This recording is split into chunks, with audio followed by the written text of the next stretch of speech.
you remember that Sky High Never Portal grid from Realm Review? I was beyond perplexed when you said it was an easy project for one day. It's an easy project for one day. It looks impressive, right? But it's just... You don't even have to fill in the blocks. You just light them with a thing. Obviously, you need to have either the obsidian ready or a decent pickaxe. Like, efficiency 5 and go to your end. You can do it in an afternoon. Loyalty free. Very lovely. What about now? What do we got now? Looting is what he is doing to me with my... He's certainly looting my time. Order a lobster roll or McDonald's, says Peace Dragon. You do know me quite well. Thank you. I also am Desert Welsh. Thank you for understanding. Also, yeah, by the way, thank you Katya and Dumpy OC. I appreciate the tips. I think I missed them as they came up. Also, Toycat, that's so much obsidian. See, okay, I know I'm the one who's just underestimated how much snow I need. But, like, do the maths, right? So a 23 by 23 portal is 100 obsidian. It's 23, 23, 23, 23. It's actually just under 90, because it's, you know, it should be 92, but you use the corners. So it's about 90 obsidian. So if you want to make a 10 nether portals, that's 900 obsidian. So that's 15 stacks. So assuming that you can mine a stack of obsidian in like a few minutes, you spend an hour mining it, you spend an hour placing it. That's only a 3x3 grid though. If you want to have like a 10x10 grid, I think that goes kind of silly. Should we build a 10x10 grid of net portals in the world, chat? You know, maybe that's what we have to do. We have to show that it's an easy build by making the easy build. Order 8 eggs in memorandum for the Trims world. Man, the egg was so good, by the way. I was a little sad sitting on the sofa with my tonkotsu ramen, but I was also very happy because the egg was very good. Also, I think we might just go in for the night. I know I could probably justifiably stay up, but since we need to reset these guys' trades anyway, yeah, I don't think there's too much harm in just going to bed. Let's do it.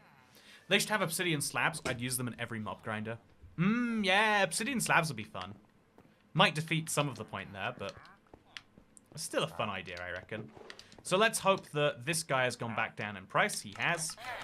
And that's 7 emeralds now. Just, in fact, it's so close to what I need that I'm just gonna literally make another 32. Okay, here we go, chat. This, now I can buy 2 more diamond hose. And we can see, if this pickaxe is pre-enchanted with silk touch, everything gets easier. My whole life becomes amazing. If it doesn't, then it's got fortune on. It's a nice pickaxe. I'm glad it's a nice pickaxe. But it's just a nice pickaxe. That's all it is. But yeah, if I buy this pickaxe, I can upgrade my tools from being, you know, pretty rough and questionable to at least being slightly better. So that's something to look forward to, I guess. So, yeah, today I would say my biggest 2 hopes, you know, before we put the series on a little bit of hiatus, are to improve my pickaxe, hopefully by more than a bit. And, because then that'll be most of my tools at high-level gear. And then going even further than that. Well done on hitting 100 days, bro, says Peace Dragon. Thank you. Also, Katya Gotel, happy to catch the stream after finding out that I have spending the next 3 weeks on a boat. What are you spending 3 weeks on a boat for? Is it consensual? Do you need help? I'm excited for you or terrified, Katya. One of the weird like subcultures of like, you know, okay, this is a weird take, but holidays are something that you like almost are, they represent a part of your personality in a way that I don't know why we do it that way. But yeah, like how you choose to go, I guess it makes sense. Like holidays are the closest thing a lot of people have to like true pure recreation time. Like, you know how we ask people like, what do you do when we meet them? It's kind of, you know, like it's kind of like taking you down to your, what do you, you know, like a lot of people find like it's not a rude question, but a bad way to like, you know, introduce someone. But really, if you want to like know more about someone's character, ask what type of holiday do you like them, or not? No, sorry, not what type of holiday do you like the most. It's like if you ask someone like, you know, what's your favorite restaurant? No one says McDonald's, but I bet their most recent restaurant they went to was a McDonald's. And so similarly, ask, what were the last 3 holidays you went on? Or maybe just the last holiday. You know, like last 3 years, last 2 years of, well, yeah, what was the last place you went for more than 4 days that you would call a holiday?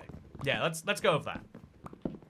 And so, also Charles, I played mostly peaceful, but Igloo Core is scratching an itch. If I want a long-term hardcore world, then, oh wait, what's it say here? Should I do the insane challenge first or classic style? So here's the incredible thing, Charles. I have survived 100 days in the insane challenge before I have survived 100 days in the classic style. I think it does depend on your personality a little bit. Like, are you the sort of person who likes to have, you know, like, I don't know, like, do you like being unconstrained? Or do you like doing the best within a set of confines, within a set of rules, you know? But yeah, I would say, I would say try, I guess you can't try super flat yet. Try super flat and turn on villager trade rebalance, maybe. Anyway, so yeah, what's the last holiday you went on, right? So there's like 4 different answers to this.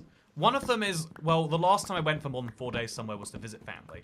This tells you that someone is either family-oriented or far from home. Okay, that's interesting. Some people will say, yeah, okay, I went to the beach.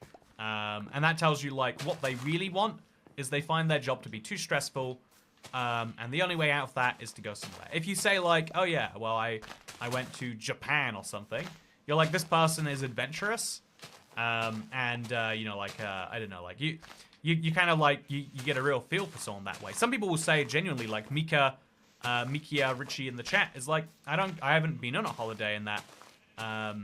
Also, literally never, sorry, not I haven't been on a holiday. But they literally never go on them. That is, see, and that is a really interesting answer too. That will tell someone a lot about you too. You have obligations that are more important than, and I think that in the same way that if you learned, like, someone said, like, oh yeah, I've been on 4 things that I would describe that way this year. So let me tell you about the yacht in Monaco, and then let me tell you know, like, I feel like you'd learn a lot about, like, I guess, like, that's kind of a different question. Like, how do you feel about someone's holiday habits is different to where do they go. But, like, knowing that someone is, if someone has gone to Japan, they might be more excited to try your local restaurant where they serve goat for some reason. If someone likes going to the beach, they might like something that's a bit more, what's the word, creature comforty.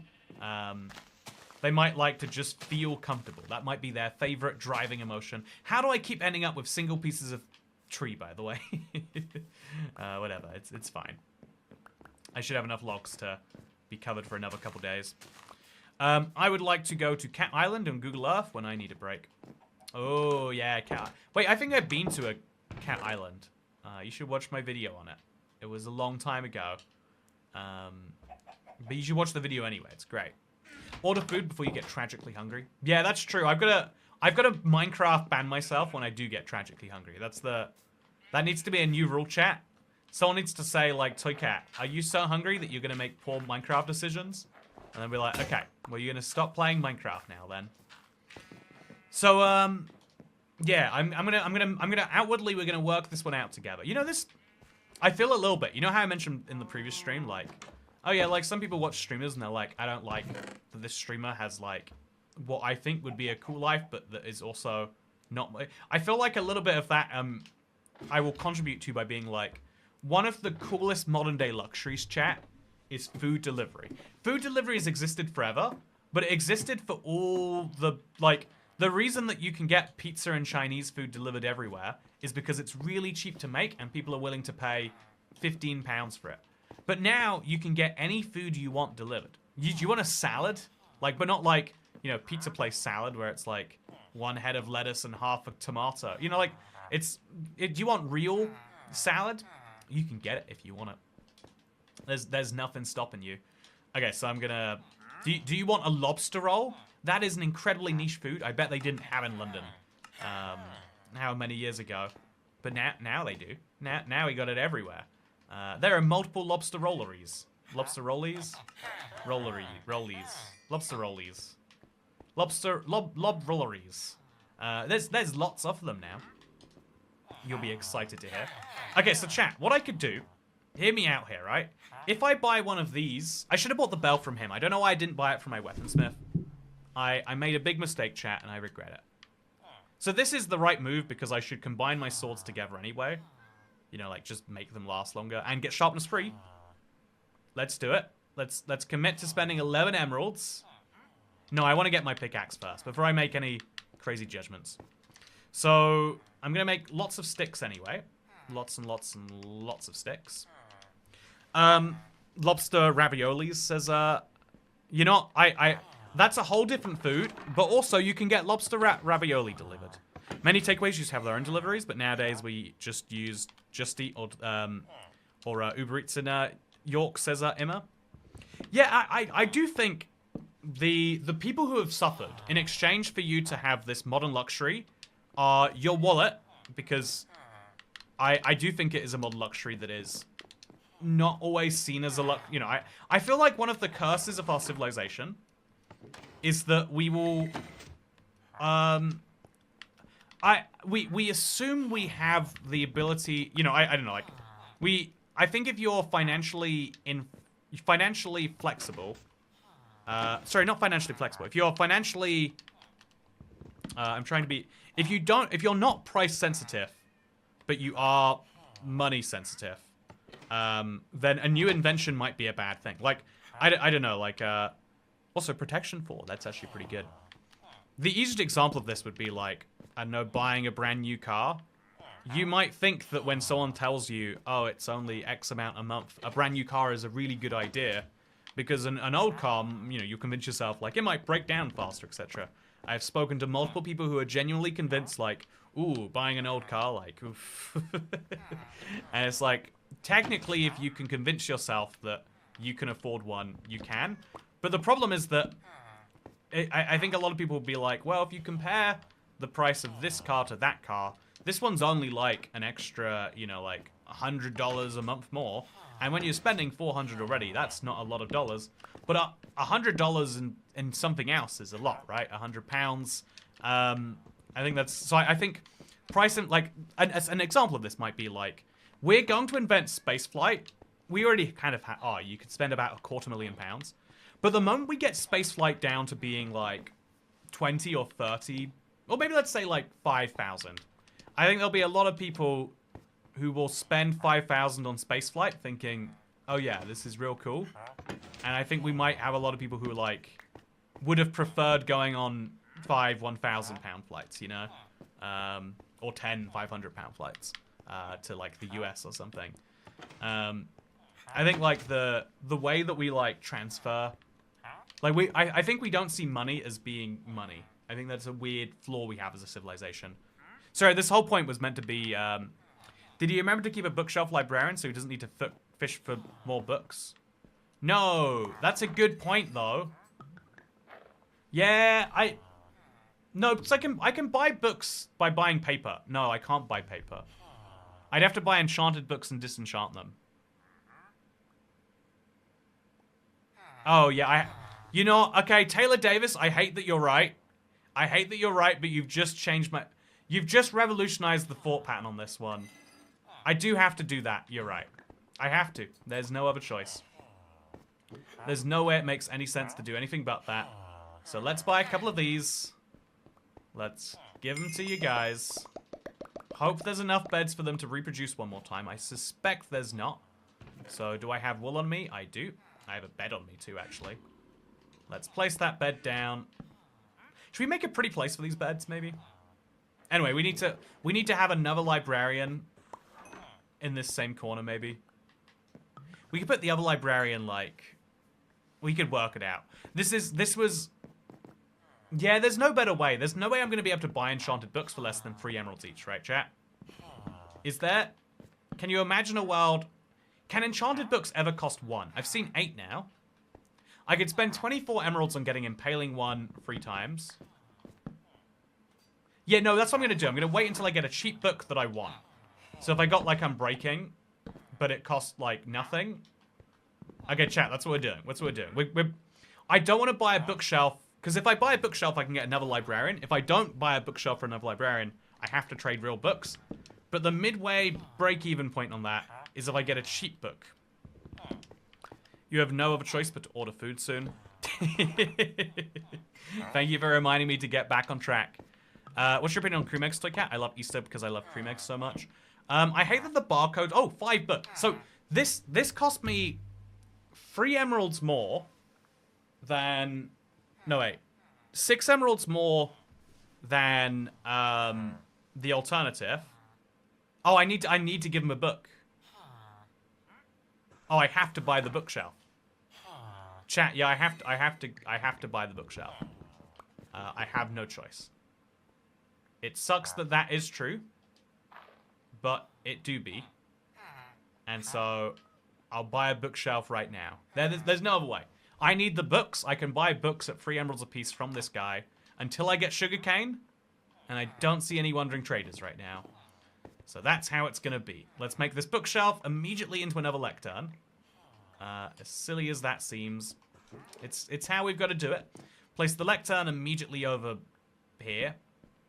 And yeah, now as soon as they do create another villager, I'm not sure what the holdup is there, but we'll make another bed or 2 in case it's useful. So bed, bed, bed. What should we do with our bed situation, chat? I feel like we have too many and they're very randomly strewn around the place. I'm not sure that I can make a more logical system for them, but that's definitely enough beds to make more villages. They've just got to actually do it. I'm not going to buy any more things, actually. I think I just got a bunch of wheat. Let's use that wheat, and let's use it to make 3 more bread, and hope that that is enough. So, fellas, how about this? Is this enough bread for you to be interested in reproduction? Okay, so I need to buy a diamond pickaxe, and I need to buy a whole new villager, apparently. That is the reality of the world we live in. Oh, oh, no, I don't need arrows, chat. I really don't need arrows. I think my bow has... No, it doesn't have infinity on. So, make a giant bed out of beds. Yeah, that's a fun idea, actually. That's a really fun idea. Let's make a giant bed out of beds. So there'll be a bed here, a bed here, and a bed here. That can be like the head of the bed. And then we'll go bed here, and a bed over here, and a bed over there. And then we'll move all of these into that mess too. So yeah, this is going to stop the villagers breeding for at least a second. But what do you reckon, chat? Is this a giant bed? Or did we go one step too far? We've got one then random extra bed, but we'll just place that like, I don't know, on the ground over here. Oh, no we won't. On the ground over there. Okay, perfect. So now we've got plenty of beds. Hopefully close enough to the village, actually. I'm not... They all seem to be glowing like they're connected. And let's go chop down some more wood. Scientist Toy Cat discovers that people who eat bread apparently decide... Also, you wouldn't put your bed next to love stars, yet you sleep with villagers.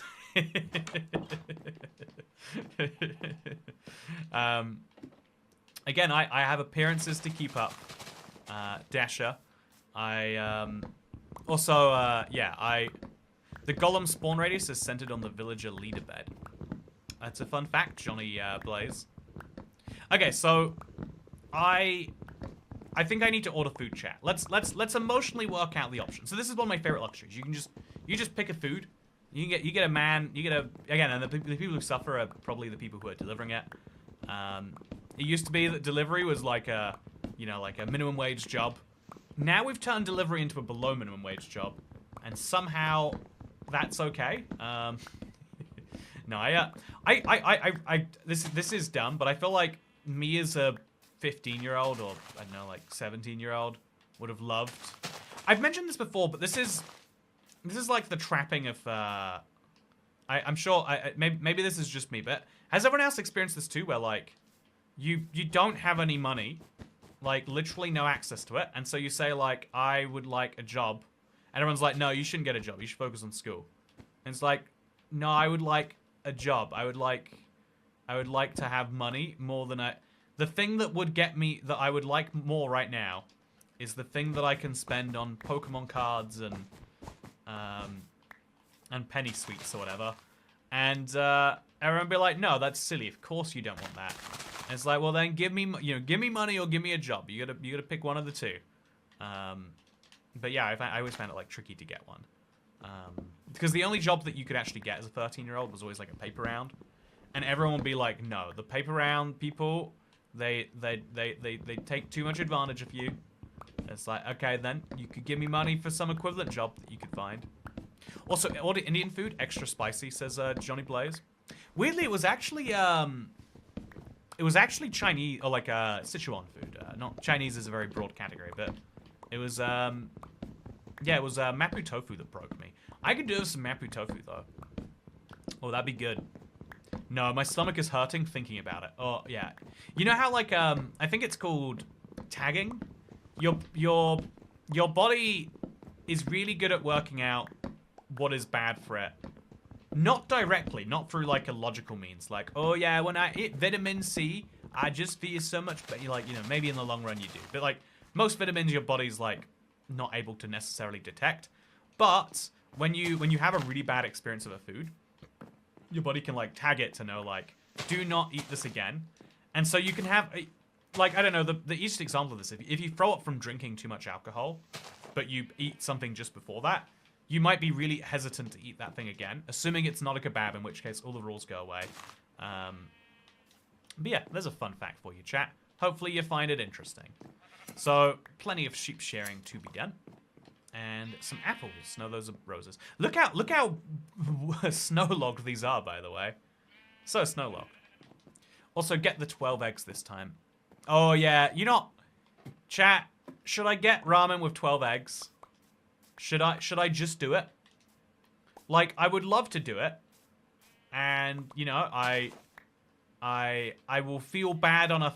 I think I will feel bad thinking about spending 18 pounds on eggs. Or 12 pounds. Yeah, I think 18 pounds would be 12 eggs. But I would love eating those eggs. I would be so... I'd be like a fox on Christmas Day, chat. I watched a Kurtzkazart video today about the meat industry, and I thought it was really good because the ease, you know, like, I think if you were to make the same argument they make for animals for humans, people would tell you off. To say like, oh, you know, as an example, like something that is very upsetting to a large proportion of Americans is that slavery is outlawed except for prisoners. You are specifically allowed, it's in the Constitution, I read into this recently, you are specifically allowed to have slaves as long as they are in prison. Or rather, I guess the government is allowed to have slaves, as effectively that translates to. Which is kind of nuts, really. I still don't... I don't like calling that slavery, though, because it's, you know, you did something to deserve it. But, you know, some people would argue the same about slavery more broadly. Like, well, people sold you in. But, you know, you do... Let's not get into the weeds for a second. Let's just say that, like, it's... So, the same argument about... I would say that, you know, like, it's kind of a lesser degree of, like, slavery than actual slavery. And a lot of people would say, what the heck do you mean by that, Toy Cat? And so, the argument that, like, you know, you should get... A lot of Americans would be like, well, it's nowhere near as bad as this. And so the Kurtzkazart video kind of made the same point, but for meat eating. Like, okay, the best thing you can do if you love animals, which we all claim to, is stop eating animals. That's just... Like, but a lot of people clearly, they learn about the bad things that happen to animals, and then they, you know, like, through cognitive dissonance, through whatever else, they just eventually decide to start eating animals again. And so if we know that that is true, if we accept that, you know, people are going to be that way, what can we do about it, effectively? Also, I'm not gonna convert the wheat into bread. I can't bring myself to do it. But I am going to go to bed, chat. Yeah, referendum in California even failed to get rid of that. I hate this chat. I do not like the way beds work right now. Oh, we just had another update, actually. Oh, I should go download it. Chat, do you wanna update live with me? I think right now I'm still playing 0.60. Yeah, I am. I never downloaded the hotfix. So let's download the new update. So, goodbye, Minecraft. Minecraft, no longer my friend. Now the only friend I want is Minecraft 1.21.62. Also, that might fix my inventory. So we're just going to download that new version. But yeah, so you know how, but like some people say, well, slavery, slavery. There's no, this is only slavery light. But so the Curse God video makes the point of like, well, if we say that we're going to eat people anyway, or sorry, if we say we're going to eat animals anyway, which, you know, some people would say are people. Animals are fairly similar to people. So if we're eating people anyway, wouldn't it be nicer if we ate the people and we gave them a slightly better life? They made the comparison that the 3 stages are like true free-range living animals. The only bad thing you do to them is killing them. Then there's imprisoned animals, where the bad thing you're doing is making them have poor living conditions. And then there's torture animals, where you basically make every moment of their being as absolute hellish as you can. Also, I didn't get 0.62 chat. I got 0.61. Also, everything is wide now. Also, it's played by cowboys, apparently. Well, that went well, didn't it? I guess we'll have to get it tomorrow. Okay, so just there we go. Simple enough. Let's get back into Igloo survival. Yeah, I want free-range people. Yeah, if we were eating people, chat, you know, would you want free-range people? Oh, it's laggy. Hello. You know, would you want a free-range person if you were going to eat a person? Or would you say to yourself like, well, if they're if we clearly think they're worth eating, that's like one of the worst things we can do anyway. So they're worth, you know, if we're gonna kill and eat them, then does it matter how they live their life? We've already committed the worst thing we're gonna commit. Also, my Minecraft hotbar is slightly smaller now. Has anyone noticed? You know, probably not. Order food while you're off Minecraft, never mind, says Carlisle. I feel like I should be doing something productive in the background while I order food. Actually, let's get back to fishing. I think I mentioned, like, yeah, having some books from that would be cool. Let's go fishing. So let's get our emeralds. Let's finally... It's gonna be exciting, chat. I think I just crafted some things I shouldn't have crafted. Okay, look at this. I can finally throw away my wooden pickaxe, chat. This isn't needed anymore. Wooden pickaxe, no longer my friend. Because I have diamond pickaxe now. Oh yeah! When am I gonna use a Fortune 2 efficiency 3 pickaxe? The answer is almost certainly next to never. But it's gonna be cool, chat. It's gonna be cool. Look at this. I have no armor, but I have a Fortune 2 pick. So the next logical thing I could work towards is better armor. It would cost me a lot. Like, we're talking 30-ish emeralds. Yeah, I think 30 emeralds, or we could spend our iron.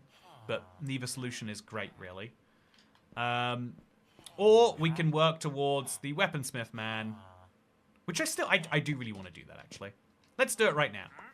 And then we'll order food and we'll order food and fish at the same time. Which actually seems more disaster prone than anything else, but I'm gonna roll with it. So this gets me to level 2. Level 3 is just a flint trade. Okay, well that was it's nice. It was nice that he offered me it. So sharpness 2 into this. I'll see if it's the same the other way around. I have a theory that it is. Oh, wait, what? Okay. I just don't understand the Minecraft enchantment system. I literally don't understand it. Sharpness 3 is a sword. So, slowly but surely, I could buy enough of these. How many would I need? I would need to spend 100 and something emeralds to be able to sell flint to him. Oh yeah, there's no way. This guy is locked here forever. I'm never getting further with the weaponsmith. So, yeah, my next trades are going to be armor. And so I'm going to need some, some wood to sell for that. But we can do that over the next few days, of course. I've got plenty of sticks. Looking forward to doing that. But let's go fishing. And while we're fishing, I'm going to fish till this starts breaking and I desperately need mending. Let's go fishing, chat, and let's work out. Why don't you repair the fishing rod? I'm going to wait until I get a way to repair it more better, I guess. I say order pokey. It's probably inoffensive to the stomach. You know, that's what your stomach thinks. Yeah, I like pokey a lot. If I'm not actively hungry right now, maybe pokey is the right call. You know, I have a bad, so you know how your brain like I think people who say that they can feel healthy or not, I have a little suspicion of. But I think your brain is good at understanding which major food group it needs. So if you need energy, I think your body will instinctively crave carbohydrates or sugar, depending on how you usually feed it. I think that if you, if your stomach's feeling a bit rough, you might, or indeed you haven't eaten vegetables in a while, I think you'll naturally crave certain vegetables or fruits. Or foods that have whatever equivalent in. Again, you can only crave foods that you've actually like had and enjoyed, I think. But like you might be craving asparagus or whatever. Or also, do you know what the update for Bedrock was? 1.21.62. Yeah, it was just a minor bug fix update. It's nothing to be excited about. A part of me wonders if we should make update videos for them, but we kind of don't. Also, yes, more fishing. Don't worry, you can be excited. The fishing has returned. It's here to stay too. So let's work out what we're gonna eat. I think a lobster roll. I don't know. I always get to the point, chat, where I'm like, I should eat a lobster roll, and then I like look at the price and I'm like, oh, maybe I shouldn't. I spent £19 on a bad lobster roll the other day. I went to Harrods, the fanciest store in the UK, and it's like stuck with me. Like having one of your favorite foods, but having it ruined. So now I'm like, should I just go for something comfortable? I know I love Chicago-style pizza, where it's just like cheese in the base for some reason. I could be happy with that. I'm not craving like deep-fried cheese. Although, Karsh Warrior is like, just eat the 12 eggs. I usually crave something savory or veggies. Also, I'm thinking it's because he hasn't thought about it. No, I'm doing this all wrong, chat. I'm trying to do it right, but I'm definitely doing it wrong. So if we get one book that's bad, or if we get a book that's great, that's wonderful. But if we get Silk Touch, it is a tiny chance that we do, that would be incredible. But if we get a book that's bad, we can disenchant it, and it will make our life so much easier for at least our first good trade that we want. Also, the villagers still haven't made a baby yet. I should go check on that. Sorry, I know I said I'd order food, chat, but I just can't. Babe, I've given you a lobster roll allowance. Did you spend it already? You know, that's a good point. Maybe I should see it as a dereliction of my duty not to. Maybe that's the way I trick myself into it. As I say, if I don't buy the lobster rolls, that's the irresponsible decision. Okay, so you should drink water out of a weird cup on stream again. I think there was a bathtub one I remember, says 8 o'clock.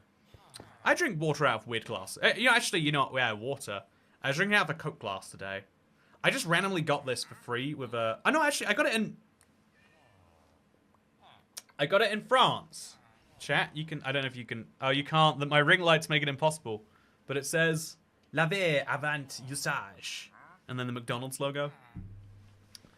It's weird how, like... I don't know, like... Well, if you've never heard of a promotion before and you just go somewhere and they give you something, it's like, oh, okay then, that's nice. Like there's something weird about the feeling where you're like, it's oddly comforting to just be, oh, not comforting. I don't know what the word even is. Like it's one of the best like feel good feelings. It's just, oh yeah, this random company has decided to be nice to me today. That's good. It makes the world a better place. I love random promotions. Speaking of random promotions, chat. I want to quickly mention Boss Blitz today. I want you all to. No. We're gonna stay focused on. I'm not gonna mention Boss Blitz, which is available right now in the marketplace if you want to buy the first add-on we've ever produced as a studio.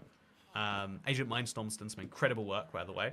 But no, we're gonna fish. No, I've got to give them food. I can't not give them food, chat. I need to solve this problem. And I'm going to just keep giving them food until the problem looks solved. That should be enough bread. Come on, guys. You can make a baby with that. Why is he so uninterested in baby making? Also, I have a Coca-Cola glass from the 2014 Olympics in Sochi. It's pretty cool. Also, the glass Limphao from France. Yeah, exactly. So, even my glass right now, it doesn't look interesting, but it is interesting, right? I miss real Chicago pizza. Lou's isn't going to open here. Gino's East didn't make it. You know, what is real Chicago pizza? I think there's a lot of types of pizza. I've been craving a hot dog recently. But you can't really order a hot dog well. See, it's the thing. You know how I was saying, like, you can get any food delivered? You can get any food delivered, but now the question is, should you? I got something delivered that was really questionable recently. And I was like, oh, I see why we didn't used to deliver that. I got a quesadilla from a local Mexican place. Really good local Mexican place. And it was just, like, lukewarm and tasted like tortilla with meat between it, which is what it was. But you realize, like, some food loses its magic when it comes lukewarm. Like, food needs to be hot to have, like, there's something about the magic in that, right? Like, it's like, you know, you can go to the store and buy the ingredients to make something for literally 1/10 the price of what it will cost if you go out or get it delivered. But the difference is both the effort, the energy, and the, you know, like the emotional component. But I think crucially stuff like the heat is it's done, it's ready. And the moment you have to, like, cook any amount of that yourself, I think I hold my local Mexican restaurant in higher regard than myself. I don't, you know, like, air frying there, should I have air fried it? Should I have pan cooked it? Should I have microwaved it, chat? They're all different ways that you can reheat food. But as soon as I'm involved in the process, I now know this is a flawed piece of food. Look at my escargot. Do you think I can get escargot delivered? I want to know. Okay, I'm gonna search escargot. I shouldn't be able to get escargot delivered, right? But can you? Oh, I think you can, chat. Yeah. Okay, it's 17 pounds. Land snails with garlic butter. Okay. That's interesting. Chat, should I get some snails? Like, if I'm not hungry for anything, should I just eat the land snails? I don't know what the difference is. I don't know why they have to clarify land snails. That's kind of suspicious. It makes me think that there are sea snails that are the better snails.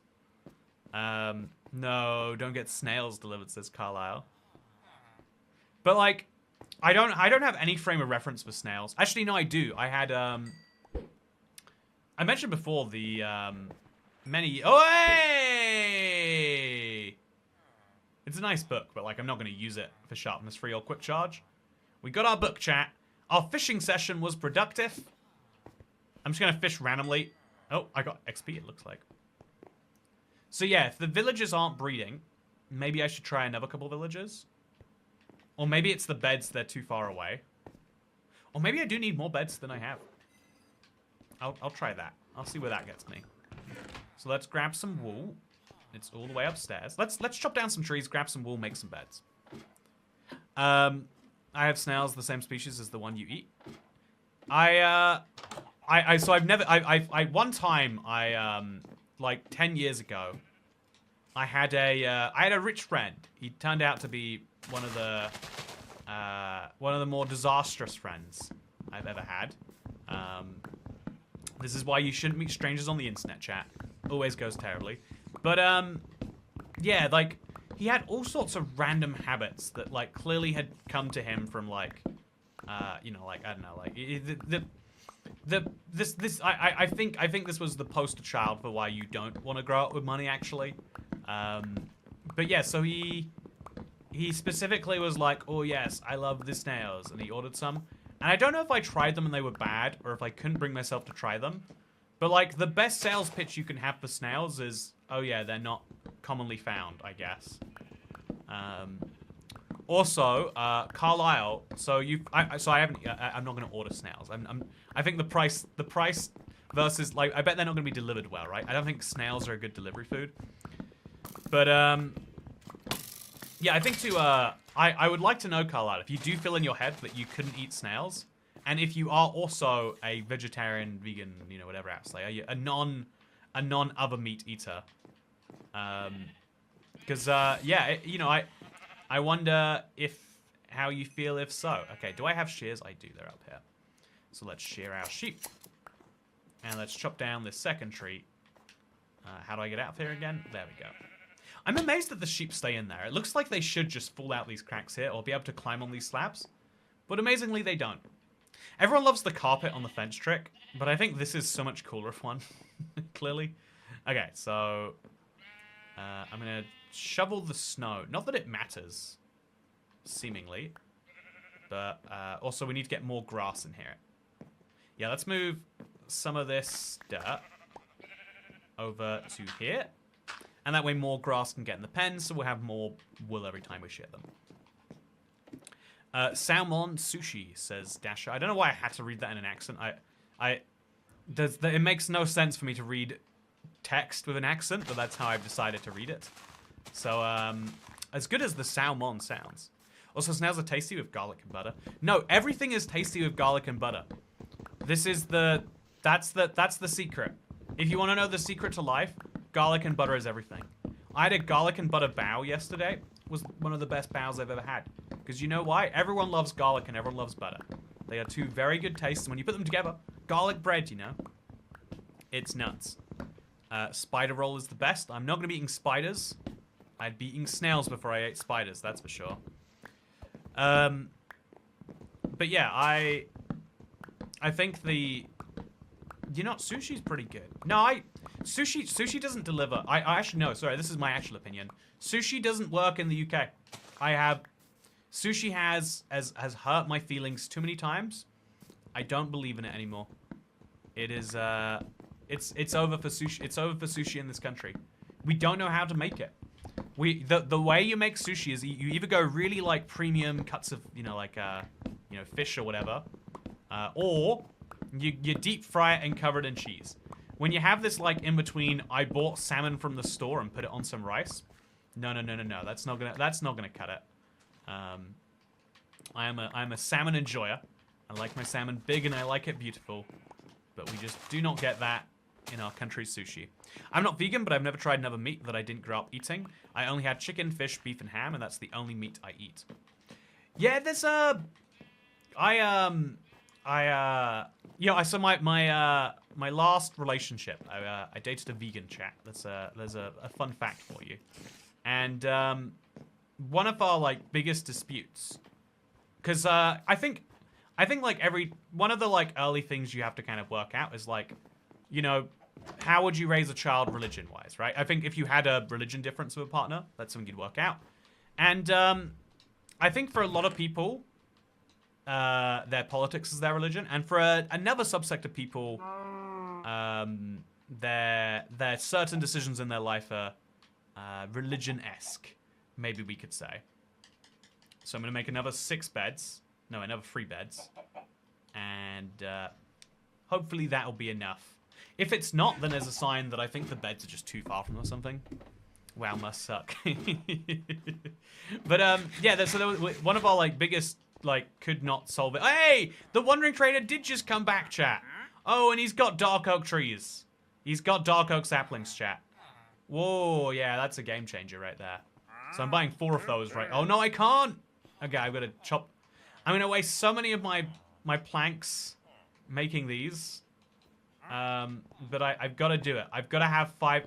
I've got to have 4 of those saplings because there's no value in one. There is literally no value in one. But yeah, so the discussion about how you raise a child if you have like differing religion views is like neutral. Let them decide for themselves. There's always I think most people can get down with that, right? But like, how do you treat eating meat? Is eating meat the religion, or is not eating meat the religion? Right? You know, in other words, like the default way to raise someone is you're not going to imagine, but you have to make a real hard call in there, because if you grow up not, I don't know, like, if you grow up not eating meat, you're probably not going to be able to eat it later, and if you grow up eating meat, you're probably not going to be able to give it up later.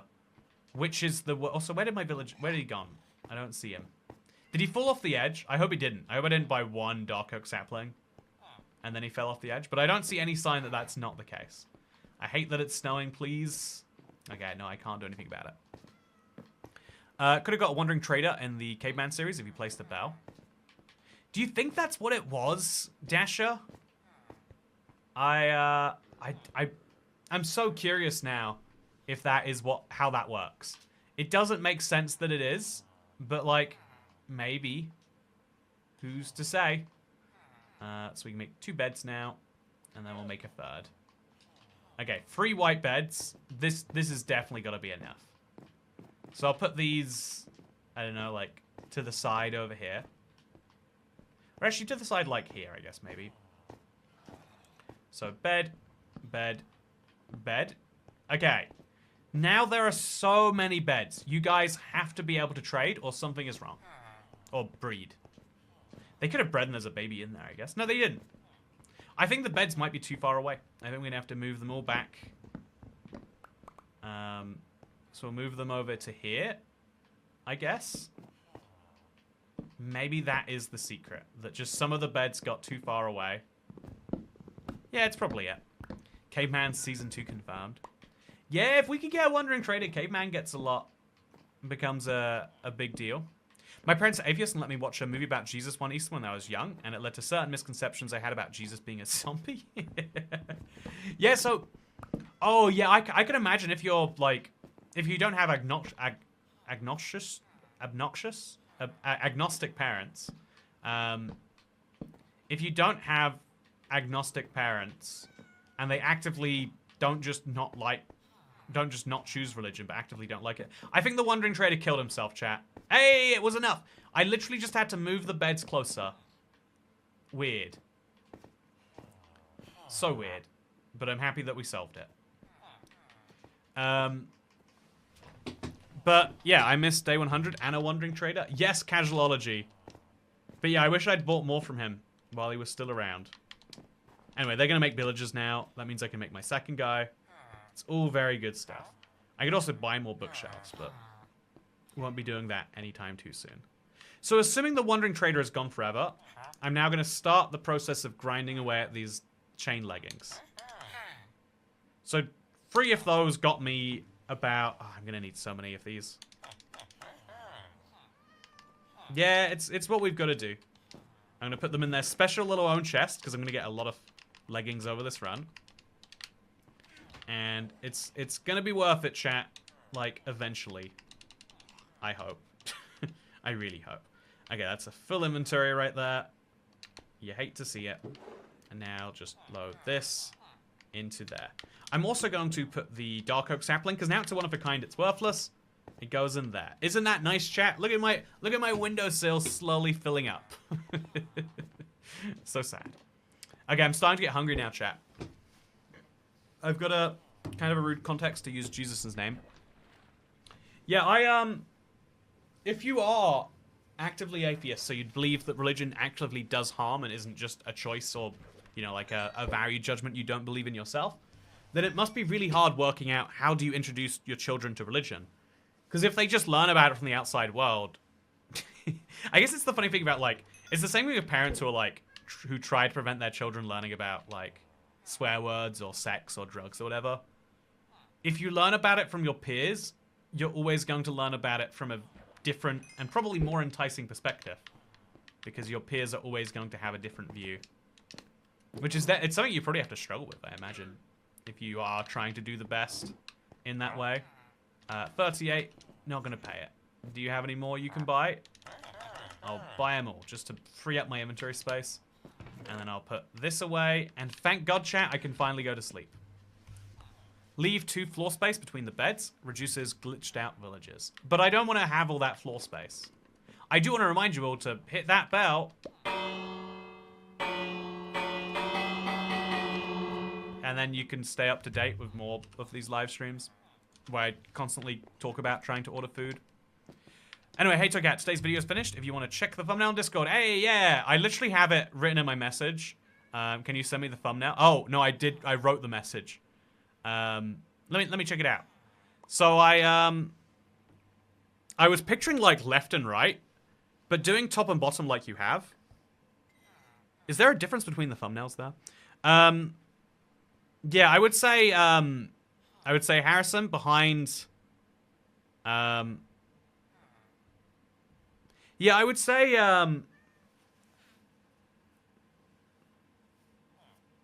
say replace free updates later with next update, and then maybe put. I think behind now, I don't know, like maybe put something. Yeah, I was picturing left and right, so you could have like more clear, like some big feature, whereas here you can just see the text.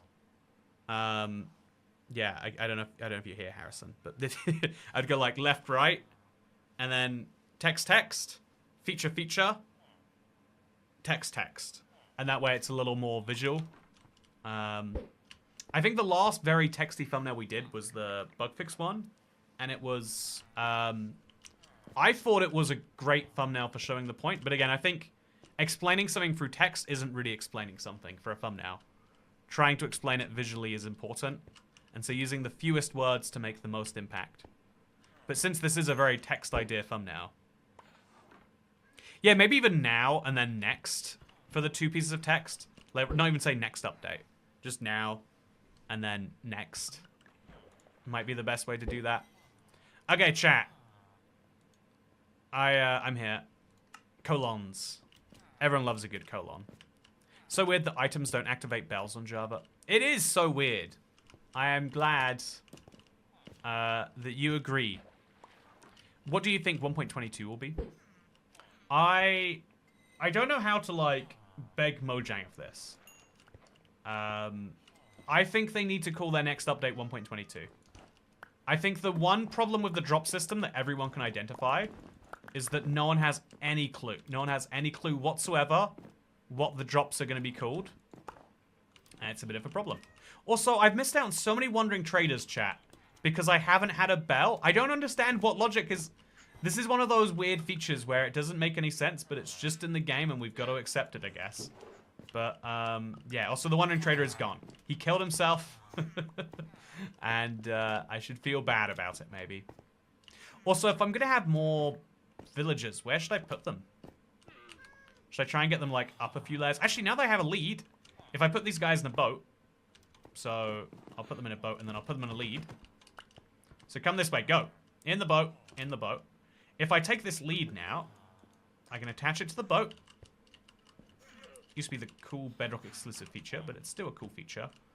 And then I can just get that boat off the ground by jumping up here. Okay, so we'll go even further off the ground. I can't afford to jump back any blocks. Hey, there we go. Nope. We have to go back and then also this way a little bit. Okay, there is snow back there, so I can also just place another snow block like here. Okay, so go. Come on, come on. There we go. Okay. So we let them grow up in the boat up here. I could like I could put them in the little slots between these ones. Or I could put them in the slots over there maybe. Like if I put a villager right here and then a villager right there, that might be kind of good. Yeah, that makes sense to me. Let's see if we can't trap some baby villagers that way. Yeah, so okay, this is wonderful. They're going to grow up here. Their life is going to be good and they're going to use this table, I hope. With 3 villagers, I've actually kind of complicated things myself, but that's okay. I like complications. So we'll put one of their workstations there, and we'll have to buy another lectern for someone else later, presumably. Ooh, or it grows. Let's talk about religion, please. Oh, my whole point with that was just to say, like, so the default way to raise a child, if you are both agnostic, is you will introduce them to religion, but in a neutral way. The default way to raise a child if you're Christian is you introduce... How did that happen? Where did that sheep spawn? And so what's the default way with meat?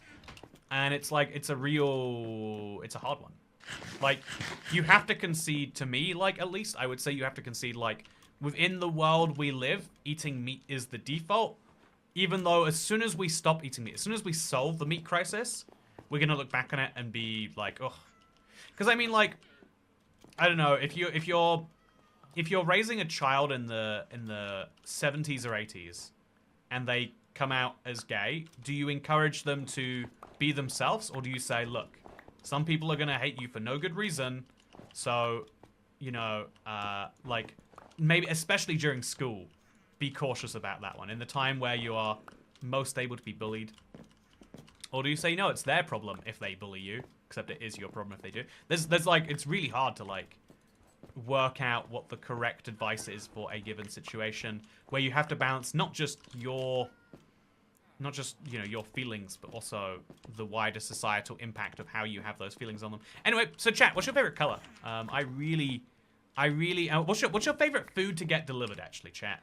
Let's help me with a real one, why don't you? I need to get another boat out.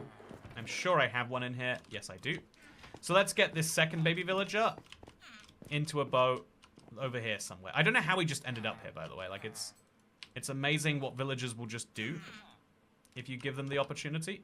Okay, in there he goes. And then we can nudge this off to the side.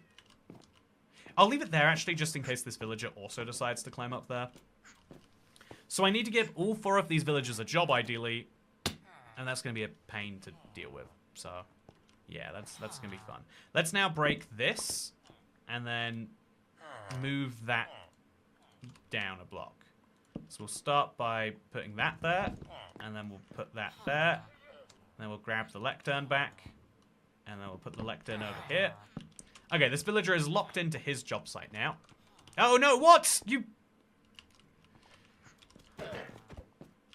Goodbye. Okay, so that's very frustrating, chat. That's incredibly frustrating. But I will persevere. Fries and burgers, so American of me, I know. I think a lot of people say burgers don't deliver well, but I really disagree. I think burgers are... They do everything well. Burgers would solve world peace if we just, you know, if we could get, you know, the European countries, Zelensky, Putin, Trump in a room together, and then we said, guess what, guys?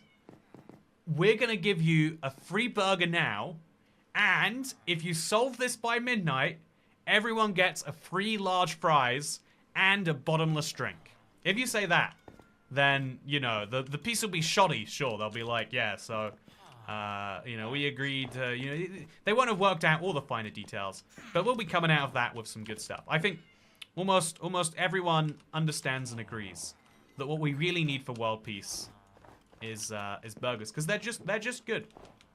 They're a good meat and so on new food. They're a good first date food. They're a good food to, you know, to retire to. They're a good food for young people. They're a good food for dead people. Everyone loves burgers and fries. I think fries in particular are like they do actually have a little like tolerance range on them. Clearly that's how politics should actually work. I think that it's a great idea. I think there are 0 things that you could do to improve that idea. That is how politics should work. You are right. Okay, so that's a bunch more emeralds. Very exciting. Do I have enough emeralds that I can buy my way into the next tier of deer? Do I even want the next? Yeah, I guess I do. I want chain. So, oh. There we go. Chain helmet, chat. Look at this. I can now officially say I'm wearing all chain. I mean, besides that one piece, I'm not. Then we can slide the rest of the armor that's in here. Oh, iron boots. I should be wearing those, right? I am. So I'm not wearing all chain, even within the 3 pieces of gear I have. But, okay, now we can go back and we can say, what do we need for the next level? Diamond boots. All I have to do is buy so few of these, actually. They're only 1 emerald each. Let's do it. Why would I not do it, right? There's no good reason not to do it. Get some fish and chips. Yeah, I've been craving fish and chips. I've been craving, like, a Savoy. McDonald's normal burgers are so small and bad it isn't even funny, says Lego Show TV. Ooh, oh wait, no! I was just saying how I thought the sheep could get out. Chat, I think I understand what's happened now. I think they have gotten out. What happened wrong here? Oh, I bet they could jump over this as soon as I put the block underneath it. I don't understand why that would happen, but I would be willing to bet that is what happened. So let's try and get the sheep to just walk back in. Very easy, apparently. So let's just, okay. I've got this wheat here. Follow me into the pen, fellas. I've only got 4 of you left, but it's easy to rebreed, I would say. So just up and in here, please. Up and in. I'm telling you. Up. And then also in. I don't know why you're struggling so hard with the in bit. Okay, up and in. Okay, we got... So we lost 1 sheep. That's who died. There wasn't a random new spawn. I thought things were going well in the world, but no. Okay, now let's just nudge you in. Oh no, okay, in you come, in you come. Just this way, this way. There we go. Oh, it's working so well. Except for you, apparently. And then we'll breed 2 more sheep. I think I want white more than I want yellow now. Because I can shear white and sell it. And then let's shear these sheep. And there we go. Wonderful. So I'm going to go to sleep because I don't want to chop these at night. And then in the morning, good things will happen. I hate sleeping in this bed, chat. I wake up every morning with a heart attack. But, what can you do? Why did the sheep go back in? You know, the truth is, some people get out of prison and then immediately will put themselves back into it. And that's why it's okay to eat terribly raised meat. Maybe. Do you like a battered sausage, Toy Cat? Oh, I like a battered sausage. It's the classic go-to fish and chips food for me. I think fish at a chip... I think getting fish at a fish and chip shop, I think you're missing the point. I think fundamentally you've gotten it wrong. It's, yeah, that's my take. I tried a battered haggis when I went to Eddie last year and I hated it. Oh, battered haggis is incredible. Oh, man. You must have went to the wrong part, the wrong store. Something like that. Also, yeah, Lego Show TV, I think McDonald's burgers are small, right? Or not even small. They're regular size and other burgers are very big. I want a burger, chat. I don't know. I don't know how long I can not order burgers for now. Where do I want a burger from, chat? What do you reckon? What burger do I want at this current moment in time? Do I want a burger at this moment in time? Or do I want a pizza at this moment in time? Toy Cat likes sausage as long as his brother doesn't take it under the promise of a video game. I told my brother that. Okay, I don't know if anyone else has people like this in their life, but like, I don't even know how to describe this type of person. But he does not believe a negative story about himself. He's like, no, didn't do that. The fact that lots of people have negative stories about me, no relation on myself, people just like to make things up on a regular basis. Because I don't know, he's not good at being wrong, I guess. Also, anchovy pizza. Oh, I would love anchovy. Do you think? Okay, I'm gonna check if my favorite pizza place will let me put anchovies on there. If they let me put anchovies on, it's game over. I'm ordering it right now. Okay, so oh, they're not accepting orders. No, I waited too long, chat. It's over now. They do. They let you put anchovies on. Oh no. Okay, I'm gonna Google. Okay, so why are they closed? Oh no, they're open, but they have a $1.99. No, place is currently closed. Opens at 12:15. Oh no, chat. What's even the point in living? What's even the point in living? I shouldn't make jokes like that. I am very sorry to anyone who feels... Also, just got a notification of a new Toy Cat video. Hey, I'm excited! I perfect timing, by the way. Give Ash some credit. I feel like, I got the video done, like, quite late today. Relative to what I would have liked. Like, 4:45 p.m. So that's fast turnaround. We need to stop saying different food to make Toy Cat crave something new and put off ordering. Oh, yeah, chat. What do you do when you finally decide on a food and then it's gone? I think this is, can I actually, you know, can I psychoanalyze myself for a moment here? I'm saying that I finally found a food I want, and I'm now blaming the world for the fact that I'm not ordering food. But actually I bet if the food was there, I'd have ummed and ah when I finally did get to the checkout. And now I'm using the fact that there's external factors that I can blame rather than actually solving the problem. This is an easy mistake to avoid in your own life. And you should try to, probably. If you want to, I guess. What's the point in living mugs when Mr. Cat? What's the point in living mugs when Mr. Cat? Do you want me to mug you? Is that what you're asking? Cry like I did my birthday when my favorite restaurant was closed. I no comment. Yeah, I'm very sorry. But yeah, that video didn't get copyright claimed. Woo. Oh, why would the video get copyright claimed? Oh, do you mean the reference to Tidzimi? Or I feel like the YouTube copyright system is like so sensitive. So I am always amazed when something doesn't get claimed. Just get a good burger, man. No, a good burger is a bad something. Would be a great bonus cut of various food choice challenges being discussed with chat. Ooh, various food choice challenges. What's a food choice challenge? Okay, put that in there. Put this in there. I've got a button. I've got to move somewhere. Okay, we're doing good enough though, chat. Does your fisherman buy boats? Oh, I bet he does. I bet if I buy enough things from him, he'll be a better source of... Yeah, okay, if I sell him... I do hate selling... So I can sell him salmon now, right? And that's going to be... Yeah, I'm going to... Okay, I have to sell him some salmon. Let's sell him my 59 salmon. That's going to get me 4 emeralds. Oh, he buys boats. He sells... Oh, I've only got 1 tropical fish. So if I want him to buy boats from me, I have to commit to selling... I have to buy so many campfires, chat. Yes, so many campfires. But then that is a better deal. Okay, what if I sell him my raw cod too? Again, early on, this is a worthwhile trade. So now I can only... Now I only have to buy like 20 emeralds worth, and then I'll get a better deal from my stuff. So I have 12 emeralds left. So I'll sell another 8 emeralds worth. Oh no, I made nuggets again. So I need to have another one of these. I don't know if I made the right number.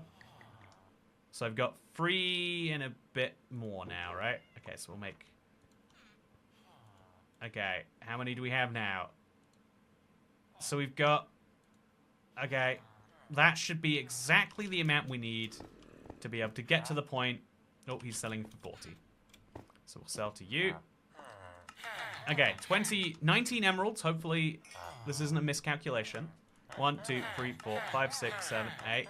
Oh, yeah, no, give me credit. I did nail it on the head there. But I need to make some more of these. And now, in exchange for buying all of that, his entire supply, I can now sell him boats. No, I can't. I have to buy that. I can now sell him boats, chat. And pufferfish if I want. Pufferfish is a weird one. I'm not sure if I'm going to make that trade. But boats are great because even though they don't stack, I can take a whole stack of these, make spruce boats everywhere, and then I've got a new way to turn... So, to sell 32 sticks, if you do the maths, 32 sticks is the equivalent of... 32 sticks is the equivalent of 2 pieces of wood. Yeah, 8 planks. Is it 8 planks? Yeah, 2 pieces... Or is it 4 planks, actually? So, 1, 2. So, this is 1 log, makes 8 sticks. So actually, it's the equivalent of 16 planks. Whereas we can now sell 5 planks to your boy the fisherman. And you better believe I want to do that. As many times as he'll let me. Oh, this is great. Yeah, this is great, chat. So I can't sell him that many, or he's gonna raise the prices on me. Can he raise the prices? He can't ask for more boats. Yeah, I think I've got him here, chat. I think I got him good. So now we're just gonna move our librarian man. Now we put our piston up here somewhere. So he's currently linked to this here table. So we're gonna put this down, put a button on it. And we have the ability to eventually get, you know, mending or anything else we want from him. But as we try to do that, it's gonna it's gonna accidentally link to the wrong villager. We're gonna have problems. I think it's just an inevitability. But oh, what happened there? Did he link to a different job site? Yeah, he's not like losing his role. Did that guy lose his job site? How does that make any sense, chat? Okay, so we're screwed. I think the wrong... So I'll try breaking this one now, maybe. Okay, that guy's lost his job. But he picks up the first one, not the second one? What sense? Okay, but if I put 2 down over here, do both of these guys become... No, just him. So we'll break this one. No. We break this one. Do we have to break both of them? We'll only have one and it'll belong to this guy. And we can do this endlessly. Everything is closing order now. Ah, no, everything's not closing. Don't you trick me into a false sense of urgency. Yeah, I do have to think. I do have to think long and hard, chat. Should I get the 12 eggs? He trades 12 times per cycle. The prices don't increase. Hey, it's cheap too. Wow. It's very cheap too. Okay. Let's do it. Let's do it right now. Lock him in. Lock him in. My disenchanting station is over here. Just disenchant this book, get some XP. Immediately say, yeah, I'll take Silk Touch for 10. Thank you very much. Ooh, chat, it's happened. I'll put it on my home, maybe, I would say. Yeah, I think, the Silk Touch Welcome hose, I don't care. I now have, I'll put it on a brand new hoe just to maximize its longevity. I now have the dream set of gear, I would say. Yeah, look at that. Silk Touch hoe. Maybe I wanted a Silk Touch pickaxe. No, I want a Silk Touch hoe. Yeah, look at me, chat. I am killing it. I am killing it so hard. But yeah, we're going to grab our Smite 4 axe just to maximize our view of ourselves. And we're going to say that this has gone very fun today. 12 eggs was always meant to be. Should we do it, chat? Should we go for the 12 eggs? You know, I do like 12 eggs. I do sometimes think that is the the best number of eggs. No, I don't know. I'm having a real problem recently, chat, with like deciding. I guess I'm making so many decisions. Like I've been working like I think now like 9 days in a row. And like just like fundamentally the way my travel plans work, there's no way to avoid that really. And I think now I'm making so many decisions each day that I'm not working out food decisions. But it's a good problem to have. Like, oh no, do I eat burgers or do I eat anchovy pizza? I want the anchovy pizza even if I can't have it. Need Silk Touch shovel for grass. You don't need a Silk Touch shovel for grass, do you? Oh, I hope not. I hope you're lying. I hope this is misinformation. It would be dumb if you needed a Silk Touch shovel for grass. That can't be correct. No, you don't. Perfect. Love disinformation though. Yeah, you can't get me with it.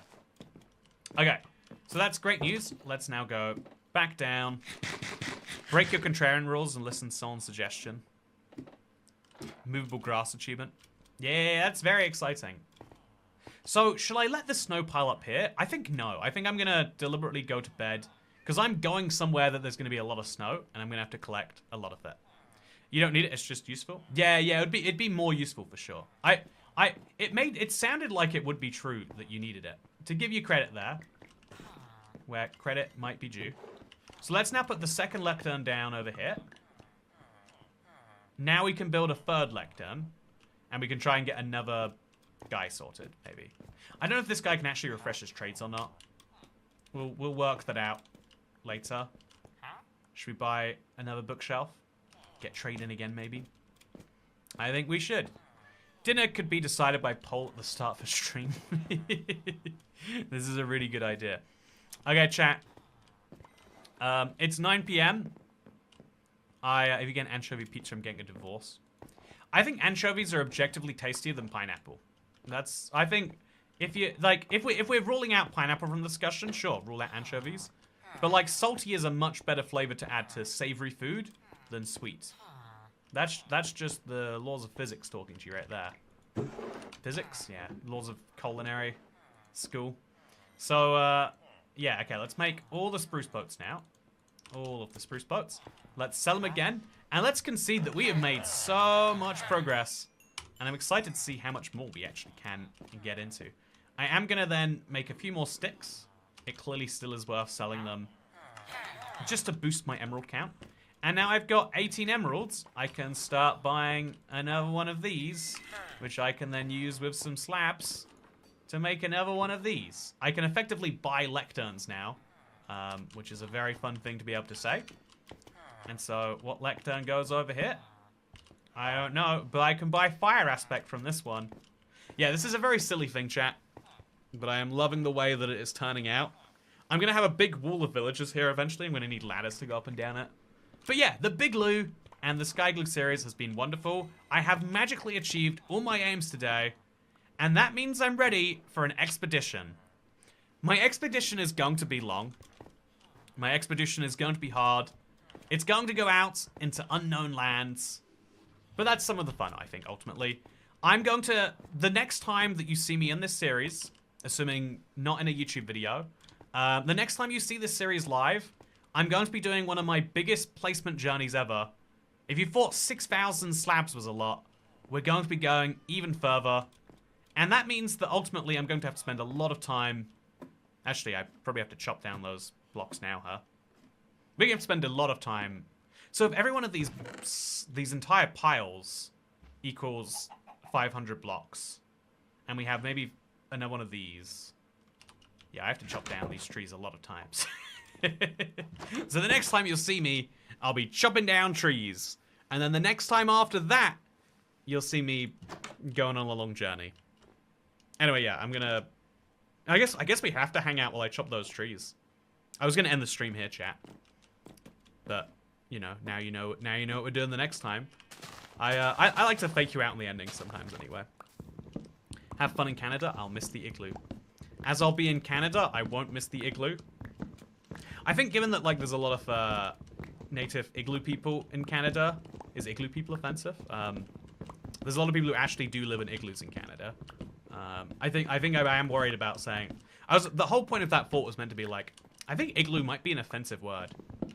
Although if igloo's an offensive word, no one would identify as an igloo. Like, you know, like if you were to say like bricky to imply that I live in a brick house, which is inferior, I wouldn't. Also, it's Silk Touch Hoe now, so I can. Oh, fun. But yeah, order food. Finally, another 8-hour stream of Toy Cat going in a straight line, only to jump off at the end. Pal, you are a man of culture, I can tell by your excitement levels here. Yeah, maybe it'd be smart if we got efficiency on our axe first. Maybe. Oh no! No! Oh! I'm okay. I'm okay. Okay. You know what the rules are. Don't play Minecraft hungry. So I could probably get an enchanted diamond sword, but what would be the point of it if I couldn't go to the Nether? This is the silliest goal yet, but that's exactly where I want to go. And so if you want to see exactly how the last 100 days have panned out, I highly am going to recommend you check out the description down below. That is where you can find out about the first 100 days. I've summarized it into just 30 minutes, even though we're talking about 25, 30 hours of footage or something like that. And if you want to see all of that footage live, well, you can watch the live streams. But you could also, yeah, so watch that. That's my 100% recommendation. It is the first 108 days explained if you want to get into this and feel like you understand every single decision we've made. But now we have a tricky one, which is how are we going to get our hands on lava? There's lots of progression that I can do in Skygloo that I can't do in a super flat world, even though, weirdly, my limitations are kind of higher after a certain point. But one of the things I can theoretically do is take advantage of lava that exists on the ground. So I'm going to, I should have really checked that this is a bad place. I'm going to look down on the ground and try and find some lava, and then I'm going to take that lava from here. Now, here's the problem. I could point at that lava with a bucket, but as you know, you can only scoop up lava from about 3 blocks away, and the floor is about 163 blocks away. So what do I do instead? I'm glad you ask. Well, right after going to sleep, because apparently 108 days is over, I'm going to show you on a creative copy, because thanks to the great work being done by, I want to make sure I get it right, it's by Tanner, but I'll make sure I get the exact full name here. Thanks to the incredible work that has been done by Taylor Davis, Damn it, that's why I wanted to get the name right, because I called him Tanner.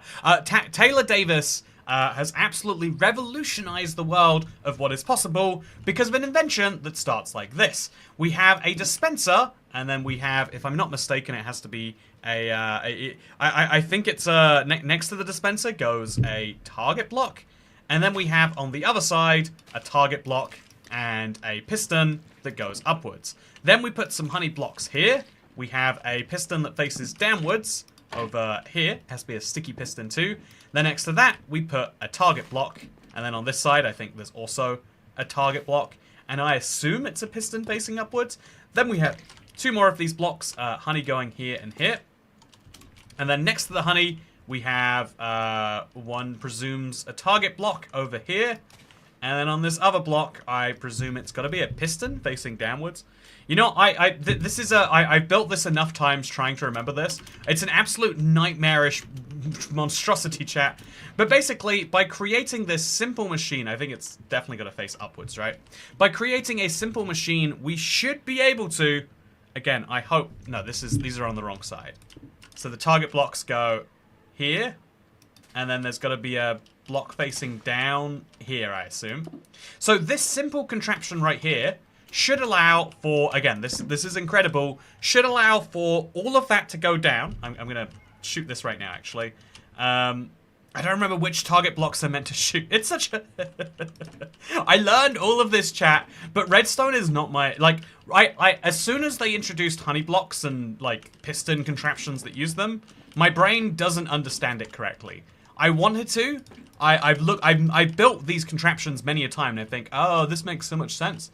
But it literally doesn't work for me. But as I shoot some of these things, we can apparently make the contraption go up. That is the opposite of what I wanted to do. And if we shoot these, we force the contraption to go down. Oh no, we're actually forcing it to come up with us. Oh no, there we go. So we can make a contraption that automatically goes up, or presumably we can make a contraption that automatically goes down. No, I can only go upwards, chat. Anyway, as you can see, every single time it goes up, it's going to move the arrow, which is cool because it means that we can get our lava from the bottom of the world, and then we can bring it back up to the surface. This is something that I've entirely underestimated the building of. But then what we have to do is make sure the arrows despawn, and it stops, and then we can grab our lava. Meanwhile, if we shoot both of these... Then when they... Oh, God, maybe we got to shoot, like... Okay, so I'll shoot this one. There's a very particular couple of these we have to shoot. And there we go. Once we do so... Okay. So let's assume we want to shoot, like, this one and this one. That's my next guess. No, that... Yeah, maybe? Anyway, flip the piston and the sticky piston. Oh, is that what I've done wrong? I've got a piston where I need a sticky piston and a piston...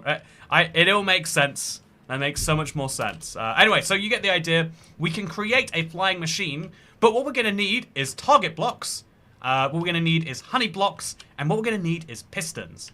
If I can get my hand on also, because we need sticky pistons, we need those too. This is a contraption that we can use to grab any lava that exists on the surface, because the machine will fly down until it can't anymore. It will pick up the lava, and then it will fly back up. It is insane. And again, I want to clarify... I felt like I felt like I understood that perfectly, but even then I did not.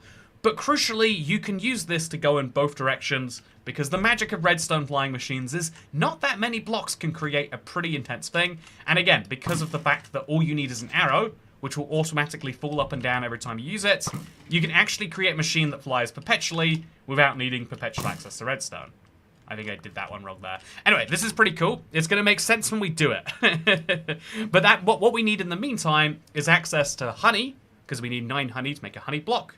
So we need at least, like, what is that going to be, like 30... no, 36 honey would be the minimum. We need 54 honey, which means we're going to need access to a lot of bees' nests and some campfires. Then we're going to need slimes, which means either finding a panda and getting them to sneeze, or we can trade with the Wandering Trader, if I'm not mistaken. We need iron, which I do technically have iron right now, but I'm going to need cobblestone as well. Enough cobblestone to craft myself some stuff. Please tell me I have enough cobblestone in one of these chests. I've forgotten my chest organization system, but I'll work it out, damn it. So I should be able to make pistons just like this. Except I need redstone for those. And then I need enough wheat to make target blocks as well. So redstone is my big throughput limiter for basically everything. And then honey and slimes are the other two weird blocks. Everything else I can technically find, even if it's a 4-day journey all the way to that mountain and back. But everything else is findable, chat. But honey and slimes, those are going to be the unique one. Where are you getting a slime? So it's funny you asked that, Adam Sony. There are no slimes found at Y200, as I'm sure you're aware, because they spawn below Y40. It might be minus 40 now, but I'm pretty sure they left it at plus 40, which means that we're 160 blocks too high up for slimes, which means we can't even like kill them and then like, I don't know, fishing rod. There's no magical solution for getting slimes, and so instead we need to trade them for the Wandering Trader. Have you met any Wandering Traders? That sounds tough way up in the sky. Hacker1MC, I'm glad you asked. The Wandering Trader he didn't spawn for the first, like, 80 days. As soon as I got this thing going, though. Ding. As soon as I got this going, all of a sudden, he started appearing. And so, yeah, that's the thing. Also, what about a swamp? Ooh, would he That's a really good question. I think there's got to be a height limit in the swamp. But if there's not, that could be the easiest solution. So yeah, in the meantime, I do still need to keep up with my daily tasks. I need a lot more emeralds than I have. And I do need to, I don't need better tools than I have. Like, I think a diamond axe is doing great for me. But I do need to make sure that I'm keeping up my emerald. Great to see you back. Hey! Smiley face emoji. Thank you, Sumi82. Please don't sue me 82 times. It's very good to see you again. I am enjoying the fact that I'm back in the sky too. And yeah, this has been my this is my favorite series for a while. Irish Lad says, I miss this so much. So now that we're back in the Skygloo world, I'm going to give one more reminder. Do check out the 108-day recap. I'm telling you to do that partially because I think it would help you understand this video here. But also this is scary. I'm also partially telling you because obviously it's one of my favorite videos we've made in a while. It took a long, long time. Nito put a lot of work into it. And if you want to see something cool, it would be good for you and for me if you watched it. Because, you know, I feel like survival challenges, like offbeat, offhand, weird ones, are one of the things that I try to do, like, actually unique here. Like, it's not like, I built a copy of every biome in my end. Like, I'm not just going to jump on the latest trend. I want to actually push survival. That's my goal here. And, yeah, I feel like getting videos like that, you know, slightly more traction is something that is important to me. And so there is my sneaky second reason, is because if you watch that video, I will also feel slightly good. And, you know, I'll make ad revenue, too. I love ad revenue. You know what you can do with ad revenue? Literally anything. I mean, actually, can you do anything with money, chat, or can you just do lots of things with money? There's a debate on that. So, good to see you, by the way, Boogie the Artist. So we're just waiting for our spruce to grow. If it doesn't grow, and we don't get more saplings, I guess we know we have more saplings lying around. So let's get some more dirt. Let's grow a second tree. And if that doesn't work, then let's start growing some oak ones, shall we? See, I think having spruce saplings is going to be great, don't get me wrong. But if we grow oak saplings in my one piece of dirt that I have here, if I grow oak saplings instead, I have a small chance of getting a... Do I have enough bones to make bone meal? If I grow oak saplings instead, there is a small chance, I'll concede, very small chance, but there is a small chance that we get a bee's nest. I think 5%, it might be 1%. But as long as we use a real legit tree, then eventually we'll get real legit bees. One assumes. So, yeah, Bedrock moving tile entities for the win. I don't know what that means, but yeah. No, it sucks. I was really proud. I was like a self-taught redstone player on the console edition. I was like slowly learning every mechanic in the game. And then as soon as it switched to Bedrock, all of my redstone contraptions broke. And I was like, you know, I should have, at that moment, been like, I'll learn it all again. But at the time, there was this real, like, sense of, like, no. If Mojang wants to break my redstone, I'm going to break them, you know? Thankfully, I didn't break Mojang. But yeah, what we are going to do is we're going to bone meal a couple of these trees just to get things moving. So, bone meal. Oh, that was a very cheap one, wasn't it? And we can use hose, actually, to get ourselves into there. And we'll also get some leaf blocks, which might be useful in the future. Heck if I know what they'd be useful for. but they'll be fun anyway. So we'll silk touch all of these up, and there'll be a useful future me block, I guess. And then we'll place a couple more of these down, and hope that one of those grows into more good things for me. So once I've silk touched all the leaves, we can immediately... Yeah, do I actually want to have all these leaves? It's a good question.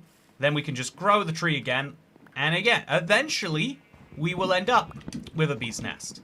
And worst case, we're getting a ton of wood, which we can use for building later down the line. So this is my first and most important step. And while I hope for that to happen, I'm going to, again, very much hope for that to happen. While I'm doing the hoping on that, I also should be doing... So I can't believe I genuinely do have a little farm in here at this point. While I'm doing the hoping for that, I also need to keep my trading moving. So every day I get access to 16 emeralds, because I can make spruce planks into spruce sticks. I mean, regular sticks, I guess. And then we trade those with my guy over here. As long as I don't trade all 16 of them, I get a very slight discount, because I literally cured him, by the way. You know, I could have left him like this guy, but I didn't. I'm nice. And then that gives me emeralds. And I can use those emeralds to make... Also, I shouldn't have made oak planks, but it's fine. And then I can use those emeralds to do all sorts of things here. So now I'm going to do a little bit of organization of my inventory. I think this is my junk stuff. This is my block chest. This is my armor chest, and this is my... Ooh, I have so many diamond toes. I guess I don't need to worry about them after all. So what we're going to do is we're going to throw our leaves into here. And once we get too many of an item, we'll move it out of this chest and into another one. Easy as that. So dirt is going to go in there for now, just while we don't need it. And so too is wool. Although I feel like wool could do with its own dedicated chest. Later we'll get like a nice... I would love to have all the colors of wool just to make some nice pretty things.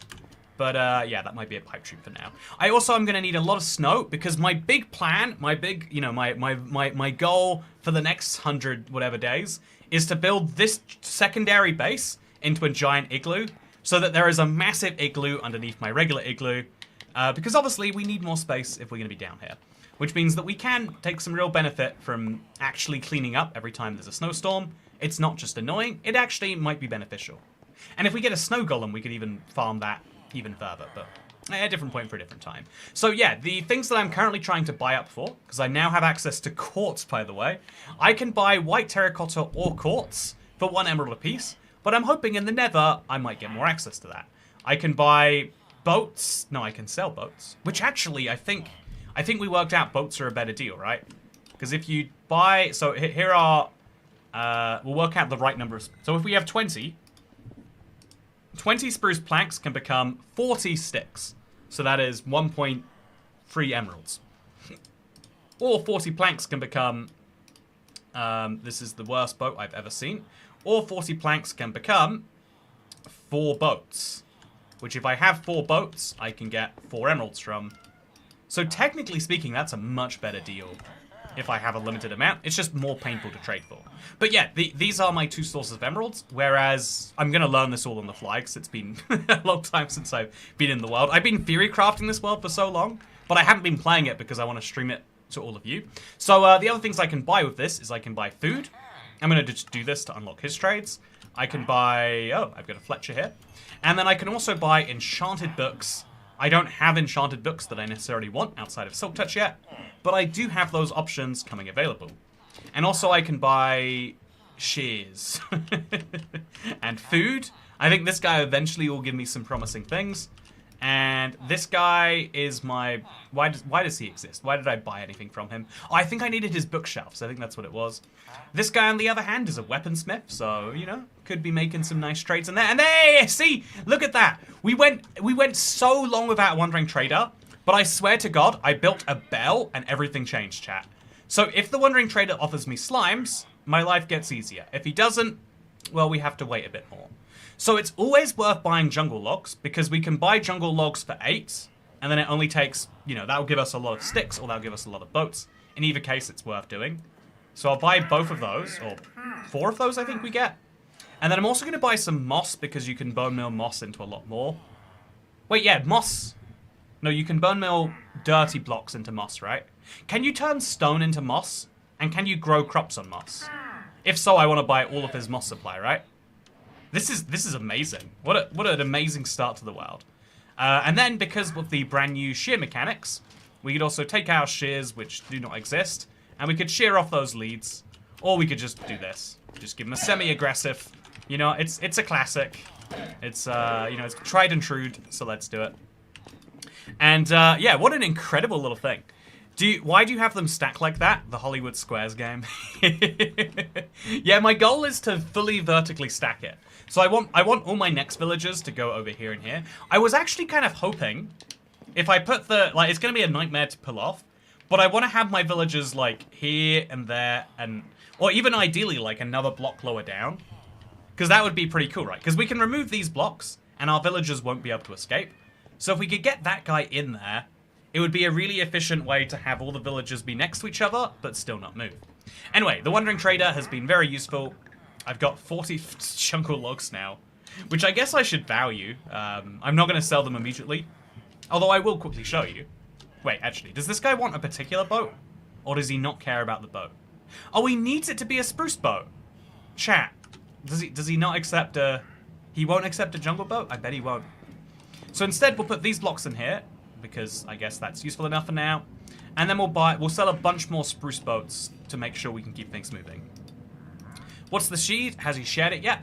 Yes, I have, End Creeper. Check out the video link down below. Yeah, look at that. I'm gonna be sending everyone there, chat. People are gonna ask me, like, Toy Cat, what'd you have for dinner today? And I'll be like, well, I bet if you watch that video, you might find out. I mean, you'll find out what I had for dinner in one of those days, I'm sure. I'd be disappointed if I didn't mention that somewhere in my last 100 days. Anyway, yeah, I desperately need to get my hands on bees, and I can use Silk Touch to actually move the bees around once I do. So I do have quite a big promise on that one. Now I'm going to make a bunch of sticks, like far too many sticks, and I'm going to sell to this guy. Do his prices go down? No. But, yeah, we'll still keep selling with him. So, yeah, I think my next big buy probably is actually just enchanted books. It's a bit of a boring one, I'll concede. You know, like, do I need to have a perfectly enchanted axe? No. But would that enchanted axe get me more emeralds? Yes. So if I get efficiency 5, that'd be useful to have, right? Or efficiency 3. I don't care what level of efficiency is. But having more efficiency on axe would be a very, very big deal, in my opinion. So, what did you have for dinner today, says Eat? Thank you for asking. I had a giant bowl of salad. I've been thinking recently, if you leave me to my own devices, I will never eat a vegetable. Like, I really think that, you know, like, farmers have convinced us that vegetables are important so they can keep a job. Like, a farmer one day was like, oh yeah, food literally grows from the ground, and we're never going to be out of a job. But then get this right, we invented food that is so much better than what grows out of the ground. And so now the food in the ground can't compete on actually being tasty. It's got to be like, oh yeah, but you'll die if you don't have it. You know, I've never told people that if they don't watch IBX Toycat videos, they will die. But, you know, farmers tell you that about their food. I'm just saying, be a little suspicious. Anyway, so I don't think I would ever eat a vegetable, like, of natural causes. I think if there was no such thing as, like, gut health and well-being and, like, vitamins, I think genuinely I could be happy never eating a vegetable again. I think there's quite a few of them that are, like, tasty enough, but it's still not as tasty as, like, fried chicken. It's still not as tasty as a lobster roll. Literally feed me butter before you feed me you know, a radish. Anyway, so I basically, you know, wouldn't ever eat a vegetable normally, but also, it's, you know, like, getting vegetables be tasty feels like, you know, like you've cheated the universe. Like, you know, life is meant to be balanced. Like, you gotta have a little bit of good so you can have a little bit of bad. I'm always talking about yin yang. But when it comes to food, I'm like, I want the salad that tastes the best. And so I had just a giant bowl of it that was actually pretty decent. You know, there was some steak pieces in there. There was some Caesar dressing on top, very cheesy. Or whatever flavor Caesar actually is. It was great, is what I'm saying. And, yeah, I was very, very pleasantly surprised.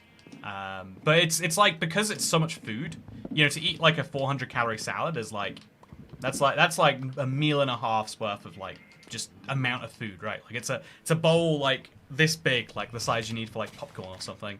And so, yeah, I had far too much food for dinner? Thank you for asking. Oh, actually, rather, I had far too much food for lunch, and so I had to finish it for dinner, which means I am doing a very, very healthy job. Lettuce is indeed awesome. It's so good. No, the reason people like lettuce is because it tastes of nothing. I love lettuce too, by the way. I want it in all my burgers because it adds crunch and doesn't add any taste. And if you know, the best lettuce, iceberg lettuce, famously has no nutritional value. It's like, yeah, you might as well be eating cardboard. But it's chewy, tasty cardboard. I love it. Anyway, that should be it. That should be enough hot takes to get us through the next few days. So I'm going to plant some trees here too. Just really trying to maximize my odds that one of these grows next to... I think it has to be 2 blocks away, not 1 block away. But I'm just maximizing my odds that one of these eventually gives me the flowers that I crave. So that was a wild journey. Thanks for asking about dinner. You're welcome, Wordfish Trombone. I mean, I didn't ask. I answered. You're not really you're thanking E there. When I was a child, my mum genuinely did not believe in fruits and vegetables, and I never had a salad till I moved out. See, I think I might be happier with that sort of an upbringing, where eating salad could be an act of rebellion. I think I would love that to be true for me. I love when you do something good for yourself, and it feels like you're doing something bad. That's the problem with people who are raised with, like, you know, really good... I definitely had shears at one point. There they are. I don't know how I didn't see them. That's the problem with being raised in, like, a really healthy, organic upbringing. It's true for everyone that I, you know, like, So, by the way, I need these wheat. I need a decent number of them. So let's harvest them. And we need a bunch of target blocks. So I'm just going to get that wheat ready. It's the first and easiest ingredient in me going to the Nether. And so let's just harvest it when we can. If we're hanging out next to this place anyway, then why not? And then I could turn my seeds into bone meal. I might want them later. And then we'll do the same for carrots, just in case. Carrot, carrot, carrot. Easy, easy, easy. Okay, so let's now go down, bring these items with us, and go dump them in our item chest before getting some more emeralds before doing it. Imagine how rich you would be if you made a burger that tasted normal but was somehow really good for you. So, Peace Dragon, I think I've been alive long enough now to realize you wouldn't make money if the burger was actually healthy. Where you make the money on this, right? Ethically or unethically, you know, it's up to you to decide. I think where the money is there to be made is if you can convince people that a burger is healthy. It doesn't matter if it is or not. It matters that it feels healthy. The reason that most people aren't eating a burger literally every day, it's not because they don't want it. Everyone loves burgers. They're great.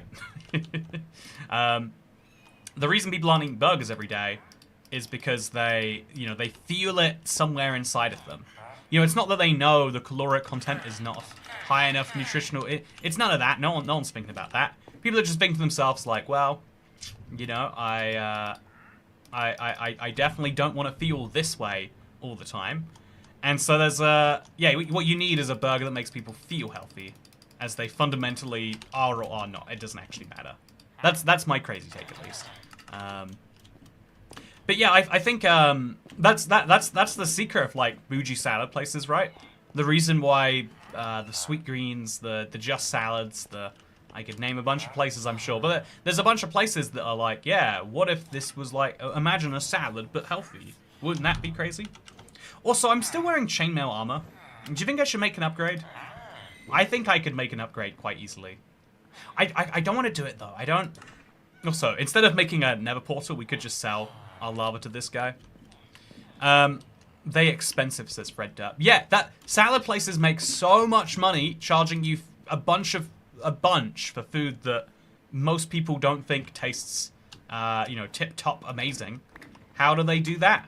Because you are convinced it is good for you. You are convinced that if you had the money, you could do this every day. And that's where they get you. That's where they get you, is most people have... it's like, have you ever been to a health supplement store? I've been, I did some accidental economics research yesterday.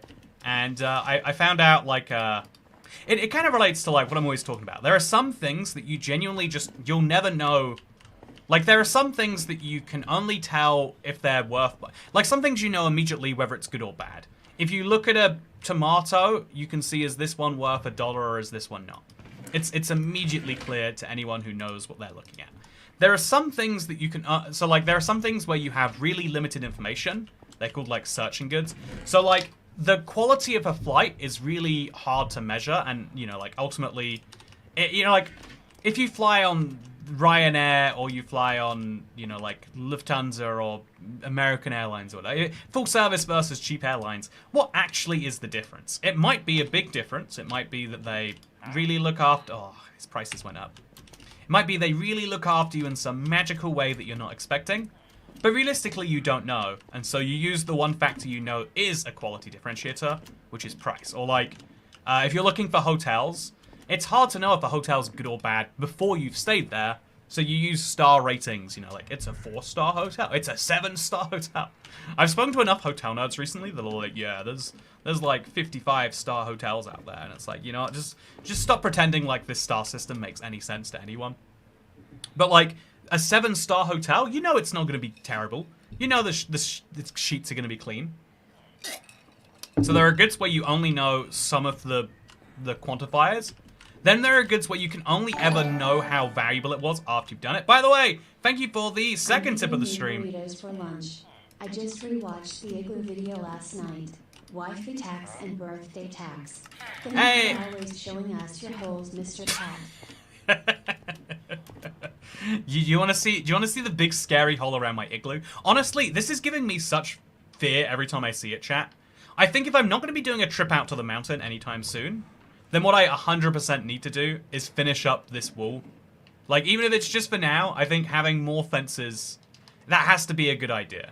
I think fewer opportunities to randomly fall out of the world would make me feel a lot better. And so let's reduce those opportunities to die. So now I'll put fences here, and then like here and there. That should be enough fencing to like really remind me, don't do what these cats are doing. I don't know why they like living life on the edge there. But yeah, I'm going to show you my hole internet. I'm going to show you that I try not to go in that hole.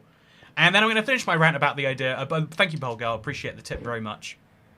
But there are some goods. Is this the same wandering trader that's just ended up trapped in a boat? I'll go up to him to find out. Yeah, I think I want more moss blocks, chat. I think all the moss blocks I can buy are worth it. Because I think you can do crazy things with moss blocks.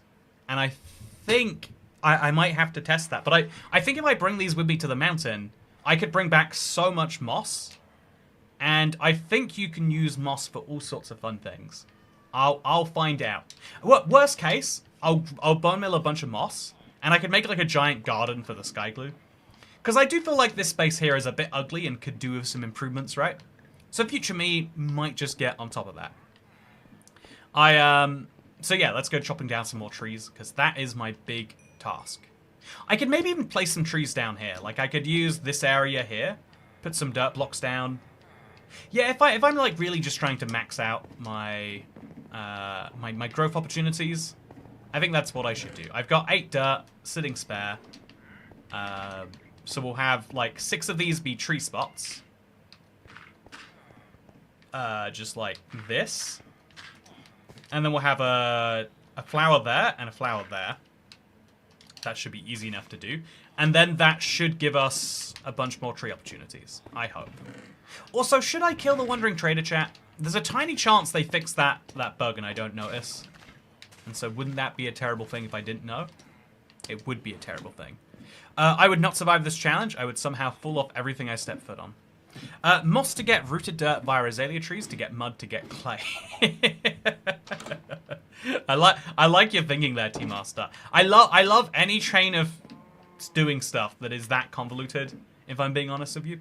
Okay, there we go! So fast, internet. We've got 2 bees, which means immediately I'm going to bone meal some. I'm sure I have flowers sitting around, but again, no time to stress about them.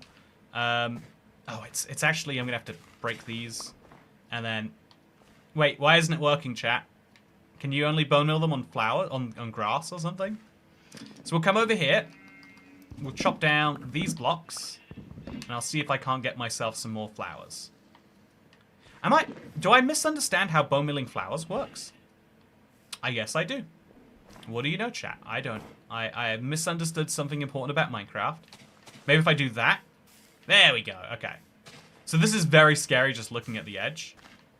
Gotta say, do not like it. And now I've got my poppies ready to feed the bees, but they've just gone inside. Can you break this with Silk Touch on a hoe, chat? Or am I going to immediately make bees angry at me and I'm going to regret it? I'm going to choose to believe they won't be angry at me, and I'll climb that big tower if I'm wrong. Hey, they weren't angry. Or if they are, they're inside and they can't complain. So now I'm going to take my bee nest downstairs, and we can start breeding the bees every day, add it to our routine. I probably have enough logs for a while, but I'm still just going to come in here, chop down a few more, make sure that I stay on top of that game, because you never know how many emeralds you're going to need. If the Wandering Trader comes by at the right time, I want to be locked in there. So clay means a fully accurate brick house is Greyhound Master. That is good. I think for super flat, that's something I'm excited for. Oh, by the way, I think this. I'm in front of the right audience for who would care about this chat. But now is the time that I really want to mention that copper tools, like. I've got like a bit of a who is this really useful for? Except when it comes to super flat. Super flat is going to be revolutionized by copper tools. Chat, I haven't been able to make stone tools for the 100 days I've been playing hardcore super flat, right? But I'll be immediately able to, after the update comes out, I'll be immediately able to make copper tools. So in September, we'll definitely come back for like Season 2 of that world. Maybe, if we're not already playing a more convoluted super flat challenge by then. I'm so excited. Copper tools on super flat. Absolutely love. That's why I think early game innovations are clever sometimes, is because they can really affect everyone, everywhere, including my silly little challenges. So I don't know why there's still a hole in the thing here, but it is very much terrifying. I've now minimized the size of that hole, hopefully for the best. I think what I would be better off doing here actually is like having multiple layers of wood here, so that if I get exploded by a creeper, it doesn't immediately kill me. I think that is something that would do very well for me. Okay, so super flat copper tools is a game changer, says Arabic Minecrafter. Yeah, I know, right? Okay, bee breeding. Let's get on it. So I'm going to chop down this tree just on the off chance that something else grows. More bees is more better, right? I can make more honey blocks, make more fun things. I do want more bees so I can get more better. Then I'm going to head downstairs. And I'm going to place my bee nest down. I'm going to run away from it because I think there's a tiny chance the bees are going to be mad at me. So we need to place the bees somewhere that they can have a de-angering device below them. I guess this corner of my world makes as much sense as any. Or my base. So we'll place a bee nest there and run. Just on the off chance they're mad. I'll throw eggs at them. Really find out if that makes them mad. It does not. And now I've got poppies, so I can feed and breed them, which will be essential. Then I'm going to need to get a campfire. Chat, can I make campfires? I think I made charcoal a while back. I have no idea what I'm up to here, but it's not charcoal. I could make some charcoal right now quite easily. I'll put some spruce logs in. Oh, I've got 10 campfires already in my inventory, ready to go. So I'll put a campfire down here, and then I'll put trapdoors around it. Those trapdoors will keep the bees from running inside, which is the worst. Why is the US dollar so weak compared to the GBP? It's silly. Anyway, my 15-year-old cat stole one of my mum's chicken strips. She holds it with her beans and eats little bits. So, there's an interesting... I think when currencies get close is when you most feel the whole idea of weakness. But one of the points I will, like, defend to the death is that currencies don't really necessarily get weaker or stronger. In theory, between economies that trade with each other a lot, you'll find that even though the dollar is worth 20% or 30, 40% less than the pound now, prices in dollars will be 30, 40% higher than in the pound. And so in theory, at least, presumably, so I've got one bee ready. I just need two. I can't breed one bee. Can't breed him by himself, chat. I need a second one. So I'm going to sit here with the bee perfectly held into me.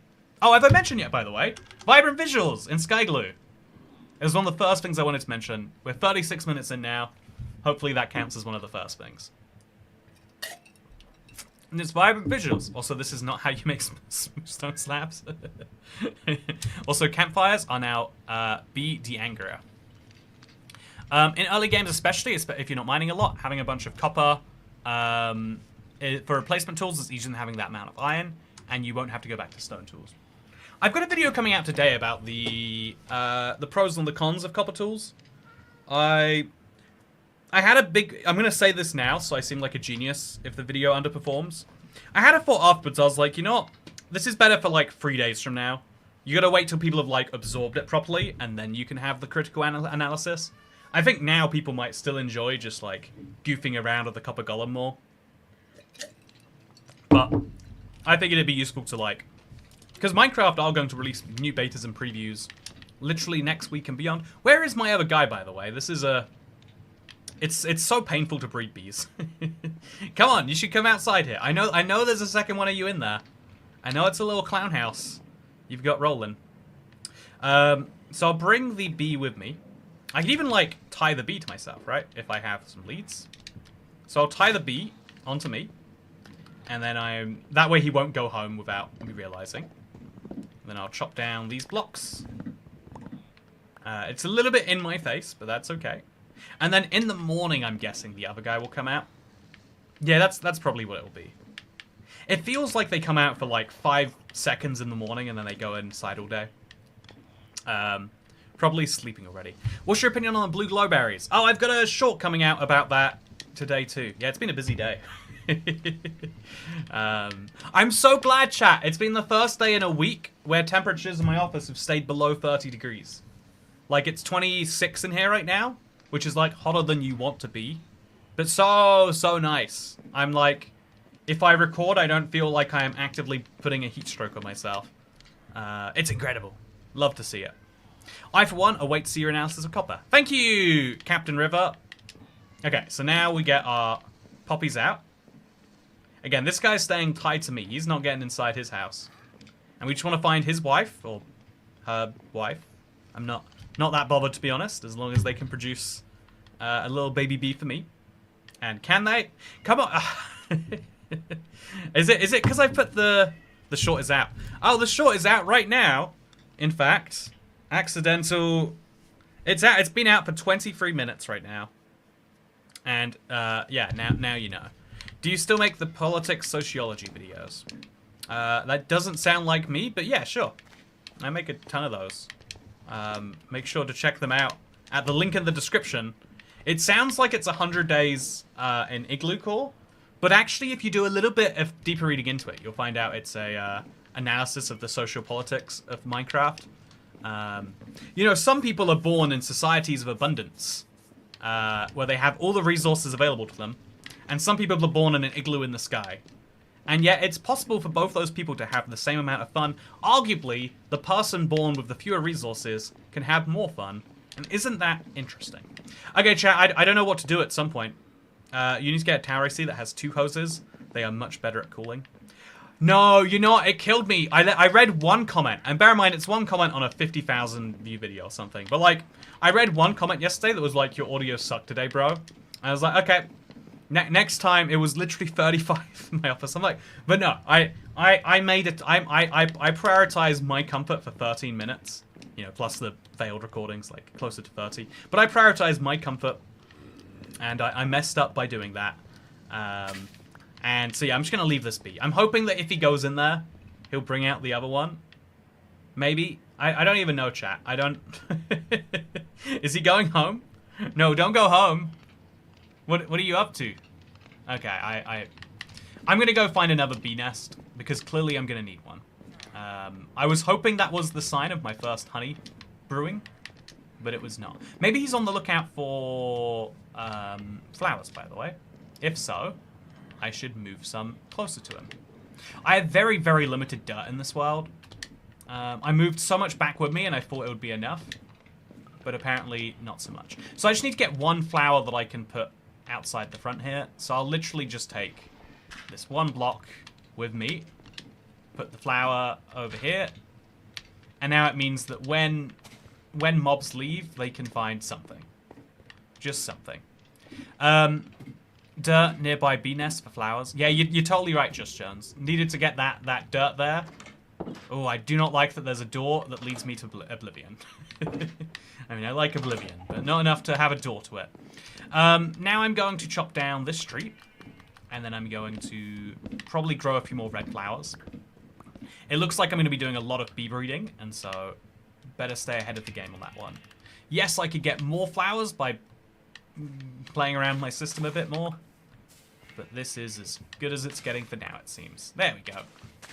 That's 6 poppies. That's 2 breeding cycles. That'll do. Then let's grab some more trees. Just get those planted down. Nice and easy. So yeah, chat, I'm feeling really good about my bee prospects. I'm feeling a little less good about my slime prospects. We're going to have to find out, do slimes spawn in swamp biomes even when you're this high up? So I'll go stare at my bees for a minute, hope that they, you know, reproduce or whatever. And then we're gonna hope... Okay, are they around? Hey, okay, that's one guy. Actually, has he got pollen on him? If so, I just want him to go back to the nest. I think. No, is he? Okay. He's loving those flowers. Is he picking up any pollen from it? So you can look at his butt here, chat. This is a useful fact. And the butt should change once he gets pollinated. And then he'll bring that home and make honey from it. He also can make crop... Hey, he's got it. Okay, so look, he's got a lot of weird crusty stuff on his bum. And that means that he's ready to make this yellow. Right? I'm pretty sure. Okay, so I'm going to go check the swamp thing. Oh, we pause, because that's how Minecraft works. So I'll just leave this in the corner of my vision there. And we'll go to Minecraft Wiki Swamp.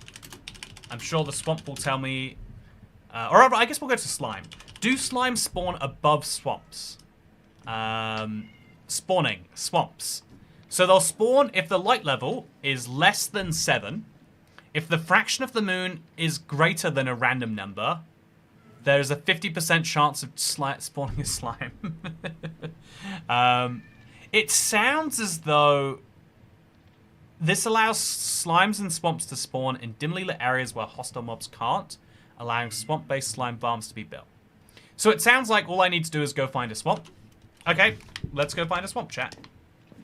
That does sound a lot easier said than done, doesn't it?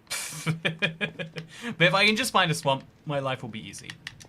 And in the meantime, we'll keep chopping down trees so that we can get some of those to spawn. So chop it down, get a bunch of wood, use the wood to keep my emerald resources coming up. I do have suspiciously few right now. So oak planks into sticks, into lots of sticks, into this guy. Get those traded. Yeah, it's really goofy when you really think about how a lot of Minecraft mechanics work. But we can get slimes, which would be good because we could get them consistently. Whereas if we get them from a wandering trader, which I'm still not sure if I want to keep him here. We'll see if another guy spawns while he's there, but yeah, it's interesting. Slimes can spawn in swamps and mangrove swamps between the altitude of Y51 and Y69 inclusive. Oh, where did you see that? Oh, one sec. Okay, so I'm not gonna find slime chunks. Stop staring at bee butts.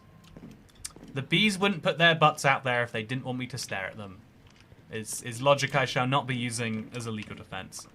Okay, so yeah, we definitely need a second nest. I was sure I saw two bees at the same time, but apparently they've gotten in some form of marital argument,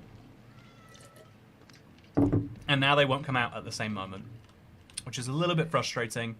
But there's not a lot we can do, and there are things that we need to do, so let's focus on those. So now we'll make a bunch of spruce planks, like 2 stacks worth, which allows us to make 25 boats. Oh, I really need to re-empty my inventory. So junk just goes in here. Junk, junk, junk, junk. Even campfires are technically junk. Arrows, they don't feel like junk. Yeah, I'll keep the arrows as a maybe I need that sort of item. Everything else, though, is junk. And these blocks go in here. So a spruce trapdoor and a spruce slab, and yeah, it's all junk until proven innocent. Then we can make a bunch more boats. And we'll sell 1 inventory's worth today and 1 inventory's worth tomorrow. So you, my friend, are going to give me a lot of emeralds. What a good deal that was for both of us. And you, bees, come on. I'm going to have to do something eventually. So, yeah, the next things that I can buy, chat. Do I need diamond boots? The odds seem like they would be low, right? Like, when am I ever going to actually need any armor? Especially, I really should have chest armor first, right? When am I going to need any armor? But if I get diamond boots, I'd be able to buy other stuff. And maybe this guy will sell me a chest plate. So if I've got the guy anyway, let's make that purchase. I'm going to buy all of these. And that's all I get is a helmet. So having projectile protection boots would be better than having iron boots. By like a little bit. So I'll buy those. But I'm still missing by far the most important piece of armor. So I guess that's a thing, isn't it? So I'll have lots and lots and lots of sets of chain ready to go. And I could smelt these down if it ever came to it. And then also, the other things I need to buy are redstone dust. Oh, that's where I'm getting my redstone from, chat. I can buy redstone for 2 apiece. And if I buy redstone, I can mix it with wheat. Do I still have my wheat on me? I definitely got a bunch of wheat. So I can take my redstone, I can take my wheat, and I can make a target block. Where's the target block? Target block. It's a hay bale. So it's pricey. We make 1 hay bale, and we'll make a target block. Look at that, chat. So this is a sign of things to come. I mean, I'm gonna leave this above the guy so I don't forget where I get them from. I'm just going to leave that. Yeah, I think putting this between him and the guy next to him would be good. He's not going to be able to get out in either case. But if I just put a target block there, it's a fun reminder that he will give those to me. And I can always take it back later. Then I'll put my bricks just, I don't know, there or something. And there we go. So chat, today has been a very nice move forwards. You need arrows for the target blocks. Yeah, I'm going to need a lot. I'm going to need that quite far into the future, I imagine. Because getting slimes is going to be the real pain, right? It looks like I've got honey sorted. I've got my redstone for everything sorted. Wonderful. I'll buy a few redstone today, and I'll buy some more tomorrow, maybe. I can also start to buy lapis. Yeah, I think this is going to be where a lot of my value starts to be formed. I don't want to buy ender pearls, but I do need to buy my redstone and my lapis from this guy. If I choose to do that, then I can start making fun blocks from it. Look at this, chat. I mean, I could also just kill witches now. I'll put this other block on his other side to be made out of redstone, maybe. Or maybe this block here. If I make this out of redstone... yeah, I think that's just a nice thing to have there. Especially in vibrant visuals, it just looks kind of good, right? Okay, so let's go to bed, and in the morning, we'll get bees. Pandas can spawn on grass blocks in jungle and bamboo jungles, and yeah, so that's our backup plan if we don't get it from Wandering Trader. We're going to have to rely on panda sneezes, which sounds like a joke, but it's very real. And so yeah, I think there are 2 bees in here. I'm going to spend 20 seconds waiting and seeing how it goes. But yeah, chat, is the campfire keeping them in? Isn't that what keeps them from stinging you? It keeps them from being angry when you harvest. I don't think it keeps them inside, because this guy did just come out. I'm guessing that at some point some data got broken while I was doing something, because it really looks like there is just the one guy here now. I don't know why. Charles, on Bedrock, moss can convert polished granite andesite, which can be bought from level 3 mason villagers.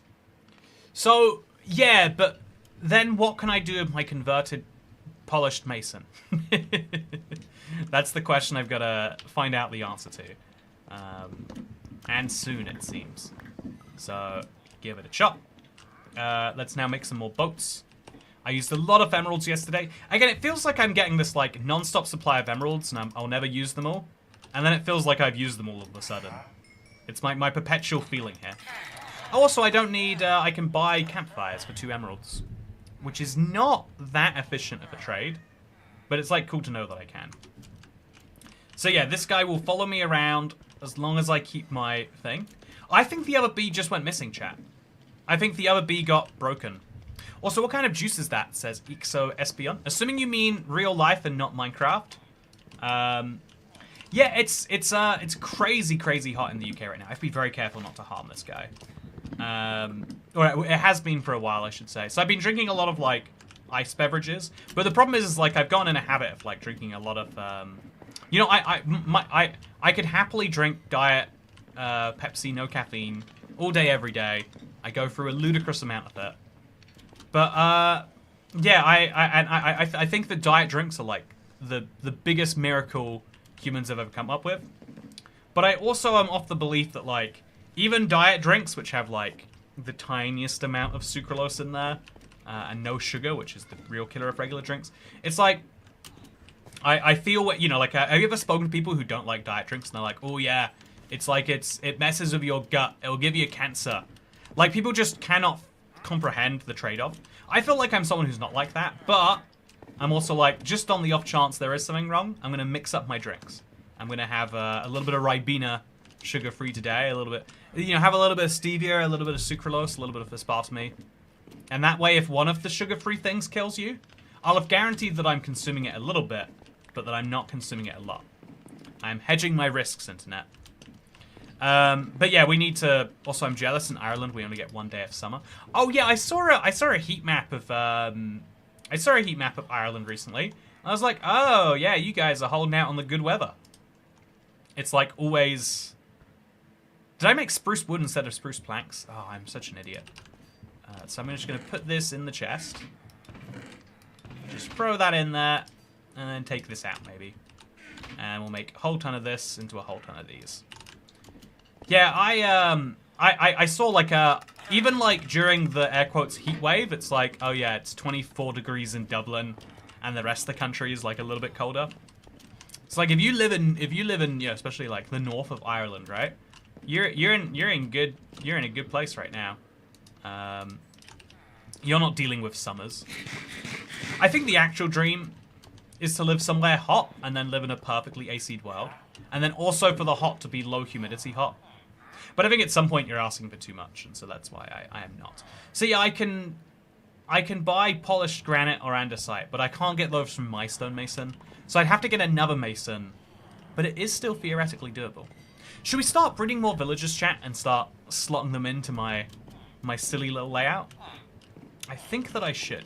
So let's now take this block here. Okay, that was one of your guys' trading site. I don't know which one. And we'll place it there. Which of you... It feels like you didn't change anything there. So now we'll break it again. Okay, so it's the guy in the back here. So that means that this guy... This table here affects this guy. Because he should lose his job. Except I've already bought a Silk Touch book from him. So I'll put this one back down. And then I'm going to put this... I'm going to try and get this guy next to that table somehow.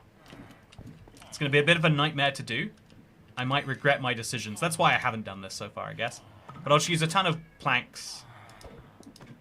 Okay, so you go stand next to that table. And then I'm going to put blocks all the way around you, including where this guy is. And then you're going to go stand over here somewhere. No. Ooh. Okay, that's fine. Yeah, back there isn't bad, necessarily. And then this guy, we just need to make sure he stays to the left. Or the right here. I guess we'll put him to the left. Oh, no. Okay, stay forwards. So we want to put a block back there. And then a block on top of here. And then a block up there. And then we're going to remove this block here. Okay, chat. This is my genius move. If I remove this block... Now he sits down there, and get this right. So the guy behind him is going to be a nightmare to move. But this guy, now, he's kind of semi-trapped there. I'm going to use bricks to sort it out later. But as long as I can put a workstation for him that is accessible, I assume that this would count as a workstation for that. He'll be locked in there. So now I'm going to put a slab there, just temporarily. And I'm going to break this block. If I break this block, then no one can get out, so we're good. Okay, this is a lot of inventory. This is a lot of villager organization, but it is worth it, chat. So I'm gonna break that, and we're gonna put no. I didn't know you could get out. No, don't leave, please. He is sprinting out of there, chat. Okay, so now what I need to do is I need to desperately put him back in. He is a fisherman too, he's important. Isn't it funny how, like, when they're trapped, they really do know it? There is no way he would run that fast otherwise. He has a feeling that he doesn't want to be away from here right now. So, can I put him on a lead? No, I've put him in a boat. Don't want to get him somewhere else. That's what we're going to have to do. And so it's what we're going to do. Isn't it crazy I have an anvil, by the way? Only really just sinking in that I have one of those. Okay, so you, friend, get in the boat. And we're going to row him over there. Oh, it's a whole nightmare. I don't have enough space without breaking these fences. Maybe moving them back into a dangerous space? Guess that's what we'll do, though. Look what you've done to me, Fisher. You've made me remove the barriers that I said were so important for my mental well-being. So there, and then here, and there, and there. See, look, if I fall off through this little gap later, it'll be your fault, Mr. Fisherman. Do you want that? I hope you don't. Oh, I still can't get the boat through. I'll have to break the bed. Put the bed back. Oh, you can lead boats. Smart man. The smart man wouldn't have tried to escape. He'd have realized that he was coming back in eventually either way, and that his escape will only lead to his own downfall. So, yeah, I'll have to deal with him in the morning, I guess. For now, this guy back here. Oh, he's going to be a real nightmare about this, isn't he? In the meantime, I think he's my third villager, so as long as we know that, we can slot him in nicely, I guess, to the right here somewhere. So getting in this boat is a little bit terrifying, chat. Oh, God, I do not like this. But we're just going to row him... Oh, row him over here onto the top layer. And then when we break him, we want to make sure he goes into this spot here. Because this is going to be my second villager, the guy back there currently spot. And so he's going to go nicely, I hope, into this space here. That means I have to break this space, which will not let anyone out, but just confirm that that's true. I guess I'll just put him on here, actually. That'd be much easier for everyone. Let's grab some planks. Let's see if he... I guess if we have to do it in the morning, because otherwise he'll just run straight in there. Like, if I break this now, I think he's not going to be easy about this. Okay, so don't fall off the edge. I put a lot of resources into growing you up. Now, there we go. You're going to just hang out right in there until the day you die. No, that's not till the day you die. Don't jump off. Don't do it. Okay, so you're going to just run back in here for me. Perfect. Okay, so we've done it. So we've got this guy locked in. Now I just need to get the fisherman back, and I need to work out what that guy's going to do. I could just give him a lectern right now, right? I could just put the lectern behind this villager, because it won't let the other guy out, but it will lock him in. It's kind of messy. Yeah, it's really messy, in fact, I would say. So as soon as we can just put some dividing line between these two guys, that would be good. Like, I want them to have their own little spots, so I don't get confused as to who is who. So I need him to get knocked down a layer, which means I think the best thing to do is to punch him. Chat, you should never do this with a golem around, but thankfully there is no golem around. And so, boom, just put a block in here. I can't, because of the button. So, there we go. Sorted, chat. Hey, it's messy. It's very, very messy. But we've got a lot of blocks to remove. And we still have to get the fisherman back in there. But otherwise, we have done it. We have fixed our own mistakes.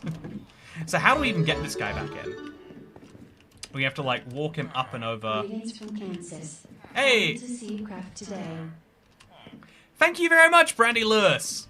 Sending the greetings right back to Kansas. I can't do my Kansas accent. I'm from Kansas, but this isn't what someone from Kansas sounds like at all. This is what someone in the UK believes someone from Kansas sounds like.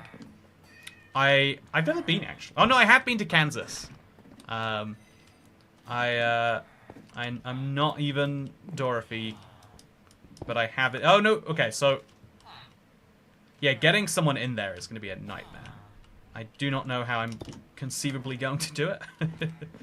I guess I could get through here. I'll have to remove the barrel, then replace it. Okay, is there anything in the barrel? Oh my god. Why do you do this to me, fishing villager? Why do you want the trickiest spot to get back into? Yeah, I'm gonna have to break it. And then I'm gonna have to break him later. But that's a problem for a different time. So I'm gonna break the barrel. Please tell me I picked up the barrel. There we go. I've got the barrel now. Don't run back. Don't do it. Don't do it. Don't do it. Don't do it. Don't do it. Okay. Now we can just fill from this slot. It's all going to be disorganized and jumbly. But we've done it, chat. I have fixed my problems. Which means I should be able to remove this block. No, I need to have a slab there or something. So once I place this slab down here, I can remove this block. Although he can just climb on that to get out, I think. Yeah, he can. Which means I need to put a block above him.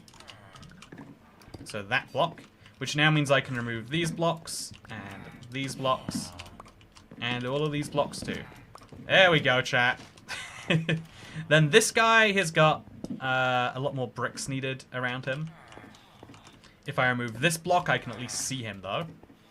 And there we go. It's slowly coming together, chat. My little wall of villagers is getting messy, but there. And now this guy is going to be easy enough to trade with. I just break and replace this block every time I need it until he gives me the right trade. Okay, so in that time, have any bees grown? I cannot stress enough this is my real priority. I've gotten some bee juice, which is nice. Oh yeah, I can't get sand, so all my water bottles have to come from fishing, chat. And so if I want to get honey bottles... Is it 4 honey blocks for a honey thing? Anyway, so I need to drink these water bottles. I can get more water, so that's no issue. And I'm going to have to do something a little bit spicy, and I'm just going to have to go in there. Okay, are the bees mad at me? They are not. In which case, I've got 1 honey, chat. 1 honey! Prime City living right here. Yeah, these are very, very central places. Let me tell you about it.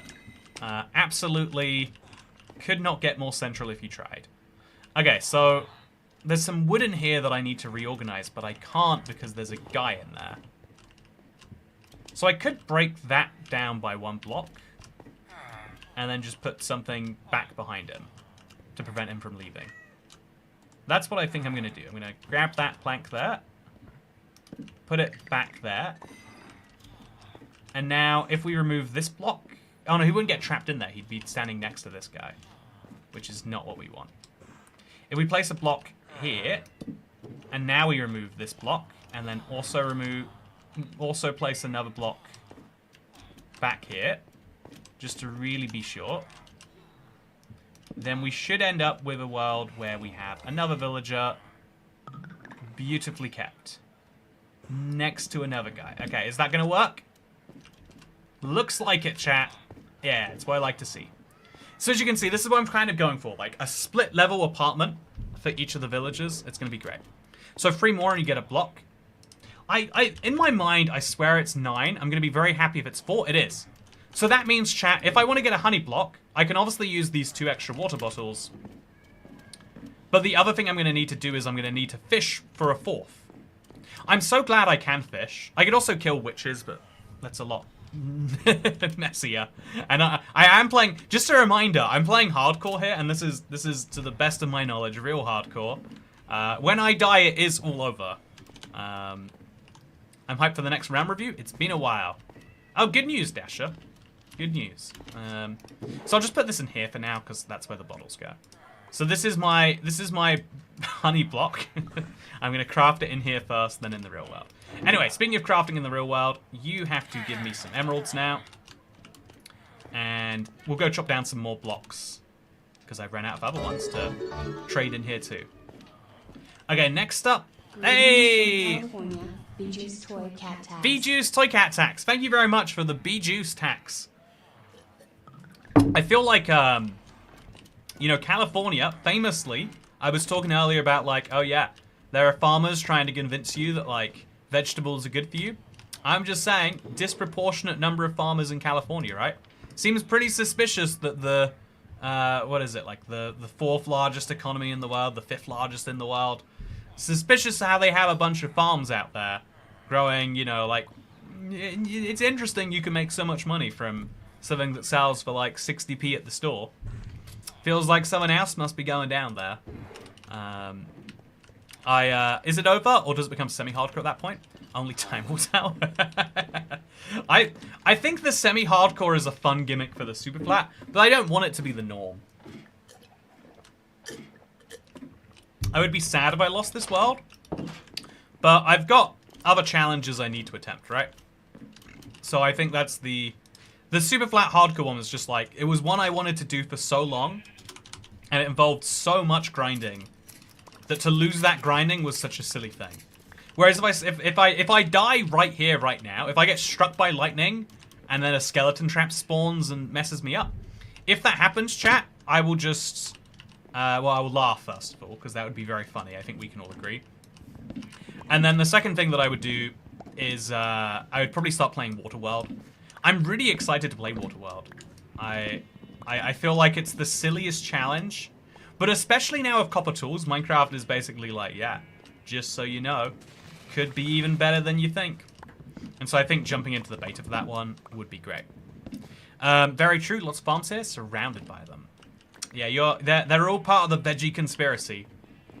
You know, you ever try an avocado? It's pretty decent, but do you know how much they sell for now that they're, you know, they're fun and trendy? You know, it's truly incredible. Whereas, you know, like burger, which can literally be made of like the lowest quality living beings, you know, like just in a big meat blender, amazing. Also, Waterworld versus Void World. Oh, that's a funny point, Pow. I'm glad. I kind of like zoomed over it in yesterday's video, because I was trying to like show everything as quickly as possible. But yeah, the Void World preset exists, and that is definitely the hardest one. I think by like a real long shot. But it's also the most interesting challenge, I think, by quite a bit. So are we going to do it? I mean, I'm not going to say no. So I'm going to remove this. Actually, I think I can just remove this altogether. Yeah, there's no value in that being there. This guy is gonna need a slab above his head. No, right now, right? No. Okay, this guy needs a slab above his head. The torch got in my way, but not for long. And then once we've got that there, we can remove this block and we can remove this block. And as you can see, my dream is coming to pieces, chat, or coming here. It's piecing together, I guess. Then we'll place the slab there, which means we can remove this block here, which means we can put his, like, you know, fun table there. Yeah, this is a bit of a suboptimal situation. I don't love this, but it is what it is. Let's buy some more redstone for today. I don't know how much redstone I want. How much lapis do I want, chat? Like, enough to buy a block? One presumes. Lowest quality living beings. Sad face, says Chantal.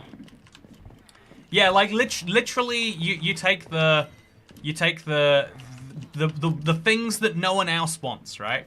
You can take it and you can grind it up into a big pile of mush, and people are like, yeah, that's the best food I've ever had. And then it's like, oh yeah, there's this weird green thing that grows from the ground. We get thousands of them. Would you like to put them in your food? And then you can't win on flavor, so you got to be like, there's health benefits. It's got healthy fats. You know healthy fats? You know how crazy that sounds? But we all believe it. I believe it. I feel healthy when I eat an avocado. Yeah, big farm. They're gonna come for me, chat. They're gonna try and silence me one day. Don't let them do it. Okay, so it's coming to pieces, like falling apart. The lapis texture still doesn't really look like lapis. Okay, you're making me want to get a lapis block now. I've not seen it in Vibrant Visuals. Obviously, that has the fun layer applied to it. Let's see what a lapis block looks like then, shall we? So I'm gonna put this lapis block in front of one of the villages. I can put it like on the side here, I guess. Yeah, this block here doesn't need to exist. So I'll remove this one and I'll place lapis there because there's no one back there. So I'll put a lapis block there. And then I can remove this brick block between them. Yeah, there's no need for that to exist. And so, oh, no, ooh. Let me just crouch in and out of there. And it just kind of adds a little bit of visual decoration, doesn't it? Isn't that nice? Oh, I should probably actually have taken one of their blocks and put it in there. So next I should take this block and turn it into the stone cutter. So I'll place a slab there for now.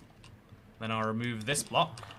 And I'll just put the stone cutter there. Oh, no, no, no, no, no, no, no, no, no, no, no, no. Do you know how much I hate you when you do this, friends? Do you know it okay, it's fine. I'll avoid being vengeful because you'll be going back there tomorrow. I know you know what's right.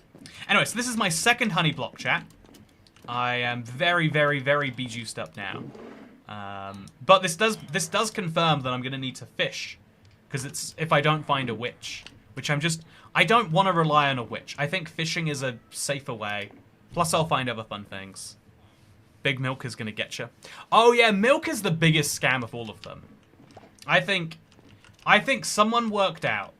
Actually, can I am gonna get in trouble with someone. I'm gonna get a comment from one guy who's like, "No, Toy Cat, you don't understand. I literally." Is there any way to get him like actually locked in there? I guess no. I'm gonna have to move this block here. Can I move this block here? Yes, I can. If I put that block there, like here. Yeah, I'm gonna have to put that block on the ground in front of him. So just stay in that, stay in that, stay in that. See, he's technically squeezed in now, and it looks a little bit better, but that is kind of messy. I wish I hadn't done that now.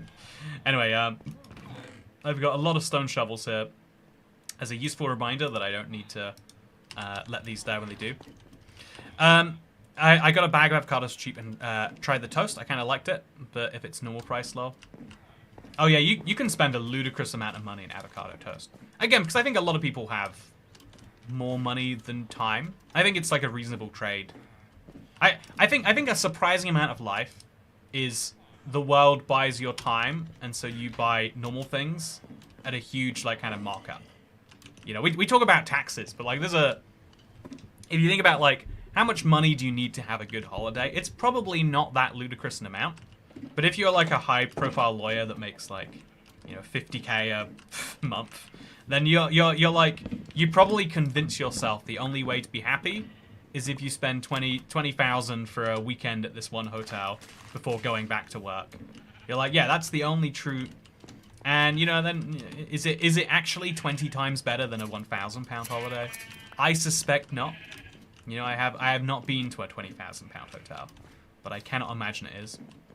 I was thinking recently, actually, I went to a like a nice little, I guess the word resort is the one they would probably use, when I was in the Philippines, for a few days, and I've always been like a big resistor of the idea of like going to a place where relaxation is the point, because you can relax anywhere, chat. That's the secret they don't want you to know.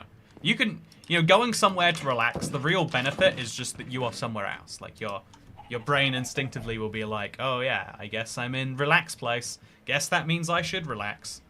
Also, a campfire is meant to be in here. I'm not that sure. But I'm going to bring some spruce with me, because I've not been growing it. And I'm going to turn that into some other stuff.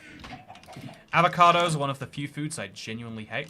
Anyway, yeah, no, milk is the biggest scam. Someone is going to come to me for this, but it's such a big scam, internet. Like, again, someone 150 years ago was like, oh, yeah, you know how humans produce milk? We got this big bovine that can produce it too. What if we could sell that to people? And then it made people really sick. You had to live really close to the farm to get it fresh enough that it wouldn't make you sick. In like quite alarming quantities too, if you're being entirely honest with yourself. And so, like, the pasteurization was a miracle, allowed it to spread further, and we kind of worked out like, oh yeah, milk is like fairly acceptable as a thing that you can give to. Also, that's got to be another wandering trader. Please sell me. No! Why? Why did he have to kill himself? Big Milk came straight after him, chat. Big Milk and me. He knew too much. He'd been listening to me talk for too long. No! Why did he decide to do that? What is in their pathfinding algorithm that could possibly make sense? Ah. Ah, man. Anyway, so like, I'm so mad. I'm so mad. No, I'm not gonna get over that one easily, chat. I want to, but I'm not going to be able to. He was insulted because you insulted his drink of choice. No, yeah, it's like I will continue to insult milk because it's what it is it's very fatty water, right? Like it's got a value in the human chain. There's a reason that we drink milk from our mothers or whatever. But like as a substitute for that milk, pretty bad. You know, like human milk is the best milk for humans. Have you noticed other species like don't drink other species milk? Like you won't find like a dog around like a pig, you know, breast drinking pig milk, right? It's very weird on an objective level that we started like, you know, supplementing our own milk with the milk of these cows. And then the history of it is just how bad it is for us. But people who make milk have a real heavy interest. Like dairy lobbies are one of the scariest things. They have such an interest in making sure that people buy large amounts of milk. But like the US government guarantees they buy a certain amount of cheese every year just to make sure that milk prices don't go too low, so that milk farmers can make their money because they, you know the whole like got milk ad? That was the government. That was the government saying, please buy more milk. Except, you know, people wouldn't respond to an ad that said, please buy more milk. It's good for your country. So it had to be like, oh yeah.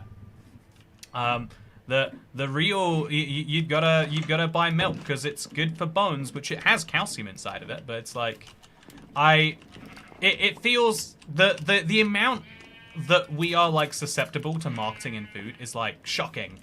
And I think I know I'm here saying like, yeah, I just want to eat a burger every day, man.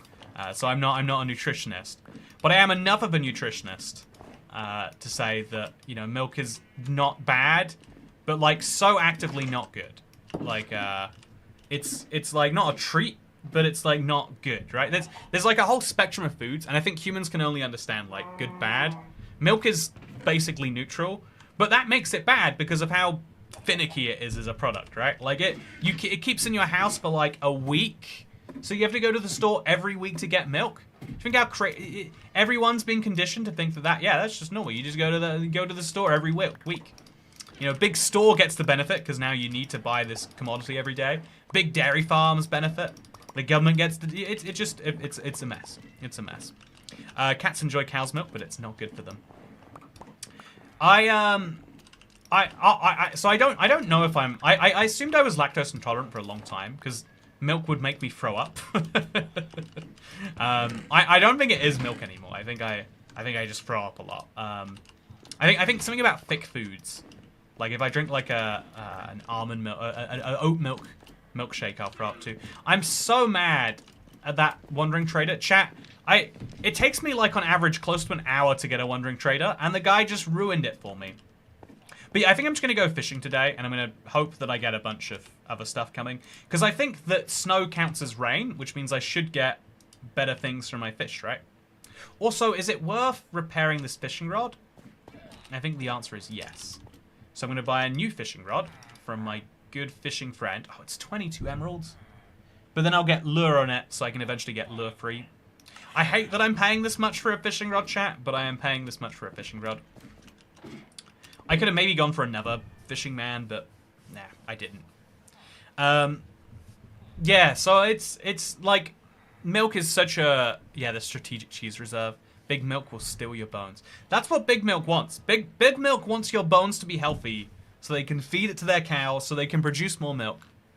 No, I think milk should be a niche product, not a staple. I think bread is, like, you know, everyone's gone that way about bread recently, right? Like, bread is literally poisonous. It's like, no, bread is fine. Bread is good even. You can make a good lobster roll or a burger out of it. Lots of good foods involve bread. Lots of good foods involve milk. I'm talking about butter and how good it is all the time. But you know, like, the idea of just drinking milk, or the idea of, like, you know, needing milk on such a regular basis is absurd and only exists because people who have cows It's the same way, you know, like, people get mad at the idea of landlords feeling entitled to money regardless of their property being, you know, like, habitable or rentable, right? Like, just because you spent a bunch of money on an asset doesn't mean we're going to guarantee that that asset is profitable for you. That's what we say in response to landlords. So that's what we say in response to someone who starts a sewing kit business or whatever else, right? Your risk, your business. But when it comes to dairy farmers, we're like, ooh, are you losing money? Guess we'd better start a national advertising campaign to make sure you don't. There's, you know, like, farming, it's the craziest thing. There's, like, trade deals that we're, like, signing to, like, reduce the price of, like, goods like that. And farmers immediately are like, oh, but that'll mean I won't be in business anymore. I won't be out. It's like, just make something more useful. Make something people want to buy at less than 47p a litre. You know, like, you know, water sells for more price than milk does, right? But there's a bunch of people with cows. You're just mad because you're the only one who can't consume it. I drink milk I mean, I have milk related products all the time. I think it's a decent, like, staple food. But I think we've outgrown our basic staple foods. I think we can do better. I think that we can create a staple food which is I mean I was gonna say we can create one. Like, most of the world does not have milk and bread as their two staple foods. Most of the world is lactose intolerant because you have to like poison yourself with milk for a really long time to have it not be poisonous to you. Like, you know, really think about that, right? Also, there's 1B now. I think there's always just been 1B. I think I'm really annoyed that I have to go through all this effort to get a second. But such is life, I guess. Such is life. So let's now make a whole bunch of oak planks to make a whole bunch of sticks. Because I still am going to keep my emerald stash topped up. Very, very important to me. And then let's continue also to make the spruce planks into boats. Just selling all of those boats every day. I have got such a full inventory. Oh, because I'm now picking up the things from fishing. So yeah, chat, we're specifically looking for a 4th water bottle. That will allow me to make a honey block, which is a very, very big deal. It doesn't matter too much until I've used up my third water bottle. But, like, still, it's something that will be very useful to me. And once I've done it once, I can then reuse it again and again. So let's sell some boats. And then let's go make some more and sell them again.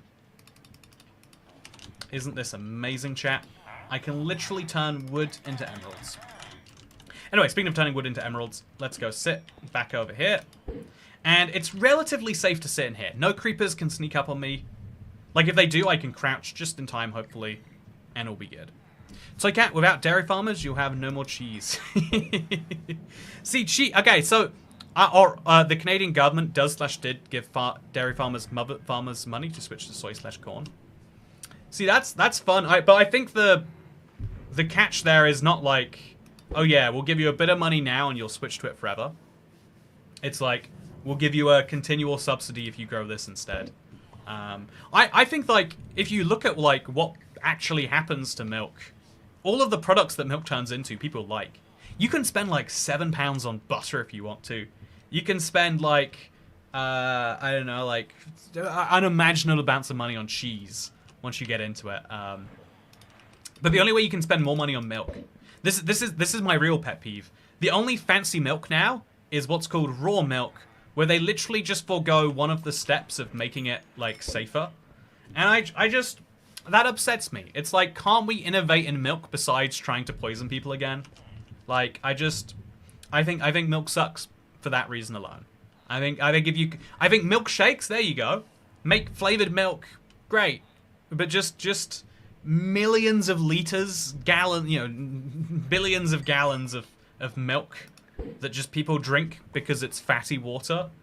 It's the same way that you should be upset with people who drink trillions of liters of Coke every year. I'm sure it's not trillions of liters.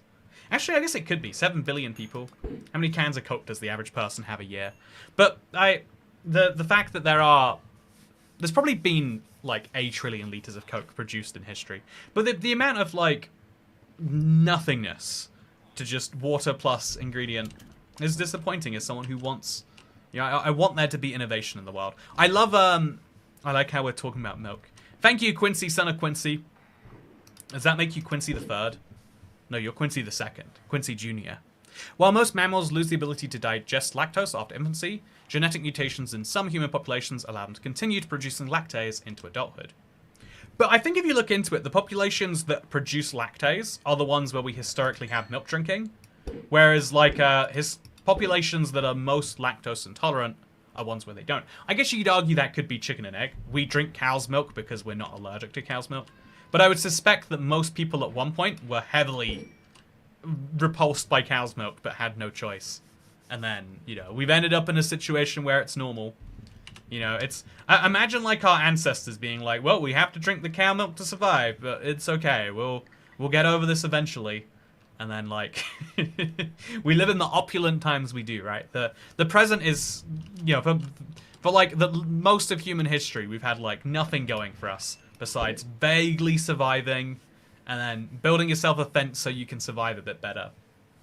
We have the ability to play video games and complain about milk while playing those video games, or sit in the sky while playing video games.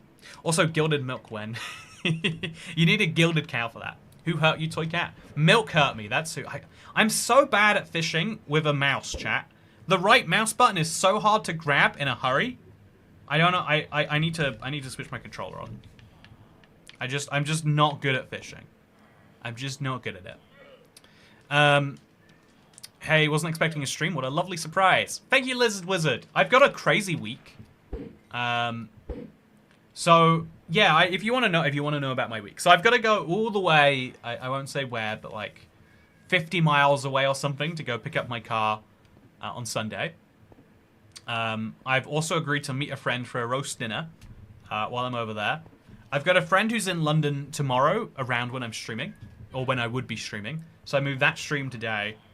And then also, I had a friend just send a message being like, pick a weekend, I'll come and visit. And I was like, can you make that a Friday?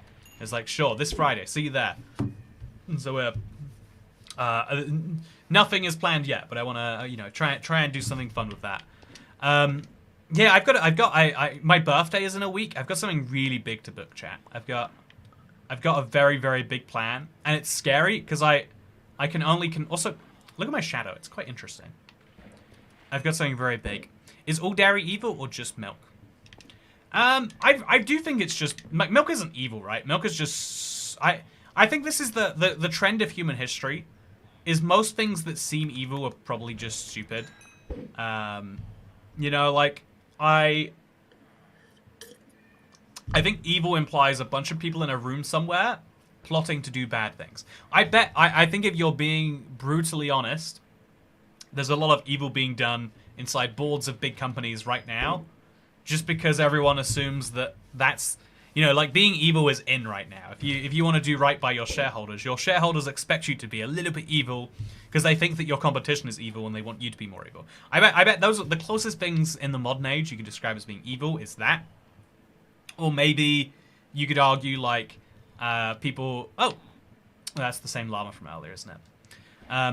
The guy who did not agree with my my description of the milk industry.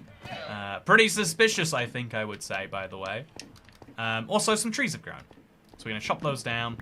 Again, a reminder: without the extra bottle, I can do nothing. I need this extra bottle. Oh, okay. Yeah, I need it like next. Very, very soon. So let's empty out some fish into here. It's very lovely to have so much fish. Put some leather in there, and then I've got a lot of garbage, but I know the tripwire hooks should go in there. And then my wool can go in here. Look at it piling up. I'll do something with that eventually. Then I'll put the redstone in here, because it technically fits the bill. And the eggs and the wheat and just all that noise. And I can put the bricks away in here. Then I'll put the logs and the... You see, we're slowly getting stuff done, chat. And then I'm going to go upstairs. I'm going to chop down some trees. Oh, no. First, I have to take this last water bottle and turn it into milk. The guy's llamas were working for Big Milk. They pushed him. You're right. He didn't necessarily want to go. It did look a little bit like he was leading his llamas. But maybe his llamas were leading him. His llamas were worried You know, like, I think most other animals would freak out at the burden that cows have to go through. You know, because, again, I feel like there's a lot of assumptions that, like, oh yeah, the way cows work is they just produce milk because they're big milk machines. It's like, no, we have to, like, how do humans produce milk? I know this is silly, but I feel like genuinely it doesn't come up that often, so I wouldn't blame anyone for not knowing. Like, humans produce milk because we have offspring, right? I think you can be, like, there's rare genetic conditions where you'll produce it all the time. I think if you're a depressed man, you might lactate. But like in general, most milk is produced because you have young. So that's what cows have to go through. We have to make them produce their young every year. And I don't know what we do with those baby calves, but I do know that veal is a common restaurant option. So it's like, oh, we had to invent the joy of killing baby cows, or the food for killing baby cows, just because we wanted to have milk that bad. That feels like a waste. You know, I think any resources that aren't being spent making cheeseburgers, objectively a waste, right? I think it's a little bit horrifying that we dedicated so much potential cheeseburger resource into something so senselessly cruel. Again, like if we're being cruel, let's at least end the process with a cheeseburger, right? That's not how dairy works. I think that might be to do with antidepressants. Antidepressants are a fun subject, but I'll defer to your presumed knowledge here, and I'll say, that's cool, I guess. So let's grab some more wheat. I need to remember to do this more frequently, and then let's go to sleep if I've got a bed up here. I have to assume that I do. But yeah, let's just make sure. Actually, do I have fortune on any tools? I don't. I think that should be my next go-to. Because if I'm going to be mining... Yeah, I'm going to go back and I'm going to mine a bunch of iron once I have fortune tools. So before I have fortune tools, I shouldn't go over there. Right, chat? That sounds logical to not just me. I accidentally fed a chicken. Yeah, I think that makes a lot of sense, that I shouldn't go out there until I have fortune tools. And given... Oh, I've got a fortune pickaxe. Can I use fortune pickaxe? I'll try that in the morning.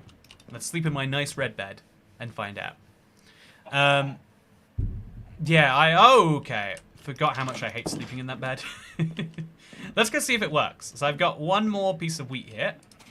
Oh, but on wheat, all you get is extra seeds, right? So there's absolutely no benefit to me doing this. That's why I don't care. So more carrots, I guess. That seems good. And we'll chop down these couple of tree trunks. We have to remember that we do, in fact, want those saplings later. But let's also get the saplings from this tree, because more emeralds time. Emeralds are the solution to everything in this world, chat. And I can only get so many a day. So I might as well chop down my trees every day. I love how cheeseburgers are dairy and beef free. Exactly, bingo lingo. You understand perfectly.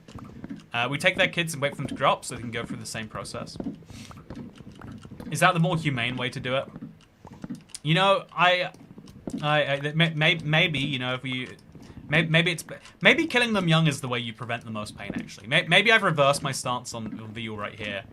That, like, if you're living a terrible life, and life in a factory farm, because, you know, farmers compete on price rather than quality, because living in a factory farm is so miserable, maybe, like, the way you prevent the most suffering for the cows is just, like, get it done with as soon as possible.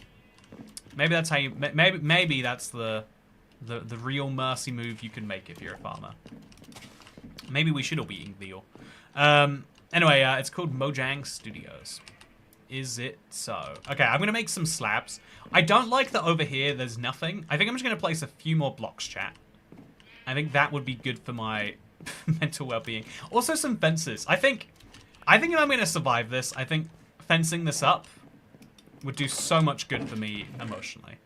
So do I have fences in here, chat? No, but I have slabs, so that's good. Then I'm going to make some of these. I'll just make a bunch into sticks already.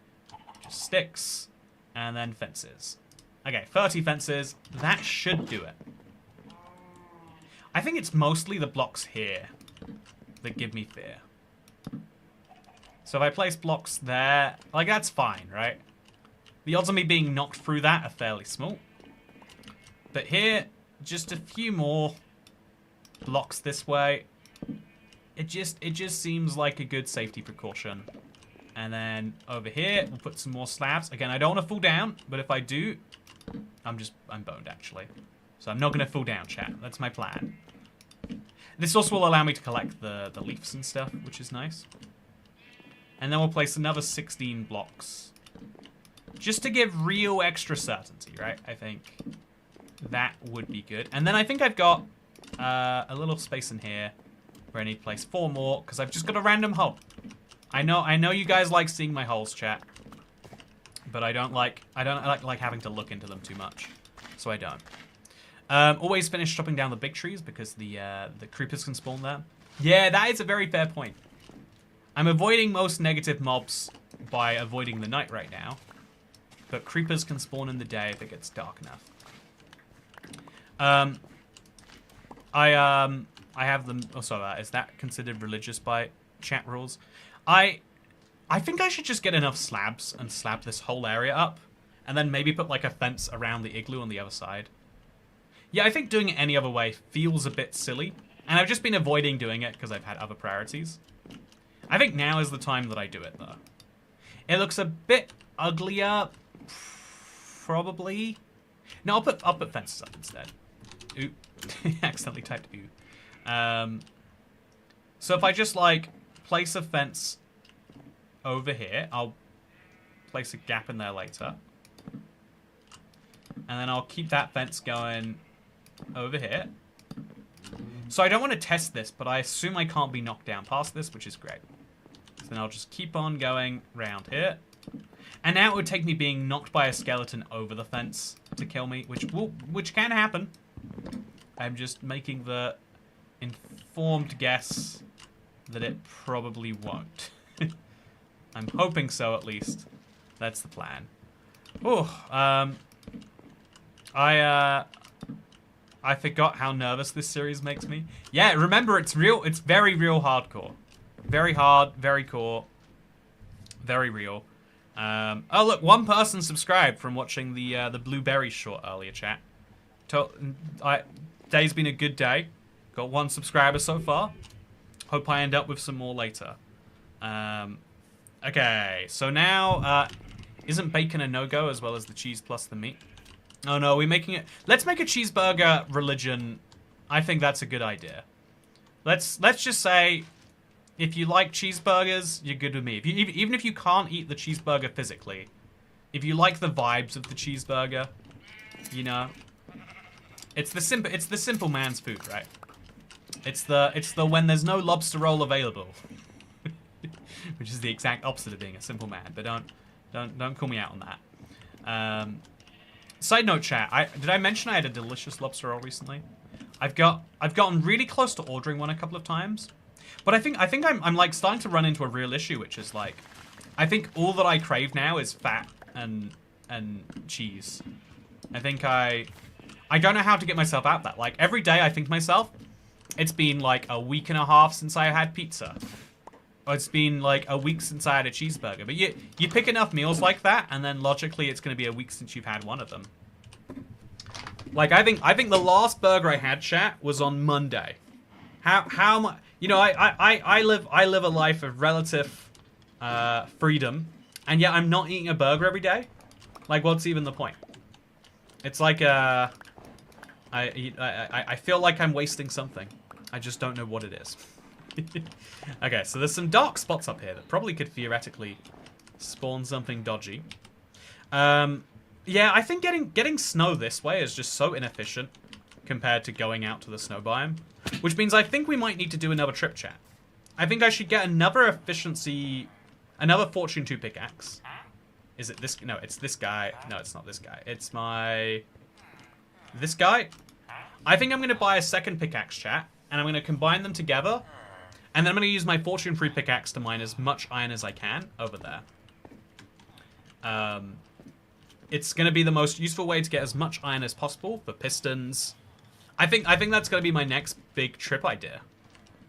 Do you see it any other way, chat? Is there any other... Am I missing something in that? Because I don't think I am. I think I've considered that fully. Hey, cheeseburger religion. Cheeseburger dollar, hamburger emoji, dollar religion roll. You made a dollar burger, or you made a cheeseburger where the cheeseburger is the burger and the buns are the dollar signs, which is absolute art if you ask me. I'm sad to learn that some people aren't asking me, but yeah, absolutely beautiful. Love it, Josh Jones. Thank you for joining the cheeseburger religion today. Our numbers will grow, and one day it'll be all of us. Okay, so oak leaf's in here. Definitely gonna have to work out something leafy. Maybe I could just like put some rails on my bridge. Okay, so yeah, I've got my anvil still, chat. I think that is the next most important thing to buy, and so I am going to, right after crafting too many spruce boats and selling too many spruce boats, I think that should be my big happy aim for today. As well as fishing, this would be a nice little secondary one. So let's now make some sticks. Again, too many sticks. Sell those in here. We'll make sure we have enough food for any journeys we're going on. I think, again, it kind of sucks to buy cooked chicken, but also it has lasted me so long and it will continue to last for longer. So if I just buy a few more cooked chickens, all of the cooked chickens in fact, I can now sell mutton to the guy, and then eventually I'll be able to sell kelp. Kelp feels like a really easy sale, although 10 kelp blocks, that's not so easy. If I could get a ludicrous amount of water somewhere that it doesn't freeze, that's probably the killer. I don't think there's anywhere around me it won't freeze. But I could get a bunch of kelp, and I could really... I think that might be one of the most valuable trades that I've never done. I love this thing about villager trades. There's always like an easiest thing to do, but there's also like a fun, silly pathway if you want to do it. And I love that I've just found one. So I'm going to eat these 5 chickens, then combine the stack later.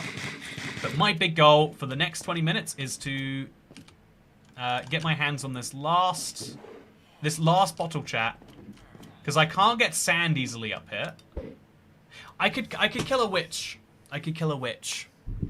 Maybe that's why Toycat never sees the crucial information we put in the chat that is crucial for the stream. Yeah, I'm part of any religion based on delicious food. I sometimes wonder if that's the real way Christianity got ahead, you know? You know, you hear that there's a big room over there, you know, like in the year 500 AD. You hear there's a big room over there where there's a guy giving away free wine, and all you've got to do is listen to them, and you go just for the free wine for a bit, right? And then after a while, you're like, wait a minute here. Wait just 1 minute. You're telling me this wine is the blood of something holy? You know, like, have you ever read, like, a tasting notes, you know, section of, like, a menu where they're like, ooh, yes, this is delicately crafted pears from the Merlot region of France, or whatever the heck. I don't know what goes into wine. But if you ever read, like, tasting notes, it really, like, enhances your experience to, like, believe that something is fancy. The fanciest tasting note you could have is, like, literally the body of the savior himself. And, you know, eventually, you know, if the wine's good enough, or maybe you drink enough of it, eventually you might start saying, like, yeah, you know what, this guy really does have a point. You know, it tastes damn holy to me, especially because it is free. So yeah, chat, should we go to bed, or should I go up there and try and kill a witch? It seems like a risky idea, but no mobs are going to spawn down here. I'm going to maybe do it. I'm going to try. If I get a bottle tonight, I can immediately make my first honey block, which is big. It's very, very big, because then it allows me to start, like, collecting the next ones. So those are skeletons. I'm going to throw an egg at them. And I'm going to run away. Oh, a second beehive! Wow. What luck that is. So I'm definitely going to take that with me. Oh, no. Oh. Something happened. I hear bees. That is probably a good sign. So I'm going to quickly harvest this with Silk Touch. Presume that there are bees in there. On Java, you can see, right? You can hover over the nest and it'll tell you. On Bedrock, such information does not exist. It's so terrifying being over here. Like, what if something spawns behind me? But we just go over here, chat. And then we run back over here, and we see what spawns. Yeah, I don't think I like this game. I think it's too risky. I think we'll just go to bed, and I'll go fishing. I bet a witch would be faster. I bet it would be, but I just don't want to take that risk. And then like something being spawned and like left around here somewhere. I don't know that I can do it, chat. It'd be cool if missionaries just gave you Jesus wine instead of knocking on doors being annoying. I guess it depends which religion you're talking about. Missionaries off. I'm going to place my second beehive over here. Should I have placed it that way? Is there like a way? Oh, there is. So I've really ballsed this one up, huh? Okay, so we finally have enough bees to breed them. Look at this, chat. It took me this long, but I finally have, yeah, bees en masse. So I can go back there and I can breed them some more in a minute. But for now, let's go fishing. I need a water bottle, and witches are quite rare as it is. So if you have like a tiny limited spawning platform, it's not a good idea. If you cage up a ton of bees, don't do what you did in my wild, says Hacker1MC. You're giving Dasher spoilers, Hacker1MC. You're giving Dasher some spoilers right now. When a popular religion suggests eating the flesh of an ancient man, it's okay, but when I do it... Clerics can sell glass blocks, and then we craft bottles. Do clerics sell glass blocks? You're right, they do, actually. Oh, you are onto something massive there. Okay, yeah, that's probably the better way. I think you are right about that it's a level... So I'll buy a few more lapis, because it's the only cheap way. Is it like a top level trade? Yeah, this is going to be pricey, chat. This is going to cost me my soul. But then I can get a glass bottle. Okay, I'm gonna get some more. I don't like watching my emerald supply go down too quickly. So what I do to like make it feel better is I'll make some of these first. I'll restock my emeralds first, and then I'll wait till I feel like I have too many emeralds. Yeah, I'm gonna hope for too many emeralds, so I can then get too few. If that sounds like a silly idea, it's because it is. But yeah, by just making sure that we're doing a bit better off. Okay, make all the planks into sticks. Sell a few over here. Okay, we got 63 emeralds. So that means I can afford to go a little bit bonkers in here. I'm going to need a whole nother level, so maybe this isn't even worth doing, but let's just commit. 1, 2, 3, 4, 5, 6, 7, 8. He did. I swear he sells glass. Chat, did I get scammed? Did I read? Do you mean librarians, not clerics? Librarians sell glass, not clerics. Well, I needed the glowstone anyway, I will tell myself. Okay, so now let's go back to my first cleric that I've actually bought from. He'll sell me lanterns, which is nice. Yeah, chat, I'm going to need the cheapest book possible. Like 10 and a book? That's too pricey. Yeah, okay, so I am not going to be able to buy glass. I'm going to need to buy a lot of paper. Like, if you look at the number of bookshelves I'd have to buy, it would be ludicrous, and they cost 9 emeralds each. I think there might be some variability between the guys. Yeah, I'd have to get so many books, chat, and then also pay so many emeralds, and then also it doesn't go that far. Getting my hands on leather is possible. Getting my hands on sugarcane is not. Therefore, I do just have to bulk buy bookshelves. As silly as that is. Okay, so now let's just go back through here. This guy is a pain to trade with. Can I do it through that? There he is. So, yeah, 9 emeralds for a bookshelf is the standard. It is very, very, very pricey. Therefore, I shan't be doing it. You're practically glowing with all the stone you bought. Thank you, Dasher. That is the good news to the transaction that I have just gone through with. But yeah, I've got 2 bee nests now, so I feel pretty good about things.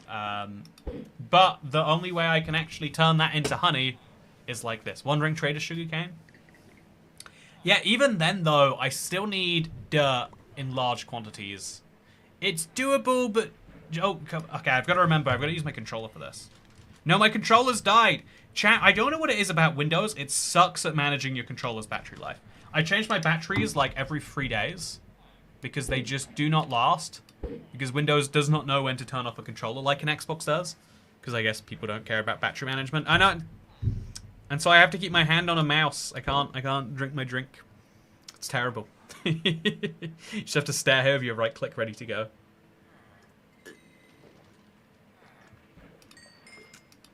There was bottle O at the top level.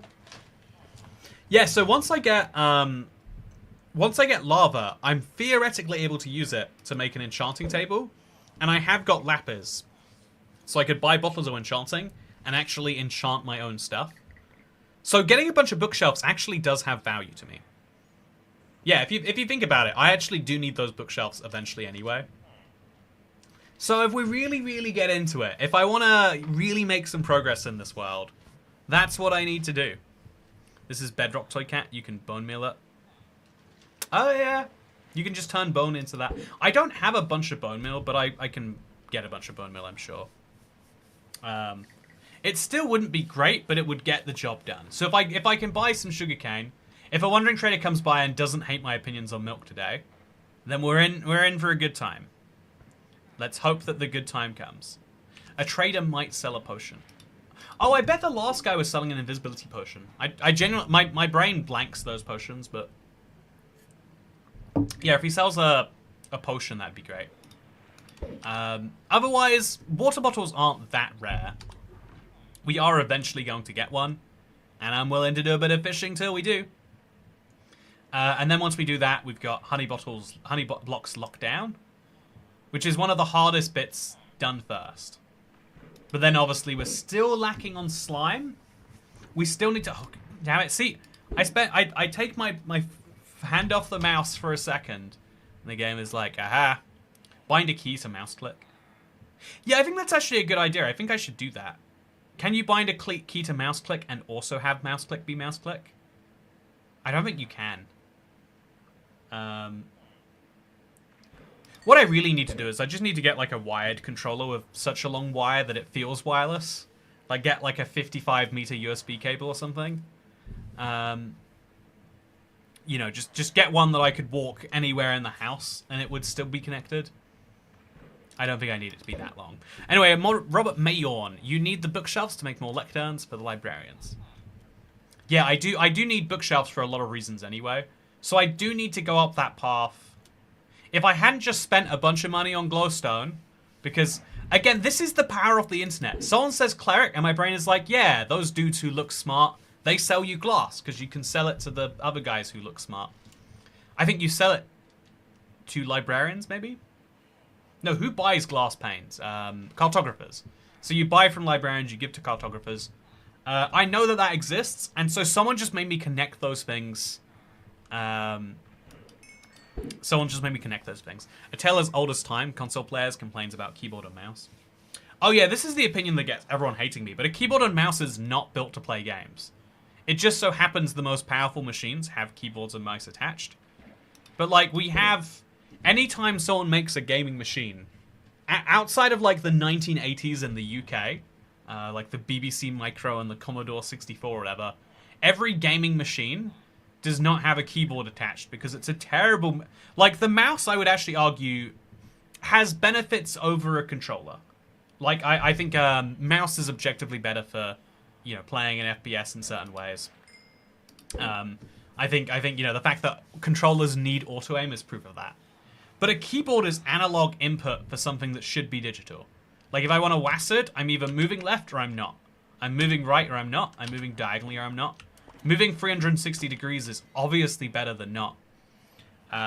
So yeah, the keyboard sucks. But the mouse sucks just because I don't, like...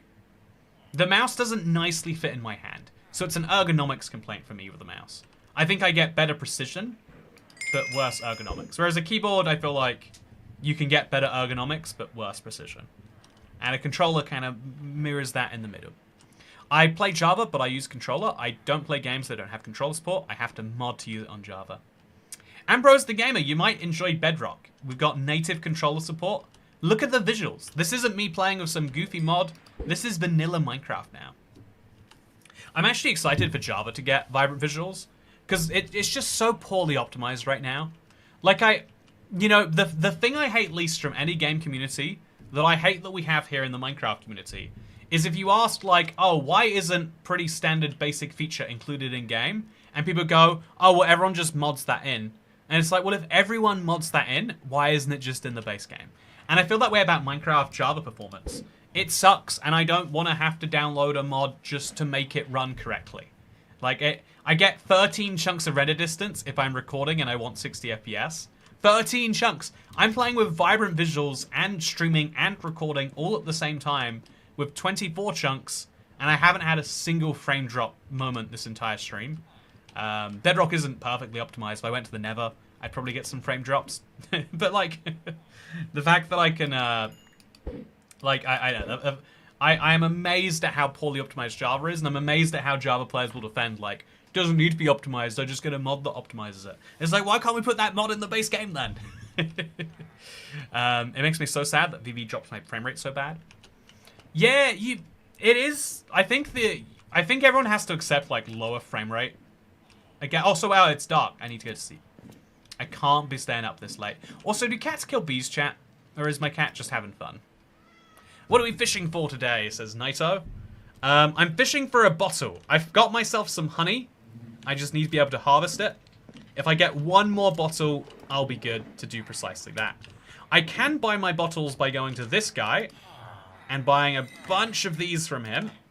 Oh, it hurts, chat. I'm going to need to spend, like, 40 emeralds, and then I'm going to need to buy a bunch of lanterns. But the lanterns would be nice, and it would achieve things for me. By the way, it's daytime, so I want to breed some bees, if I can. I don't know that I can. We'll hope that I can. If they come out, I'll do it. But in the meantime, let's make our boats. So first of all, let's get our fishing gear out of the way. Slowly conquering the world of fishing with that. Let's put our torches just somewhere. Logically, I guess, we'll just put them, I don't know, just all around this. Just make it feel extra safe. Then I'm going to dump a few things in here that have just started to pile up. Iron ingots are a no-go, I think. But lapis, sure. Bowls. Oh my god, so many bowls, chat. What am I meant to do with all these bowls? And now I can make myself some boats to trade for emeralds. Because it's gonna be a long way. It can be a long way back on that one. But we've got to do it. Okay, yeah, I also think that my big priority first, even though I know that I would love all the stuff that we're going to get from it, I think my big first priority might need to be getting the emeralds that I need for... So let's make some of these, make some sticks. I think getting the emeralds that I need to upgrade my pickaxe is an important step. I think every single iron I mine without fortune free is iron effectively wasted. So I think that's going to be my next step, chat. I'm gonna do the crazy thing. I am gonna do it. Do bowls work as fuel? That's a good question. Do bowls work as fuel? I bet they do. They are made from wood. Wood works as fuel, does it not? But yeah, we got one more tree, and that just has not grown yet, which is fine, I guess. So chop it down. Easy peasy. Chop it down. Shear it away. Because it might produce darkness otherwise. And yeah, we're still desperately looking for more bees if we can get them. But again, do I have any glass anywhere, chat? Any sign of anything that could be used to hold the stuff? I don't think so. Very tragically. So I'll grab my planks. And I'll grab these planks too, I guess. And let's go with some sticks. Just get the last few sticks that I need to upgrade this pickaxe. Because I think that is my big move, chat. I think having a fortune-free pickaxe, like the efficiency would be nice, right? This is efficiency-free. It could be efficiency 4. Extra efficiency would be nice. But what would really, really be nice is the ability to get 4 iron per block mined. My opinion is skewed because I'm so in love with my precious mods, but I agree with Toycat in a sense that big optimization is a net positive for everyone. Yeah, big optimization is even good for your mods, because then your precious mods don't need to do the optimization themselves. Like, I don't know, it's the benefit, the argument for living in a society, right? Even from people who seek to shrink the size of what we might call, you know, like enforced society. I think there's still a really good argument for society that when you pass someone in the street and they are homeless, you don't want it to be your problem. You know, like when you see, you want there to be help for him so that they can do something without, you know, like someone good having to jump out in the way. And like, I think it works for everyone when like an example is like shoplifting going up. A lot of smarmy people will be like, oh yeah, this is actually fine because they're just stealing from big corporations that made record profits or whatever. And it's like, well, I mean, you know, like, who do you think suffers when, like, big corporation increases in theft? Do you think they go, well, they got us good right out of the shareholder bottom line? Or do you think they go, okay, how do we reduce theft? And now, like, loads of things are locked up. It sucks, right? It's a worse experience for everyone. I feel the same, like, you know, like, when a store feels like they're not going to get robbed, they can put nice things out on display. I went into a Costco recently and they just had, like, fitness boards out ready to go, and so I sat there doing some fitness for 20 minutes. But if they're worried that someone will just walk out and steal it, which is really tricky to do at Costco, you can't do that sort of stuff. I feel like in the same way, like, you can't if you can't invite friends around your house to enjoy your nice things, you don't get people to enjoy your nice things with, and your friends don't get to do those things. I want to have more. I want to know more, like, people that have really silly things that, you know, like the sorts of things you dream of doing. When I was a kid, I wanted to, the one reason I thought money would be cool as, hey, we got it! The one reason I thought money would be cool as a kid was I would be able to make the world's biggest water slide in my back garden. I'd just be able to do it over and over again. I could probably build a water slide if I, like, took out substantial loans, like, remortgaged everything I have. But, like, you know, I would probably be bored of it after a while. It'd be nice if the guy who had done that, though, wanted to invite me to his back garden. Chat, do I get the bottles back? Because if I don't, I'm screwed. I do get the bottles, thank God. I've got my first honey block today, chat. So part 1 of 4, I need target blocks, I need honey blocks, I need pistons, and I need a dispenser. Part 1 of 4 has been achieved on my journey to get lava. And next time, what you're going to see is my journey for even more. So what I'm going to do right now, actually, I'll just craft myself the last boat, so I can get the last emerald. Oh no, I can't. That's not how that works at all. So what I'll do instead is I'll put all of these away, and we'll say that this was a great success, internet. It took 2 hours to get a single honey block, but I have now grown my bee capability quite substantially, I would say, and I'm looking forward to you know, taking advantage of that growing capacity to get more honey, because I'm going to need a lot of it. But I'll store these in here. Not that that makes a lot of sense, but where does? I'll store this in here. Or should I put it where my target block is? Yeah, there's my target block. I'll leave that there. I'll put my target block here. And I'll slowly but surely continue on the journey to get closer to it. The best water slide is your friend's water slide. Yeah, exactly. The dream in life is to have a friend with a giant water slide. But your friend won't let you on his giant water slide if he thinks you're going to steal the water. Honey block.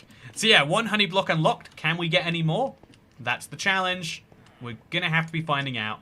Did I chop down that tree correctly? It looks like I must not have. I bet there's one piece of log ruining the whole thing. But yeah, next time what I'm going to be doing is I'm going to be trading with this guy. I'm going to be getting a second pickaxe. And then, yeah, then what I'm going to do is I'm going to use that second pickaxe to go and get fortune iron. It's going to be a multi-day journey there, chat. It's going to spook me out because it's such a long, straight journey. I'm going to need quite a few pieces of redstone to go down there and get it for me, because I can't go below Y200, I can't go below the cloud layers. If you see clouds, I can't go down there, and lava is never found this high up, or at least the nearest lava is all the way at Y193 and Z like 33,000. So I can either place 33,000 oak slabs in a row that way, or, hear me out, I'm going to do this redstone thing. So what I need is honey. I've gotten 3 of the 4 honey blocks that I need, or honey bottles that I need to make a block. Then once I've gotten those and I've crafted them, Oh, I've got all 4. Never mind. I've gone. What I need to do is I need to wait for these to actually fill up. Every time they do, I fill it, and then I do that 4 times until I have honey.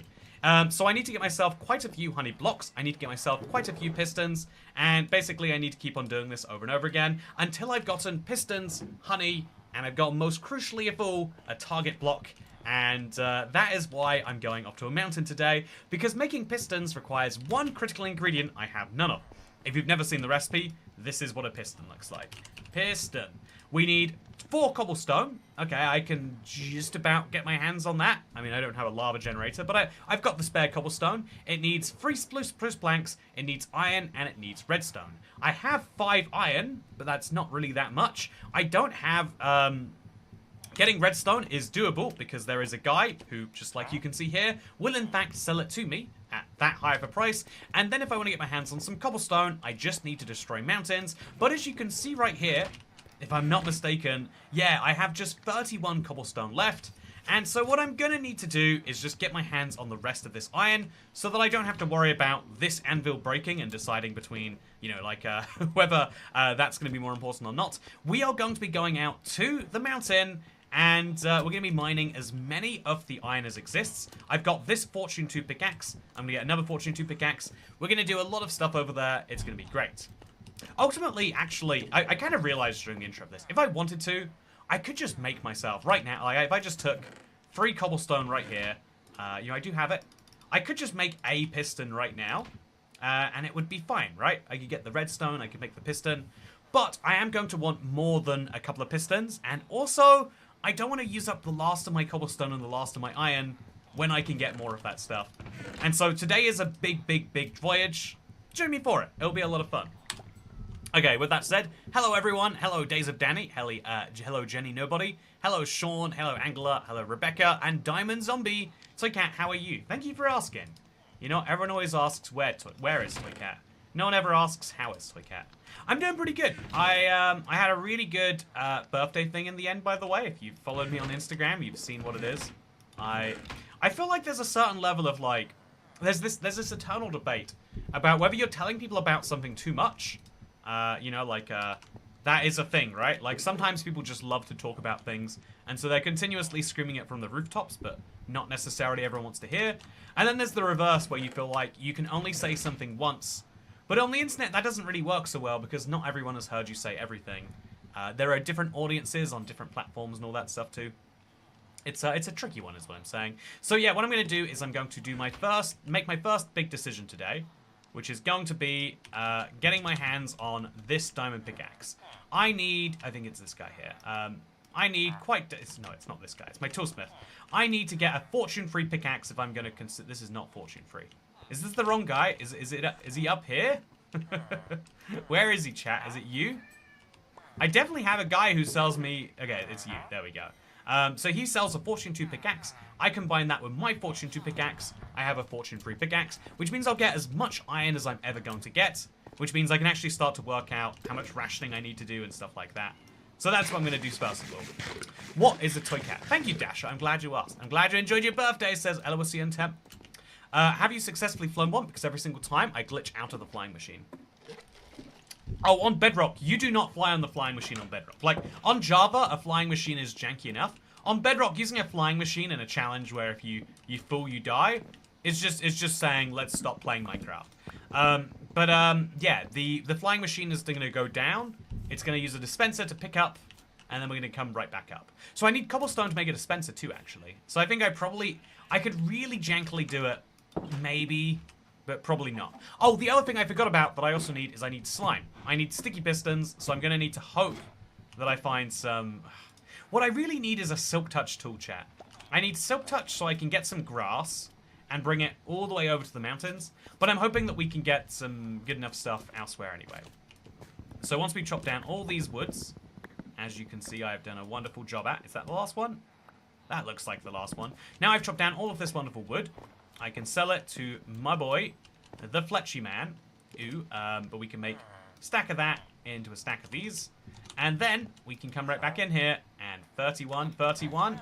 Now that means I've got my hands on this second pickaxe with Fortune 2. Which, as you can see, now leads me to this beautiful scenario. Wait. Which way round do you think will be cheaper? Apparently this way round.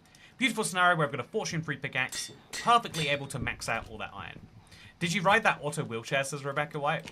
Oh, I've had... So, first of all, Rebecca White, good to see you here. But I've had a lot of people say, like... I've had a surprising number of people say, like, Cat, that was the coolest part of the video. And I've got to say, it's very validating. Like, I was just talking and I was like, I'm sorry, I need to... you know, like, it felt like... I think when people travel, it's very easy to be like, oh, here is the most interesting thing I've seen all day. But it's not that interesting. But that, like, fully caught me off guard. And I hate keyboard and mouse for crafting. Just for that reason right there. You press escape, but you don't press it in time, and then it says E. Anyway, so let's now make a couple of broke boats. Sell them to my fisherman. Emerald. Just because I don't like having no emeralds, chat. Okay, now I've got my pickaxe. All I need to do is get some more wood, so I can bridge my corner. And, yeah, chat, today we're going to be looking for a jungle biome, so keep your eyes on it. I was going to suggest making oozing potions when you got slime balls, but I remembered that blaze powder and neverwort exists. Oh, are you saying that they don't exist? Because they do not. So yeah, what I'm going to need to do before I go is I'm going to need to organize my inventory, but also I'm going to say get a lot of wood. Oh, I can't get that wood to grow while that wood is sitting in the sky. I'm going to want a ton of wood for this trip, chat. And so, thankfully, I have a lot of oak logs. Jungle logs too, interestingly. But I'm going to use my oak logs because it matches the pathway I've already built. Or does it not? Did I make it out of spruce?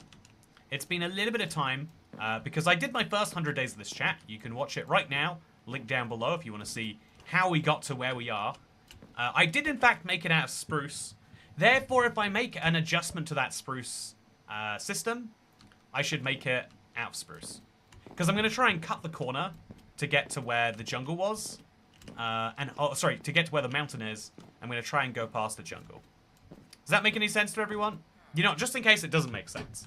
Okay, I'm going to go up into paint. We're going to explain this. Okay, chat. This is a critical thing to understand. So we're going to hopefully do it right now. Okay, so this is my world, right? This is my sky igloo. So this is Skygloo right up here. I shouldn't have spelt this. I'm not good at spelling. So this is Skygloo, right? This is my little base here. And then there's a mountain over here. And the current pathway between me and the mountain goes like this. Now, I hope that there's a jungle somewhere around here. I don't remember it being around the path. But if there's a jungle, say, there, I'm hoping that if I make a slightly diagonal route across, I'll have now created a faster route to and from it, but also I might find that jungle. Because I'm now going to explore all of this. Whereas previously I only got to explore, you know, this. So that's what I'm about to do. You know, I love a good MS Paint diagram moment, chat. I think we should do another Spiral Sand video again sometime. That was clever and cool. What was Spiral Sand? Oh, wait. No. I think I know what you're talking about, but I'm not actually 100% sure. So if you could explain to me what you mean by a Spiral Sand video, I would love to do that. Also, make this the thumbnail, says Elysian Temp. I am very good at MS Paint. I've got a ton of spruce logs. I knew I had it in me, chat. So I'm going to just bring a full 2 stacks of these logs. And I'm going to put my eggs away. I'm going to try and empty out every other thing that I have. Ideally into my other chests. So I'll bring my campfires down.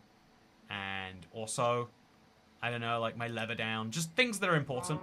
And I'll also bring my wood down with me because I want to have those. Okay, so I still need to get rid of those logs up there because they are still causing a problem. But thankfully, not as big as before. So if we just simply... I don't know, will planks do it, chat? Yeah, planks will do it. Just stack up with the planks until we can break that one block. And now just that single motion solves everything. This leaderboard feature is cool. It's the first time I've seen it. It's just Sean Skeeter Sullivan. Yeah, chat. Does everyone else see crowns in chat right now? There's a brand new YouTube feature that's very interesting. Are you going to review any more realms, says HJ Hippie? Yeah, it's like a semi-monthly series. I'm quite confused that it's quite interesting that I get so many questions asking if I'm going to. Because I do keep doing it. You know, it's, but I don't know. It's, you know, it's sad. No one ever asks if I'm going to make more Let's Plays, you know? Happy birthday, Alex. Hey! Enjoy the stream as Toy Cat is yes. Thank you, Birthday Ruby cake Doo. emoji. I am not Alex, but I will take the happy birthday for him anyway. Happy birthday to Alex. Happy birthday to Alex.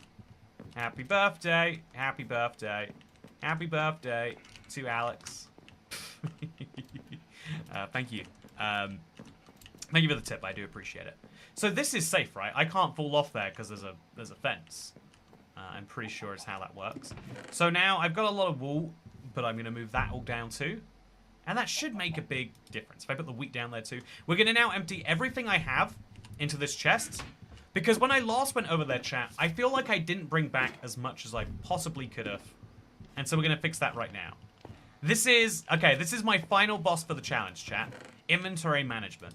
Can I truly... Oh, so I think this is its own separate chest, right? Yeah. Can I truly manage my inventory? Can I successfully pull it off? So emeralds, they're going in there. Leather, in there. Leads, saddle, 2 cooked chicken. I think I'm going to have to eat one. Nope. 2 cooked chicken goes in here too. Campfires are more of a block than an item, I would say. Bookcases, oak logs, spruce planks, oak planks. Everything goes in there, chat. These 2 boats, I don't think I need them, so I'm just going to sell them both. Sticks, I mean, it's technically an item from here.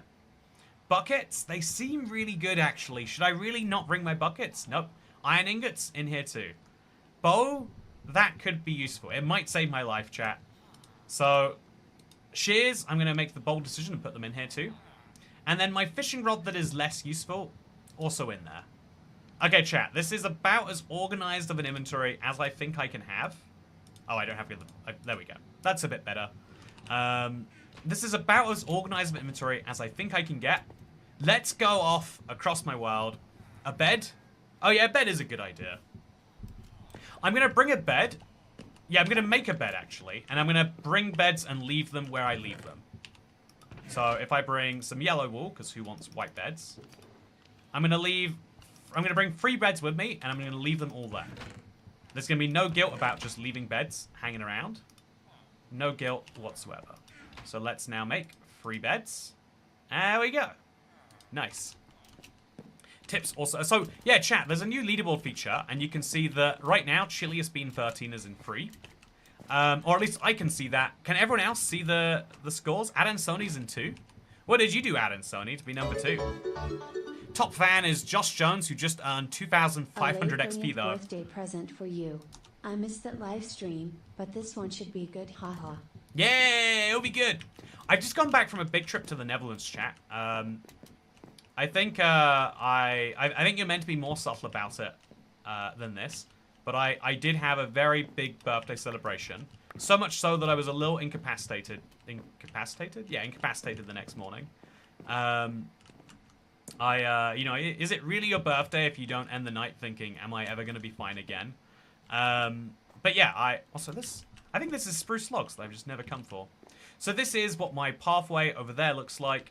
And I'm going to optimize it a little bit now today, chat. So I don't think I need this many spruce logs. I think I might regret bringing this many, but just on the off chance I need them, I am still going to bring them.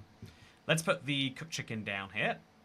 And now we'll make some planks, which we'll later make into slabs. So let's get down. I can do it. So this is exactly at Y200, chat, because it's easy to go up, but not that easy to go down. And you can see I have these little safe points that I currently have used for making beds and stuff. I am going to have to make a point at some point to make a crafting table. But we'll go for a few hundred blocks first. If I've got 3 stacks of spruce logs, that makes 12 stacks of spruce planks, which makes 24 stacks of spruce slabs. 24 stacks of slabs is about 1,200, right? About 1,500 slabs. So I can't go left along this, or I'll get stranded until I get to, I think it's 4,000. 4,000 blocks is where I make the turn. Oh no, it takes more than 1 block to make a turn. Oh, okay. We're going to have to really think about this one. So chat, no maths lesson right now. Instead, I need everyone to do browse add-ons. Oh. That's weird. Do you guys see there was a Minecraft update today? That's really strange. Anyone seen this one? Sorry, I am fascinated by that. One sec, I want to share this. I want to quickly just tweet that out in case anyone hasn't seen it. Minecraft app changed the marketplace button to browse add-ons. Okay, marketplace button in the pause menu to browse add-ons.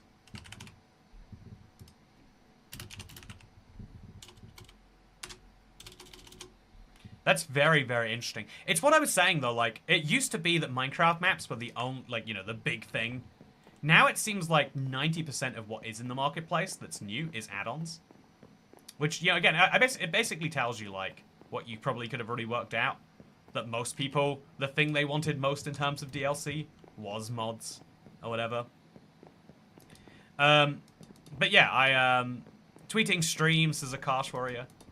Let's do a Twitter experience stream, shall we? Also, look how weird that snow is down there. Sorry, I just take a minute. So the reason I was opening my pause menu, sorry, I got distracted.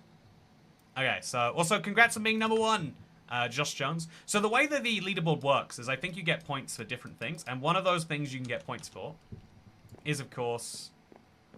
So I think I should play this with vibrant visuals, if I'm being honest. You know, I like the high render distance, but wouldn't it be prettier? You know, no, I think I need the high render distance. I want to see if there's a jungle anywhere on the side of this pathway. And so, I'm going to have to make sure it's there. So you can see we're in an ice spikes biome, which is worthless to me. There are no pandas in the ice spikes biome. This is so good. I really need to get my controller charged. I hope it, please have some power in it. It does not have power in it. So I'm going to need to quickly... Oh, crouch. I can't crouch because I'm not on a controller. I'm going to quickly do something a little bold. And... I swear I'm the only person in the world with this issue.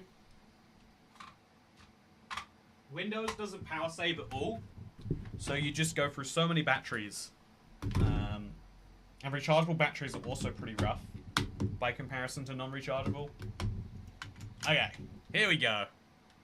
Money equals temporary internet clout. Money equals permanent internet clout.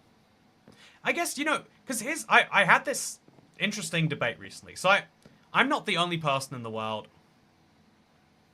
What is that above my head, chat? Do you see that? Am I crazy? One second, I'm going to crouch. Do you see that? There's like a... What is this, chat? Is my screen bro... Do you see what that is? There's like there's a little black box over there. Why is there a black box up there? I have a theory about what it might be. Ah, I found out what it is. Okay. Sorry. I felt like I was going crazy. Okay, so now I can minimize my window so I can see everything again. Okay, we're going on our journey. Nothing can stop me besides weird black boxes above my head. We like the black rectangle. It's a sequel to Orange Square. Hey, Pout, you have been around for a while. Orange Square Day, isn't it, right? But yes, we do have to run along this. I know it is a little anxiety-inducing for some people, but I think it is what needs to be done. So now we use this, and we're going to make so many spruce planks into so many spruce slabs. Like, seriously, look how many spruce slabs you get. It seems crazy that we could ever not make it somewhere, and then we'll just make enough of these so we get back to an even number of spruce slabs. Okay, easy peasy. Love to see it. Okay, so yeah, we're gonna... We could just go on chunk base to find a jungle. I'm sure there is one not that impossibly far. But I also like the idea of having this bridge anyway, because we're gonna have to go back to this mountain at some point, I assume. Oh look, there's some lava just over here, chat. I see some lava. I see some lava. A big pit of it, in fact. So, once I get this lava machine working, that's probably the closest piece of lava near to me. Toy Cat, do you house orphans in your walls? Asking for a friend. Only my Minecraft house walls. And I'm not sure if he's an orphan yet. I'll make sure he is soon, though. I see YouTube has gamified stream chat. I'm a big believer in the idea that we should gamify just about everything. Like, whether you like it or not, video games are better at working out what people enjoy about, you know, life and stuff. You know, like YouTube, video games are better at working out what it is that will actually incentivize you to do a task. I think self-training yourself on that is really hard. And so I love when things gamify those good things. So a good example of that would be Duolingo. Duolingo gamifies learning a language. They've kind of recently gone way deeper into the idea of like, nah, it's not gamification anymore. We're going to use emotional manipulation like mobile games. So they're like, oh, I will be sad if you don't learn. And again, I think if you really, really want to learn, actually, being emotionally manipulated into learning a language isn't that bad. I think there's a real big debate about whether Duolingo can help you learn a language, by the way, but beyond the scope of this, beyond the scope of my knowledge, that's for sure. Lava and Toy Cat holding a chicken. Lava, chicken. Yeah, look at me. That's the song I just sung right there. I'm upset, chat. Can I, if we're here anyway, can I have my moment in the spotlight? You know, the Minecraft movie becoming a meme was more or less inevitable. Lots of people with lots of money wanted it to happen, and lots of young people were more than happy to oblige. So, you know, that's fine, right? But the thing that upsets me is like, okay, one of the things you need for a movie to go viral is to have that viral song, right? The Minecraft movie soundtrack has a couple of pretty decent songs in it. I really like I Feel Alive. They even play it in the song, like a shortened version of it. But no, people couldn't make that the viral song. You know, like, I feel like it's like the stereotype that like, you know, like, like, I don't know, like, the TikTok generation don't have attention spans anymore. But I feel like, you know, the real truest place for that to be proven is like, yeah, the only song that people will listen to in the Minecraft movie is the one that is about 27 seconds long. And off that 20 seconds, I think 10 of it is Steve talking. It's like, this is my sizzling, or whatever, you know. Like. Also, I don't think there's a jungle over here, chat. I can now see the edge of my bridge, which I wasn't expecting to be able to do at this point. So I guess I'll bridge on the way back. Yeah, I'll bridge on the way back. It's more painful to bridge back than to bridge there. But it is what we're going to do. Because then I'll have the actual coordinates in mind, and I'll be able to actually bridge correctly. Or I could just make a wider bridge too. Like, it would be quite a convenience if we bridged here, but made it like 3 or 4 blocks wide, right? Could put fences on the side or something like that. Yeah, honestly, putting fences on the side of this would really have helped me out quite a bit. You sound older now, Toy Cat. Yeah. I've turned 30, so now I'm just going to continuously complain about young people on their TikTok. You know, why can't they have a real conversation? I do think it's interesting. Like, there are lots of societal shifts where, you know, I think more or less the thing that actually determines them is, like, semi-random and this, like, desire. Like, I think an interesting example of this, right? Also, Prow and their viewers just joined. Say hello. Wow, YouTube really has gamified things. They got like, the raid function. We were just talking about the gamification of YouTube. And the fact that, you know, like, the way your brain is hooked up to do things. You know, it feels like it's fully in your control. But actually, as gamification has proven time and time again, nah, actually, we love dopamine. We're all dopamine fiends. You know, you can say you're not a junkie, but I bet you love when your brain goes, yeah, that good. I bet you love it. Guarantee it. Proud raid incoming. You know, do loot, pillage, plunder. Still everything that's knocked down. It is in fact that type of raid, which means I have to defeat all of you now. Anyone who's just joined the stream. I am going to have to hit you with a sword hard. And then hopefully you'll drop some emeralds. And then I'll get a discount from my villagers. Chat, if I save you from these raiders, you have to promise to give me a discount when we're done. Otherwise, what was the point? Okay, so right here, there's a village down there, actually. I could bring a villager up, I just don't really need to. So I'm going to now I don't think mobs will spawn on this. But I'm going to use my next rest station. And I'm going to place a torch on it too. Yeah, I think having torches on this would be kind of cool. It adds to the light pollution of the world. But it'll still be a thing. YouTube gamifying ads when? I think ads have been, like, semi-gamified for a while. Like, it literally... Do you know that fake mobile game that every single game uses to advertise its game? You know there's, like, that one fake ad. Because you know, advertisers, and I guess you could argue Google realized that there are games that people would like to play, but those aren't that profitable to make. But you can use those games to advertise your game. It's, I think there's something, like, mildly depressing about that when you really think about it. That what the consumer wants and what the consumer buys are not the same thing. Don't die from making a stupid move, Toy Cat. Don't die from making a stupid move. This is a tricky request for me, but I'll do my best. See, if I have 1,500 blocks, chat, that means I can make a 750 to 750 bridge, which means the bridge should actually start once I hit 750 on the X coordinate. Which is kind of lame. It doesn't go as far as I'd really love for it to. I'm not going to see that much more terrain. Maybe I should even do it as like a straight line rather than a square. Also, hey Toycat, didn't get the notification, so watching from the past. See you in the future, says Jonathan Dad. Hey, hello from the future. How's it going? Yeah, culture just kind of like changes by itself. I think there's almost like a... You know, for a little bit, something happens and people start to go, oh, we should jump on this. This makes sense. And then after a while, people are like, why were people doing that thing kind of needlessly? An example of this would be printers. Do you know, when I first started flying in like 2015, I'm a big plane nerd. Don't know if that's come up yet, chat. But when I first started flying, budget airlines would be like, yeah, you have to print out your own ticket. And it's like, oh, okay then. If you don't print out your own ticket, 50 quid fee when you get to the airport. So to save 50 quid, you'd print out your ticket. Now, a lot of people felt like this was an unfair fee, just to, you know, just so Ryanair could make money from people who didn't know that the fee existed. But actually, it kind of exists so that you can, the real reason the fee exists is so they don't have to hire people at the airport.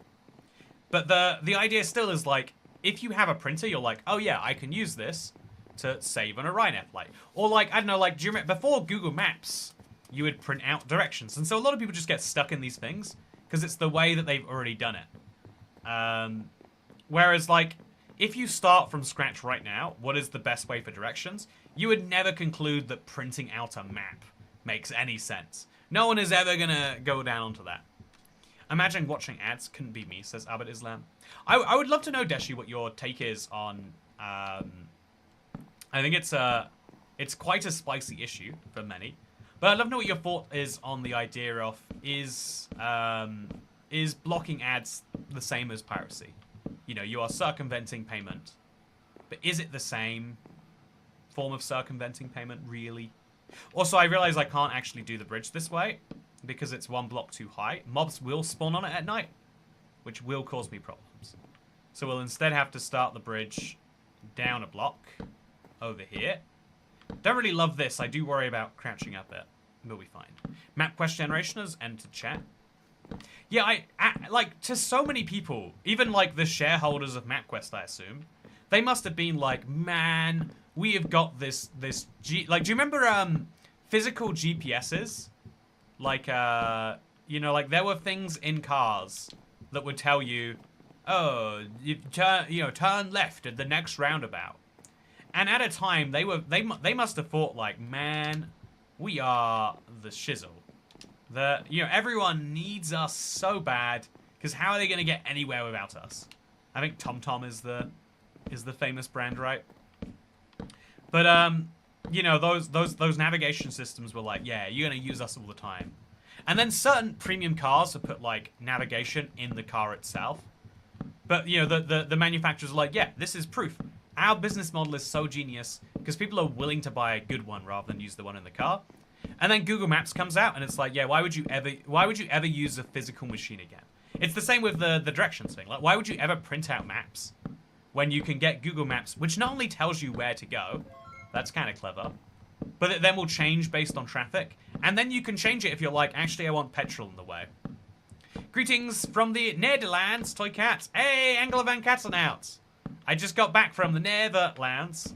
I drove across the entirety of the Netherlands yesterday, chat. If you want to know what I've been up to. All the way from the furthest south point to Amsterdam. It was a 2-hour drive.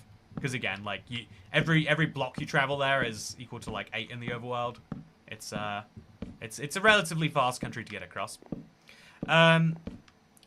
Input Lee says, bro is not responding to me. Main character syndrome alert. See, there's a word for this now.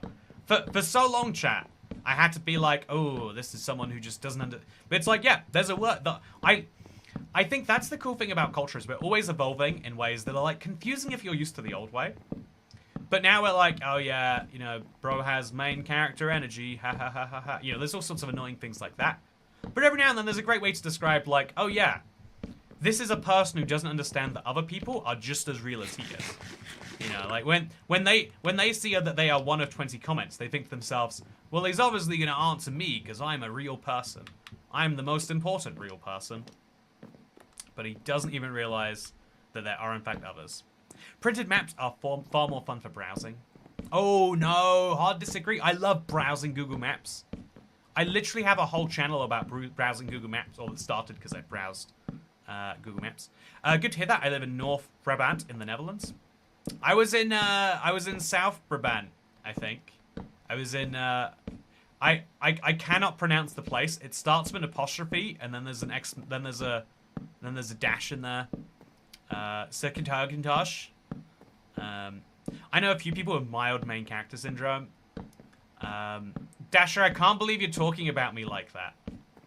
You know, I think the rise of social media does mean that as, like, I started doing YouTube when I was, like, a late teenager. Even then, I would say it's probably affected the way that I interact with a lot of things in life. Some amount, right? Like, I wasn't perfectly adjusted. But if you're, like, an 11-year-old, if you start, like, you know, do you remember the toy review kid? There was like a 10-year-old girl who makes videos about Minecraft. I don't know how they are now. They stopped using face cam. I don't know if it's the same person, if I'm being honest. They could have, you know, when you have a faceless, voiceless channel, it's entirely possible that you sell the channel. Yeah, the fact is that there are, okay, chat, do you see any jungles? I'm not seeing any jungles. It's kind of amazing that I don't see a jungle. But yeah, there is none. I have a stepbrother with it. His father regrets inviting him over for family events every time. Den Bosch. Yeah, Den Bosch says, Den Bosch. You're right. You know it. You know the place. I don't understand why it's sometimes Den Bosch and sometimes Bosch, but it's similar. Wasn't even referring to you, but I guess I should have, huh? It's okay. Everyone's always referring to me all of the time. So yeah, chat, if there's no jungles this way, we could logically extend one of our routes across this world. Yeah, like, rather than finishing this bridge... No, this saves too much time not to finish. Yeah, this... I think if this is a journey I'm doing more than once, I'll finish this. But I think I need to finish it now, otherwise, because otherwise, why does it exist, you know? Also, it's way better to run across. You'd figure it'd be scarier, chat, because, you know, I could be walking off one of these edges any minute. But because the Minecraft hitbox is wide enough, I feel pretty comfortable running in a straight line right now. I don't fear running off the edge, which is nice. Yeah, Den Bosch is the colloquial name. Wait, you know, now I know. That is kind of fun. I had their signature pastry. How do you know about Den Bosch, Deshi? When does that come up? I like the level of knowledge, but I am impressed. I'm curious. I'll be honest, I know about all of, like, the North Netherlands, but I just never really knew about the cities south of, like, Utrecht. And now I've gone past them all. Looks safe. It looks... Yeah, I mean, to me it looks precarious, but it feels safe. But if it looks safe, that's good. Ah! I don't know what I just felt, chat. I think I saw my shield do something I didn't like. I was fully sure that the series ended because I went for a drink again, chat. Sometimes it do that. I don't imagine how it could be faster than going straight. Oh, guess what? Diagram time. Zappy Doki, you're about to learn about the square, the what's the name of that? Is it whatever. You're about to learn about this. So, this is a mathematical proof, right? That if you take a line that is this long, so imagine you have a triangle that looks like this. What is the name? Pythagoras theorem. So Pythagorean theorem is the fact that this line, let's say this is 5, and that this is 4. The a squared plus b squared equals c squared. So 4 squared is 16. 5 squared is, I think actually it's easier to do 4 and 3. So imagine that this is 3, this is 4. So right now, the distance to go from here to there is 7, right? You go along the 4 side and the 3 side. To work out the other side, you take 3 squared plus 4 squared, add it together. So 3 squared plus 4 squared is 9. So this is 9, right? And this is 16. So 3 squared plus 4 squared is 9 plus 16. 25, square root of that is 5. So you know that this side is 5 because of Pythagorean theorem. And therefore, Pythagorean theorem tells you it is always faster to go this way on a triangle, because to go this way around would take 7 distance, but to go this way takes 5. So if we imagine this is thousands of blocks, this is 4,000 blocks, this is 3,000 blocks, then we know that this one is going to be 5,000 blocks, which means we save 2,000 blocks of distance. Plus, I think you run slightly differently. Well, you get the point. As long as you're going in a straight line, that all works. Boom, Pythagorean theorem. You're welcome. I hope you passed maths because of me. Okay, back to Minecraft, I think. So, yay math. I don't maths. All you need to know is it's always faster to cut the corner than not to. As long as cutting a corner doesn't slow you down. If it slows you down by more than, in this case, 40%, then bad. Are those circles in my Minecraft stream? I'm very sorry about those circles. Won't happen again, sir. So yeah, the nearest jungle to me is a really tricky one to know for sure, right? Chat, I don't see a jungle from here. I want to see a jungle, but I don't see a jungle. Also, I'm impressed that this is a shorter journey than I was expecting. I think it took me 4 days last time I did it. But since I'm sprinting, it seems to be taking slightly less time. Also, what's cooking, says Guinea Pig Adventures. Good to see you, Guinea Pig Adventures. How are you doing today? I think you only run faster diagonally on Java, and that's when running actually diagonally.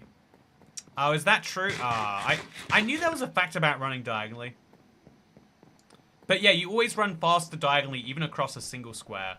Because a single square is 1.4 blocks diagonal, and 1 block sideways. Or 1 meter, I guess. Always faster to move diagonally.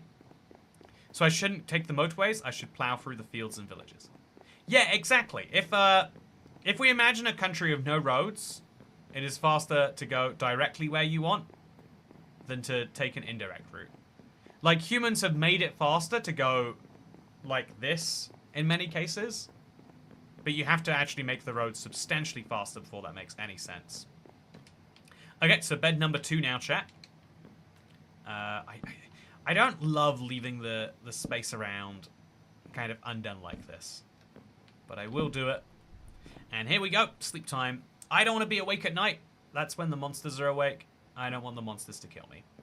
And we're getting that. In the words of Squidward, straight line, quickest route. Exactly, assuming consistent travel speed, which is why it's not true for cars.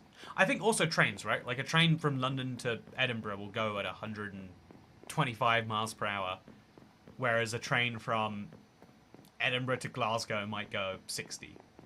So it'd be faster to take the straight line train, or maybe that's a bad example actually. Although maybe it is, you know, it's there are times where it is faster. I think Oxford to Cambridge is a good example, Oxford to Cambridge, you can take a bus that will average 30 miles per hour. It will take you 3 hours. Or you can take an hour train into London and an hour train out of London. So it's faster to take the indirect route because it is a faster route. But it has to actually be faster. If running in a straight line in Minecraft was 40% faster than running diagonally, then you would never cut across the triangle. With gameplay like this, you'd enjoy Death Stranding. Also, day 123 fun. Still took the train from Edinburgh to London, 5 hours. The train's actually not that indirect. I think I picked a bad example. Although, you know, maybe a good example would be... No, yeah, okay, so the train from Edinburgh to London is a straight line, but you can fly faster from London to Amsterdam, and then Amsterdam to London. Sorry, Edinburgh to Amsterdam, Amsterdam to London. I don't think you can buy that ticket, but if you bought 2 separate tickets and you had a short connection, it would take you like an hour to get from Edinburgh to Amsterdam and 45 minutes from Amsterdam to London. The fastest way to get around the UK is to fly via the Netherlands because we don't have enough domestic flights. Although London to Edinburgh, I'm sure exists. But anyway, the point is it's often faster to fly via a third country if your airport doesn't have flights to London or to wherever you want to go. And that is kind of goofy. Taking a train straight from Norwich to Liverpool takes 5+ hours, but so it's slightly faster to go Norwich to London, London to Liverpool. Yeah, that's the whole point of hub and spoke. In theory, every journey would be faster point to point, but by the time you have to spend money building every single point to point, if you know, like connecting 2 cities needs 1 road, connecting 3 cities requires 3 roads. Or you could connect the 3 cities via 1 and it takes 2 roads. Now 4 cities, you know, this is like a big networking thing about what is the fewest number of cables you need to connect something. But yeah, I don't have good luck with short layovers. I get stuck sleeping in an unplanned city. Oh, I've never missed a flight because of a short layover. Chili's been. I was amazed the first time I almost missed one. But like, oh sorry, the first time I missed a train because of a short layover. They're just like, we'll put you on the next one. And I've learned that's what happens with flights too. Chat, if you also are scared, like, oh, I don't want to miss a short connection. That seems stressful. They just put you on the next flight because it's not your, like, that is something they need to like yell about more on the internet. Because people act like it's the worst thing imaginable that can happen to you. But actually, it's pretty chill. It's pretty fine. So I'm going to go up now and look for some iron, chat. I might have to mine this entire mountain out. But I'm going to try and mine every single piece of iron that is up here. Also, I could use my extra bridging materials. Okay, let's do that now first, actually. I'm going to use my extra bridging materials to go through this mountain. And we're going to see what's on the other side. So here is coal. Love to see it. Here's iron. Hey! Wow. So early on, and it's already working in my favor. So I'll move that to put coal here. And I'll move this for my iron. So this is a fortune-free pickaxe, so I might get a lot of iron, chat. I got 3 that time, 1 that time, 4 that time. Love to see it. And the same will happen with coal. I feel like there's a bit of, there's a fair bit of anti-plane propaganda online. Yeah, I kind of get it, right? Like, it would be better if people didn't, if everyone just decided, let's not take the, like, actually, yeah, I've considered this a lot. Because I think, you know, as someone who likes flying a lot, the world is very anti-plane. And in a lot of cases, at least slightly good reason. So I can go down a block and that's fine, by the way. Y200 is fine. Yeah, this is Y200, that can be Y200. So I'm going to mine all of these. If people had a like, I think there's a lot of things that humans do, not because it's most efficient, but because it's, you know, like, cool or not. And so I think flying doesn't need to be cool. Or, in fact, I think flying should never become cool. You should never fly somewhere because you think, even if it's less efficient because, you know, it's, like, socially seen as a, you know, like, advantageous. I think that's bad. I think there's a lot of things. Like, in general, things that people are doing solely because other people are doing them should be things that are good things for the world. You know, that is to say, like, littering shouldn't be cool, but picking up a cat from a shelter instead of, you know, giving money to a breeder should be cool. you know, I think playing Minecraft is entirely fine to be cool, but stabbing people in the park, I don't think that should be cool. I think that should be very uncool behavior. So, you know, I get the argument that there's like, oh, we should only allow things, you know, like, but I also think like human culture is just so much smarter than people, you know, trying to be like, I think for a while it used to be like, let me show how good of a person I am by doing all these things, and then people turn that into let me shame people who don't do these things. There's a fun term for this in Sweden, like flight shame, flyg scammer or something like that. So I don't think there are any more mountains above Y200 around here, but I'm going to keep going to the north anyway, just because I'm kind of curious as to what happens up here. Specifically in the park, anywhere else is fine. Got it. Yeah, stabbing people on the highway, that's cool. Stabbing people in the hospital. I mean, like, again, if there was a trend where we went around and stabbed people, let's at least stab them where they can get the help, right? Anyway, see you on the video replay. Wish me luck in customer service, says Toadette's the best. Cool to see you, Toadette's the best. Like your username. But yeah, I think that people take it a bit too far. And so I feel like we have had a bit of a counter movement to that, where now there are lots of things that everyone kind of acknowledges as kind of damaging, but then everyone does anyway. I think that's probably not perfectly optimal either. Like, it's ideal that you I think it's cool that some number of people would, you know, would adopt a cat from a shelter just because it's cool. I think it's nice that some number of people would say, I'll take the train rather than flying. It takes an hour longer, but it will get me there slightly more comfortably. You know, I like the idea of it, like, opening conversations and making possibilities. But I think people turn...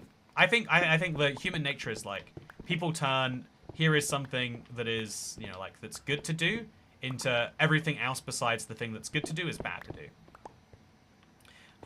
So I kept predicting the next viral TikTok dance. Stabby stab. Indeed. It's funny, when I go to the hospital, I usually get stabbed. Oh, you know, you make a very good point there, actually, Kat. A lot of people do get stabbed at the hospital. It's a very stabby place, if I say so myself. So I kind of want to mine the emeralds while I'm here, but I'll resist for now. I'm gonna... I think over there I might be able to get to the tip of that mountain. So that's where I'm gonna go next, chat. I've got the slabs. I should probably go from over there, though. I think this path was dumb. I think this was not a smart decision. But that's okay. We all make dumb decisions. Okay, so... don't worry, we're in a hospital. It means you get immediate help. You may thank me later. Exactly. So yeah, there's a little bit of like... there's a little bit of like plane shaming and stuff like that, I would say. But it's like...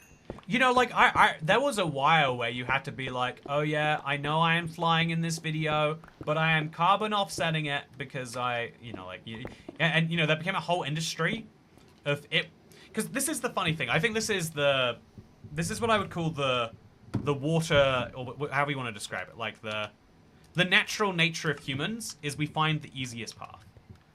You know, like a river, like water coming down a mountain. The path of least resistance is just so appealing to humans. Have you ever tried the path of least resistance? It's pretty fun. Also, I think we can use this to make... every piece of gravel we get is a new piece of dirt we can get. I should have brought more shovels. I didn't realize how much we'd be finding.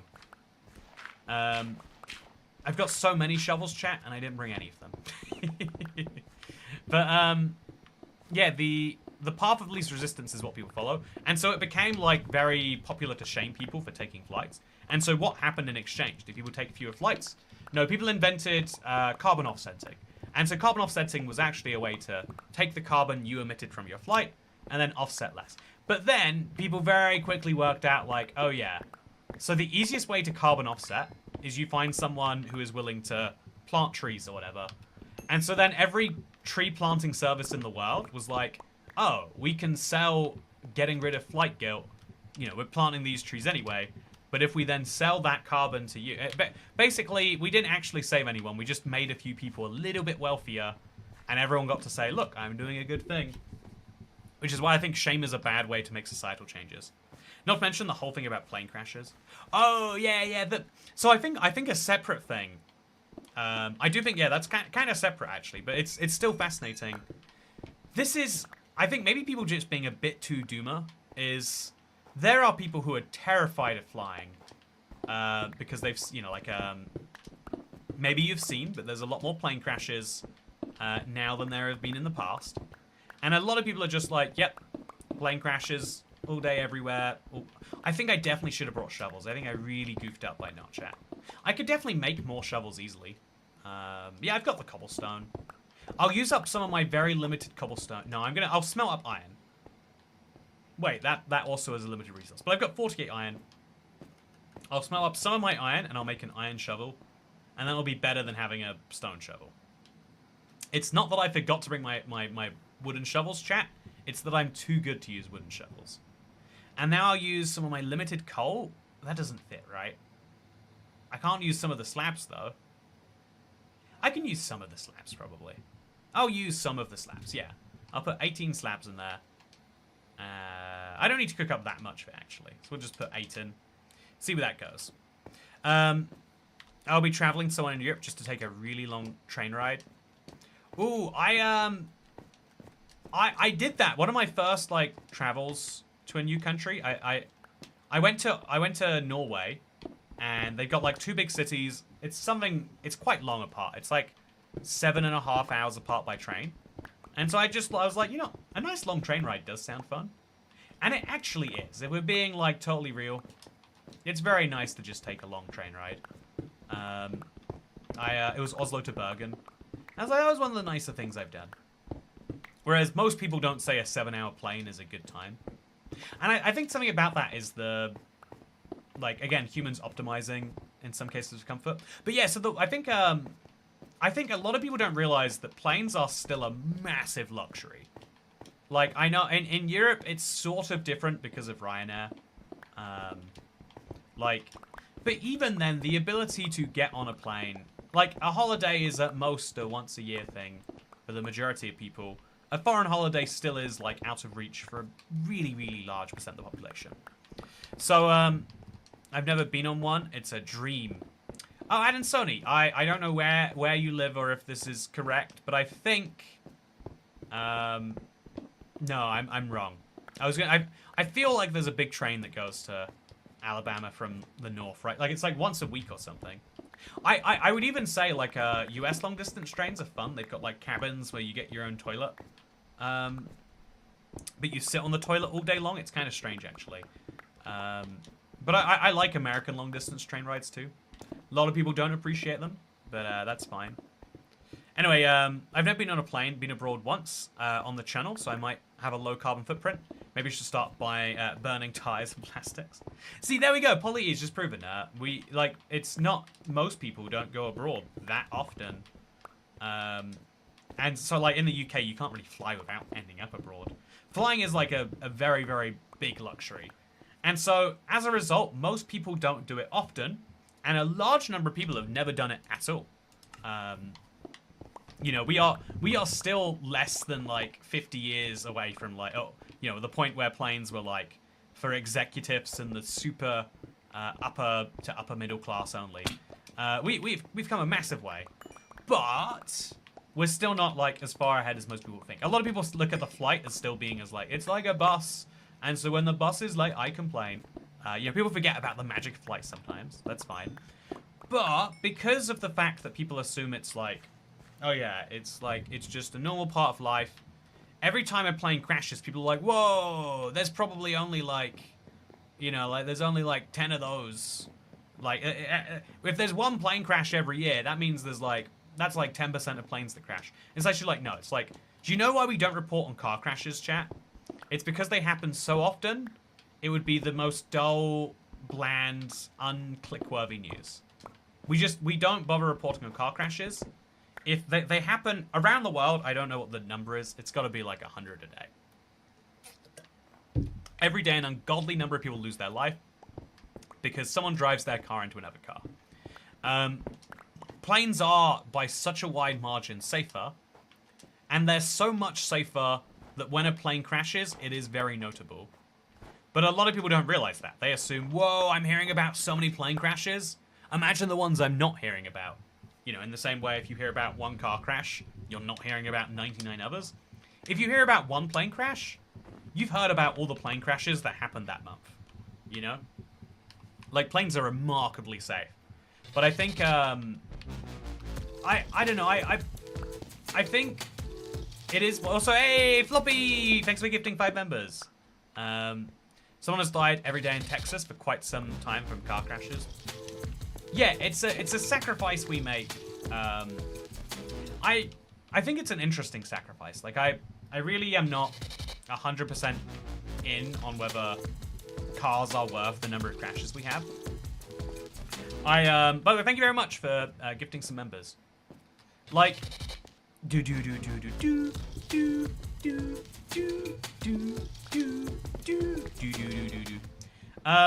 yeah, I'm quite mixed about my one sec.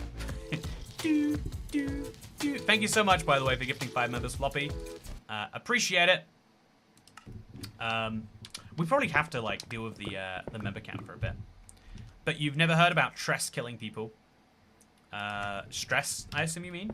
I think I read 30k car crashes per year in the US. Yeah, I don't remember if 30,000 is the number of car crashes or the number of worldwide deaths. But like in either case, like we're talking about very large numbers of people. I've considered this quite a lot. If you could genuinely save 30,000 lives, and all you would have to do is like lower speed limits. If you cut them in half, you'd probably save like 90% of lives. But then everyone would lose so much more of their time. And genuinely, a lot of people say like, yeah, the lives are just worth it. But actually, I don't know that that is true. You know, like, if every time you wanted to do a 2-hour drive, it took you 4 hours, you would lose some decent percent of your life guaranteed. Whereas right now, you've got a 0.1% chance of losing all of your life. You know, it's, usually humans prefer stability, and that's why we've made all sorts of weird decisions on that stuff. Okay, so now I'm going to break this one. Is there another iron? There's not. There we go. Make sure I get as much of the iron as is possible. Again, there's only so much iron in this world, chat. And I want to make sure that I have as much of it as I can have. Okay, so now we break this block, place a slab. Break this block, place a slab. And now we're heading over here. Okay, so there's a little bit of mountain peeking out, which makes me think that maybe, just maybe, I can find something worthwhile. Like, if there's some emeralds hanging out down below, something like that, it'd be cool. I want to leave at least one of each ore, so I can get, Silk Touch later, maybe. But, you know, I could go to a further away mountain. It'd be fine. So, from George Carlin, I know, it's automobile accidents. Oh, yeah, there's a... people may end up in car crashes, but it'll make it to my location 2 hours faster. That is a sacrifice I'm willing to make. Yeah, exactly. I think if you really dive into it, you know, we could all be taking... I think then the real downside trade-off in that would be like, if you massively invested in like trains can go double the speed, much safer than a car can go. You know, a train can go 140 safer than a car can go 70. A train can go like 400 faster than a car, safer than a car can go 70, because you can clear the line ahead of it. You tie all the cars together effectively. If every car on the road did 100 miles per hour, but was all tied together, and you could make it happen. And so that's the actual trade-off. Like, by not investing in trains, you're killing 40,000 people a year. But then, like, you know, would people actually take those trains if they were there? And, you know, like, do people like the model of, you know, there is a big shared vehicle, you have to take that to get where you want to go? These are the questions that are tricky to answer. And so we shan't. Okay, I'm going to keep on tearing apart this mountain. I think this one I might literally just flatten. I think that is probably the best bet. I doubt I'm finding any more ores in it, though. Whereas that one, if I could, like, branch mine that mountain. So maybe it's a better place to start. Maybe it is. For now, let's go back through here to the bottom and over to the side. So I'm going to mine this coal, because you better believe I want all the coal I can get my hands on. It's just such a decent ore. And so now I'm going to mine all of this, and I'm going to use my little block technique to make sure I get it back. So chat, I can't go below Y200 for advantage, but my blocks can. So I mine all of this here. It's below Y200. And then I can just bring it right back up to me by filling it in correctly. So I have to hope that I can actually place all these blocks. So we place that there, and it will fall out. We place that there, we place it there. And just like this, chat, I've got myself a ton of raw iron. Combining both is you cut up most of the large distances by going fast. Yeah, I think as you get to different countries, that kind of breaks. Like, if you're going from New York to San Francisco by car, and you build a train from that route, it makes sense. But if you're going from, like, Buffalo to, I don't know, Sacramento by train, and they don't have train stations on that line, you get things broken. Like, the US, one of the things the US does very well, or at least used to do very well, it's very decentralized. But decentralization makes it very, very hard to build a train. Because it's not everyone just lives in one place or one other place. Or I guess to put it this way, right? 3% of the US's population lives in its biggest city, New York. And like 15% of the UK's population lives in its biggest city. You know, we are 5 times more centralized. And that's before you think about the commuter area, which is an even higher percent of the UK.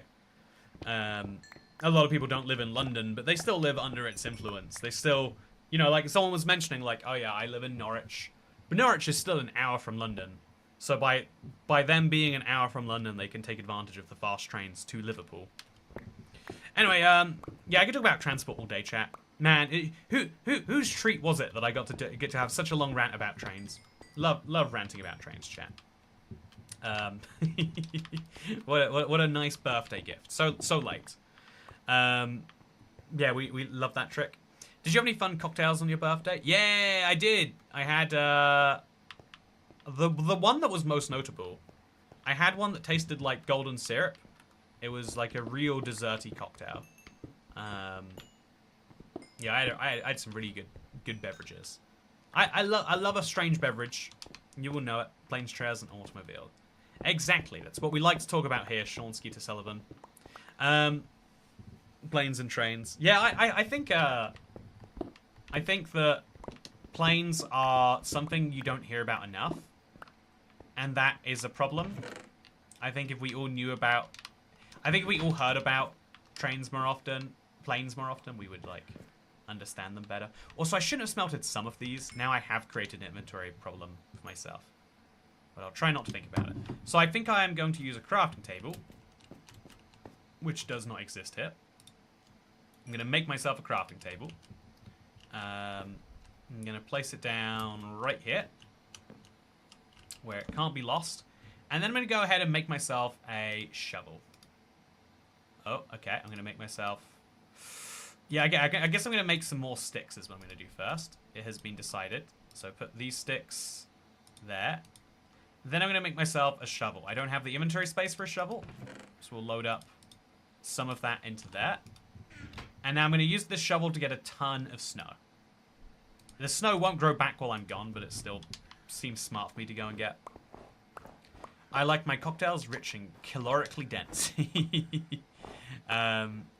Also, yeah, treacle like molasses equals syrup. I don't know what the drink was. Yeah, it's every time I find like a decent cocktail place, I'm like, this is probably you know, this is probably my favorite. I'm never gonna find somewhere this good again. And I've been lucky quite a few times in a row to have found somewhere almost that good again. So I'm gonna leave this emerald as my one emerald that I'm gonna mine with Silk Touch. I think having an emerald ore is like a nice treat. If I want it later, I'll be able to get it later. But now if I see another emerald, like I think I did earlier, I can afford to just mine that with fortune. So over here, there, that's an emerald. That should be gettable, I think. That should be doable, chat. So I'll mine that block there. Hey, that is actually quite tricky. So I have to place my block on the... Oh, no! No, chat! I've lost the emeralds forever. They are gone, and I have regrets. So now we mine that block above them, and then we place a block over there. Yeah, there's no way I'm ever getting... Okay, that's fine. So then we just place this there. Place that and that there. Up one. Up one. Oh no, how did it end up there? I guess we have to do the same thing again. To make it impossible for it to go anywhere but into me. 1 emerald. But we've lost 2. Yeah, I don't think there's anything we can do about that. On Java, here's what you can do, chat. I'm amazed that this feature hasn't come over to Bedrock, but on Java you can just do this, and you can grab items. On console, I believe you can do that too, but, you know, Bedrock is special. Not always in a good way. Rest in pepperoni. So, Raising Cane, by the way, says, good luck with the stream, have a great day, can't stick around. It's okay, I'll be streaming a little bit more this next week. So come check out those streams instead. Unless you can't check out those ones either, in which case I'll see you in the future when I see you. So I'm just going to put a couple stacks of coal in here too. You know, just stuff that, like, can comfortably stay there. So that I get the inventory spaces I need to just get rid of all this snow. I think the snow is useful for building my house back home. So when I see a ton of snow, I might as well take it. So let's go get the snow. Really make this mountain as unsnowy as possible. I think it's a cool way to show that I've conquered the mountain. And you better believe I have. Maybe gravel can get those emeralds? Oh, yeah! So is it worth using gravel to get emeralds? Genuinely, the answer is no. I think just instinctively I can say nah. No way that is possibly true. Because gravel can be used to make dirt, right? Whereas emeralds are just... Emeralds can be infinitely removable. So I guess the really silly thing is I shouldn't have mined them to begin with. I should have just known. Even if I got 4 emeralds, it'd be better like sitting in my world as an emerald ore. Maybe one day I could use it to, you know, prettify something.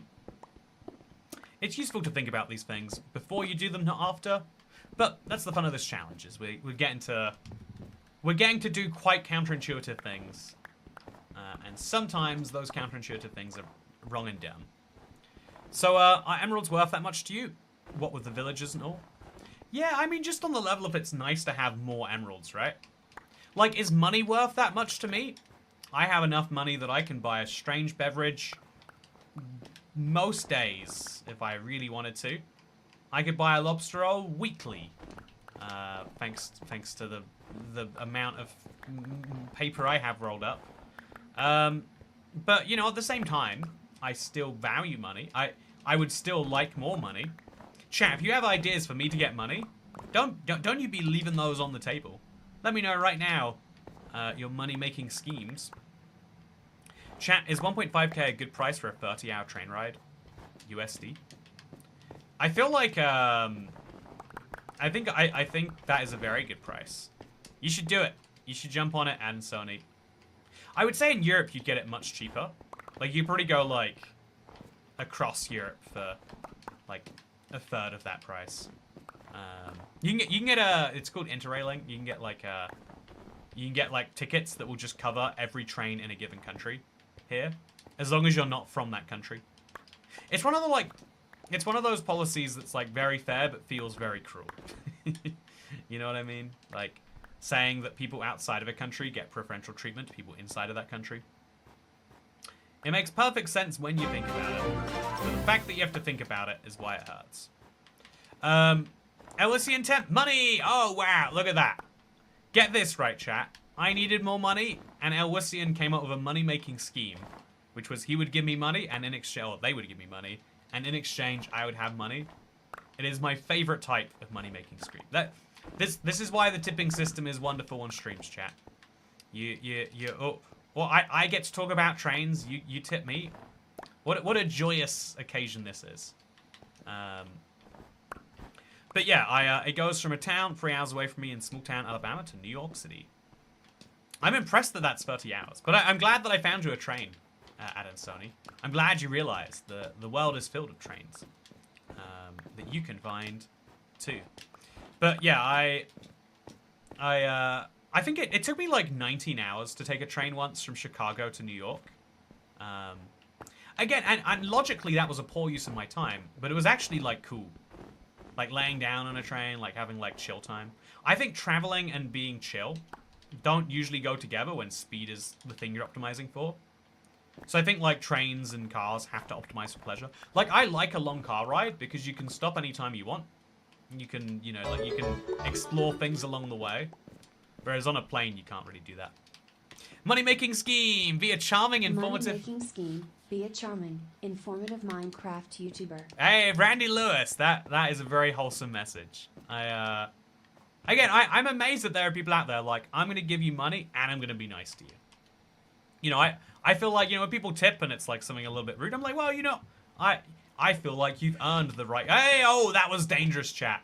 That goat tried to headbutt me. He might have ruined my life. Although I want a goat horn, so please try again. Yeah, make sure you headbutt me this way, though. What a devious little guy. Can't believe he tried that to me. So I'd be very careful about that happening again, by the way. But I really, really want them to headbutt me. I want a goat horn. It's been forever since I've needed to get a goat horn naturally. Usually you can just go to a pillager outpost. But chat, these guys, let me tell you about them. They do like to ram a thing or two. You can just come and hit me whenever you want. I guess it'd be good if I had some leads. So yeah, thank you so much, Brandy Lewis, for choosing to be nice with your message and not calling me charming and informative. It's all I've wanted to be. I'm glad that you think that I am. I think that I think it's quite hard to be charming on the internet. I feel like that is specifically not what the world wants, or not what the internet wants from you. For real, weekend and holiday changes be a thing too. Yeah, this is not. This guy is not gonna hit me in the way I want. He's gonna come get me when I least expect it, and I am worried about that. But it's fine. Anyway, 1.5k seems like a lot for an Amtrak ticket. But again, if you think about it this way, right? You know how you ever heard of all-inclusives? It's like it's a hotel you go to where the hotel pays for your food. Or the hotel includes your food in the price. They're not paying for it for you. They're making you pay for it, but up front. So that you have one price and you stay at the place all day. So the next level version of that is the version of that comes after is a cruise. It's an all-inclusive, but the all-inclusive floats and it goes from island to island. It goes literally like 10 miles per hour or something. So it's barely moving. But people love cruises because it's technically traveling and also it's kind of like an all-inclusive. It's a weird thing to say is desirable. But for a lot of people it's like, yeah, that's amazing. Like, traveling comfortably is cool. So cool that people are willing to travel comfortably effectively to nowhere. There are lots of cruises that don't actually have, like, you know, planned anything. So I think I do need to smelt up some of my iron. Just to make sure it, like, stays together correctly. So I'll put 24 in here. I'm doing this all wrong. I'll put 24. No. Damn it. I'm getting... Ah! He jumped up. And I'll put 1, 2, 3 in there. Chat, what did he just do? Okay, he leaped up here. I really want this guy to headbutt me. What can I do to encourage a goat to headbutt me, chat? Do I stand precariously at the edge of something so he knows that he can ruin my life if it goes wrong? I bet that helps. I bet goats have a little bit of mischief in them. Maybe. So I also think we should go get those goats and bring them closer. Knock that prankster off before it knocks you off. But I want his horn, and yet they don't drop them when they kill them. I think they should. I think that would be... You know, I feel like Minecraft needs to appreciate that for a lot of people you see, oh yeah, there's an item called a goat horn. There's a mob called a goat that has horns. How do you get the goat horn? I think the goat should drop that horn. Unfortunately, a 3-year-old will not be happy about a 30-year ride in the chair. Gonna get the roomette with 2 beds.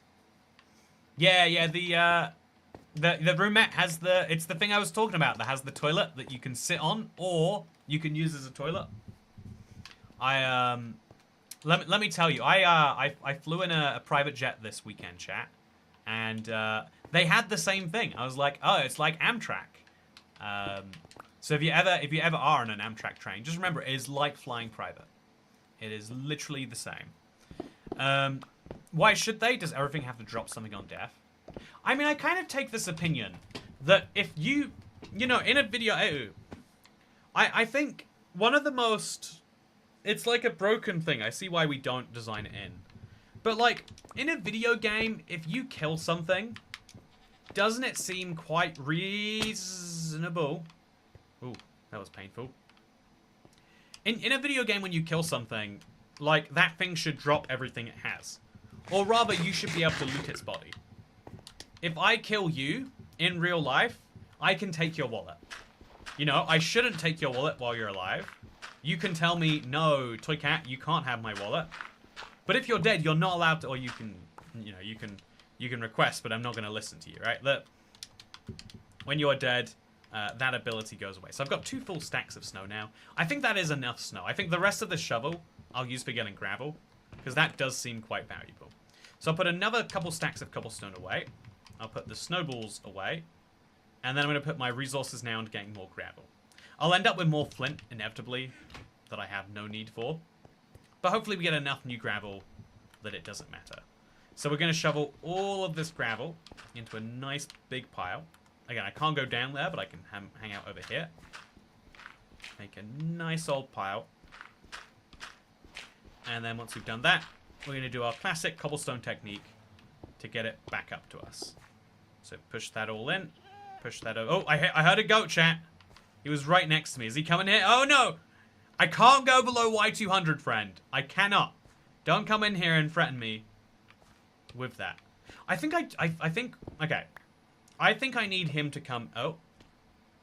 I think I need to lock him inside so that he will eventually ram me. I think I want to lock all of the goats inside because I really want a goat horn, chat. I would love to play lower noises, and I think getting it done passively is just too tricky. So if we could work that out, that'd be nice. Okay, so now that there's no goat, we're fine.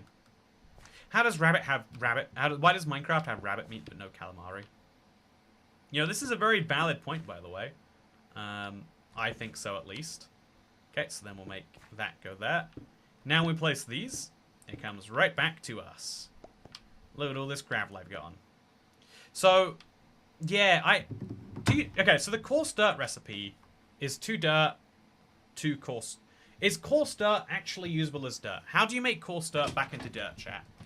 Because I think I'm going to need a lot of coarse dirt to make a lot of grass. But I don't want to sit there and pull a dead goat apart in Minecraft, says Generic Observer. But you see what you don't have to pull apart a dead cow, even though that's what you do in the real world. Like, the cow doesn't drop beef. The cow doesn't have a wallet. It's like, oh no, my beef wallet has fallen out. If you think that's what's happening, first of all, you're mugging Minecraft cows, and that's not okay. But second of all, it's a little bit naive to assume that you are mugging the cow off its wallet. No, what is happening is something much more brutal. You are killing the cow and you are taking apart its insides for your own bizarre needs, and that's okay. We accept that in a video game you shouldn't have to pull apart a cow. You don't need to pull apart a cow. A goat. You don't even need to pull apart the goat for its meat. I'm not saying they need to add new items, but if there is an item that the mob has, why don't you get it when you kill the mob? To me, that feels illogical. And that might just be me. But I think that if you kill something that has something, that thing should be yours now. Again, we can make laws and morality systems. We can say you shouldn't kill things. But I think if you do kill things, then you get the rewards for doing so. Is this an e-mugging? Yeah, I am warning everyone. I am going to take apart your human wallets. And I am going to steal them from you. Put your hands in the air. Please don't say beef wallet again, says Brandy Lewis. It's what cows have in these people's bizarrest dreams. I'm not responsible for their strange fantasies. I'm just able to tell you what they apparently are. So yeah, we got 35 iron, and we got a stack and a half of it, and now we've absolutely picked this place dry. But we got way more than we would have if we did it first time. So I can at least feel satisfaction about that. Is there any more dirt I can grab? Wait, did I get the dirt from earlier? Or did I just not even mine it yet? Was I so focused on the goat? I was. Okay. So now I'm going to mine 1 dirt blocks. 2 dirt blocks. So I'm going to quickly check the coarse dirt recipe. I might regret doing this. But I think when you break coarse dirt, it becomes regular dirt, right? So I'm a brokey, so you can't get blood from a stone. Okay, so then we get coarse dirt back. How do we uncoarsify coarse dirt? Do you think it's with the diamond hoe, perhaps? I think we hoe the dirt, and then it becomes regular dirt. Yeah, I think that's what it is. There we go. So yeah, we can turn gravel into dirt by coarsifying it, shoveling it. Coarsify, shovel. And we don't need coarse dirt for any real reason, which means that I now can go back with 4 dirt rather than... Wait, where did my other dirt go, chat? I had other dirt. I mined 2 dirt blocks. Where did they go? Did I imagine that I mined 2 dirt blocks? No, they were part of the recipe to make coarse dirt. That's why I lost them.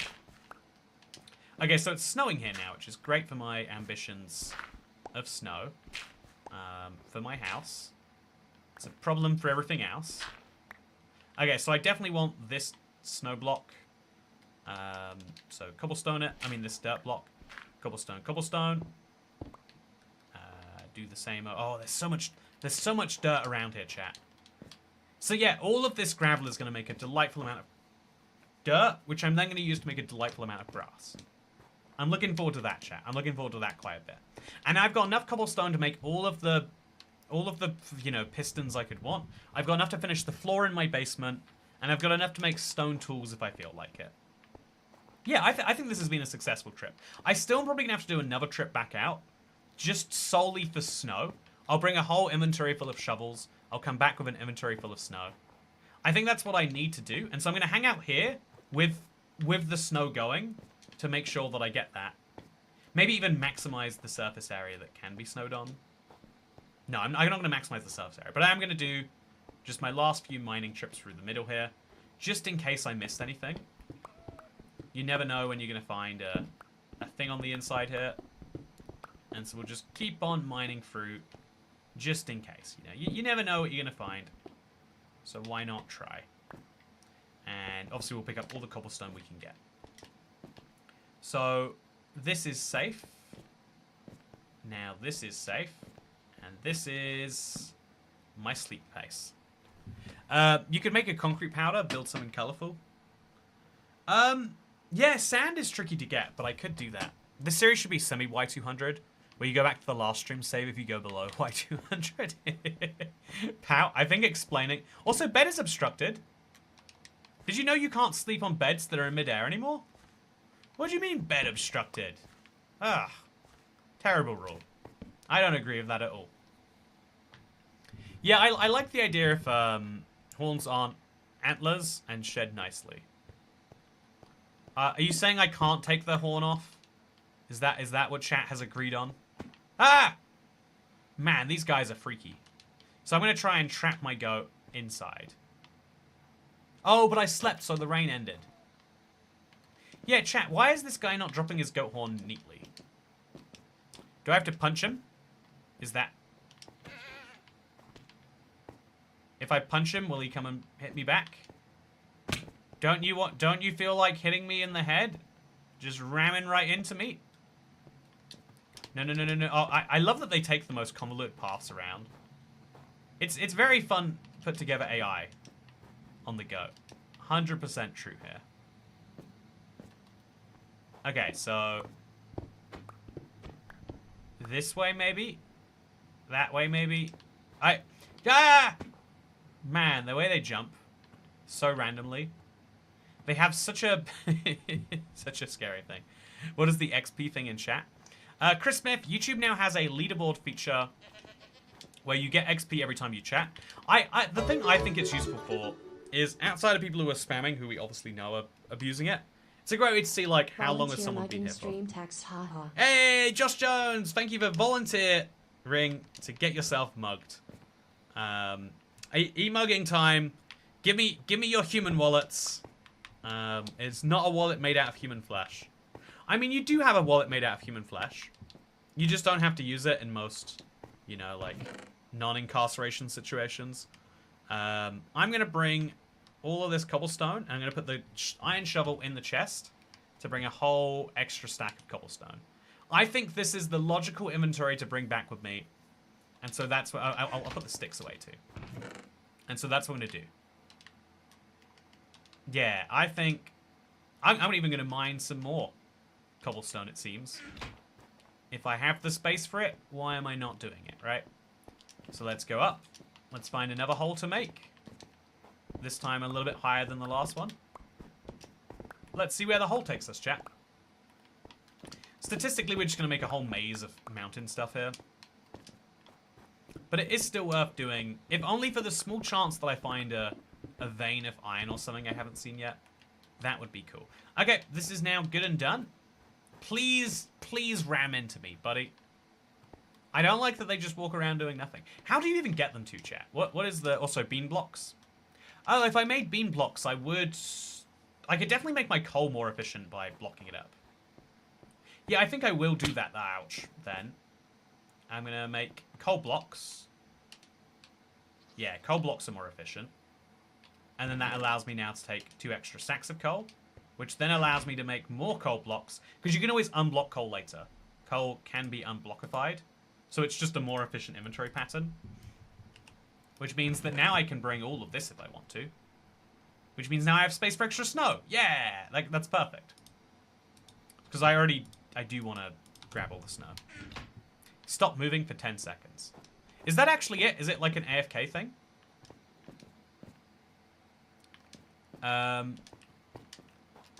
Okay, so I'm going to try and trap him in a little space. No. I want to trap you in a little space. Okay, so we're going to... No. Over here. Okay. So I'm going to stand right here in a place where the goat has no option but to hit me. I'll make it so he can't go back up. There we go. Chat. There is a goat, and he will ram me. I have guaranteed this. In the meantime, chat, how have you been doing? Has everyone been good? Tell me something interesting that's happened in your week, chat. I would love to hear. I've got some spare time to read it. Finally, chat's been suggesting coal blocks for about an hour now. Nah, that can't be true. They need to be in sight of you, and I think they need a few blocks of distance. I mean, eventually he's going to realize the only way to get me out of the way is to ram me. Right? That's the only way. Just walk into it quite a few times. You stand with your back against the wall. Don't look directly at it. Chat, I'm getting this goat horn. You better believe. Forget it. I'd mean to be more like free fat cakes. I'm going to be going ground trip. And then, Sony, have you never been on a plane? Are you one of those plane people I've never heard about? Also, watching Toycat getting rammed live. Anyone want to watch me get rammed? Absolutely rammed by a goat. I knocked out my dog's tooth with a rock. Oh, that sounds rough, Stacy. Last week of work until the summer holidays. Oh, you work in a school, Danny, right? That has to be the only way that summer holidays is a thing. My daughter graduated on Tuesday. Hey! You know, there's the idea of I think graduates... Actually, it must be graduation for a lot of people soon. But congrats on doing it early, I assume. Yeah, it's got to be early, right? I've had a normal week. Last week I was at band camp. I've never been to a summer camp, chat. Am I missing out? Or is the world missing out on their life at home playing video games? I finally decided to quit 420 after years, made a beautiful weaning system, and on day 1 of the new path, I ran as my ex, and we are rekindling our relationship. Feast Dragon, that's awesome. I do think, I think my stance on, a lot of people like get really strongly like for and against stuff. I feel like was particularly when it comes to that one particular, not vice, but you know, like lifestyle. I feel like the biggest actual problem with it is the shift of focus from long term to short term. I think there's a lot of things in life that are really enjoyable in the short term, but are bad in the long term. And you need to only pick so many of those things, or your life gets too short-term focused, which makes the long-term worse, which makes you want to be more short-term focused. over and over again. I met up with an old friend on Sunday. It went super well, says Dasher. Hey, Dasher, glad to hear. Also, was that Peace Dragon? Wait, one sec. I want to make sure I got the comment right. It was Peace Dragon. It's cool to hear from a stream regular things are going better in their life. It's my favorite thing to hear, in fact. You know, people who don't watch these streams, hope they're dying in a fire right now. But, you know, the people I care about, all of you, I'm glad you're doing well. So, chat, this is it's just not working for me. We're doing our best, but it's just not working. Breed goats of wheat in an enclosed 10 by 10. Dodge the goats in a rock wool room. Yeah, but then I'm going to have to do a whole nother trip to bring my goat back. You know what I'm saying? That's so true, IBX Toycat. Yeah, I'm glad you agree. I sometimes worry. I think there's a lot of things you can say that are true, but come across as like you are saying them to be mean, and so people do not say them. And some of those things are just mean, and I'm glad people don't say them. But I think there's like I think finding the balance on short versus long run, it's a real hard one. The goat really said bet and chose to ignore Toycat. He's like he's running into me so often here. Maybe if I put us both in a little box. Okay, new idea, chat. Box time. He's not going to be able to get out off the box. I don't think they can climb. Okay, here we go. I'll put a torch in. Okay, some people said he has to be a few blocks away. So we're going to see if we got a goat horn yet. So he should ram into me. Hey, Toycat, I was a bit late to the stream. Did I miss much? I went all the way to my mountains. I've now got this much cobblestone, this much iron. I'll put the iron together, actually. This amount of coal. Ah, we did it! We did it! Okay, chat, did I get a horn? Oh. Don't goats need a distance from you to ram? So how do you get a goat horn, chat? Let's quickly look that up. Goat horn Minecraft. A goat horn is dropped when an adult goat rams a tree or any other hard block that occurs naturally. Oh, it doesn't include humans? So how do we get them to do that? Obtaining. So I have to ram logs or packed ice. I have logs, thankfully. Okay, so we'll put a log over here. And we'll mine a little bit more this way. I'll hope the goat doesn't leave. Okay, so goat. Ram the log. Should I put a log on that side of it too, maybe? You gonna ram the log? You gonna do this? They do not ram other solid blocks. Up to 2 goat horns can be dropped from an adult goat, or 1 horn if he spawned with 1 horn. Regular goats may drop these, while specific goats drop only 1 type of horn. It's the sing horn. Okay, chat. I've given him a ramming source. I'll maybe make this wool here out of it too, in case that's useful to him. Just finished your copper update video. I can't wait to play with Copper Golem and build underground facilities. A spacey wow. Me neither. Yeah, I'm starting to get a bit confused. Because we... Yeah, I'm starting to wonder, like, do you think what we got there maybe is basically all of it? I think the copper nugget is still a big mystery. I was thinking of that video. Let me see, okay, chat. So, yeah, I think, okay, chat, have we got any?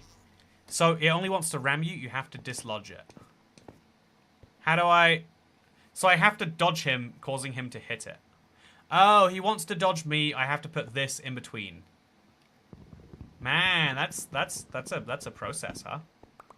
Okay, chat. This is my goat.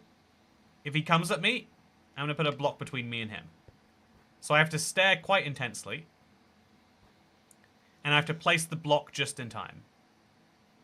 I'm going for it, chat. I'm waiting for it. Ah! He faked me out there, chat. Okay. Okay. The moment he comes, I'm just going to press left trigger. So it's kind of like a fishing minigame. Except I get songs instead. Please don't tell me he can leave through that. No, this way, buddy. You want to come for me? And you want to get... Okay, ram, do it. You can do it. You should do it. It's your moral duty to do this. Man, goats are such weird animals. Do I even want goat horns? I think I have to really, like, question this in my heart of hearts. Jump scare goat. He really did jump scare me. Whoa. I don't know what he just did there, but I've not seen that one before. It's kind of like a fishing mini game. Oh, you don't see how this is exactly like fishing? See, I didn't fall for it that time, chat. I knew that was a little jump. Carlisle says, I caught you. Happy belated birthday, Toy Cat. Thank you. Reforged Tunnel Scout at home. Yeah. That's a funny... Okay, no. Well, wouldn't have counted if he was coming for me. Thank God he was not. So I'm going to dig a few more blocks this way. Oh, spooky. So I have to go to sleep and then maybe come back from in the morning. That is exactly what I am going to do. Unless he charges right now. Okay, he's not charging. Oh, yes! Oh, damn it! Chat! Was Bedrock janky there? Bedrock was definitely janky there, right? I feel like I placed that in time. Does anyone disagree? Does anyone feel like I don't deserve that? Okay, I need to... No! Oh, it's fine. You can... Yeah, I don't mind if you hit me. So I'm gonna go through here. I'm gonna... No, not for you. I'm gonna place a block there, and then immediately a block on top of this. Okay, you are staying in here, friend. That's where you get to live. So now I'm just gonna get myself into bed, just because I don't want it to be nighttime. I'm worried about something, like a monster, spawning nearby, causing me some issues. I don't know what that monster is, but I'm not intending to find out. So I'll just move the bed to a safer place where there is no monster. There is a monster nearby here, though. So I'll move it to a safer place where there is no monster. There is a monster over here, though. Found him. Chat. Jesus. Okay, is that the monster? It's the monster. Oh, need a longer hallway, maybe? Bedrock jank. 100% Bedrock's fault. Bedrock is the monster. I'm glad people agree with that. Okay, so I'm going to come in here. And I'm going to come in here and we're going to do this. You and me, friend. We're gonna make something great of this. So he does give me a huge warning he's about to charge up. He gives a very, very big warning that he's gonna come. And so it's entirely up for me to do this. Prepare for a creeper jump scare. Oh, that's a good point. There could be a creeper that's just hanging out. So every time he crosses this, I cross it too. And he's gonna give like a real telegraphed attack that I'm gonna block using one of these. This is silly, chat. It's like we're dueling. We're playing a game where it's like, oh, is he gonna charge me? No, he's not. You gonna do it? You gonna do it? No, you're going for a walk. Yeah, maybe it needs to be a longer hallway. Oh, that's something. He did a little blare. Oh, there's a spider, chat. Spider jump scare inbound. Do you think if I use my shield, that would count for something? Yeah. Jousting. Yeah, we're just continuing. I think you need more tunnel. Okay, I'll make some more tunnel. Oh, no. No. Okay, so we're gonna make more tunnel right now. Okay, this should be plenty of tunnel. If this isn't enough tunnel, I don't know what will be. But it means that he does decide to come for me. Okay, are you gonna do it? Are you gonna do it? Chat, this is... Getting all the goat horns are the most miserable grind I've ever had in Minecraft. And I've done a lot of boring grinds. I know, it's such a... It seems like such a... Yeah, go! Wait, what did he just do? It seems like such a needless amount of effort. But yeah, the reason it's like the fishing mini game, Ad and Sony, excuse you, with your lack of lived experience in the fishing minigame, because you stare at something and then you press the left trigger at the right time. The exact same mechanics. Yeah, the fact that the goat is phasing in and out of existence is slightly concerning. Go! Yeah, we did it, chat! I mean, we didn't actually, it seems. Why didn't that work? Did I do it too soon? Why did that not work? Is anyone aware? I feel like I put a lot of work into that to get nothing. Did I do it too early that time? I think you should change the name of the stream from Pistons to Goat Horns. Yeah, Hopey16, you do one little side quest. You think it'll be a fast one. And the game is like, nah. Actually, this is an infuriating mechanic. Like, they're basically saying, just go to a pillager outpost like a normal person. The game is begging me right now. Like, come on, this isn't how you're meant to do this. We all know that. He hits the higher block. Oh, so I've got to place... You need to place the block closer to you so the goat has more room to charge. Okay, he's got to hit it faster. So, like, from there, he can run all the way across to me. That's why you use a wall. Oh, that was something. So maybe, like, have the wall behind me be, like, 2 spruce logs, and then have me, like, jump out of the way. Okay, let's see if that works. We're gonna do it, chat. I don't understand what we're doing, but I am doing it. So, there is a hole here. Just patch that in. Ideally, we could also put, like, a slab there, so I have to crouch. Yeah, I think that's what we'll do. We'll make it so I have to crouch to get there. And now if I just crouch always, I'll be able to get in and not. Then I'll put this back. Okay, chat. This is this is my moment. I'm almost ready for it. You gonna charge me? No. Feels like when a vending machine is broken and you're worried. You just need to know. Are you going to be charged? I think I could put it like right in front of my face on this side. Okay, Mr. Goat, please get out of the corner. You know the corner is not for you. Maybe make a side alcove to run into each other. Every 30 to 300 seconds, a goat tries to ram a single unmoving target it can see within a range of 4 to 16 blocks. They can be players or armor stands. Okay, go. Did I do it in time? No. Oh, he's trapped, chat. Oh no, I broke it. I broke the goat. And I didn't get a goat horn. I think it does have to be that I'm going to dodge at the last minute out of the way. So 16 blocks is probably about the length of this. And I'll make it so it's really quick for me to go to the side here. Clearly it's not working when he rams into me. So I'll mine a block to the side and I'll run into that. You need to stand still too. You broke a goat? Okay, here we go. He's going for it, right? He's going for it. Nope, he just did a little jump. You finally got the right setup, says Floor. I hope I've got the right setup. My experience is pointing to the opposite. He bowed to your fast block placing skills. I mean, I am pretty impressive. I did play some Fortnite, Mr. Goat. I appreciate your enthusiasm for my skills. But yeah, that means if I stay within 16 blocks, it should work. If he starts doing it, I'm going to break here. I'm ready to do it. Come get me. Come and get me. You can do it. Come and ram me. You've got such lovely horns, and I am such a rammable target. Has to be a naturally spawned block. There's no way it has to be a naturally spawned block. There is no logic. Ghost gaslights IBX Toycat for an unknown devious amount of time. Yeah, this is absolutely not my idea of a great game mechanic.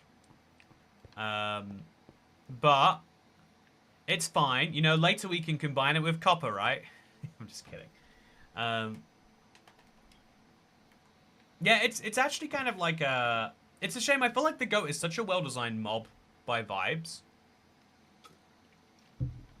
But it feels a bit like wonky. Toycat's unable to stand still. No, I think I have... Okay, stop moving. Oh, look at chat. Chat are the experts on being rammed by goats. Okay, come and ram me. Is he going to? Is he gonna? Maybe he wanted dinner first. Maybe you have to feel more vulnerable and the get will feel more inclined, probably. Not just cobblestone. You need to hold still for it to target you. I'm pretty still right now. I'll go over here, though.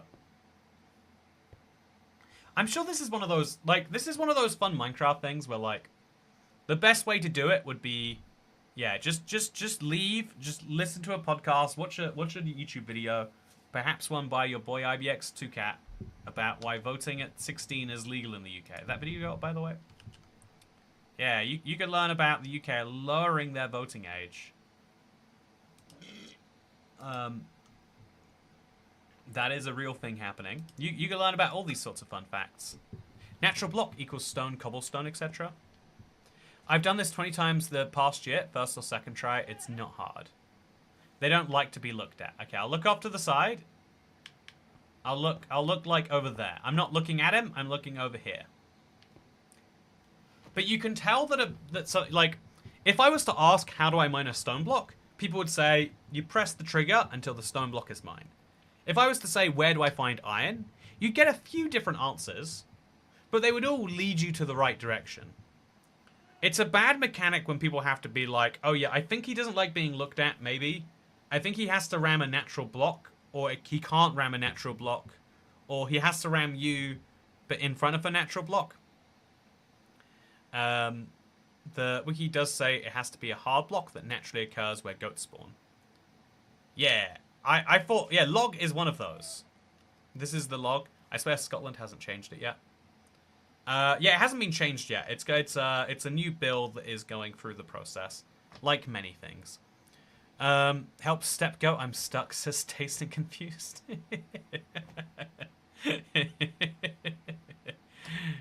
I'm standing pretty still right now. Immediately moves. Yeah, chat. I think I might have to conclude this isn't happening. I put a lot of work into this goat, but I'm going for one more hit, I think. You need a gilded block. See, mallow cream, that's exactly how it sounds. Natural can be a place block. Okay, oh. He looked like he was going to go for me there. Do the same. Again, I have to have my pickaxe out on this side, so I can mine this block when it comes to it. You gonna ram? You gonna ram? Chat, I'm just gonna wait for one more ram. It should be a max of 5 minutes, but it feels like an eternity. There we go. Yay! We did it! We did it! Sing! So sing is meant to be the rare one, apparently. I think. We did it, chat! We did it! We did it! We got his horn! Okay, so now we know how to get a horn. Should we go for the other one? Well, there goes my possibility. Look, I got a one-horn goat. That's fun. It took an entire Minecraft day. But what can I say? Here I am. So I'm now going to pick up all the rest of this snow, because I need that anyway. And I'll put my cobblestone temporarily away while I do that. But yeah, look at this, chat. So I actually kind of... This goes as indecisive as Toy Cat when he orders food. The goat just doesn't know how many eggs he wants. And maybe we shouldn't shame him for that, now that I appreciate his position. See, I think we just throw extra stack of cobblestone or two in there. And now we can go around using this. So yeah, chat, this is what we worked so hard to achieve. Do-do-do-do. It's me making my royal proclamation that I don't mind if other people die as long as I can get to my destination faster. It's just a risk I'm willing to take, you know? Okay, so, now ask yourself, was it really worth it? Wait, let me check. Yep. You know, totally worth it. You know, if you think about it, chat, I think about this sometimes. If I ever think that I've wasted my time, it's like, no, I've wasted your time. You know, if I'm ever, like, worried, it's like, nah, I wasted, you know, like, 15 good minutes. But I wasted, like, you know, like, if there's 100 people here, like, 1,500, you know, bad minutes. or better minutes, or okay minutes, or great minutes. You know, I like great minutes. I wasted 1,500 great minutes. Maybe you were sitting there waiting for your own goat to go. Maybe we should all agree to do that together someday, chat. Let's do a mining stream where you're only allowed to watch if you're a miner, you know? You have to confirm that you're a miner before you start watching the stream. And then we can all go mining together. Very, very good idea. You got the best horn? Some of them sound like a strange fart. Yeah, this is definitely the one that you would actively go for, I feel like. I just got what happens as Ruben's Radiance. While I was over here in my mountain biome anyway, I figured I'd take advantage of it and try and get myself a goat horn. And I got myself a goat horn. Yeah. I'm gonna do this far too much now, chat. Take the goat back to the igloo. I actually kind of would like to take the goat back to the igloo. I should make some name tags. So I'm clearly gonna have to do 1/3 trip here now. Probably to get more cobblestone and stuff like that.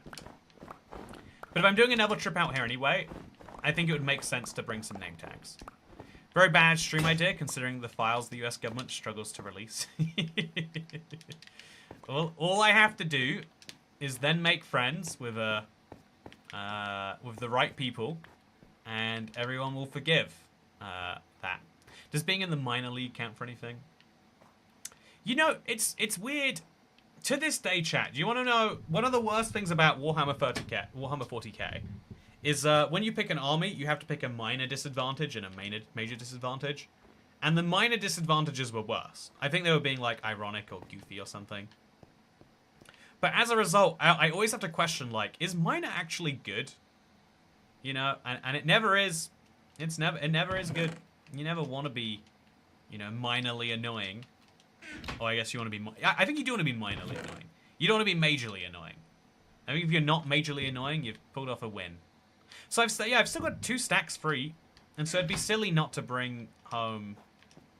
I think extra snow is going to be the most useful thing. But I'll bring some cobblestone for now. I'll just mine through the mountain some more. Actually, should I mine through the mountain? No. I'm going to bring home some extra snow. I'm going to go against exactly what I just said is a good idea. Because I've got the sticks already. Right? I've already got those sticks. I've already got this iron. It's not that hard to come around and get myself some more. So I'll put more cobblestone back away until I've got a whole extra stack or 2 of it. A whole extra 2 stacks of snow. Because my whole base is made out of snow, chat, so I need lots and lots of it. And if the game happens to drop snow on me, wouldn't I be crazy not to drop it? Back home, I barely get any snow because all of my blocks are half blocks. But because this is all natural terrain, better believe I'm getting a ton of it. Which is great. Love getting a ton of snow. So many, so Space Marine skins were mined fun. If you want to know, you know, my Space Marine skin of choice, I had a friend who, like, played the Dark Angels. I played the Blood Angels, personally. They had a story that was, like, too cool for me to properly appreciate as a 13-year-old. But they were red. And so, you know, they definitely went faster and all that. No, if you're minorly annoying, you just don't have friends. If you're majorly annoying, you get majorly annoying friends. I do, you know, actually, I am going to go ahead. I know there's, I think this is what you're saying. And if it's not, I'm just going to say something and pretend it's what you said, Ad and Sony. But I think there is a little bit of truth of, like, yeah, being a little bit annoying, no one wants. But it being a lot annoying is, like, you know, that's how you get to be leader of a country, right? Like, being good at annoying people is a skill. Being bad at annoying people is just annoying. That's my take. That's my real message on this one. When will you aim to get Lava Toy Cat? Sorry if you discussed your plan for it. So my plan for lava is what I'm working on right now, Carlisle. I know it's hard to believe, but I'm working on getting sticky pistons. I need a regular piston as well, but I need to get sticky pistons. And now that I've come here, the only ingredient that I'm missing to make as many of those as I like, the only ingredient I'm missing for a sticky piston is a slime ball. And the way that you get a slime ball is by finding a jungle. Because sneezing pandas will drop them. I can also hope the Wandering Trader spawns. But amazingly, I've been here all day and there hasn't been one. Chat, I think... I'm amazed that the bell thing actually works. if you're not near a bell, you don't get a Wandering Trader on Bedrock. And I don't know how that makes any sense. If you're above Y200. Again, it's a shame we didn't find that for the Caveman series. There's a lot of stuff I would have loved to have done, but simply could not. And so it's very fun. I think I'm minorly annoying, and I have the best minorly annoying friends. Oh no, you're not. So okay, Dasher, I can diagnose you like this forever if you like. But it's true for a lot of people on the internet. I think if you think that you are annoying, you probably are not. There's a chance that you are. There's some people in stream thinking, oh, am I not annoying? Nah, you're annoying. You're some percent of you are. I'm sorry. But I think that most people who think they're annoying are not. Because you might have an annoying tendency or two that you are correcting for, that the average person does not. You know? I've got a friend who every time he says anything, he finished, like, he's got a, you know, it's called a crutch word. So some people are like, you know, okay, or like, I don't know, like, yeah, but there's a lot of, there's phrases that people overuse. And I've got a friend that finishes every sentence with as it were. And it's like, man, you know, you can't keep saying as it were. Because not everything is related to the past that way.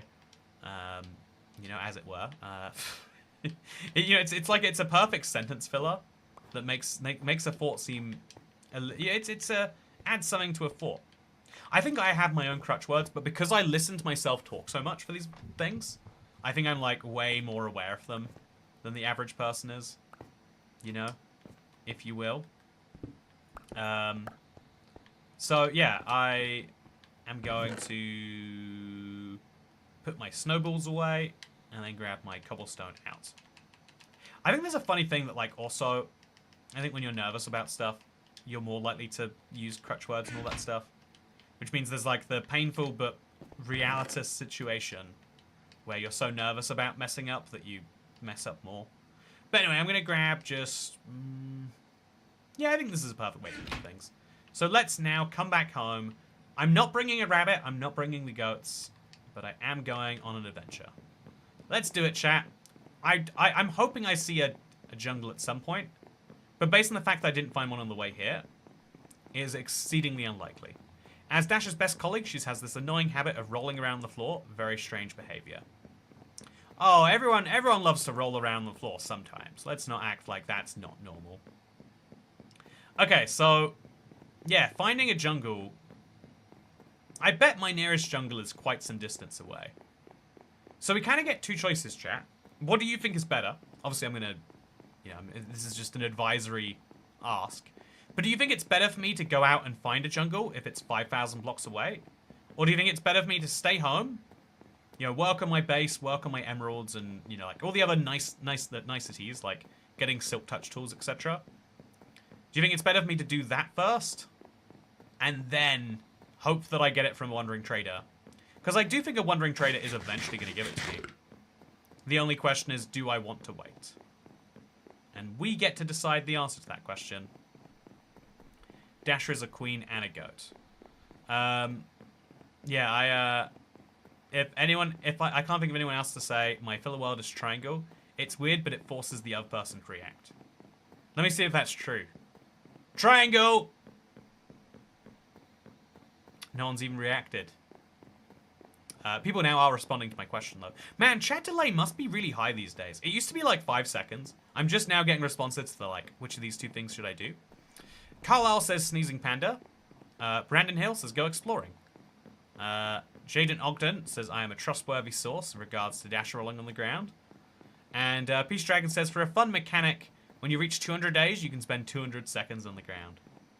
That is like a fun way to do it. I would say Peace Dragon, if we were like picking a mechanic like that, we'd pick the Never. Because I certainly am thinking to myself, I certainly am like wondering myself, like, how should we do the Never? If we're above Y200 in the overworld, I think that means we stay above Y80 in the Nether. You know, proportionally that scales to the same location. Divide all your coordinates by 3. I guess above Y66. Yeah, amazing. Wait, no, because there's minus coordinates too. So there's 384 blocks of height in the overworld, 128 in the Nether, and you take away 64 from No, add 64 to the total. I can only go above Y82 in the Nether. I think that's the correct way to do it. You're never going to find a Nether Fortress at Y82. I think they're all at the same height, but I've never even checked chat. I love Minecraft as a game you can play for literally a decade. And there's some, like, things you can not know. Like, do Nether Fortresses always spawn at the same height? I'm not sure that I actually know. That's true, I know Toycat for his love of McDonald's. It's where most of my subscribers came from. A few people, you know, followed for the Minecraft stuff. Weirdly. But it's mostly McDonald's fans. Chat delay is always 20 seconds, I'd say. Okay, chat. This is how we test the chat delay. Everyone get ready. Like, type in the chat box 5, but don't hit send until I say the word send. Okay? Wait, don't hit send until I say an animal that is green. Okay? So, when I say an animal that's green, hit send on the message that you've hopefully typed already. It can be as short or as long as you like. Okay. So, I'm going to wait just to make sure no one sends it by accident. Turtle, go! 1, 2, 3, 4, 5, 6, 7, and 8, and a 9, and a 10, 11, and a 12, a 13, 14. Okay, chat delay thing. 13 seconds. Okay, thank you, Nathan Dent. Well, you said it twice, so. 5. They're all. So now the 5s have just arrived. Way. Oh, okay, way more 5s. So it wasn't 13 seconds. Someone just sent theirs too early. Almost all of them arrived at like 20 seconds. It's interesting because chat delay does change the nature of the conversation. I think if there was 0 chat delay, I could kind of do this like a literal conversation. Be like, so chat, you know, like, what do you know about Sisyphus's boulder? Or like whatever. You know, do you feel like you're pushing your own boulder? What's the hardest thing you know, I could ask questions, then respond to it. But instead I have to ask and kind of rhetorically respond for 20 seconds. If I respond to all. Responding after 20 seconds can be odd sometimes. If you're wondering as to, like, how this works. Do you still have Minecraft McDonald's toys on display anywhere? Yeah, actually. I've got my my Grimace and my Big Mac burger. You make me want McDonald's now. You would have to do Dora the Explorer. Yeah, that's what I have to do, like, so, chat, which way do you think I should go? Should I go left? Should I go right? Or should I go straight? Tell me which way I should go. Wow, you said that I should go straight? That's really smart of you. I can't believe Dora the Explorer gaslit so many kids. You know? They're like, oh yeah, I love the fox. And she's like, yeah, that's right. This fox is a no-good bastard who can die in a hole for all I care. In Spanish, that's segundo mi soyento. I learned Spanish today, chat. I've been watching a show that's been set in Mexico for a bit. And so, chat, is it moral to consume IBX Toy Cat content? You know, on a morality level, by consuming my content, you are propping up the wider systems that I'm a part of, right? So my mortgage company, you are funding banks, you know, banks who no doubt also fund, you know, like, you know, carbon emissions or whatever. And you're also allowing platforms like YouTube to continue existing. I like YouTube as a viewer. I think it's great. I'm glad that it exists. But many people might not share that same stance. And for those people, you could see there's an ethical quandary that is easy to form. So this is going to be a nightmare to actually make. I switched from keyboard to mouse to controller and it untoggle crouched me. So we'll make just one pile of those. And we'll have to do it one pile at a time, I guess. I could have maybe done it before I left, but... yeah, I hate this chat. I'm just not going to do it. I'm going to opt out of my diagonal pathway. But I learned Lo siento is sorry. Isn't that nice? Dasher the Explasher. Dasher the Explasher works well. I like it, Dashi. Osa gracias. Hey, gracias. De nada. I still remember the theme song, and I will sing it to annoy people. See, Corbin, it sounds like you're minorly annoying. But that's okay. You're allowed to be minorly annoying on the internet. So I've got 34 more spruce planks. Yeah, this is an absolute nightmare. So I have to go back here now. Yeah, doing this with all the blocks, I don't know what I was thinking, chat, but this makes no sense. So now I have to make 1, 2 more. Then I go back in there, and I'll make myself all of this into slabs. Then the rest of these slabs go here. And then we do this. Okay. Yeah, this is absolutely awful, though. I'm gonna finish the slabs that I have. And then I'm gonna conclude that this was a terrible idea. And that I shall never do it again. But again, we've got a tiny chance of, while I'm looking here, finding a jungle. I think if I turned up my render distance to 100, I'd find a jungle easier.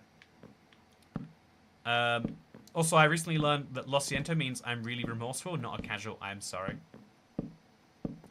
You know, something I like about the UK, you know, like, I think one of the cool things about seeing other places is I can appreciate, you know, you ever heard the phrase, like, have you, like, ask a fish what he thinks about water? You know, ask him, like, oh yeah, like, what's your opinion on it?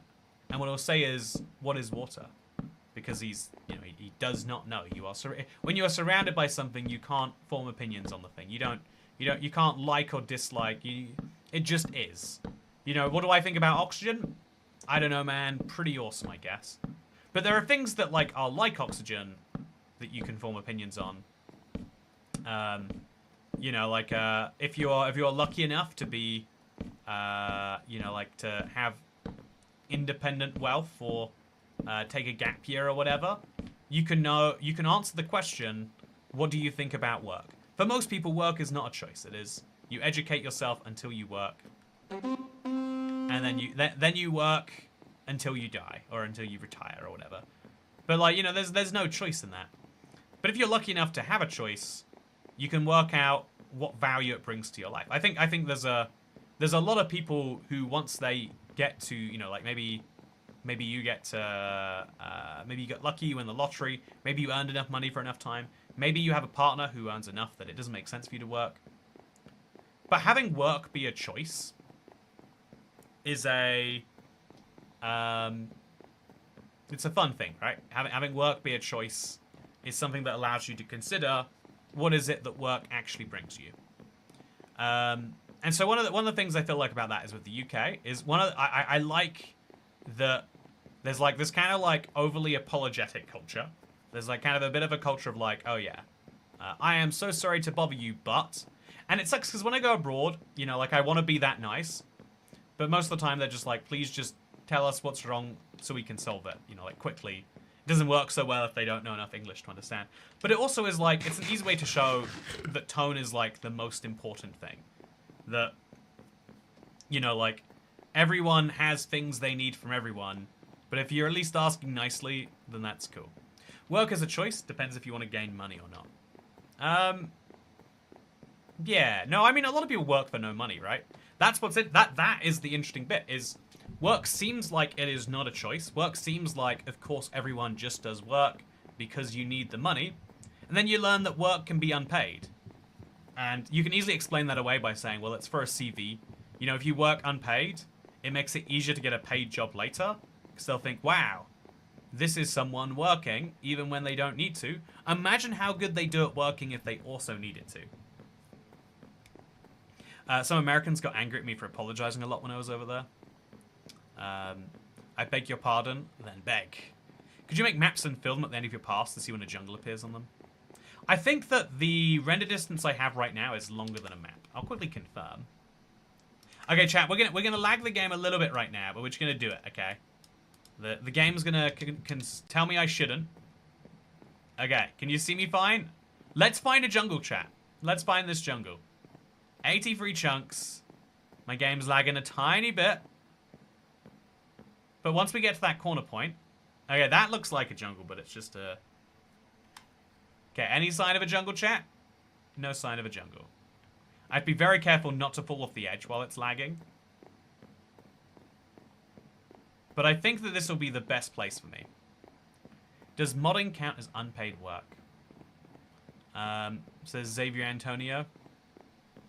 I think genuinely, yeah, right? I think there's quite a lot of tasks that the world would fall down if people didn't do, that people are not paid to do. And there's quite a lot of tasks that the world would not fall down if people stopped doing.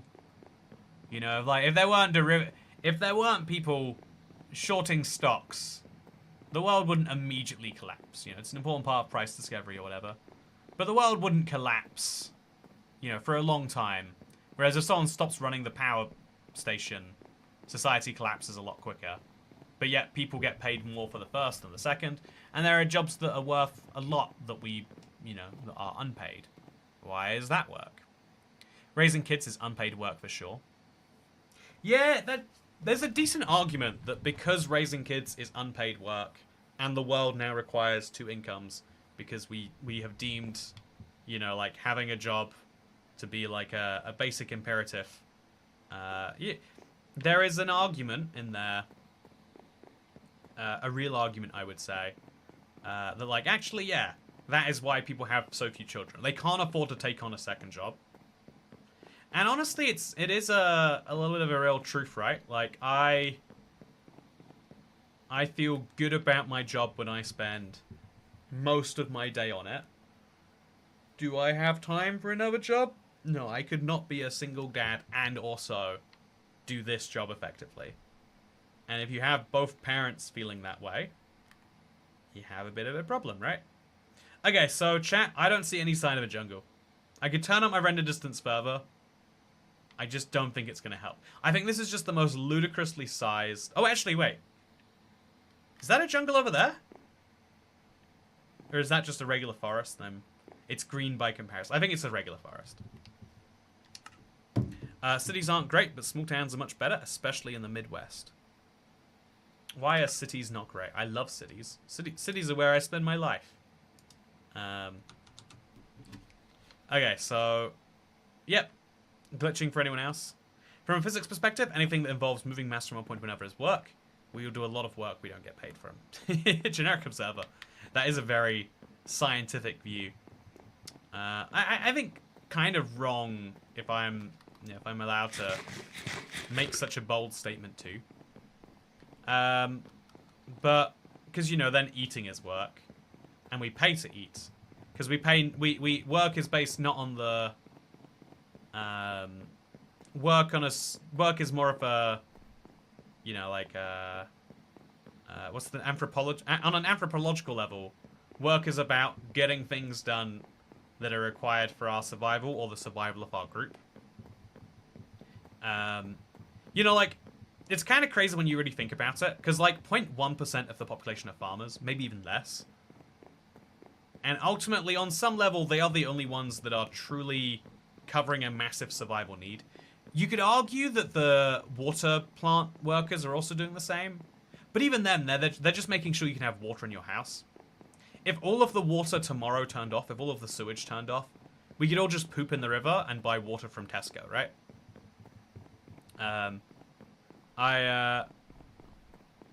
So, yeah, I think he needs to turn up his render distance further. You guys having issues with the stream? Sounds like the stream might be having some issues for all of you. So, yeah, it's very funny as such. Hey, take out, the stream is broken. Okay, let me see what you mean by that. Okay, I'm gonna go listen to my own stream. So, like in the UK, you can't really fly without anything else. So, yeah, it's very funny as such. Hey, I don't think the stream is broken. The stream is broken. I think you need to refresh. The stream is broken. Okay, let me go listen to my own stream. Okay, I'm gonna go listen to my own stream. Yep, no, definitely working. Oh god, you're back. We were stuck in a turn up your own distance loop. Well, now you get to listen to that over and over again, chat. Okay, great news. Oh, stream isn't broken for me, says Generic Observer. A lot of farm work is done by machines now, like tractors. What sort of horror did I arrive to? Hey, good to see you, David. I hope that you, if you're late here anyway, maybe you could wish Dasher a happy birthday. I can't believe we found out me and her share a birthday, but we do.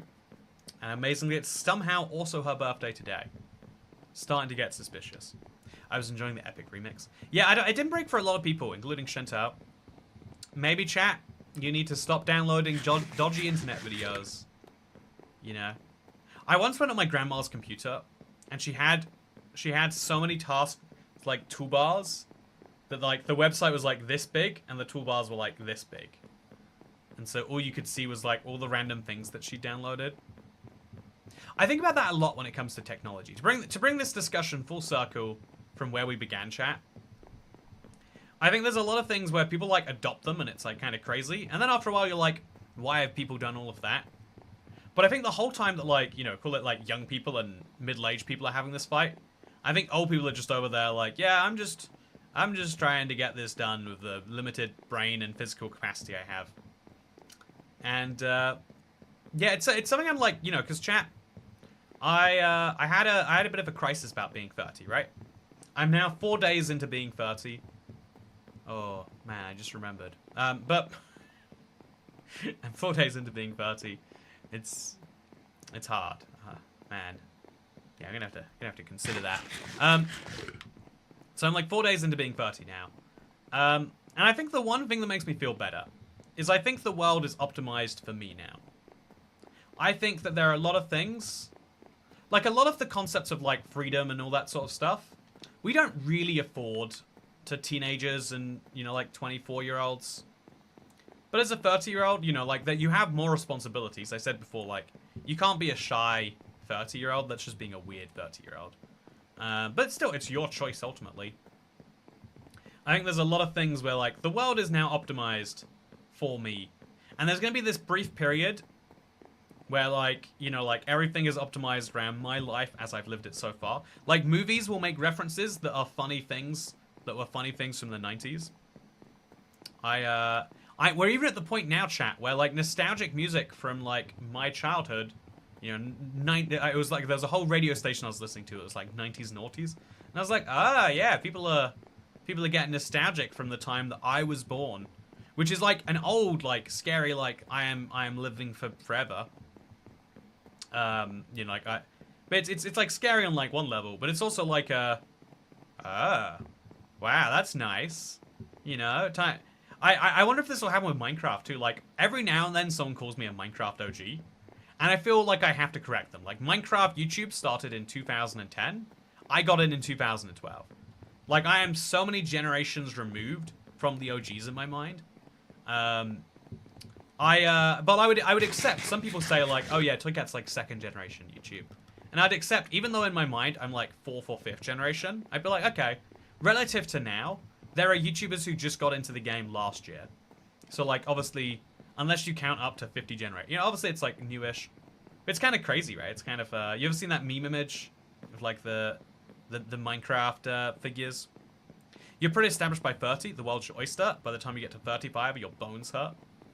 Yeah, web speed, my big plan is to try and stay in shape.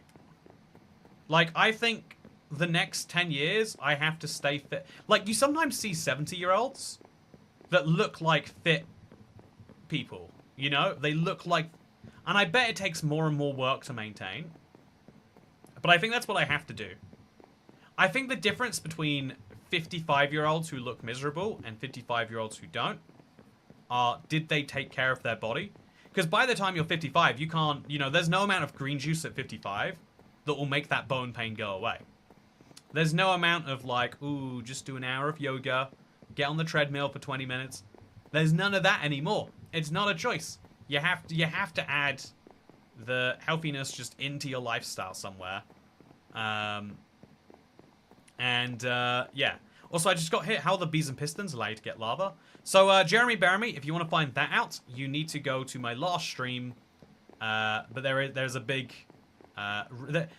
redstone machine we have planned. And now I've gotten all of the ingredients I need for it besides slime. So I've got my iron sorted, I've got my stone sorted, And next episode is going to be about getting my slime sorted. Which means that realistically, if I want to guarantee that I do it... Actually, I need more honey blocks too.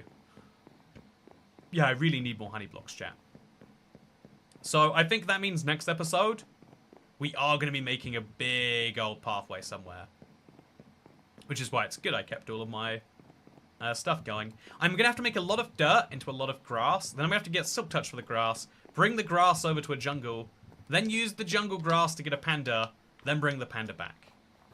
That is my plan, chat. It is a big plan, but I am finally back from the mountains for the second time. And I come bearing so many goodies. Let me tell you. It's exciting. I can finally, you know, I've got this hole in my floor, chat, that I've just accepted is there and is needed. I can get rid of my hole in the floor. It's nice. Yeah, celebration. All my villagers can hear about it. So, yeah, what I now need to do is dump a lot of this cobblestone away. I can smelt up some of it, but I'll make sure I have like at least 4 or 5 cobblestone piles. Now I'll make a big old furnace smelt. And yeah, the next big task we are going on is a big crossing of some big lands. Should be a lot of fun. I've got 1 honey block. I need 6 honey blocks.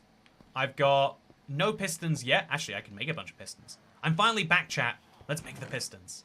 Okay, so today, spruce planks. Actually, oak planks, I guess. They're less valuable. So for a piston, which I will spell the normal way. Piston. We're just missing, right now, the redstone. And you know what? We all know I can get the redstone. Because I've got some emeralds. So, here be emeralds. I've also just got redstone hanging around here. Yeah, chat, I can now make as many pistons as I like. 1, 2, 3, let's go. Should I go for 5? I'll go for 3 for now. That's right, we did it. Piston time is a go. I have the ability to make pistons and make as many as I like. Because just be clear, I have used them to get my villagers to get the right trades. I am going to continue to do that in the future. This guy has silk touch. If I can just get a book. Man, I wish I'd gotten a cow. How do I get a cow? Do I have to... I have 1 cow. Okay, we've got a lot of things we need to do. But they mostly revolve around dirt and gravel. Because I think next time we're going to be getting slime. And so that means there's going to be a lot of dirt creation. But hopefully good dirt creation. So this has been part 12 of my Skygloo series. Interesting how if you were to load up the sea today, all your animals would be their cold variants. Oh, that is cool, Dasher, actually. That's very cool. I didn't think about that, but I'm glad you did. So now we grab another honey bottle. Every day we get slightly closer to our dream. Because we are making this happen, chat. And I encourage you to come along for the journey. I'm going to now get my hands on some slimes, because once I combine those 3 things with a little bit of redstone, I'm going to be able to scoop up lava, despite it only being found hundreds of blocks down below. However, I've run into a problem, chat, because I need to get my hands on slime to make sticky pistons. However, slime balls are found in a few places. They're found below Y40 in slime chunks. They're found in swamps below about Y60 or so, and I think below Y90 is the cap, and they're also found from wandering traders, or they're found when pandas sneeze under very specific circumstances. That means that's what I'm going to have to do today, and so if you want to see the first 100 days, by the way, I'll link it down below as always. If you want to see the recap as to how I got this far in my longest running hardcore world to date, by the way, 132 days, and I haven't even managed to die yet. But yeah, today I have big plans. I got my hands on a whole ton of gravel, which might seem like it's kind of silly. It might seem like it's a bit of a meme. What am I going to use flint for, right? But gravel is actually usable to create more dirt, and more dirt is usable to create more grass. Then all I need to do is find this fella right here, and I just trade with him. So he's going to give me a silk touch book. If I put that silk touch book on my pickaxe, or more realistically, I'll trade for another pickaxe, It will cost me 32 emeralds. I will have a silk touch pickaxe, which I can use to, or a silk touch shovel or whatever we want, which I can then use to pick up all the grass I want, move it to a jungle biome, once we find one of those, and then I can find pandas that way.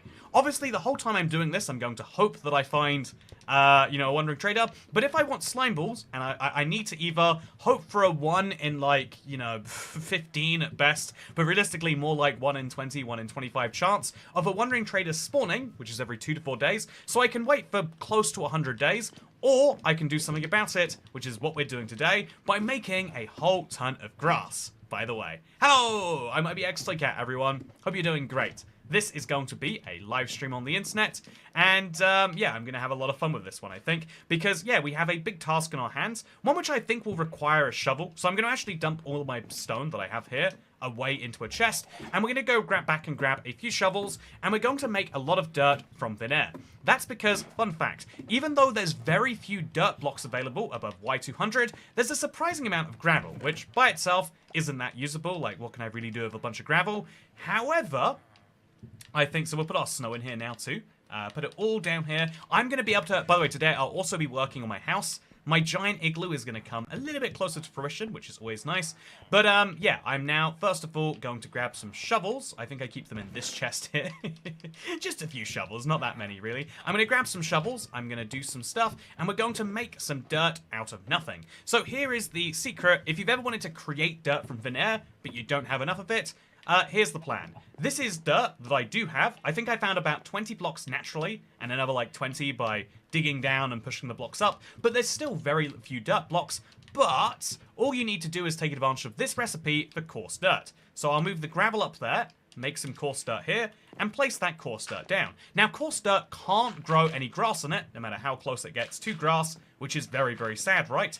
But we can hoe the grass, and you can see this weird animation happens where the grass gets... there's no such thing as coarse farmland. There is just regular farmland, which means once we make the coarse dirt into farmland, all we've got to do is wait for it to unfarmland. And what did we just create? We turned gravel into dirt. Yes, we did. And so if I want to get my hands on a lot of grass, like I do, I need to put a bunch of this brand new dirt next to a bunch of grass, wait for it to spread, and then I'll grab a lot of it of silk touch, move it along, and boom, I'll have a solution. This is a tiny bit time consuming, but I mean, for the ability to literally create dirt from thin air, I think it's worth it personally. So that is exactly what we're going to do right now. Create a whole bunch of dirt from a whole bunch of thin air. And as I'm saying thin air, chat, I know this is a me-specific issue and maybe the 8 of you watching from Finland, but I feel like I'm saying like Finland's national air carrier, like Finnair. Great airline, by the way, if you've ever flown them. They've got a blueberry juice I'd totally recommend. I love flying. Has that ever come up, chat? Anyway, hello everyone, how's it going? Happy Monday, everyone. I feel like it's been a while since I've streamed on a Monday.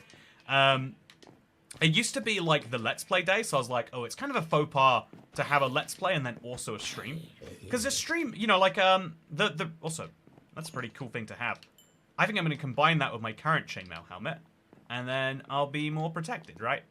Okay, so now let's chop up through this tree. I still need to... So every day, as well as doing this huge amount of progress to get silk touch and stuff, I also need to get myself a daily allotment of emeralds. The only real way to get emeralds in the sky is to turn spruce logs into sticks and boats. And so that's what we're going to do. But yeah, happy Monday. Hey, indeed. Happy Monday. Skygloo, it's the thin air that high up. It is... the air is very thin, let me tell you. You know, I guess that is true. Like, I would probably need to get an oxygen infusion. Think about it, chat. I've been here for 132 Minecraft days. That's a third of a year. Like, if Minecraft had seasons, we'd have moved from winter to summer by now. You know, I'd be... if this was a TV show, you would symbolize my lack of survival right now. I'd have to start eating other people after this plane crash. Which is the only way to explain an igloo this high in the sky, right? Is that a villager crashed a plane... or a redstone flying machine many years ago. Also, I love thin air, says Tweet. Hey, I did find the one other person who was interested in thin air. Gotta love it. Anyway, so that chainmail helmet actually did have some use, and if I just use my diamond hoe, I'll get nothing. It's got silk touch on. Although, actually, can we just use the diamond hoe with silk touch as our way of getting grass blocks? I think I probably am going to be able to, right? I'd have to imagine. Maybe I'd have to imagine wrong.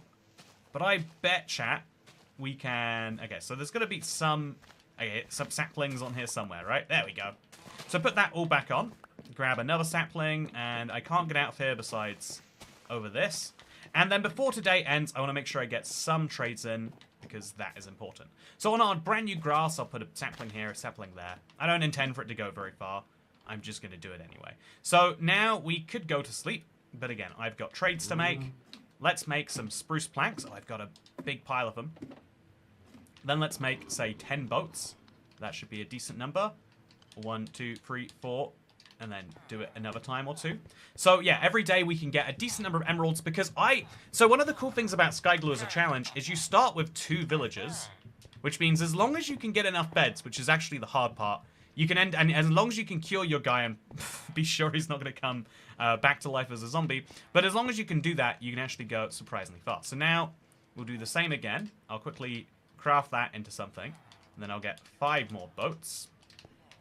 And then, again, every day I need to make sure I do this, some decent amount, because I need a lot of emeralds to keep things moving. So now we do the same here, but for sticks. Make 4 piles of sticks, sell those piles of sticks to my very grateful villager, and then we go to sleep, and we do the same again in the morning. Actually, you know, let's sell a few more boats.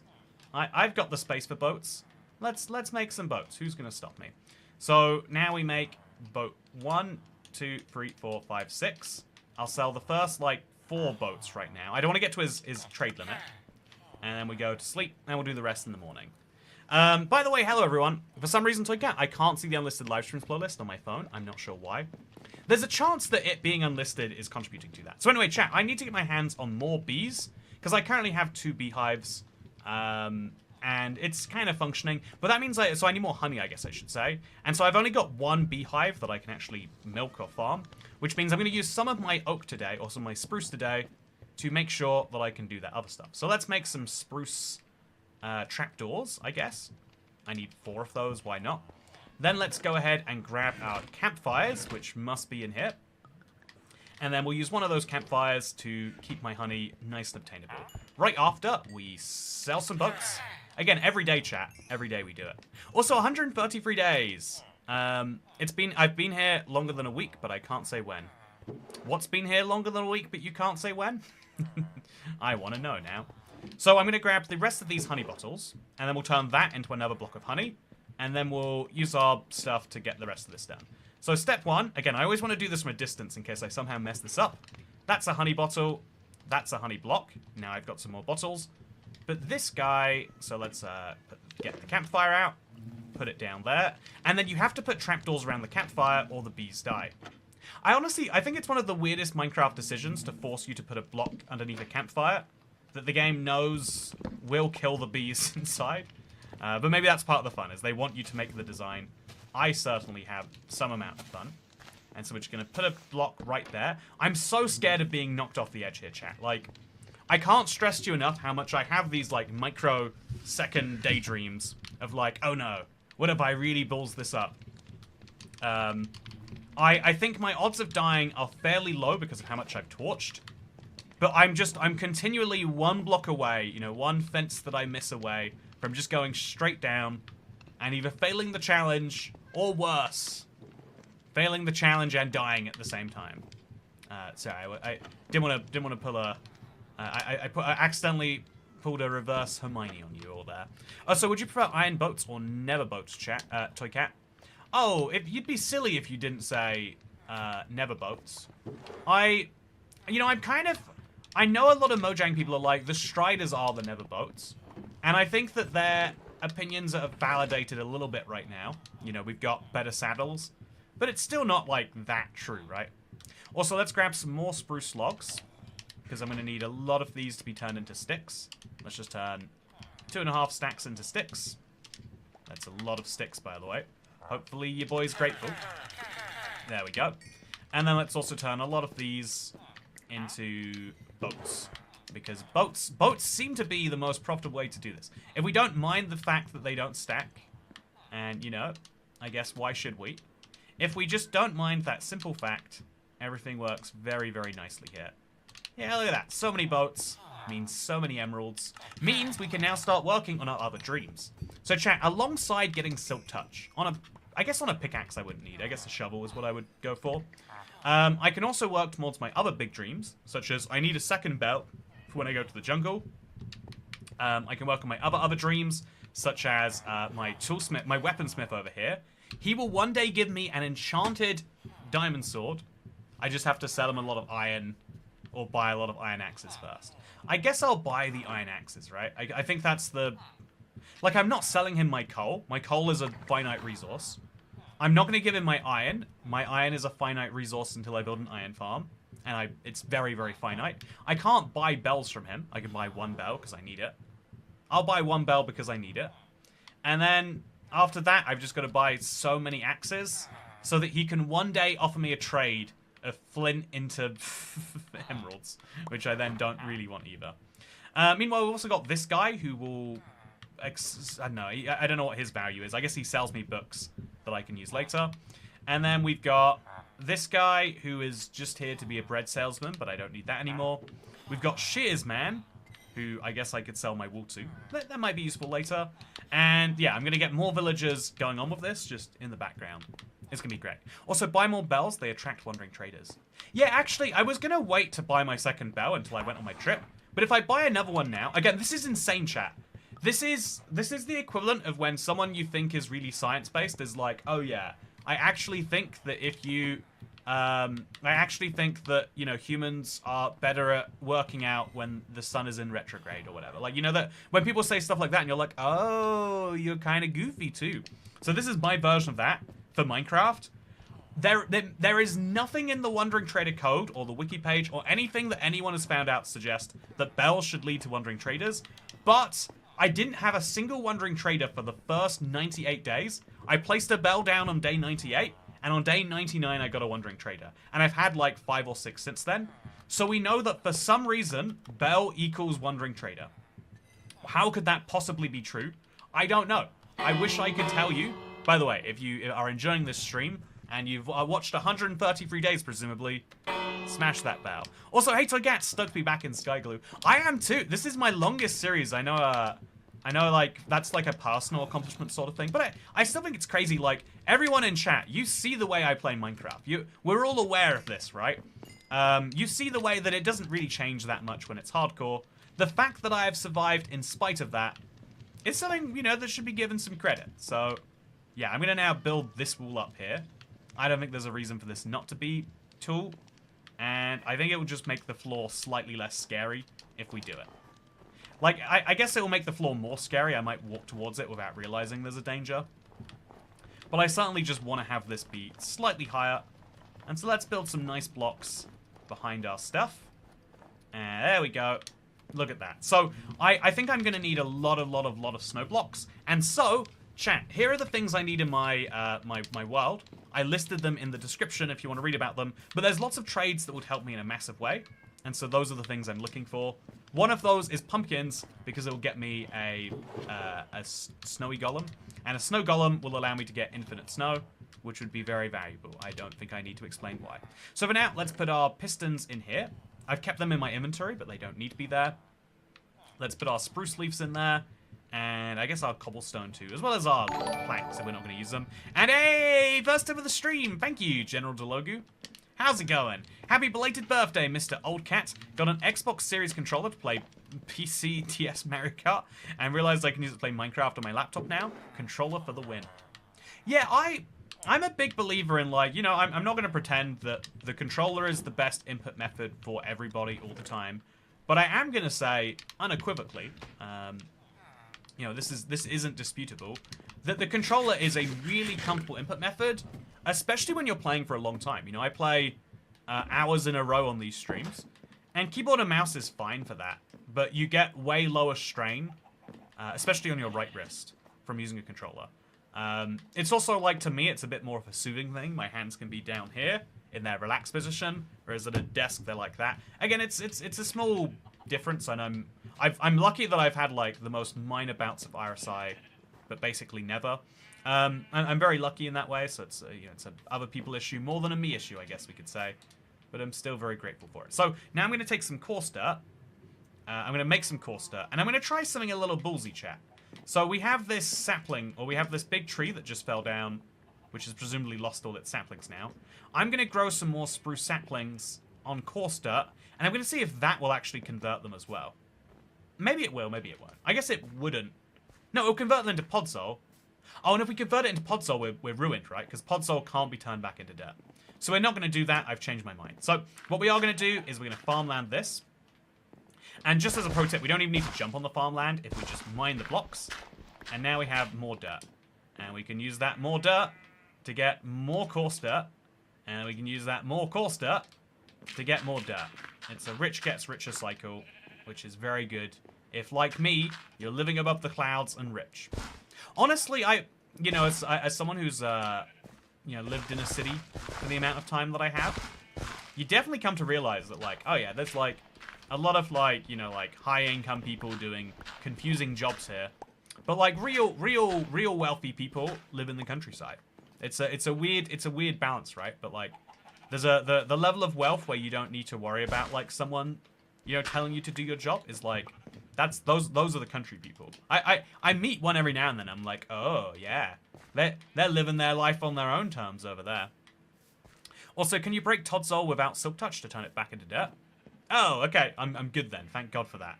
So yeah, what I'm going to do is I'm going to make myself some more. So I'm going to test my Silk Touch hoe. It should work, right? Yeah, that's grass. And then we're going to make more grass, just like this. I'm going to be very... I think I should make more fences, chat. I know this is silly, from the guy who has died to a million hardcore creepers. But I am starting to think that maybe a few guardrails here or there might not be the worst thing in the world. But yeah, for now we'll just put a grass block there and a grass block here. And then that should mean we can remove a lot of these needless grass blocks. They're just not needed here anymore. I think these would probably be great examples as well. Like, is this a grass block underneath? Yes, it is. I just want to get as many grass blocks as I can. Probably we're talking about a stack. And I need to bring it to a jungle biome with me. So speaking of things I'm going to bring to a jungle biome with me, here's a fun idea I had. So if we mine this, it turns into nothing. Is that water, actually? Oh, it's just Vibrant Visuals water. I'm just really stupid. Chat, look at that. That water is so invisible. I've got to say, Vibrant Visuals has a lot of benefits. But one of the weird downsides is you just can't see certain things. Anyway, let's chop down this tree. Let's use it to make some fences. And maybe make this platform a bit wider. Or like more intentional in some way, I guess. I'm a big believer in intentionality. You can make something ugly as long as you intend to make something ugly. And you better believe I want to make something ugly. But that also means I'm going to have to put a lot of fences down. And also put some like slabs in places like this. I don't know why there are no slabs there. I think I show it in a video that I don't think has come out yet. Of just like, oh, there's a handy setting that can let you test things. And I decided to test, like, surely I wouldn't put a fence up with, like, a block below it. And it's like, oh, yeah, if I ever fall down this, I just immediately die. Why would I set myself up so that that can happen? That's a question you're going to have to ask future me, or past me to explain that one. Past me has a lot of explaining to do. Like, why does this just stop over here? I'm going to try and round out some of my edges. But again, it's nighttime. I try not to be awake at night because that's when the monsters appear. Also in Minecraft. Also, the wealthiest person I know is IBX Toy Cat, says Dasher. I guess, I am just, just saying, I do have 6 oh no. Where do my emeralds go? I spent them on a bell, that's what happened. Okay, I'm not very rich at all. I'm not the wealthiest person, even in Minecraft. I'm sad to say. But what I do have, I did make an exorbitant purchase today. I bought some Vimto. This is one of those drinks that is illegal in the US, or was until very, very recently. Because blackcurrants, something you might not know if you live in a lot of European countries, particularly the UK and Ireland, is in the US, blackcurrants were illegal for most of the country's history. And so the purple flavor in Skittles and stuff is grape by default, rather than blackcurrant. And so as a result, also, blackcurrant flavored beverage, not a thing, right? So I'm going to grab some more spruce logs. I need to chop down more trees so that we don't have to leave as many of these out. But let's just make a ton of boats. So, boat. Oh, 11 boats. Yeah, let's do it. That's the perfect number of boats. Let's sell them, get our emerald allotment in for the day. And I'm liking that we've got a little bit of a routine going here, chat. I build out my empire of grass every morning. I chop down some trees when they're available. And we live a good life, generally. You have to buy a Swarovski creeper to flaunt all that cash to the cat.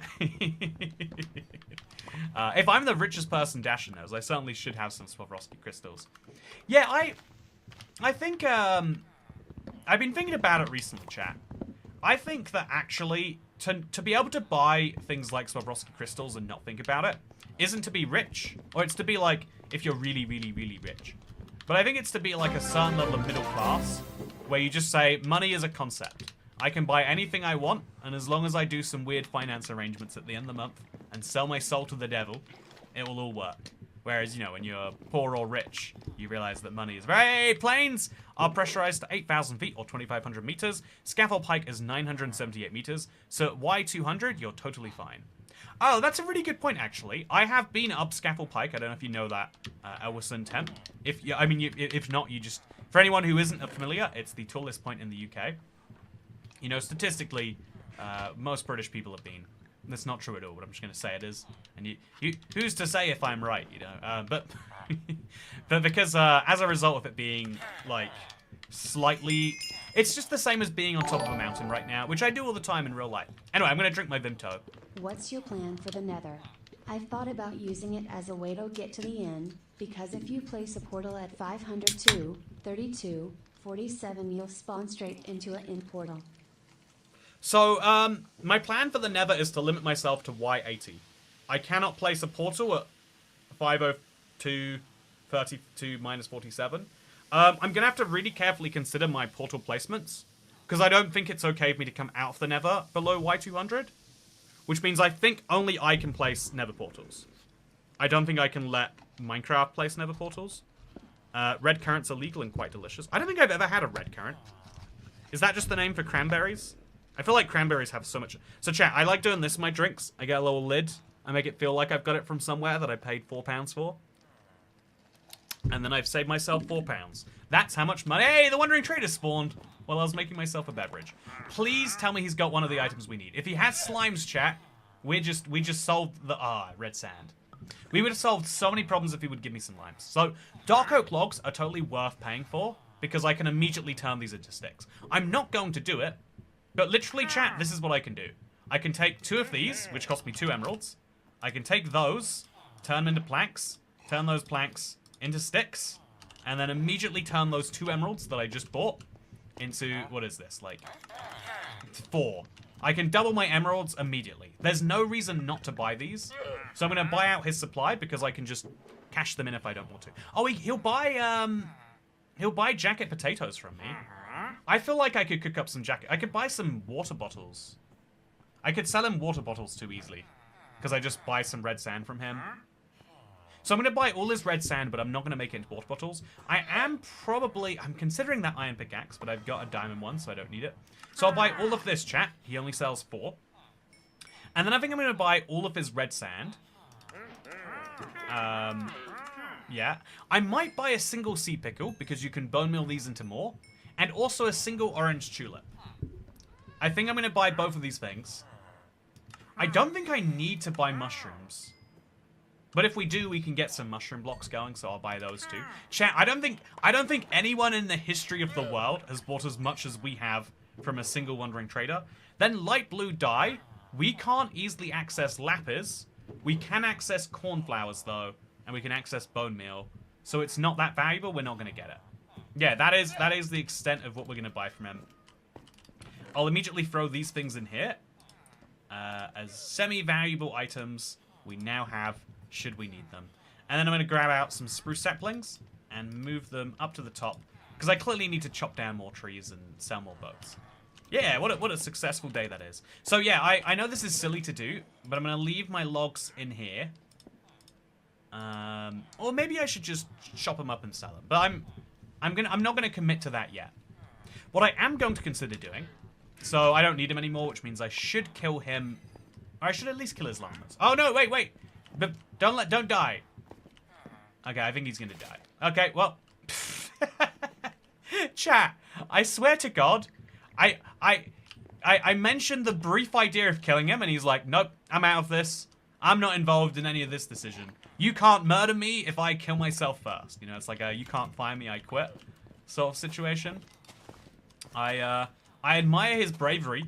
I feel like I could not face death that easily. Power to him, I guess. So yeah, speaking of power to things, I'm going to put my oak saplings in here as a way to power my furnace as it keeps cooking stuff. And I think that's probably the most renewable food source, because it literally is just junk to me. I've got so many saplings of so many types. Powering a furnace with it isn't the worst value I can get. So yeah, I wish I'd sold him some potatoes. I definitely could do that. So I'll keep some potatoes ready for next time, chat. That's a useful reminder. I do need potatoes. He buys them. Also, he jumped. Okay, everyone, I need you to be my witnesses, because this is going to come up later. He jumped. I didn't push him. Everyone saw that, right? That was definitely a he. You know, I didn't push. He jumped. Okay, everyone, we're all familiar on the story. I don't want anyone slipping up on this one later. I don't want to see. Oh no, that's oak wood. I don't. Why did I just make this? So yeah, we need to make sure our stories are consistent, because I don't. You know, this will come up later, and I'm sure it will cause some problems. Okay, so I'm going to take this last piece of dirt here, and then another piece of dirt, and we're going to use that to make some more coarse dirt. Just 4 of it, and then I'm going to grow some spruce saplings on the coarse dirt. I don't know what happens if I do this. I'm just kind of going to do it anyway, you know? Because the second tree isn't usually necessary, but right now, I need a lot of wood, so it is. Because I'm also going to have to, not only do I have to get all this stuff done, chat, but I have to then go out to a jungle. Also, you jumped. He pushed, you go. Yeah, he tried to push me. He tried to pull me off the edge. I barely saved myself. But as the hero, I managed to save 1 life today, and it was mine. You know, some are calling this the biggest miracle ever. But, yeah. Also preparing the witnesses. Exactly. Thank you, Roger, for understanding. Also, yeah, Sumi82, thank you very much for the tip, by the way. I answered your question, but I didn't say thank you. Maybe you shouldn't say thank you. You know, like, I feel like some people do actually feel like, oh yeah, someone saying thank you is like, you know, it's nice, but they want it to feel casual, you know? You want to... There's a funny thing, like, there's layers of politeness I'm learning about, you know, some people as I'm... You know, I feel like a lot of people, you could argue this is like raised right. Let's argue for the sake of right now that it is. But a lot of people are like, oh yeah, I want to, if I am doing a favor for someone, I want them to think it is no effort for me whatsoever. I don't want them to think that it is a favor I'm doing them. I want them to think like, yep, this is just standard behavior from me right here. No problem is meant to be like, yeah, it didn't take me anything. If you ask me to help you move, you know you've caused me a problem, so that's why you gotta, you know, get people beer and pizza. But, you know, like, if you haven't caused me a problem, if you simply ask me for, you know, if you ask me to talk about, you know, lobster rolls for a few minutes, that's no problem. You gave me an exciting moment to talk about one of my favorite subjects. I do not like being thanked, says Tweet. Yeah, it is a real thing. I know some % of listeners were like, nah, I think you just made that up to try and argue why not saying thank you was polite. There was a couple I know who had a real big argument because one of them believed that you should always say thank you, even for the small things, and one of them was like, no, I think that's silly, actually. I think you're, you know, like, I think, like, even when 2 people both agree you should be polite, but they differ on how you should be, you know, it's a fight. It's a huge one in some cases. Anyway, yeah, fun facts of Toy Cat. Try not to get in a fight. Try to learn ways that you are compatible and or not with people. And that includes basic manners, which is amazing for some. So yeah, I'm going to now take as much of this grass as I can and just keep it as grass. That'll be handy. But also I'm going to then come through here and pick up some extra dirt. So we can use that to make some extra coarse dirt. So we can use that to make... So this coarse dirt and oak wood looks so similar, chat. I know they shouldn't. I know, like, to some of you, you're like, ah, that was easy. Also, everyone in chat is thanking Tweet. Oh no, chat, why would you do that? I was just, you know, I'm sorry, Tweet. I didn't mean to do that to you. You know, everyone say sorry to Twee now. Which might be just as bad, actually. Oh, so sad. The lobster I had my birthday. Seaside village, seaside patio hang. Ah, my screen just went dark. See, usually I'm not that freaked out, but I'm 135 days into hardcore, assuming I wake up in the morning. I do not like the way it wakes me up into a chest. I'm 135 days in now, chat.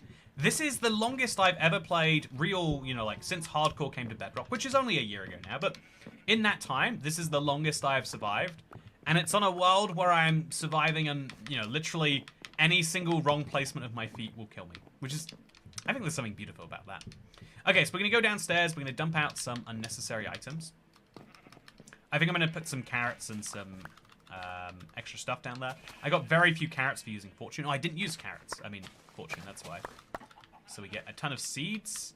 I don't know what I want to use the seeds for, but I bet I do want to use them.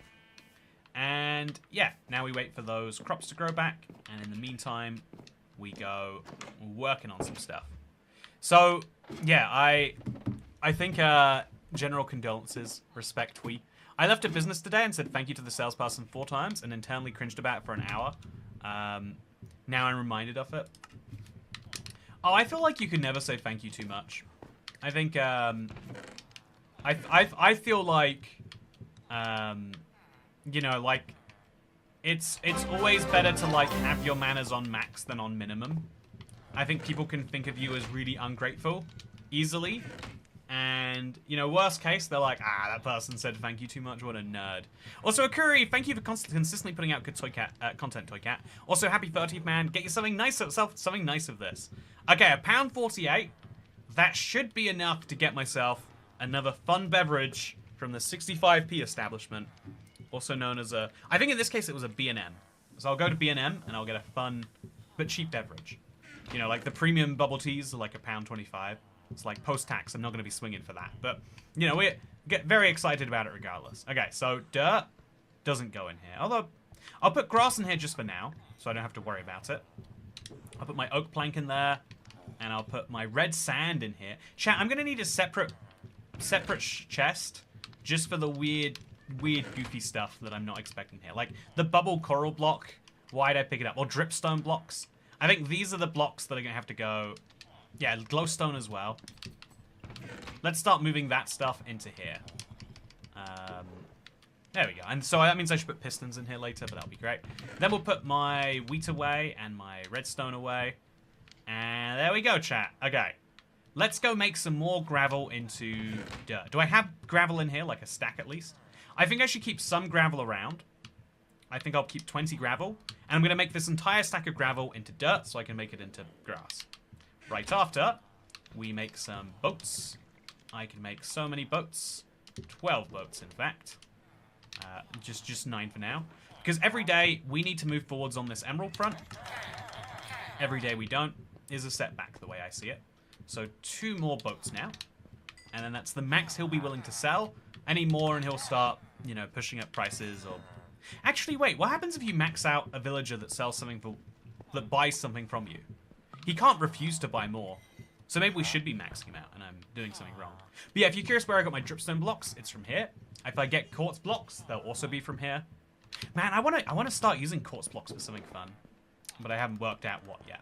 For now, let's keep on moving though. I've got lots of progress to make and not necessarily a lot of time to make it in. So yeah, once I've got my big stack of grass, I'm then gonna have to work out how I go to a jungle. And I'm thinking of going quite innovative on this one, chat. I'm thinking of making an ice pathway. So getting ice above the sky should be easy, but it probably is going to be more painful than we think. So get babies and blackcurrants. Exactly, when Acroree says thank you for putting out good content, they were saying thank you for bathing in weird liquids. It's what I like to see the most on the internet, and I'm glad that you can provide it for me. I'm pretty sure that's what they meant. I'm not going to... Hey, it's snowing. So snowing time is actually a good time to get some ice in, I think. But yeah, every time we chop open our blocks, I ended up with 10 dirt here. I don't know how. That means I get 20 coarse dirt this time round, which means, oh, look at all this dirt that we are just managing to appear from thin air. It is, or, you know, again, the airline have been very gracious in providing me all this dirt. But look at it all just appearing right here. Isn't it wonderful? Yeah, if you, okay, so then we break it all, and we're good. So Cat Faves and Hot Chocolate win. I've been a long time, I'm the only one who's fighting this Vanguard. Hot chocolate is a great sounding beverage. It's like, what if you want a hot drink, but you don't want to be drinking caffeine? Because, you know, not everyone is. Hot chocolate's there for you in a way that, you know, like, I think is very wonderful and should be promoted. But then, hot chocolate actually, I think tea has this problem too. I'm going to get, you know, I'm going to get in trouble for this one because I'm British. But tea and hot chocolate just taste like water. And specifically hot water. And hot water has such a flavor to it. I am always talking about how great water tastes. Does not apply to hot water. Hot water tastes like hot more than it tastes like water. You lose that water flavor, and it's a shame. It's you know, like, have you ever tried going out to like a, you know, like a fancy, you know, like bar? They put, you know, like, or think about how people drink whiskey, right? They don't say warm that up to 80 degrees. You can't taste it at 80 degrees. You get it with an ice cube in on the rocks. That's what people mean. The rock is an ice cube. I don't know how that terminology ever came to be. But I can tell you that that's how you want your fancy stuff. You want it with ice. You want it cold. And if you've ever tried an iced chocolate, it's like, oh, it solves all the problems of a hot chocolate. It tastes like chocolatey milk or whatever. It's delicious. But yeah, I make it with milk. Even then, I feel like you've got to make it like pure hot milk. And now that means you're boiling milk in a kettle. So you can't be using your own kettle for that. It's gonna do some weird things. Yeah, I think the only way to make good hot chocolate is you've got to literally melt chocolate. That is delicious hot chocolate in my humble opinion. Anything else, just not the same.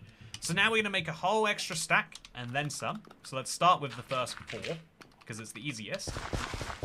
And once we've done that, we'll have more dirt. And now, chat, look at that. We have 63 coarse dirt, but also 11 dirt that I can start just moving around, doing some stuff with, and turning, ultimately, into grass, which we're then going to move into our jungle. I'll have to one day move it back, so I'll put it, like, some... What I think I'm going to do is I'm going to go to the jungle, place some slabs down, then place the grass on top. I think I want to do the same with this, because, okay, chat, I can get my hands on ice by using Silk Touch, and because when the ice unfreezes like this... Oh no, I have to break every other block normally. But yeah, I can get my hands on ice very slowly like this. So I'm thinking of once I get a Silk Touch pickaxe, making a giant area where it can freeze over and I can get ice. Should I make it over here? Should I make it over there? I guess logically, I should make it down by my igloo. Maybe the back of my igloo should be a giant ice spot. Yeah, I've got some wood out there anyway. But I think I need to be a certain height. Chat, does anyone know if there's a certain height where water freezes? Would my water freeze if that snow landed on me and almost pushed me off the edge? Again, not that far off the edge, but still concerning. So for now, let's chop down some trees. It's daytime. Yeah, is there a minimum height for water babes and toy cats? Says a query. New contrarian toy cat series. If hot water tastes like hot, does cold water taste like cold? Yeah, and cold is a delicious flavor. You know, that's why ice cubes are a thing, but hot cubes aren't. You ever see someone go out of the freezer with a pile of, like, you know, hot water cubes? You put in your drink and it warms them up? Nope. I bet you've never seen that. I guarantee it. Neil Andrews says I'm going to make a cup of tea. Be right back. Enjoy your hot water with vague herb flavoring. I'd love to be a certain height. Maybe 5'5". You are very fearful today, says Dasher. Let me tell you why. Dasher, I went into a mattress store today. I've been into free mattress stores in the past month. I have a funny like side story of that I actually got a fine for spending too long inside of the mattress store, which is a very goofy quirk of how parking tickets work in the UK. But yeah, I got a fine. My first one actually since getting a new car, so that's part of the right of being an owner. But yeah, so I've been to free mattress stores in the last month, and there is nothing that will make you as suspicious as someone who is desperate for you to buy something but isn't able to put it into words. You know, like I think this is something like, this is something that can like be studied. Like, think about the industries that are commission based and the ones that aren't, right? Like, you know, when someone sells you, when someone's working at Boots or at Sainsbury's or, you know, let's internationalize, at Walmart, the cashier doesn't get paid when you buy things at Walmart. And so that means if you ask the cashier for advice, they can like be like, yeah, I would use this one. Or like, if you ask them like, oh yeah, will you refund this? And it's like, yeah, for like 30 days we will. But if you go into a mattress store and you tell them your concerns, because their incentive is to get you to buy something, it's not to tell the truth. It'll be like, oh yeah, so you say there's an 8-year guarantee on this, but what does that actually mean? And they're like, yeah, just take it back. No problems asked, no questions asked. It's like, is that actually true though? Because, you know, like, blah, blah, blah, blah, blah, blah. I think, I mentioned this, I had this issue with my car. Like, I bought my car, chat, and the guy was like, yeah, it's a 6-month warranty. We do it ourselves, so, you know, there's no problems. Just make sure it's all good. And then I was like, okay, 35 days in, I've got this suspension issue. He's like, I didn't mention it at the time, but the warranty doesn't cover suspension. Sorry about that. Sucks to be you, huh? And, it's like, anyone who is, like, making, you know, like, who is incentivized to sell something. It's like, I don't know, like, if you ask me, chat, like, oh yeah, Toy Cat, you know, you're selling these, t-shirts, right? At, you know, shirts.ibxtoycat.com. You're selling you're selling these t-shirts, but, are they polyester? And I'm gonna be like, my actual answer is I don't know. But that's not acceptable. A lot of people will be like, oh, you don't know, huh? Guess that means it's the bad one. And so I'll be like, I don't know. It's made from normal t-shirt stuff. Or if I'm like desperate to make my sales quota this month because me paying rent relies on me selling enough shirts, which thankfully it does not. But then I might be like, oh yeah, it's made from a blend that is it's actually better than polyester. And you know that is true, I would argue. I think if you actually look into it, a lot of people believe that polyester or cotton is the best, but actually it's like entirely preferable. Oh wait, chat, what happened? Oh, the snow piled up and all my sheep got out. That is, chat. This shouldn't be allowed. This is not okay. I'm gonna put a roof above the pen. Tomorrow's gonna be a nightmare, and it's a nightmare that could have been avoided. Your sheep are escaping. It's such a silly thing that they can. Also, ibxtoycat.store. Anyway, bah sheep. Bah sheep indeed. Okay. So we're now gonna go grab our wheat. Okay, let's get some. And we're just gonna use that wheat to make things work. I need to get them all back into their pen. Very, very annoyingly, but it's okay. I guess if I had more grass, I could actually grow more sheep. So we're gonna have to now just make a little path between me and this, and then get all the sheep to follow it. Okay, sheep. Dude. Hey! Rufan Irvin, thank you for becoming a channel member, the 371st. Welcome back to the club. Or welcome to the club, sorry. It is rude of me to assume you have been here. In fact, I'm fairly certain you have not, unless you have changed your name. And I am just not familiar with it. So chat, the sheep are so dumb when it comes to following wheat. They just do not know how to do it correctly, and it is a nightmare. Come on, you can make it up here. You can do it. I believe in you. Oh, look at his eyes. What has just happened to him? Whoa. Okay, so yeah, this is... Do I even want sheep this bad, chat? I think at some point we do have to ask that question quite genuinely, right? We should have to say, do I want this even? Okay, there we go. I guess I do want this, because it's actually worked shockingly well. So the sheep are standing on other sheep right now, which doesn't make too much sense to an outside observer. But there we go. Sheep have been put back together. I still need to shear them as regularly as I can, but we've done the best we can. Also, I've now got so many spruce logs, which is great news. And we have just a few more... we just have to get a few more coarse dirt turned into regular dirt, so we can do our stuff. Lots and lots and lots of grass right here for the making. You'll love to see it. So make this into some stuff. Also, his eyes are reflective. Yeah, definitely is going for a little bit of a demon phase right now. Can't say that's what I was expecting to see. But I'm just happy that the sheep is alive and well. Speaking of alive and well, my shovel is dead, which is great news. I'll leave my dirt hanging around over here, hopefully turning into grass. If it doesn't, that's fine. If it does, that's nice. Slowly running out of walking space here, but that's chill. You're making them stare into the sun.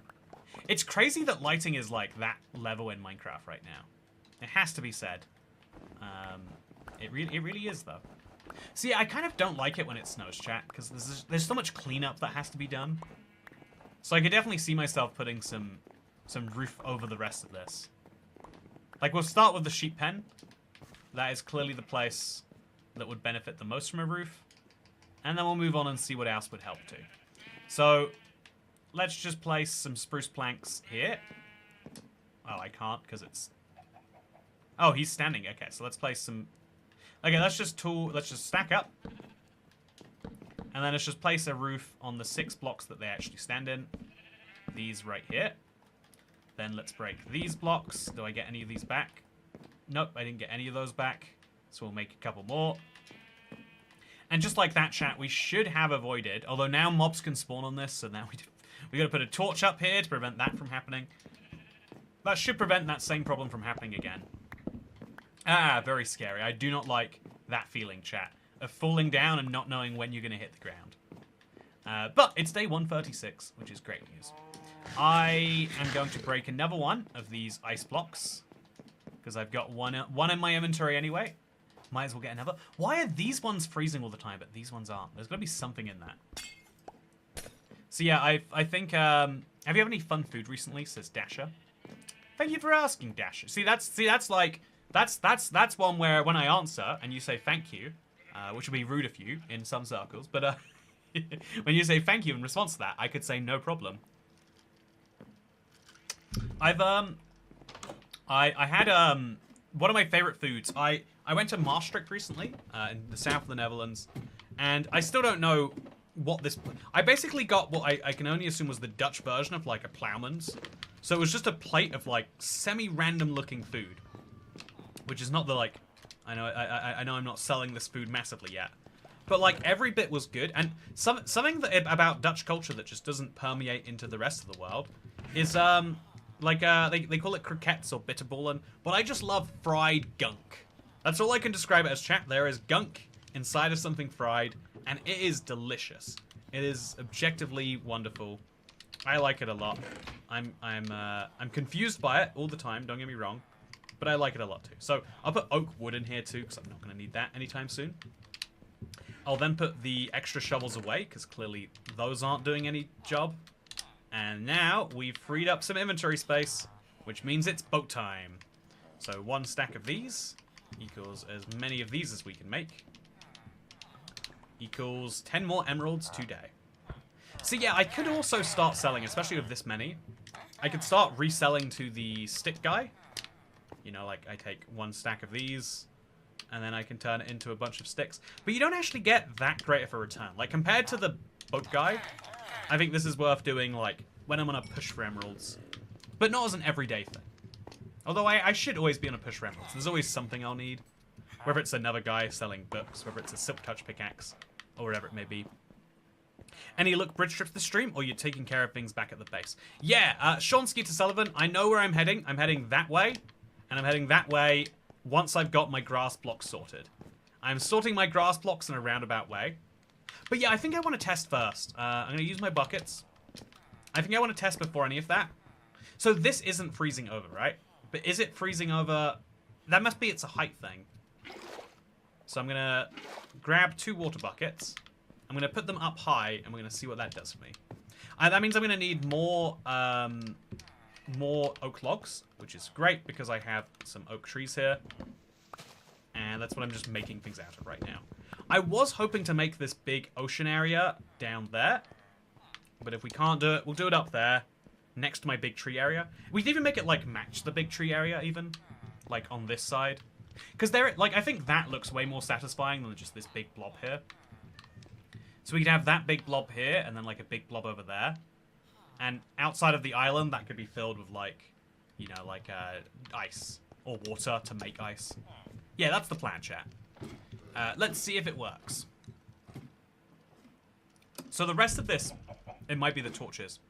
Oh, yeah, I just have torches, which means probably actually over here. I bet if we look closely, we just have a... Yeah, there's a torch there, and there's a torch here, which is keeping the ice from freezing. So I could do it up here, but I could probably also do it down there. But I also am liking the idea of, like, reshaping this area, because there is just a whole space here that doesn't look like it's doing anything useful. Making ice there could be nice. But yeah, I'll probably make all of this area into farmland later, because I'm going to get more and more grass as time goes on. Like, presumably there's just more and more ways to get it. So, as this grows, my farmland can grow with it. And so, I guess that's what we'll do. We'll make all of this into slabs, and then we'll build a farmed out area. And we can make it look cool if we want to. Like, deliberately remove some blocks, make it fenced in. So yeah, let's okay, let's now focus on the next big problem, chat. I am going to make this big area. Oh, so look at this. They're still gonna grow it all. Still gonna make this coarse dirt. It's in fact, yeah. Let's make this ice thing first because we can test it while we mine the coarse dirt. I love this challenge, chat, because there's always, like, I'm working on a lot of problems at the same time, which is just my favorite way to play Minecraft. Like, knowing that all the problems are equally important, and then slowly but surely getting them done. So yeah, this will later become my sheep pen, I think. I think keeping the sheep up there is kind of silly. Although this is still far from my house, so we'll work out something on that maybe. But for now, I'm gonna find a crafting table, or classic toy cat move. Oh, there is a crafting table right there. Then we're going to make, I think, just regular planks, because we can't use slabs for this. We could use top slabs, but if I'm not mistaken, chat, when you try to place water on a top slab, the game gets a bit mad at you. So if I try to place that there, that works. But if I place that there... Yeah, it has to be a bottom slab, but I don't think partially waterlogged blocks will work. So if I now... Again, just to test a theory. If I now make this into a top slab, so place some slabs here, and then place them on the side of this. So if I make some top slabs and then try to place water... I'm going to be very careful right now, chat. But it's going to place water on the bottom side. Even if you place it from this side, it still does that, which is annoying. So, what is the solution? We have to use full blocks, which means mobs... Oh, God. Mobs can spawn, which is a danger. Not something I love, but something I will accept. So we're going to now remove a lot of these slabs and replace them with blocks. And I guess if we do it far enough away from the house, it won't have any risk of mob spawning. But yeah, we'll start with an 8x8 area right now, because that'll get me a nice, you know, stack of wood. And then we'll expand if things go well. So right here, 5, I guess, is a fine number of blocks. Is where we start. We'll put fences around it or something like that. Yeah, I think if we just fence it up, we'll be fine. Or even just do the double slab technique. But if we do that, and then we place some water down, we should get some good results. Ooh, yeah, it makes me antsy going this close to the edge, chat. I don't want to do it anywhere near nighttime. I don't want to do it... Okay, I'll put torches down for now, too. Just one of them, just enough to make sure that nothing bad happens here. And then I'll also see if this freezes if I remove the torches. I'm pretty sure it does. I think that torch, I remove that, all of a sudden things are going to start freezing like crazy. So we'll test if that's true in the morning. For now, though, yeah, it's sleep time. Chat, we survived another day without going below Y200. We got all the music discs, I guess, says Alfred Newman. Yeah, that was 133 days ago, man. No, it was a stream ago, if you recall. I really like that challenge, though. I think that is one of my favorites. I like, I had a really, really good time with it.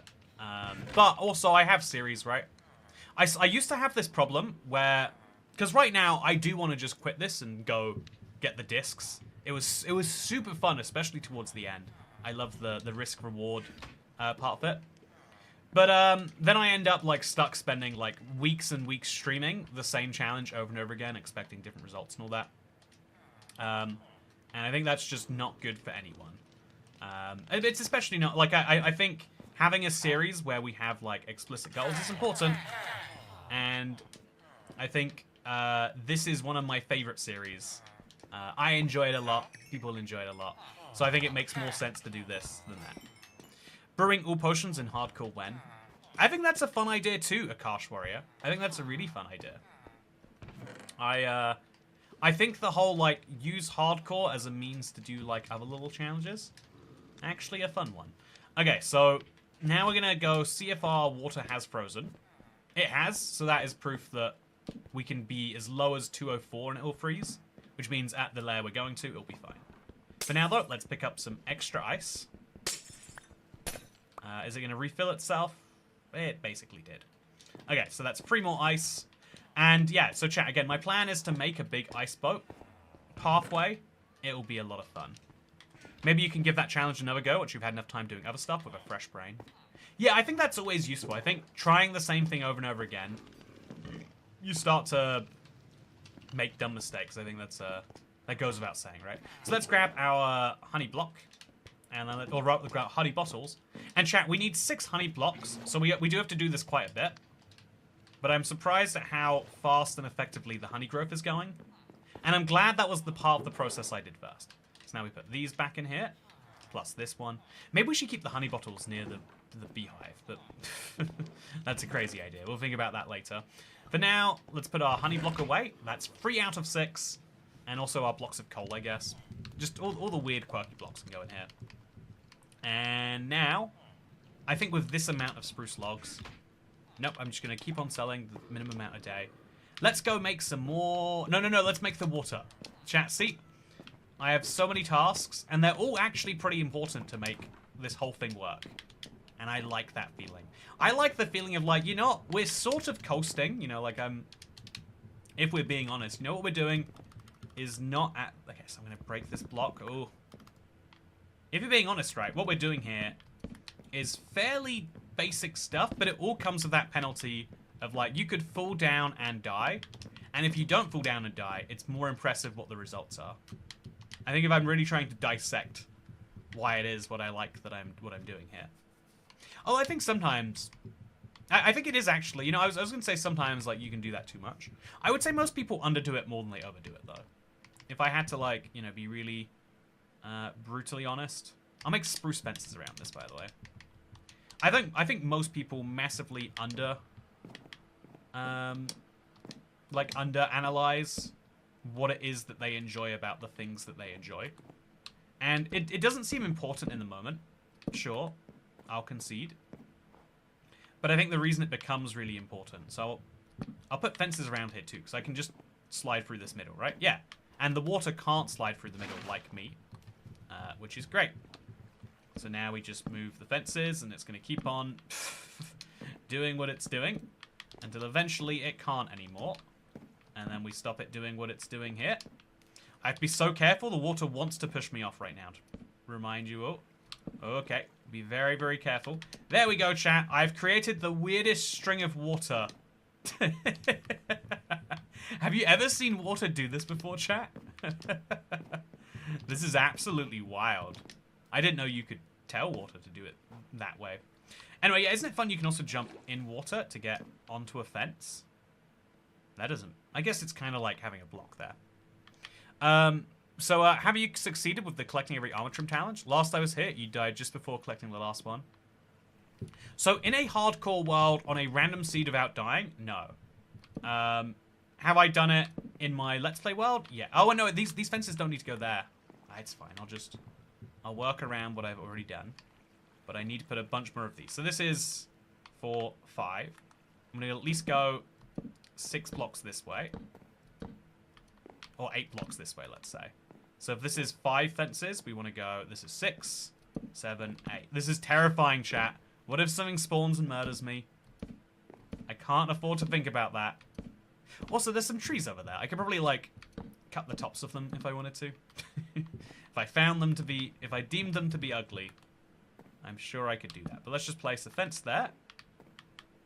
And we're going to make sure we fence all the way around. Then we'll put water in the middle. And then we'll let that water freeze. That is my idea. So we need like 12 more fences, let's say. It's probably a few more. It's scary having these little gaps, but I'm going to have to trust the system, chat. Even though the system is me, and I really should not trust that system. place a torch here for now. So we can place a block on the other side of that torch. Ooh, I made small water fountains under my Eiffel Tower with that trick. Oh, fun. Yeah, I guess, like, taking advantage of where water naturally spawns isn't that crazy. But it feels very crazy. Now we've got an extra fence. I don't know what to do with it, so I'll just move it up there. But I do also have a second water bucket. We place that there. Oh, God, it immediately froze, chat. Immediately. I shouldn't have done that, by the way. But that's crazy, right? Can we just take a second to appreciate that was nuts? What are the odds of placing a water bottle and having it immediately freeze in your face? And we grab some water. Crouch our way out of here. I don't like that there's a big gap on either side of that. That's health and safety concerns that I should definitely do something about. But then we'll place water here. And then we can move this water to here. Then we can move this water to here. And then we can move this water to there. And then we can move this water, and you can see where this is going, right? To there. And we can move this water here. And then we can move that water there. And that should be the entire thing turned into water, which means we've got a sheet of ice that will create itself and then recreate itself over and over again, which means all I need is a decent pickaxe to mine this. And again, it freezes at a decent rate, so I could sit here and do it constantly. But obviously, the best thing to do is wait for the whole thing to freeze, and then mine everything but the edges. But again, we'll let it freeze over at least once, make sure it works correctly, and then we'll optimize it, make it bigger and stuff. Oh, nice. After baby-proofing a home, I find this entire assembly terrifying. You know, I do feel like if you know, if you know how when you get a pet, at least from a shelter, they come and they look at your home and they're like, is this a suitable place for an animal? I feel like if I had like the human version of that, because for some reason we don't have any version of that for humans. I mean, we all know the reason, but like, you know, like if I was to be like, yeah, I'm looking to raise about 15 children in this house. I have this person on my stream. They'd love hearing that, by the way, that someone I met on the internet has 15 children. I'd love to match that. So I got 15 beds for them. Don't worry, they are all hygienically cleaned once every 100 days or so. And as you can see, I put up safety railings, so that way the cats can't get to the children. I think they might have some questions. I think they'd have quite a few questions, actually. So I don't know why there's a trapdoor here, but I'm going to put it down, and the bee's going to go into his hive, I assume. No, he's not. I thought I was going to cleverly get some extra honey with that, but no. Anyway, back to chopping down trees and selling boats. Have I sold my boats today? I feel like I just woke up. So I'll go and sell some boats, and if I'm crazy, then I'll just sell more tomorrow. It's as easy as that. How many boats can you buy from me today, friend? All the boats. Okay, I didn't sell my boats today. Glad I'm not crazy. So yeah, now that means I have 55 emeralds. I can make myself a silk touch pickaxe. And arguably, I need both a silk touch and a diamond pickaxe, I would say. So I think I'm gonna do that.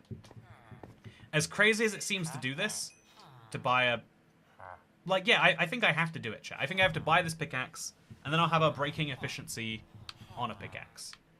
Yeah, I think that's what we'll do. We'll just bite the bullet, because there's no other way to get a diamond pickaxe this high in the sky. I'll bite the bullet, make the purchase off this axe. Oh, hurts, but it's okay. Then we're going to go over here, and we're going to buy a bookshelf from this fella, because he sells them. Then I have to break that bookshelf, because I don't have any sugarcane yet. Then we use this plus some emeralds to buy silk touch. It's a weird process, but we're getting it. Then we use the silk touch plus this on an anvil, which looks like it's about to die, to make this pickaxe into a... Do I misunderstand the process? Can you not overwrite fortune with silk touch? Okay, I guess not. So I guess what I'm going to have to do is I'm going to have to remove all the enchantments and a grindstone. I hope I have a grindstone, chat. I do, thank God. So then we say goodbye to all those enchantments that I know and care about. Ouch. Oh, do I have to? I guess I have to. And then we now have a simple silk touch diamond pickaxe. I think I want unbreaking and stuff on there. So just to confirm, if I try to combine these together... Yeah, so I now have to buy a second pickaxe to re-add unbreaking and efficiency to this. Which I think is kind of crazy, but it's what we've got to do. That's silly. Also, at least they'll be fine if they fool. Yeah, the cats, that's true. The cats will be fine if they fool, whereas my human children might not be. That's something you got to consider. That's something you really got to consider. Anyway, so let's keep chopping. And yeah, so I've now got this Silk Touch pickaxe, but it's it's expensive to use it this way. So now I'm gonna wait until I have enough boats created and sold to justify. Oh yeah, it seems silly, chat, but it is a thing. Anyway, so I went to a mattress store today, and it was like, whenever you're in a high pressure environment where someone, again, this is the critical thing. A lot of salespeople convince you, like, yeah, it's like me, you can call me whenever you want, etc., etc. But the thing is, the actual people who are in charge of, I guess what I'm saying is any business where they very specifically separate out both the financial incentives and everything else about the people who are, like, who are selling you something and the people who repair that something, you know, you just gotta think about it this way, right? Like, if it, like, maybe big brands like Apple's and the Samsungs of the world, like, they would lose a lot of reputation if they said, oh yeah, we'll repair any phone in a year, as long as it's not water damaged, which is, I think, what they do say. And then they just said, actually, we've worked out that repairing phones is expensive, so we're not going to do that. But if, you know, if the guy at the mattress store who seems really nice but does get a 40% commission, if that guy is like, it's probably not, it's not 40% to be clear, but you know, if the guy is getting a very substantial, you know, like bonus if the store can hit their target this month, you know, like if you know, he's one mattress away from making sure that he hits his big bonus this month. He just has to say, like, oh yeah, those guys, they'll sort you out. Trust me. And it's like, you know, he might even believe that they'll sort you out. But it's not in his interest to make sure that you are sorted out. It's in his interest to make sure you buy this mattress right now. Do you have a slot of leaves laying around a chest? You can make a hedge for the edge of the base area. Oh, that's a fun idea. Yeah, I do have a lot of leaves that I'm not using anything for. I think making a little hedge would be nice. I think maybe even from... Yeah, I kind of like the hedge idea. I'm very pro-hedge. So, yeah, now I've chopped down another tree. I should use some of the saplings that fall to make a better tree over here. Because for some ungodly reason, I made the weird cool... I've got 25 saplings. I made the very strange call to plant just one sapling here, it looks like. But let's fix that. And then let's plant 4 more over here. Again, I'm starting to pile up the spruce logs very, very fast, but that's not a concern. What is a concern, though, is getting this coarse dirt to turn into grass. All of my previous grass has done that, but let's do it even more. So now... wait. Coarse dirt. Oh, we want to play that. We want to place that down. I was like, wait, we're missing a step in this process, chat. But I don't know what it is. So place it down. We then hoe it all. And then once we hoe it, we break it. Then we've got dirt that we can turn into grass. We'll do the same again. I should actually probably get rid of all this grass first. Just make sure. Yeah, I think I'm going to get rid of this grass first. It's important to me. And, you know, I'm here anyway, right? My parents got one of those Simba mattresses. Hated it. Sent it back. There's a cat beanie. Yeah, so one of the things I am also then slightly cynical of. Like, I've been thinking about this for a while, right? Because of the fact that I've bought 4 mattresses in my life, which I think is probably higher than average. Maybe it's about the average for a lifetime, but you know, I'm only just an old man now. You know, I've barely hit the old man age, so I think I bought a decent number of mattresses over my life, and you realize very quickly that unlike most industries where you can really easily justify why something is worth what it's worth, the mattress industry is based on vibes. And you know, have you ever heard the ads? Again, it's crazy to me that people got away with this, but I think it was De Beers. It was one of the big diamond companies. They created this idea that if you really love your woman, you spend 3 months' salary on the engagement ring. And you know, like, there's a little bit of, like, truth with the idea that, like, oh, yeah, the more you spend on something, not only is the better it's going to be, but the more you're showing you care about that thing. But also, it's insane that they got away with that because they Again, imagine if Coke got away with like, well, if you really want to be hydrated, you spend 1% of your income on your beverages. If you're gonna put it in your body 3 times a day, it better be good, right? But a lot of people like really deeply believe that about a mattress. Like, if a mattress is too cheap, you sleep on it hours a day, therefore it's gonna ruin your life. You know, everyone slept on a bad mattress. But I think the more I've spent time around mattresses, cheap, expensive, etc., the more I realize that like there is quality, which I think is mostly down to like, you know, there's like build quality and there's like how new something is. But a lot of it is just preference. Like a mattress that you would think is the worst, some people are like, oh, that's comfortable. You know, like firm mattresses to me is like, oh, we going back. You know, like spring mattresses. This is crazy, chat. A lot of people want springs in their mattress. I thought like, oh yeah, spring mattresses, like when you were a child and we didn't know any better, right? But there's a lot of people that are like, yeah, that's how I've grown up, so it's how I want my mattresses to be going forwards, right? Why would you change?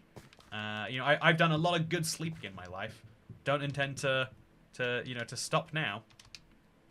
And from that perspective, it's like, actually, that is quite compelling. Or maybe a mattress salesman was just trying to convince me to buy springs. But the anyway, yeah, I've had a fun time buying mattresses today. But yeah, what I will say, diamonds aren't even really that rare anymore. Oh, that's what makes it even crazier, is it? It would be like if Coke, like I think I get some flack for my my opinions sometimes, that I think that, you know, like a lot of private companies have served me better than any government have in terms of increasing my welfare, you know, regardless of my income level. But what I will say, you know, again, I feel like that is an opinion that is like that will get you in trouble with people who are actually doing quite well already on the internet. But I think what I will say is that. So we're gonna I guess we'll just keep placing down dirt and letting it turn into stuff. So we'll place all of this here. And once it's all grass, we'll pick it up and we'll move it over to the jungle. Which means we've solved one of our big problems. Or at least we've begun the solution, which is good.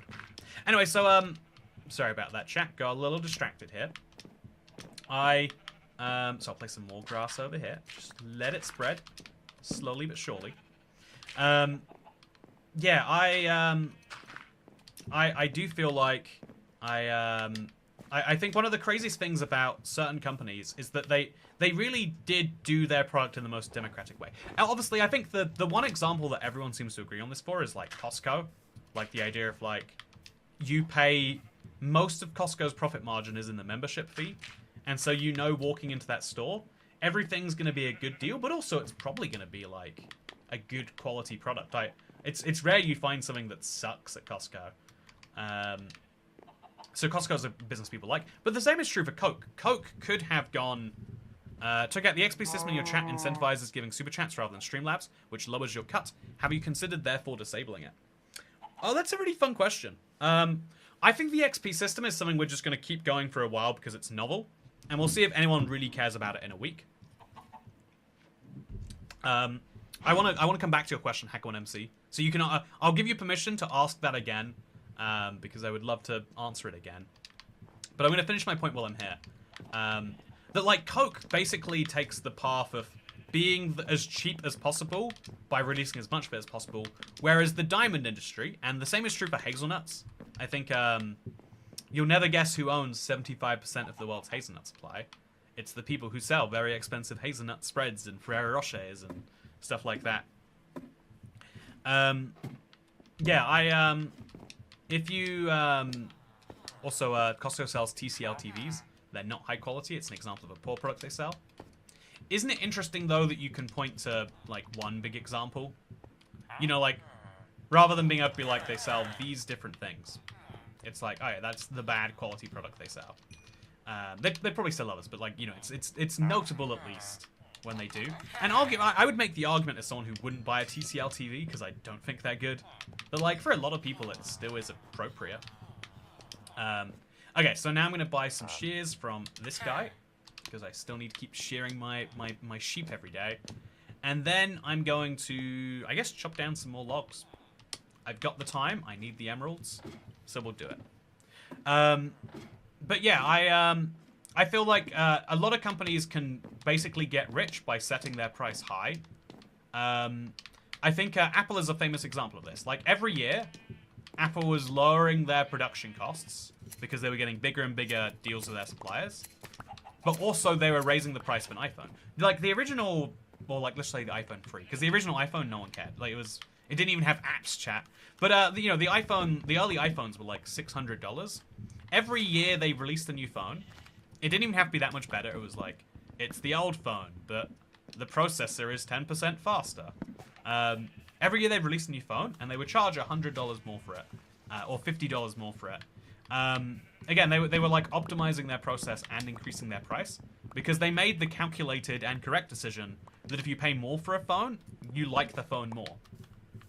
Whereas, you know, a lot of businesses are like, yeah, you know, like, you can buy 24 Cokes for an absurd price when you think about how much goes into it. You could make a similar argument for milk that I'm not going to, because I think milk is a terrible product that for some reason has been subsidized around the world. But I think there are lots of things. I guess you could make a compelling argument that that's like how petrol and stuff works. But you need petrol so bad, chat. They could charge double what they currently charge for petrol, and you'd buy, or gasoline, and you'd pay it, right? You need it in your life. My petrol tank is half full. If I'm going to try and refill it somewhere where it is a good price, but if the only place is to refill within, you know, my petrol tank's distance of me cost a bunch of money, I would have to pay it, right? You know, it's like electricity. Chat, I am the only person I know that knows the price I pay for electricity. I ask anyone else and they're like, I don't know, £100 a month. But I'm like, no, how much do you pay per electricity? Not like per month, because, you know, like per month is based on how much you use. How much do you pay per unit of electricity? But like, I don't know, I don't care. There are lots of goods like that. And so it's really impressive when you have access to one of those goods, because if you look at like how water works, the water companies are just like, they'll max out what they can get away with charging you. It's not good. It's no one likes the way that they are run. Diamond companies are like, yeah, 3 months salary. They've locked in inflation into their pricing right there, if you think about it. And they got away with doing it. Whereas, you know, I feel like the democratic, the hero for the consumer way to do it is not. Also, I saw Apple's banner ad on YouTube recently. It was so funny to me. They made no effort to advertise the phone. It was just a picture of the iPhone, which looks like last year's one. Yeah, and people, I think very recently, people have started to buy fewer phones. But yeah, people were loving it until very recently. And that's kind of incredible when you really think about it. So let's sell a bunch of boats now. Okay, so it's boat time, chat. Spruce planks into boats. Sell so many boats. You won't even believe how many boats we're selling. And then make some more boats. And then once we get to 32, which hopefully I can. Yeah, that's my 5th boat. Once I get to 32 emeralds, chat. There we go. I can do it. I can now go to this guy again. And he'll give me a pickaxe. This is my 4th pickaxe I bought from this guy. He's got 128 of my emeralds. And now I can take this pickaxe and combine it with this pickaxe. Make sure I get that right. Silk touch, unbreaking, efficiency. Boom. Now this pickaxe will last 3 times as long and mine, you know, 25% faster. I can make it my silk touch. It's going to cost me an extra XP point, but what am I using it for? I'll call it the ice miner. Ice miner. You know, chat, what should I name my pickaxe? You know, I'm not gonna answer. What I am gonna say, I'm gonna name this after a chatter. The next chatter that I read the message off that I think is a good message.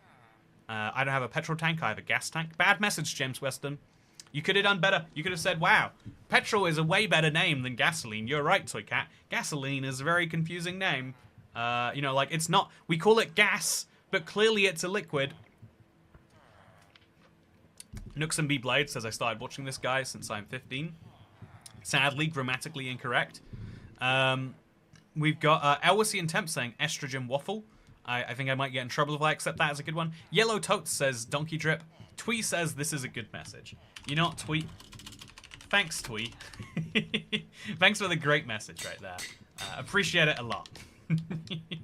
Everyone remember to thank Twee for his great message he just left in chat. Everyone just remember, you know, we can't let a good deed go unappreciated. Everyone, just drop your thanks for Twee. They'll appreciate it, I am sure. So yeah, as you can see, it's all perfectly frozen over. But what we actually want to do is we want to let these blocks unfreeze. And then we want to... Okay, so that's too close to this water. And then we come in here and we break a bunch of ice over and over and over again. We don't want to let the water or the ice fall off the edge, though. But again, different issue, different time. So now we let this melt as well. And hopefully enough of this melts that this can become a thing. So I'll also put a torch over here. And again, hopefully this does the job that I'm hoping it will. So if I just break this block manually, and this block manually, yeah, okay, and then this one, and then this one, and this one, and this one, and this one. It'll recreate the whole sheet of ice, which can then recreate the whole thing again and again and again. Okay, so I obviously need more of this, but the idea is solid, the idea is functional. And that's great. That's wonderful. Can mobs spawn in the water? I think when it's 1 high, probably not. And there'll be enough light for no mobs to spawn anyway. So that's good. Now I just need to put more oak blocks down, more fences down, and I'll get more ice. I already got 31, which is pretty decent. It's the start to a nice ice pathway, right? But it is just the start. So if I want to build an ice pathway out to where I'm going, I think I'm going to have to do it later. I think I'm going to have to start with my regular block pathway, and later build an ice block pathway. Waterlogged leaves will freeze. Oh, that's a good question. Waterlogged leaves probably won't. That probably is a better way. I think that we're going to see fewer vocab splits of the new words, thanks to the internet and globalization. Car terms like gas, petrol, chunk boot just came before the geographic barriers started to fall. Yeah, I'm actually a big believer in this one myself. Like, that there are lots of terms that work. Like, I mean, if really, the biggest proof of this is the UK itself. The UK is quite a, like, if we're being honest, look at the world map that you learn about in school. The UK is quite tiny. Like, you know, it takes an hour and a half to fly from one side of the UK, like the proper, you know, Great Britain itself, I guess, the other side of Great Britain, and that's including like takeoff taxi. Like, in a plane, you can fly over the UK in just over an hour.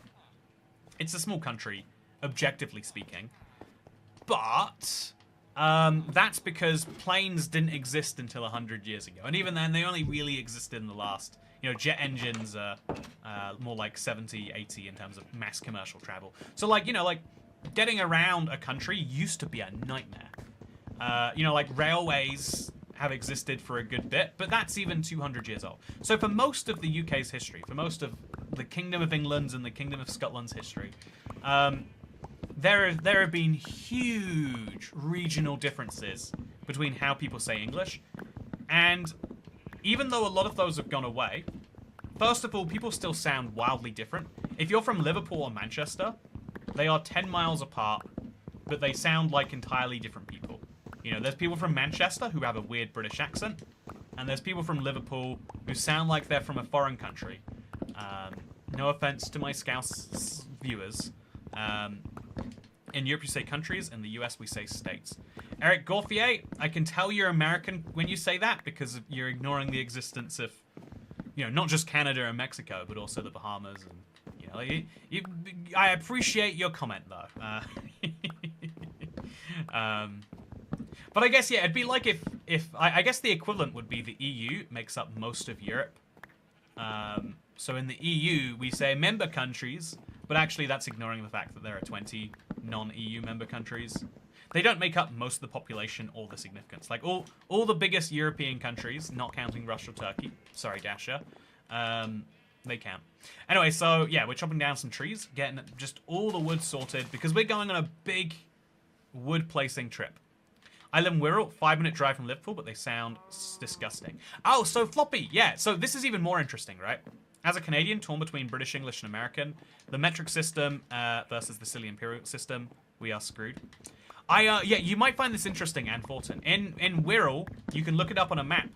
Wirral is literally it's a, it's a 5-minute drive, as Floppy puts it. But it's a giant waterway. When I was in Liverpool, I saw it. It's ridiculous. You wouldn't swim across it. You couldn't even really build a bridge across it. If I'm not mistaken, they haven't built a bridge across it. They built a tunnel recently-ish. So, for most of history, these places aren't connected, and now they are. I mean, European countries can be referred to states. They're just different nations. Yeah, I think a lot of Americans, if I could, you know, I'll preface with a joke so that I can back up my serious opinions after, and people focus on the joke and not the serious opinion. But I heard a theory today that you know how like a lot of the world is turning against tourism. The real reason that Americans elected the leader they did is because they were like, you know what, we need to stop tourism one way or the other. You know, we need to make sure there's a large number of people who are going to choose not to visit our country. And so they picked the anti-tourism candidate. There we go. Now I've made that joke, I can say, like, yeah, I think a lot of Americans don't realize that their whole country was founded on the idea of states basically being countries in every way besides, like, defense, currency, and, like, some form of, like, shared, you know, like, body of laws so that you can have commerce between them. Nowadays, it's like, yeah, I want full control in what is happening in other states. If something goofy is happening in, you know, insert state here, California, Wyoming, North Carolina, Vermont, I want to have a say on it, even if I live on the other side of the continent, because that's what it means to live here. Damn it! I think it's wacky. Wasn't the imperial system originally British? Yeah, what's fun is before. So metric system, like a lot of people think the imperial system is British, but every country had an imperial system. It's just the imperial system that is most widely used today is British, because we still use it, and America uses a version of it. It's like, it's not the same. I think it's called customary units or something dumb. But yeah, fun fact: like France had a different size foot. I think that's the reason why Napoleon is famously short, because he's like 5'2" or something. But, like, that's 5 French feet, which are bigger than a British feet. Because at some point, a foot is just the size of someone's foot, and the French people picked a bigger foot than the British people picked. The states were meant to be separate and mostly independent, kind of like the EU is now.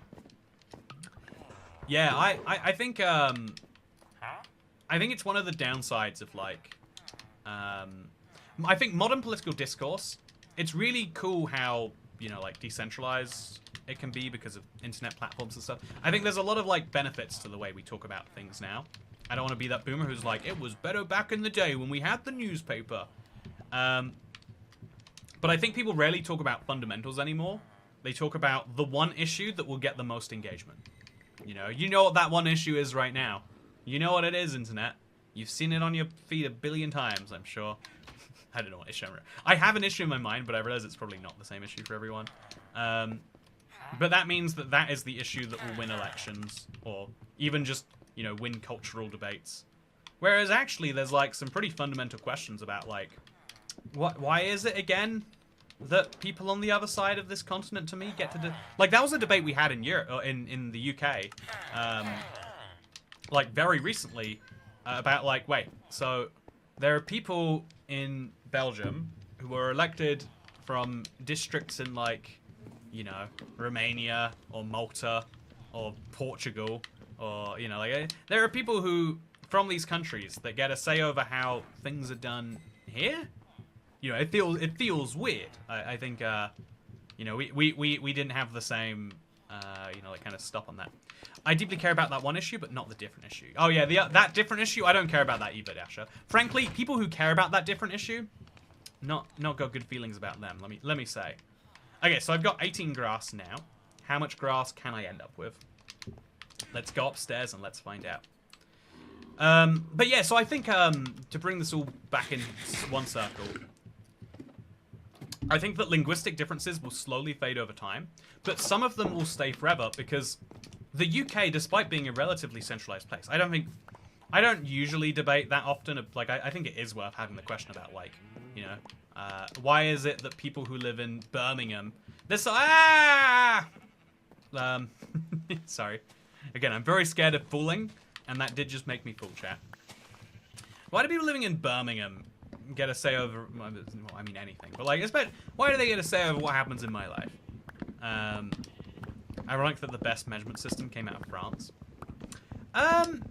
Yeah, so if anyone doesn't know why the metric system exists, because, you know, like a foot, it's very obvious that at some point someone measured a foot, and that sounds like a joke, but it is real. You can look into it.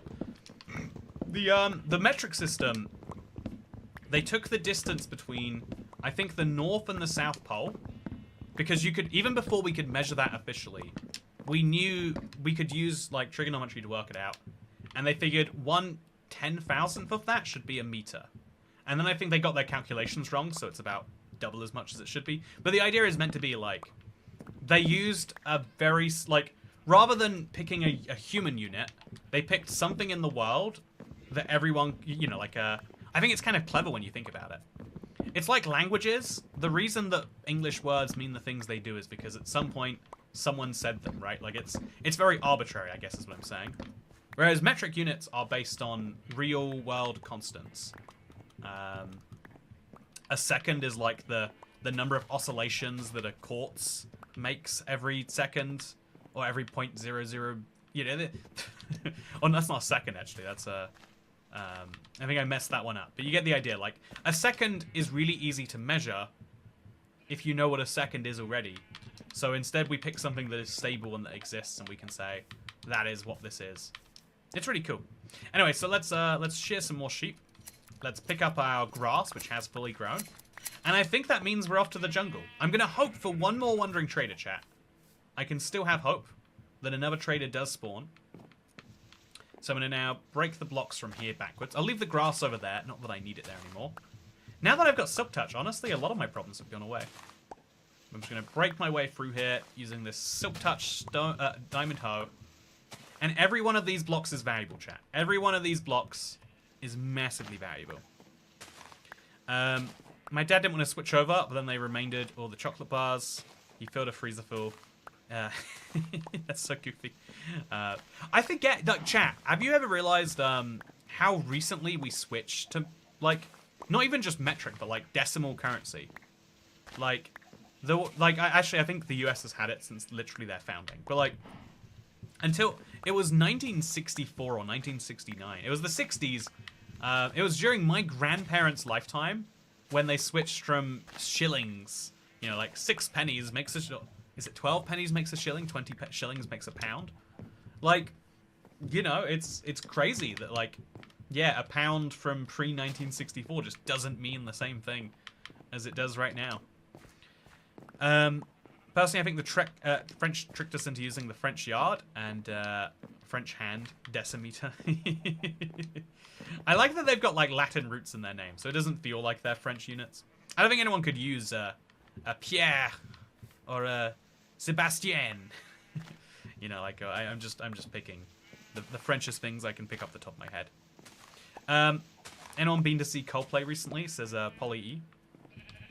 Let me tell you, I'm seriously reconsidering the public affairs that I should have at a Coldplay concert. I have actually. So if you haven't heard about this, you have obviously. But guy got caught being with someone who wasn't his wife at a Coldplay concert because they did the kiss cam and they were kissing. But can we all agree, right? So the guy, what they did is they immediately, like, backed away and went, "Oh no, we weren't doing that." If they'd have just acted normal, no one would have thought about it. Maybe someone would have noticed and tried to blackmail him. But that clip, the way they reacted caused it to go viral. And that's just a useful reminder. If you're gonna do really dodgy things, you've got to own them. The moment you act dodgy about it is the moment you tell the world you're being dodgy. I guess that's actually, like, bad advice to give. Like, if you're doing dodgy things, actually act dodgy so that I can tell you're being dodgy. So I can tell that you're not going to repair my car, even though you're legally supposed to. I don't know if you can tell that I'm harboring some resentment about that one, chat. Okay, so I'm going to make some fences, but I don't have any space in my inventory. So we're going to make some space in my inventory, just like this. I'm going to put this spruce fence down here. It's deliberate. And then we're going to make some more fences and some more slabs, I think. I don't like that this area just kind of like cuts out. So let's make some slabs, chat. 40 is probably too many. But now these slabs can kind of like actually smoothly connect in here. Which would be good in my opinion. So we'll have a whole extra layer go around here now. So is this actually lined up with that? I don't think it is. I think that's one block higher up. But it needs to be one block higher up, so that's fine. So let's just build some blocks around here. Or actually, let's make... I know I'm talking about making this less scary, but let's do something really silly, chat. I have to make sure my controller doesn't disconnect. In fact, let's stop using my controller just for a second. No, actually, I'm going to use the controller. I'm going to just check on its battery level. Okay, there's no check on the battery level for a controller. When you're on a PC, that's fine. I put new batteries in this morning, so it's not going to kill me. I'll crouch just in case it tries to. We're just going to roll around here. And then maybe connect up over here. Yeah, I guess it makes sense too. And then now you can see the space that I, in the future, will need to fill in. But again, that can be future me's problem to actually fill it in. Current me is just going to enjoy. And then we'll fill this space in. So it slowly connects like this. And then we need extra blocks over here, clearly, because we're getting too close to the edge. I don't like being one block away from falling off at any time. It doesn't seem fun. Okay, so now moving the sheep over to a pen should be a priority. I don't like them being up here. But my big priority now is going off. And you're not at the mattress store, you're safe. Thank God we're not at the mattress store, chat. So yeah, what have I eaten that's interesting recently? I've been trying to eat somewhat healthily.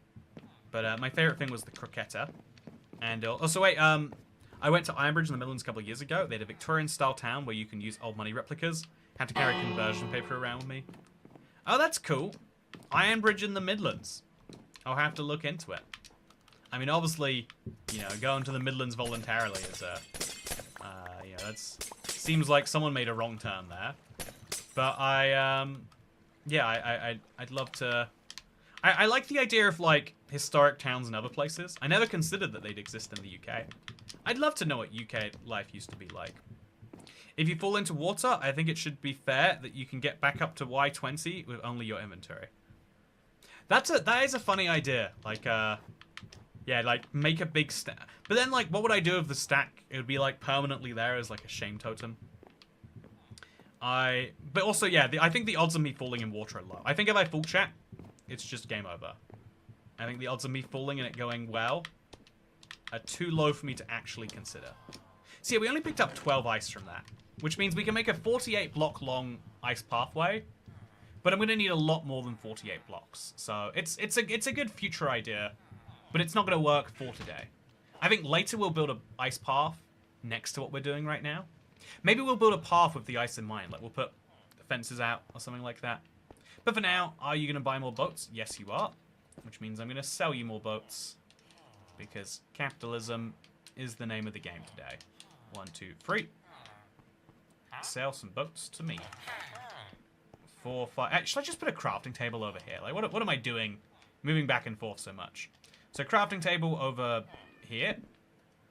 And then, again, when I've got a tight inventory like this, it'll just make my job that little bit easier. So now we make some more spruce planks. And we sell some more spruce planks. And then in the morning, we'll sell even more than this. Yeah, I like that spruce boats have become my miracle emerald conversion. Do you know what's far down below you? Always carry 200 blocks in the inventory, just in case. I do have an absurd number of blocks in my inventory right now. Which is good, because I'm about to go on a journey. So I'm going to put 2 of these back, because I kind of borrowed them from past me. So, stack in there. Stack in there. Whole extra stack in there. Looks great. Also, oh, I forgot about the bush I did. Like, put a bush around my thing, but think about it more. I could go for a full-on MLG from up here. Maybe I should carry some stuff around me for that. Also, look at my shield. Oh, it's doing weird things. It's doing very weird things. So, first things first, we're gonna milk our honey. Milk our bees, I should say. The bees are producing lots and lots of it these days, which is great. I still do need a lot more honey that I've got my hands on right now. So it's good just to stay topped up. Then we're going to bring... Okay, I'm going to make my boats for the day. So spruce planks, make 40, make 8 boats. That's 7, I think, or 5, which means we can make another 5 or so. So 1, 2, 3, 4, 5. So let's sell all of these 7 boats that I'm just about to make, and that should probably max him out perfectly. Okay, fine, not my problem anymore. He's going to be reset by tomorrow. I've now got 34 emeralds, and I need to bring this bell with me, because if I don't, where I'm going, the guys won't trade with me. Now I'm going to build a whole fort out in a jungle biome. What do I need to bring with me, chat? I know I'm forgetting something, but I really can't think about what it is. I know I must be forgetting something. I've got a bell. I've got food. Not as much food as I probably could have. Yeah, I don't want to starve out there, right? So let's take my butcher man, who exists in the same spot as my Fletcher. I don't use this Fletcher very often. Here's my butcher man. I need to buy a lot of this from him so I can sell him kelp one day. So let's just buy a couple more. There we go. That could have been a problem. I need to make a bunch of slabs, but I've got the tools for it. And I need to have light. And if I bring these, I can like start farming in the meantime. But I think having something there to do will be useful. Yeah, I'll bring some wheat with me so I can breed sheep. I think that's like one of those silly forts. Probably won't come up, but I'll be glad if it does. I'm not expecting to find any blocks, so I don't need to worry about how many can come back with me. But I will only bring 32 saplings. I'm not expecting to want any more. Actually, I'll bring seeds, and I'll make a wheat farm. That would be more useful. Let's bring the seeds. Let's make a wheat farm all the way out there. So I've got something to do, you know, make the whole thing worthwhile. And then let's bring a lead with us as well, because I'm going to need to bring the panda back. Oh, yeah, I'm going to need to bring the panda back. Thank God for the lead. I didn't even think about it, chat. And then we'll bring bone meal too, because otherwise it's going to be a pain to get. So we'll also bring a couple more bones, turn those into bone meal. Chat, that could have gone horribly wrong. Chest boat to follow you, lots of inventory space. There's free leather, IBX Toycat, make a bundle. Oh yeah, I could make myself a bundle. I would value, hey! Okay, please sell me slime. Imagine if right now he did. Even though I've just gotten ready for this trip, I'd be happy, chat. Okay, pale oak logs. Pale oak saplings. We're doing pale oak saplings. Right now, right here. Green dye, we can't get any other way, so we have to buy all of that. White tulips, we have to buy at least one. So 1 white tulip. Again, chat, no one buys as much from the Wandering Trader as me. I am his best customer, and I hope he appreciates that. I'm going to plant these down somewhere. Like, I guess we just move these all into one block. So move that now. Move this. And move this. And then put this down, there, and here. There we go. We've got enough pale oak saplings to grow a tree. And then please don't tell me you'll kill himself already. No, no, no, no, no. Not yet, not yet, not yet. Not yet. No, no. Don't do it. Don't do it. Okay, I'm going to have to kill your llama. No, no, no. No! What didn't I buy from him in time, chat? I didn't buy the cactus greens.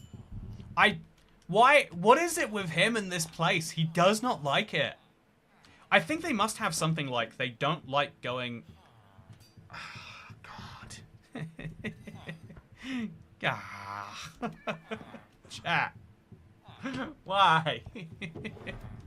Why? Why do I have such a problem with Wandering Trader suicide? Is my home that bad? Do they really dislike it? I have to Wandering Trader proof my home. The Child Protective Services aren't going to come around to look at what I've done here. But still, I will make it nice for them anyway. So I'm going to put away some items that we've just picked up, kind of needlessly. And indeed, we got a white flower. It's nice that we got a white tulip. That's a cool one in my opinion. But yeah, we're going to have to just... I think we're just going to play some of the snow. Because if I don't do it, chat, then apparently I'll keep having suicide attempts. Which just doesn't sound good to me. So again, just terrified of myself being knocked off the edge by like some failure right now. Chat, I'm 141 days deep into hardcore. I can't stress that is actually pretty cool. And I'm going to leave a window I guess I can leave the window up here. Let the light come in from the top. Yeah, I think making a window out of glass would be cool. Did I get all the red sand last time? I think I did. Chat, did I get... I think I got red sand. I could always smelt that if I needed to. But instead, we'll now focus on the walls. So this can go out here. It doesn't make a difference to anything. But then we're going to... Okay.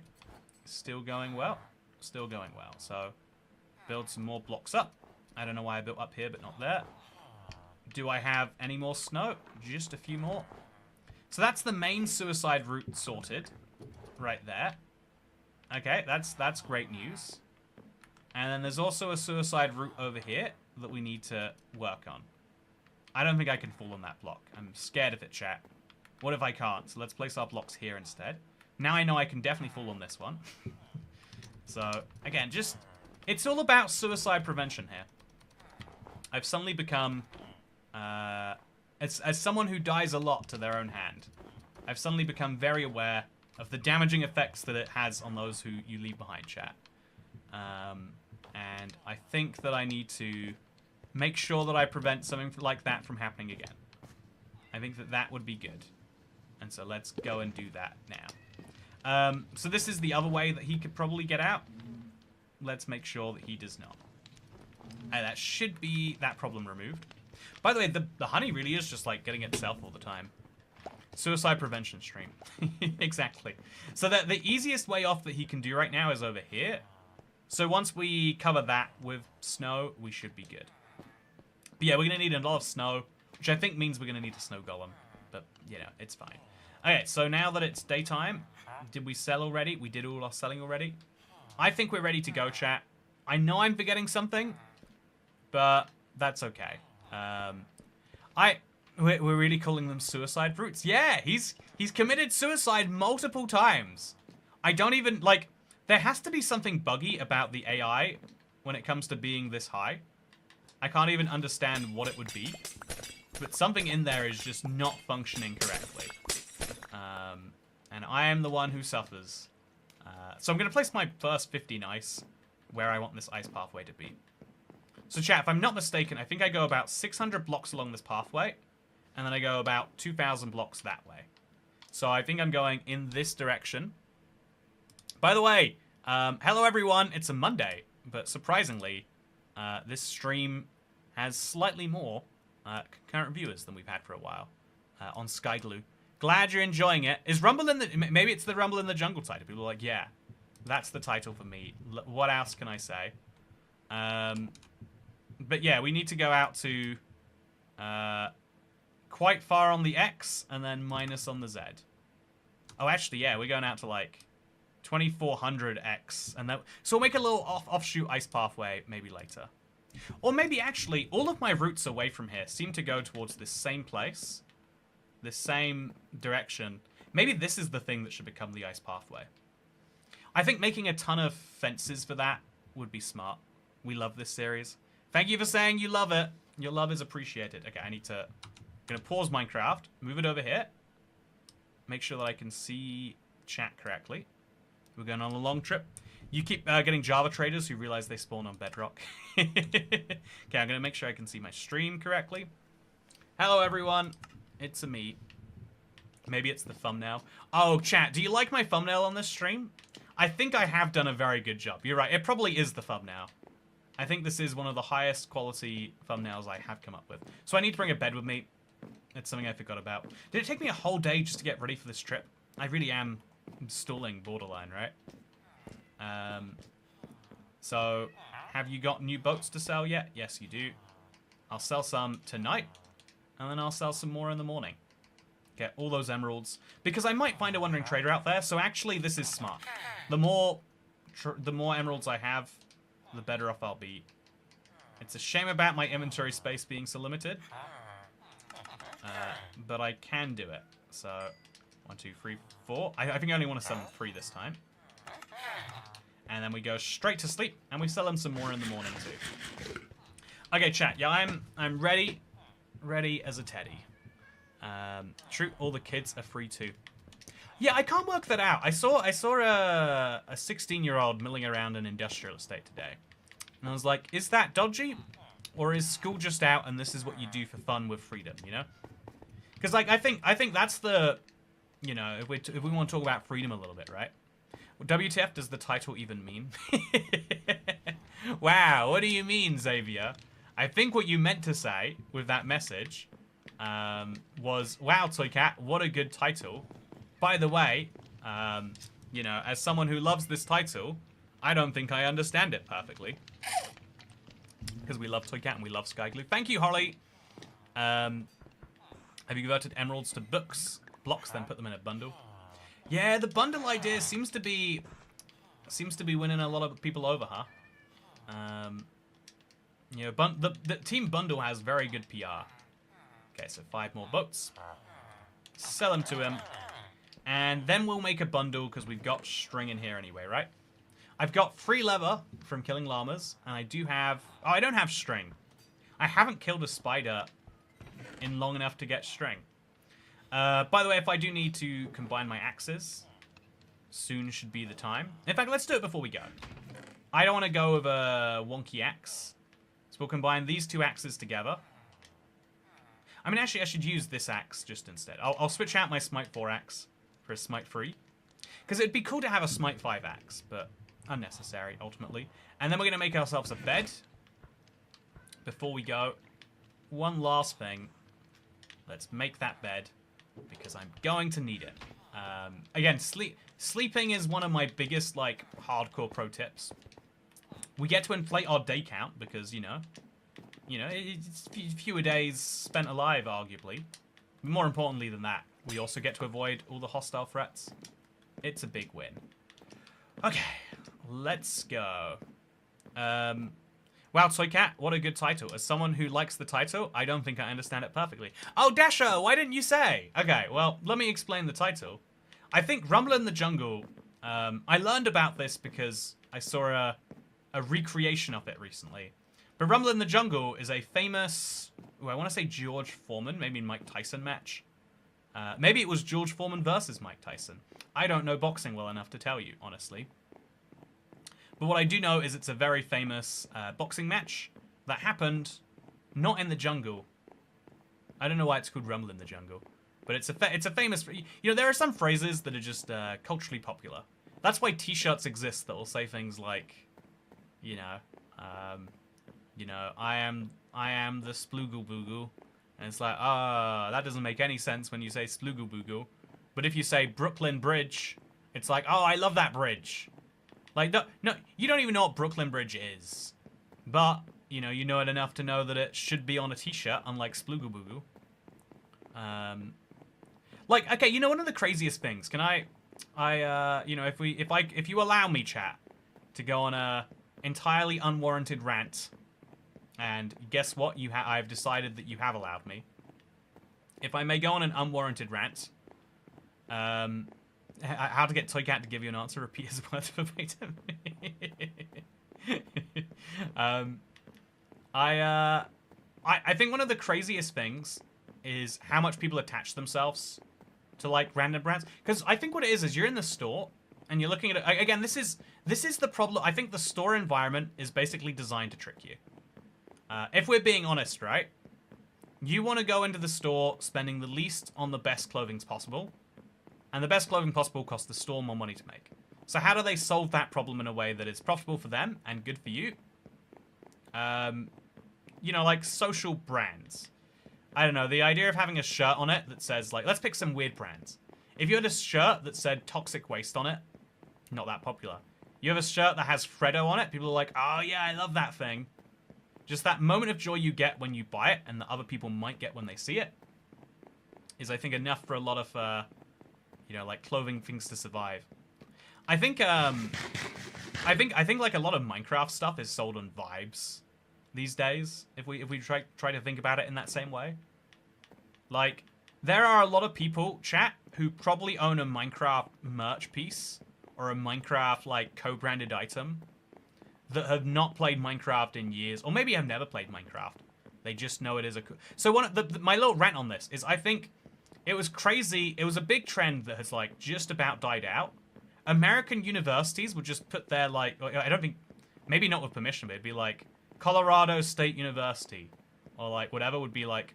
It's like, why are you wearing a t-shirt that says the name of a university that neither of us could really say anything about? And it's like, I don't know, man. They just do.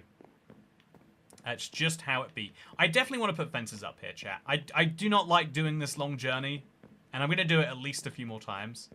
Doing this journey over and over again with no railings is kind of spooking me out. I think if I just start building some rails... Yeah, let's, add 1,000 blocks. This is where the rails can begin. 1,000 exactly, I think. I'm going to crouch, just in case something goes wrong. I'm going to make myself a crafting table. And I'm just going to start building some fences. Be the change you want to see in the world. That'd go great on a t-shirt. Okay, so... spruce fences, obviously. 51 of them. So yeah, even, like, if we really try to get, like...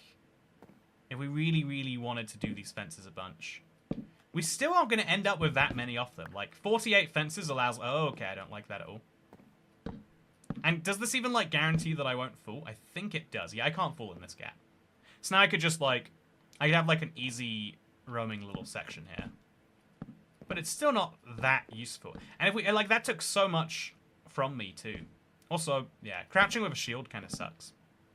Torch that crafting table. Oh, yeah, that is a good idea. Or even these fences now, right? But let's just... I'll place a torch on the fence here. And on the fence there. Just so it's more visible from a distance. Shouldn't be required. Might be useful. Whew. Make it a boat ice path. I do think an ice boat path is a good idea. I do really think it's a good idea. I think I might build it above or below this. I guess I could build it, like, directly above later. And then the ice would still be valid, right? Because this is a bottom slab.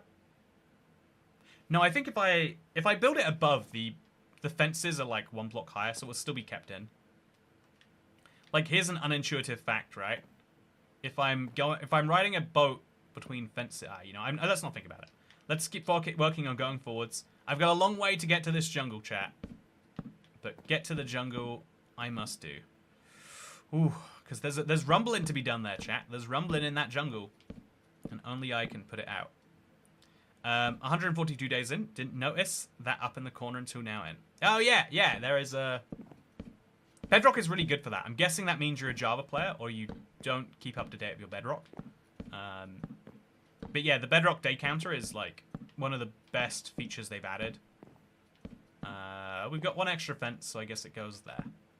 So chat, this is a nice little fenced off section to remind me what life could be like if I invested in myself. But I'm not investing in myself. Oh, look at that. The shadows are doing the thing. Let's now make a whole bunch of slabs. I think 2 stacks is probably as far as we can go. Spruce slab, spruce slab, spruce slab, spruce slab. I should name... wouldn't spruce slab be a great name for a child? Or a YouTube channel where you do experiments on spruce. Like the experiments I did in the copper golem today? That, but different, right? Ooh, okay, so...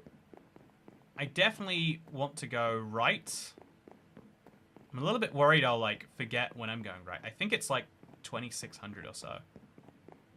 How does it feel to be old, says James Sansford. Oh, rude. You're not getting a pickaxe named after you. Yeah, I have to really focus on my screen right now, chat. If I, like, if I blink too long, I might die. Yeah, sprinting on this just doesn't feel great. Gotta say. Sprinting, not the best feeling. But yeah, it looks like I can keep going further. And so I will keep going further. Let's do it. Let's do it. More seriously, though, I am starting to appreciate... I think I've mentioned this before, and it's a thought that's really hard to convey. But now that I am older, the world is made for me. Like, the one downside of being a teenager... I think being a teenager is all obvious downsides. The downside of being, like, a young 20-something is you're just kind of breaking into the world in terms of, like, like, culture and attitude. But, like, I feel like now... like, as an example, right? The biggest one is phone calls. The idea that you should have to phone up a company to do something is now only reserved for things they actively don't want you to do. That is to say, if a company wants you to do something, they'll make it a WhatsApp or an email or a website or whatever else, right? And they know that having to call someone is like a disaster for you and them. They have to hire a call center agent. You have to go through a phone call. Because, like, I guess what I'm saying is, like, if I am a 21-year-old and I don't like phone calls, and no one else who is a 21-year-old does, it's like, that's like 2% of adults or something. I think fewer than 2%. Yeah, I guess 2% of adults are age 21 at any given point in time, roughly, to do very poor maths. So they don't really have to care if you don't like phone calls, because you're 2% of their customer base. By the time you're 30, you're a sizable chunk of people. You know, like, if everyone younger than I don't think there's a generation that likes phone calls under mine that I know of yet. I don't think 18-year-olds today are like, yeah, let's call each other all day and all night, and let's, you know, I think like voice calls on the Discord or whatever are still quite an intimate thing. Whereas a lot of people, you know, when phone calling was like new technology, people would just be like, oh yeah, I just want to call people. I just want to see what's up. What's going on in your life, you know? You doing good? You having a good time? You know, that's nice to hear. Such as my, that's my imitation of someone having a phone call and for some reason enjoying it. IBXToyCat, does the seed number still work since the updates? It should. Yeah, actually, it does. It does. I tested it this morning or this afternoon. It took me so long to get back from the mattress store, chat. It took me genuinely over an hour. Every now and then I'm like, ooh, isn't it fun owning a vehicle? I can go wherever I want. But more often than not, it's like, oh, I have the ability to be stuck in traffic, having to potentially do some manual labor at any given point in time. Like, literally, if you drive a manual and you're in traffic, that you don't know when it's going to go, like a traffic light is fine. You know, you get 30 seconds to pause. You know, like you put it in neutral, take your feet off the pedals. Being driving, you know, I just waiting in traffic where there is an indeterminate amount of it, the worst. Waiting in traffic where you've got to like not leave a gap in front of you because someone will like cheekily merge in at the last second, even though you've been in this queue for 10 minutes. Yeah, that's tricky too. It's okay, Toycat. I am older than you, says Holly Naraska. I don't think that's possible. Also, I think, oh wow, I'm going all the way to the end of my pathway. And then I'm turning right.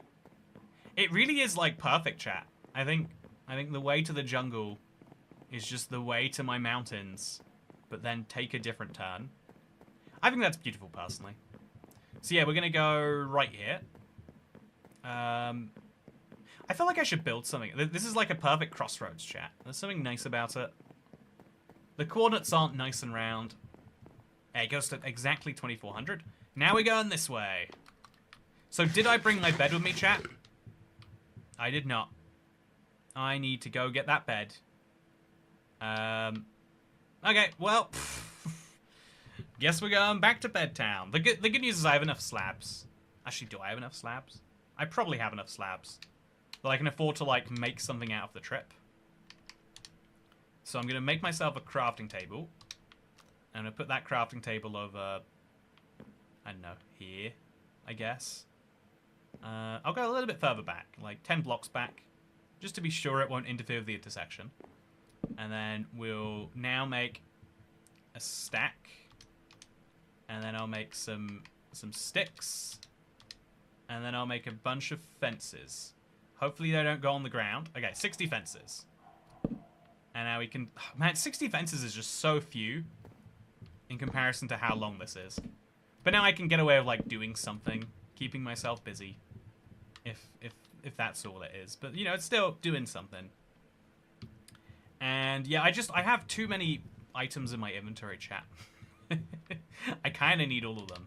Like, if I don't have the goat horn, how am I going to do this? It's just, you know, I needed to bring that with me. It was absolutely essential. So, Cat, is VV on? I'm going to play with it now, so I can't tell the difference. Yeah, it is weird how quickly Vibrant Visuals can be like, oh yeah, it's just Minecraft again. That is the beauty of it, in my opinion. I notice Vibrant Visuals when I turn it back on. I turned it back on for yesterday's stream, and it was big then, and now I'm just like, yeah, this is how Minecraft looks. Like, from a distance, it's like the same, basically, right? It's incredible how the human brain works. I have a terrible feeling about this return trip. Oh, Eric Gauthier, I don't agree with your return feelings. I don't return your feelings about my return. That's for sure. So now I could make another crafting table, just for the sake of doing this right. Oh no, no, no, no, no. Yeah, let's make another crafting table now. So 4 of these. I have to manually do it because otherwise it will use oak because it's alphabetical for no good reason. Place the crafting table. Make a pile of planks. Make as many as we can. Then make some sticks. Then make 39 more. Is 39 more enough? Probably not. But yeah, having like some amount of fences down, that's going to be nice, I guess. So chat, I need to get 1,000 fences to properly build this. Is that ever going to make any sense? So if it takes 4 planks and 2 sticks to make 3 fences, that means for every log I chop, I get 3 fences, which means I need to chop 333 logs, plus the sticks, to make one side of this halfway. So I need 10 stacks of logs. That is absurd. Okay, I'm going to sprint all the way back to my bed. Sucks that I have to sprint back to a chat, but I didn't bring a spare bed. I just kind of assumed that bed could be left there. And I made a terrible mistake for you and me. Oh yeah, I do not like this run, chat. I'm so scared of falling. I'm 143 days into this hardcore world. When have you known me to survive in hardcore for 143 days? It's not a thing I do. It's not a thing that I do. Okay, we're doing fine though. I picked a perfect run. I'll run in a straight line there. I'll run in a straight line back. I'm really glad I re-upped on food. You can see that I would be at like a pretty dire position right now if I had not. But as it stands, things are pretty fine. In fact, is it getting close to nighttime? It's not. Oh, shouldn't have looked at the sky. Just look ahead where it is safe. So yeah, if I place my grass blocks down here, chat, all that I will end up finding is foxes, which is like fine, but I can already get foxes. I specifically want to get jungle birds, so I can get a parrot and I can get a panda. I should bring 2 leads, but we'll get a wandering trader for more leads. So that is my bed. I shouldn't have left it there, but thankfully I didn't leave it that far away, so we can break it and it's mine. Now let's make some more fences. No, my inventory is messy enough. I'm not going to do that to myself. I am going to eat, though. And then we're going to have to sprint all the way back. 600 blocks, chat. You think about it this way. This is most of the way across a Legacy Console Edition world. You love this anxiety bridge so much, you left the bed on purpose. It's a fun theory, Dasher. Chat, does anyone get anxiety watching me do this? Again, one slight, you know, might have one wrong muscle twitch. Off to the left I go. It's over for me. My controller dies. I'm not crouched right now. Off I go. I'm dead. There's a lot of things that can kill me all of a sudden. And that's concerning. Veering to the left. Be careful. Don't say that. I'm going to correct too much to the right and I'm going to die. I think I'm veering to the right, actually. Okay, we're halfway there to where we're safe and we can start crouching.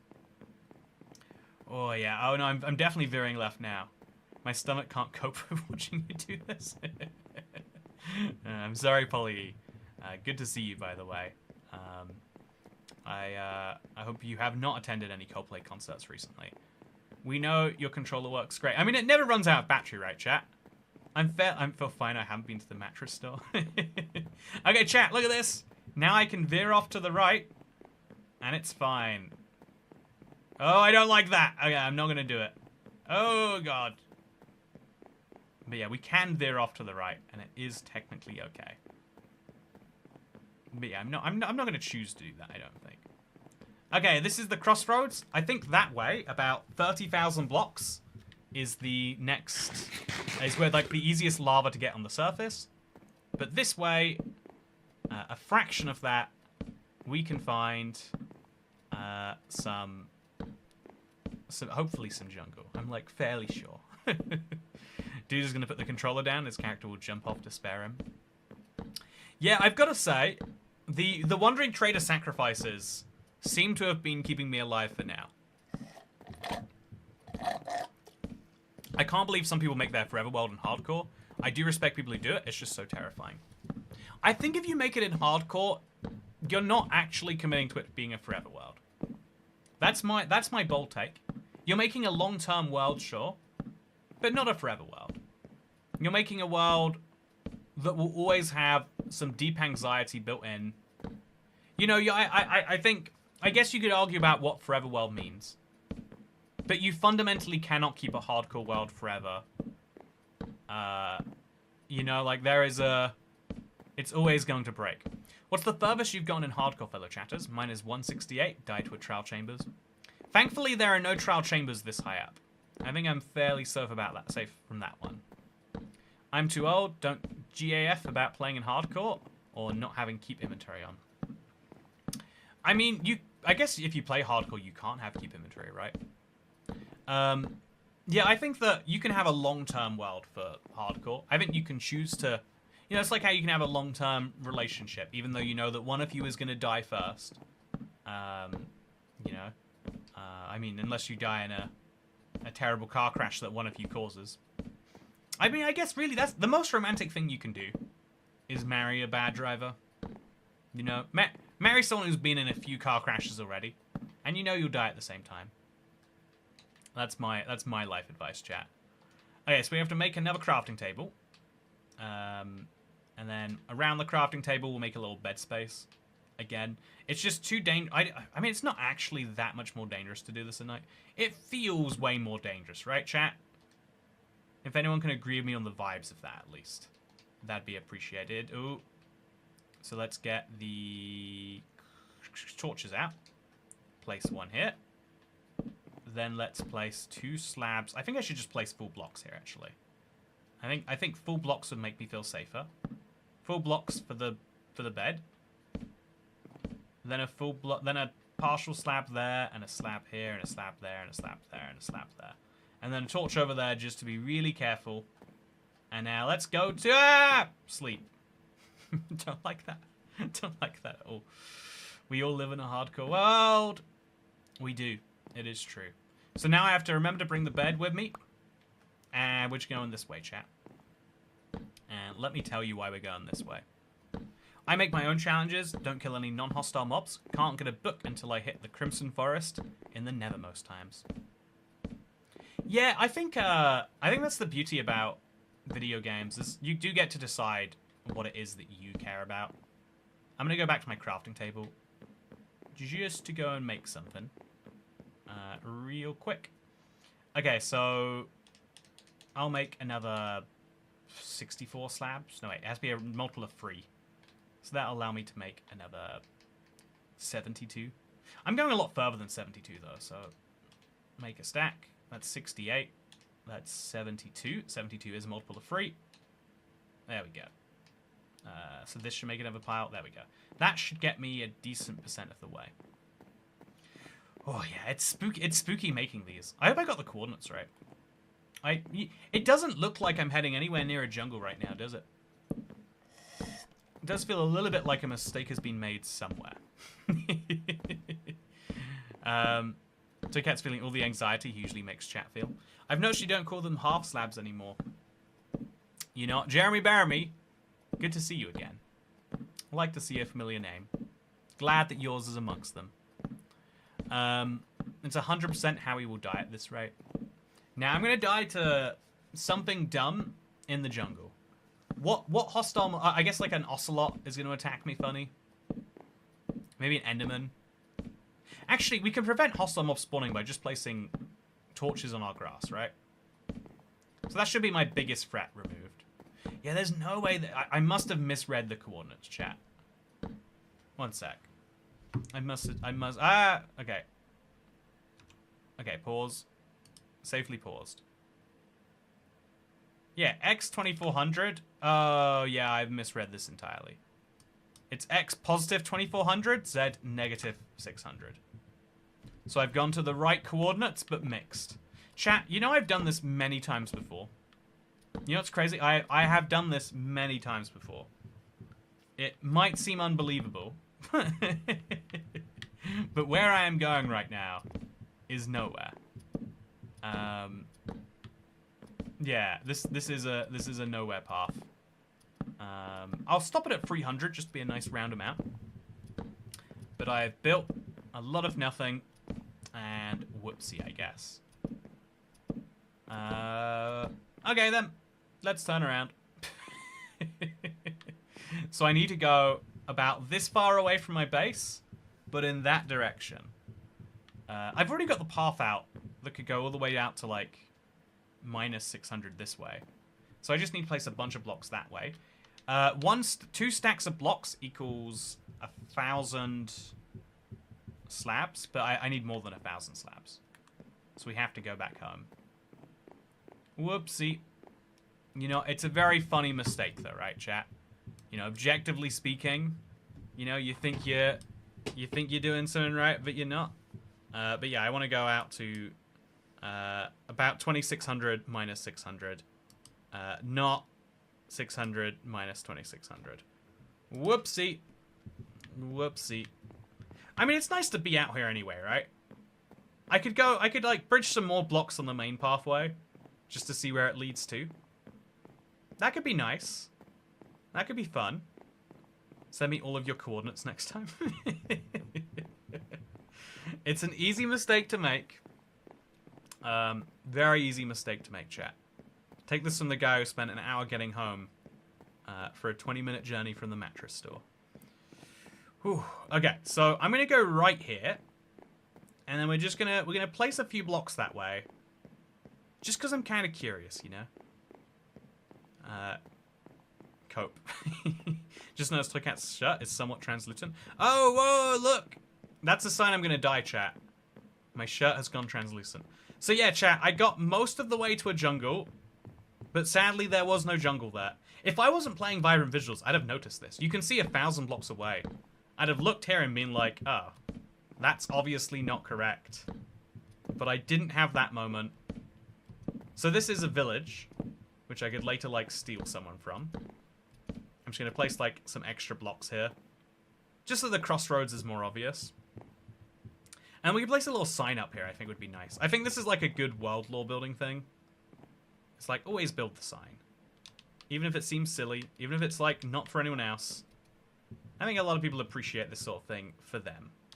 So let's now make a sign. An oak sign, sure, why not? And then where should we have that oak sign come from? I guess we could just place it in the middle of the path.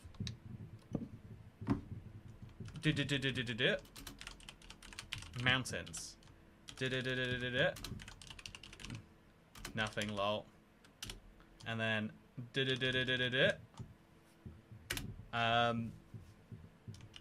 lava. So I have to now make some space. Yeah, that works. It's a little messy, but it works. Do you like this, chat? I like this. Just a little sign to remind me what is where. We're getting close to Toycat painting himself green so we can fully see the gameplay. You know, 1,000 likes and I will do it, chat. Okay, so I've got a long journey to make back home. And then I'm going to head out the entire other direction. And then I can find the jungle, which will contain the panda. But yeah, I mean, doing this has been fun. It's been useful. It's been eye-opening, and it's a reminder about safety. But yeah, chat, for everyone who enjoyed my journey and enjoyed, watching me sprint for a very long time, good news, you get to watch it again. Road to 1,000 likes. I literally don't see the like number on my stream anymore, or at least I can't see it from where I'm looking. Yeah, no, it doesn't tell me. So like the stream please.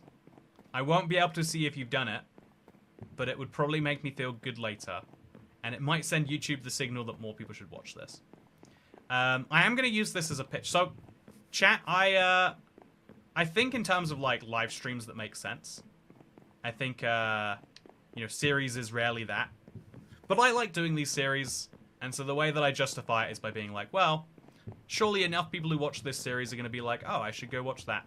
So if you've made it this far, and you would like to learn about this world some more, we did a half-an-hour condensed video of the first 100 days, and you can learn about everything that happened there, and it's linked down below, or you can check out the rest of the playlist.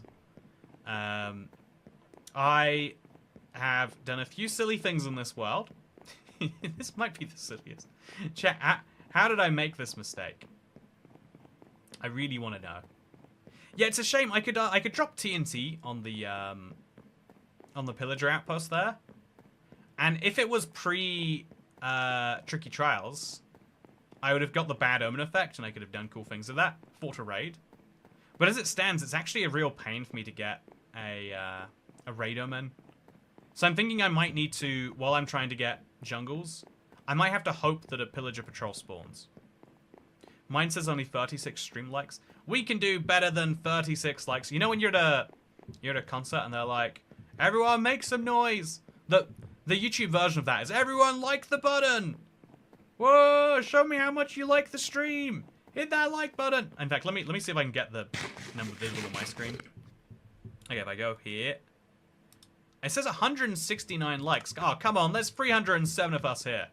It's 168 likes now. Someone just unliked it. Make some noise. Like the stream. That's it. Let's watch it go up in real time together, chat. Hey, 170. There's more people than that who like the stream here. Am I right?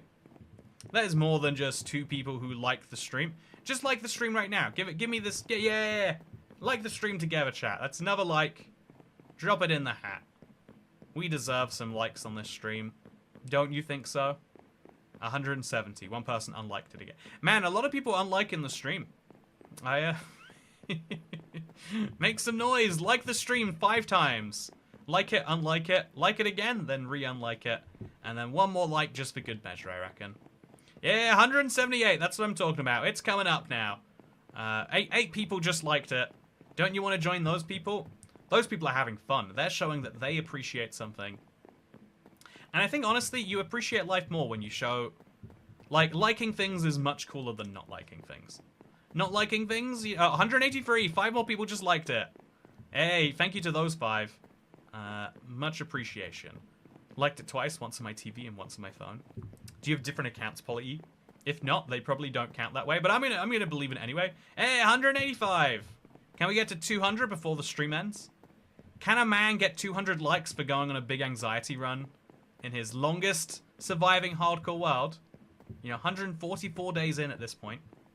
Need I remind you? Oh, this is nice. This is quality chat. This is real good. Glad I built this. A man can get 188 likes. But can he get those last 12? Thank you, Fox King, by the way, for the party emoji. Oh, yeah, this is spooky. But yeah, Cat Beanie, the same seed does work today. I think if I had to make a bold bet, I bet Minecraft seeds will work the way they work now for a very long time to come. 192 likes. 8 to go. I'm unlike it on 199. That means we need 201 likes, chat. Otherwise, Xavier's going to be able to undo it all. 194. Who do you want to win? Your boy who's running so far? Or Xavier? You know? I guess we'll find out. When you make a career out of trolling your viewers, and then you're surprised when they troll you back. Did I make a career out of trolling my viewers? Wish I made a career out of trolling my viewers. 195 likes. We're so close. Okay, let's go to bed. Don't want to be in a snowstorm. 196. Okay. We're almost there. Oh, we're almost home too. We're on the home stretch. 193. It's so funny. Yeah, my Team Toy Cat. Thank you, Book Dragon. I like that people like me. I think I can't be the only teenager who felt like there was absolutely zero redeeming features about myself. Having people on the internet be like, yeah, I wanna see what this guy's up to. Having some number of those people also be like, yeah, I like your goofy challenges. I'll watch it, Toycat. I like what you're up to. I want to see where this goes. Feels fun. Feels very fun. Can we get a recap for those tonight who had to sneak away? So Larry Nannery, I've gotten myself a stack and a half of grass, which I'm going to use to get myself pandas inside of a jungle biome. I also got my hands on some ice to build the early remnants of an iceboat pathway. And as well as that, I got my hands on a bell and all the other things that I'm going to need to actually be there. However, the mistake that I made is I accidentally got the coordinates mixed up, and so I went a very, very long way in the wrong direction. Which means that once I am home, I must walk very far in the other direction. How is that going to go? That's a great question. Have you seen the creeper cloud yet? I still haven't seen the creeper cloud. If you'll believe it, the creeper cloud is yet to be seen. Anyway, we have hit 199 likes. Looks like Xavier nailed it. Hey, 200 likes. We're back, everyone. And just as we landed back at our base, we got 200 likes on the stream. Isn't that nice? Isn't that delightful? But yeah, more seriously, I hope you all enjoyed this stream. Series are something that I have some fun doing. But just so you know why we do the other streams, I feel like it's hard to get into Skygloo Part 13 if you haven't watched the previous 12 parts, which makes it tricky for new viewers to get into. Which is why it's important to do things like that disc challenge, a lot of people liked, and indeed like the fun add-on stuff, like I'll do tomorrow. But I've got a new wandering trader. What if he just gives me slime blocks? The journey could have been for him. He's not going to. But since I do want some things, I want pale moss. I'll buy some now. I want a cactus so I can grow my own green. I don't need cactus green anymore. And I'll buy some cherry logs, because who doesn't believe in cherry logs? No, don't jump off. Okay, I've de-suicided this place. Oh, why are you drinking that to get away from me? I'm going to buy those cherry logs right now. As many as he will sell me. I'm going to put them over here at the bottom alongside my other funky logs. And I'm going to see what else it is that I can buy. He's trying so bad to kill himself, chat. I don't know what I did to upset him. Pink dye seems valuable, but I won't go for it. I'll instead get a brain coral block. I assume I have some others. Yeah, I don't have brain yet, so I'll put this inside that. I'll put that inside that. Wait, yes I will. Just like this. I've now got multiple coral blocks, isn't that fun? And then I'm going to start growing my cactus, I think. I think that is a thing that makes sense to do. So put this away. Get this one block out. Get a red sand to go with it. And chat, would you believe it? For the first time in this world's history, we're going to be able to grow... Oh, actually, we can't put it too near the bees. The bees will kill themselves. A lot of things around here like to kill themselves, huh? So we're going to put the red sand there. The cactus here. And now, tomorrow, or the next stream, Skygloo Part 14, we're going to make ourselves an ice pathway. I think that's what we're going to do. Out to the jungle where I can actually get slime blocks. In the absence of slime balls from your boy over here, my plan is to, well, obviously grow some cactuses. I also want to get my hands on some pumpkins so I can get infinite snow, but I need lots of things from this guy. If I don't get them, I'm going on a journey that leads me 2,000 blocks that way, and given that I've already gone 2,000 blocks the wrong way, I would love not to have to do it again. Ooh, my pale oak tree grew. So hello everyone, how's it going? Welcome to Skygloo. If you want to catch up on the first 108 days, I've got a video I linked down below. This is one of the things I'm trying, like as the, like to make stream economics make sense, in terms of just, like I think it's like worth trying a lot of things on the internet to see what it is that sticks, because the internet is a fragile and fickle place. And I think one of the things that might be useful, outside of saying, hey, becoming a member is great, would be saying, hey, if you want to learn about this series, video down below, and maybe if you watch it, it'll encourage the algorithm to feed it to other people. I don't, anyone who claims they understand how the algorithm works is just vibing, It's like saying how how God works. By the way, I have to give a quick explanation that yes, this is a very serious challenge stream, but it is one that takes place over hundreds of days, and so if we end up talking about religion or you know, what I had for lunch today. You're going to be excited, chat. But if we go into those things, it is technically relevant in its own way. So just keep that in mind. So yeah, I do have to regularly right now come through and remove the snow from places. Something that is a bit of a shame to me, because this is my big igloo base. And while I hope for a good wandering trader, because chat, I don't want to go hundreds of blocks out that way if I can avoid it. So I'm going to spend a few days today making my base better, and crucially, also at the same time, making it a bit more like an igloo. My base started with this floating igloo in the sky up here. Also, yes, what grown-ups learn is you tell stories to sound right. Exactly. So I started with a big igloo that was in the sky here, and I've slowly converted the basement not just into an igloo, I guess we could say, but in fact a giant one. This was the original, you know, villager slash zombie villager, and although one of them, we had some issues since then, let's just say, the result in this guy being how he is. Yeah, we've had some issues, to be polite. What we do have now also is kind of a place that doesn't look that much like the inside of an igloo basement. This looks pretty convincing, pretty good I would say, but the rest of it doesn't really look that igloo-y, which is something I want to fix today. So first things first, chat, you know, I hate to say this, but this wandering trader is delightful with his pink dye and his pale moss blocks, but I think I can get pale moss blocks in other ways, and if I couldn't, I could just buy these from him. And then, let's be honest, maybe I should get a fern as well. Do you think I'll need a fern, chat? I don't know enough about whether I would need a fern or not, but once we're done with him, his existence simply stops other wandering traders from spawning. Obviously on Bedrock, there's a bug that prevents that from being true, but you can't have multiple wandering traders at the same time, and so even though there's been a lot of accidents that were self-caused, this one might have to be caused by me. You know, let's just pretend that I am a senior Russian politician, the most senior, and he has said some things that go against what I believe in. Because, oh, wow, terrible what's happened to you over there. Oh, actually, we could try and get the milk bottle. There we go, let's go for it. Yeah, milk, chat. That would be so much more useful in any of my other challenge runs, but I'll appreciate the vote of confidence for now. Anyway, let's put away some items. I've got a lot off them, and they're not all very useful. And then, should I put the fern away too? And then once we've done that, I'm going to trade away my boats. Every day, I can get a bunch of emeralds from this man by turning spruce logs into spruce boats. It's a pretty good living if we can make it. So spruce boats, why am I making barrels? I don't know what's wrong with me. So I'm meant to make some of these, put the barrels on the ground, sell them to your guy. Now, what do you know? Look at that. We're able to get experience and get emeralds, which will be very, very useful in the future. And yeah, we can kind of work on our home life today, which is a weird thing to think about, that in this series, a lot of what we have to do involves trips, but today I'm specifically going to push those trips off. Anyway, hello everyone, how's it going?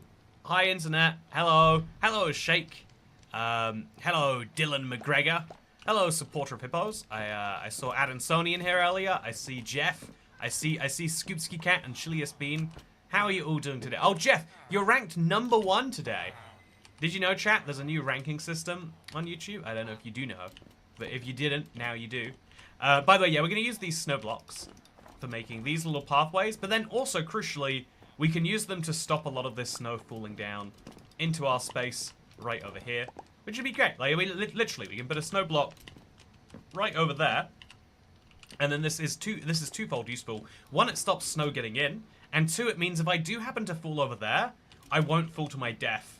Which is just something I worry about a lot. Ever since I did it for a little bit in a Q&A Saturday, I've realized, like, oh, I'm just very, very vulnerable to this. So are you going to the jungle today? Says Lizard Wizard. My goal is to get a slime ball today.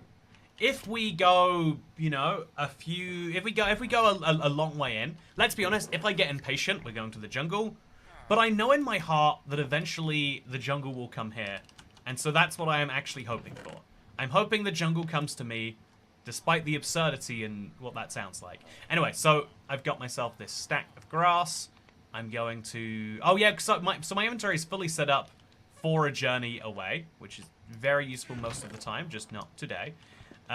Put the milk bucket away, put some sticks away even, like, you know, what are these doing on me?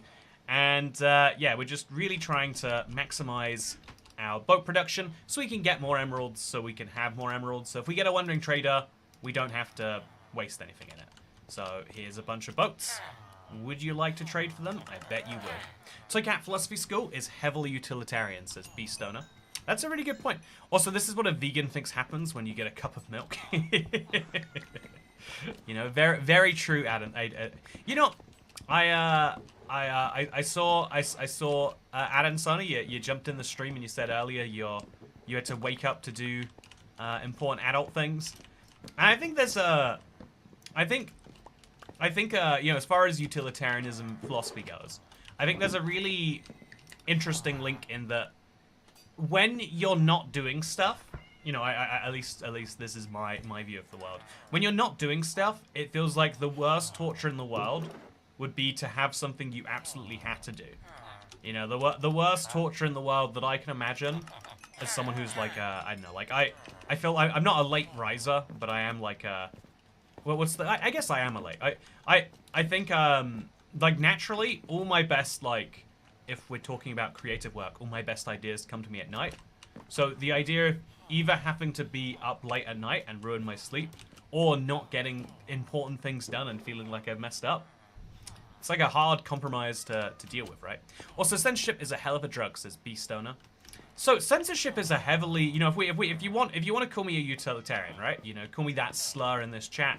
Really, censorship is quite utilist. Like the value of censorship is quite high. Propaganda is something that, like, you know, it's funny because propaganda is used in like lots of political circles today to be like, that's bad.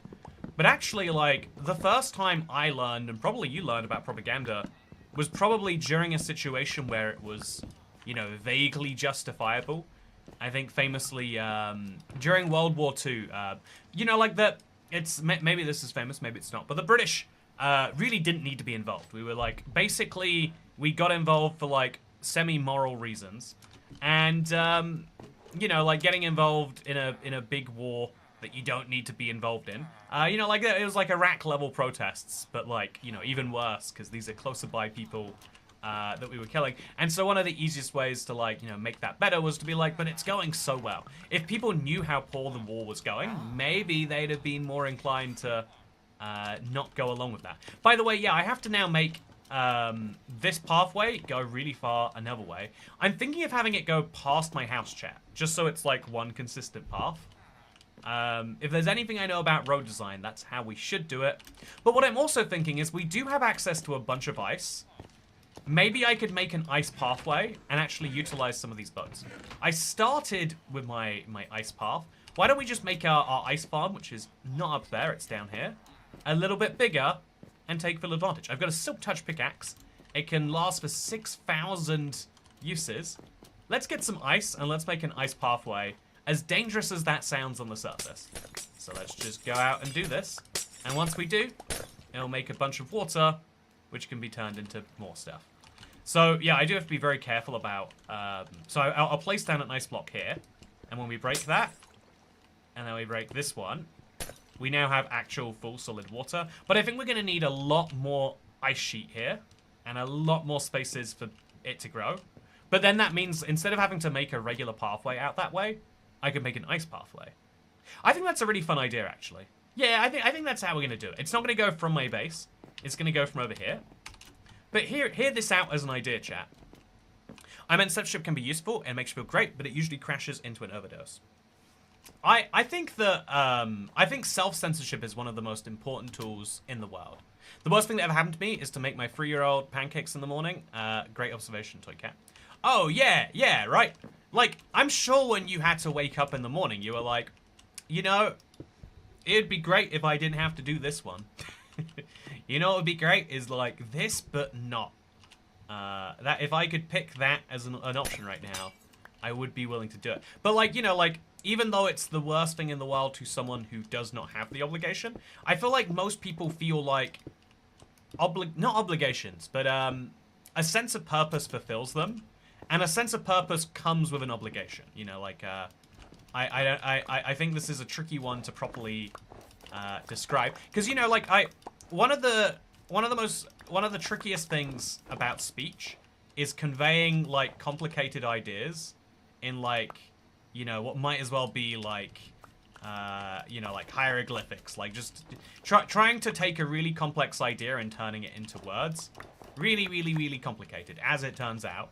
And so if I'm trying to describe, like, oh yeah, one of the things that people find the most value in life is responsibility. That's the word I'm looking for. Not obligation, responsibility. People love responsibility in general, but also, if you don't want responsibility, it is the worst thing in the world. But a lot of people find that taking on responsibility is what provides them a meaning. It's like, I don't know, like, imagine that most things in life you want to do, and doing them makes you feel worse in the long run. Because I guess our brains had to be wired around, like, how do we keep this thing alive? I was reading recently, I don't know where I read this, chat. I just have to assume it was some Reddit post, so just don't take this as fact. But I read somewhere recently, and it, like, he really struck a chord in me, that, like, when you drink water, your body doesn't process that into, you know, like, actually usable. Also, I got a cactus flower. That's nice. But your body doesn't process, so I should just break the entire thing. And then that way I won't lose the cactus flower, which is good, which is what I want. Anyway, so, okay, so we're gonna sell our things just to make some inventory spots. Please give me some inventory slots. I am choking to death on my own inventory right here. It's terrible. I'll put away some garbage for now. Sometimes I think you have these thoughts boiling your head, and you're waiting for someone to say something that allows you to talk about it without being weird. No, I want to talk about.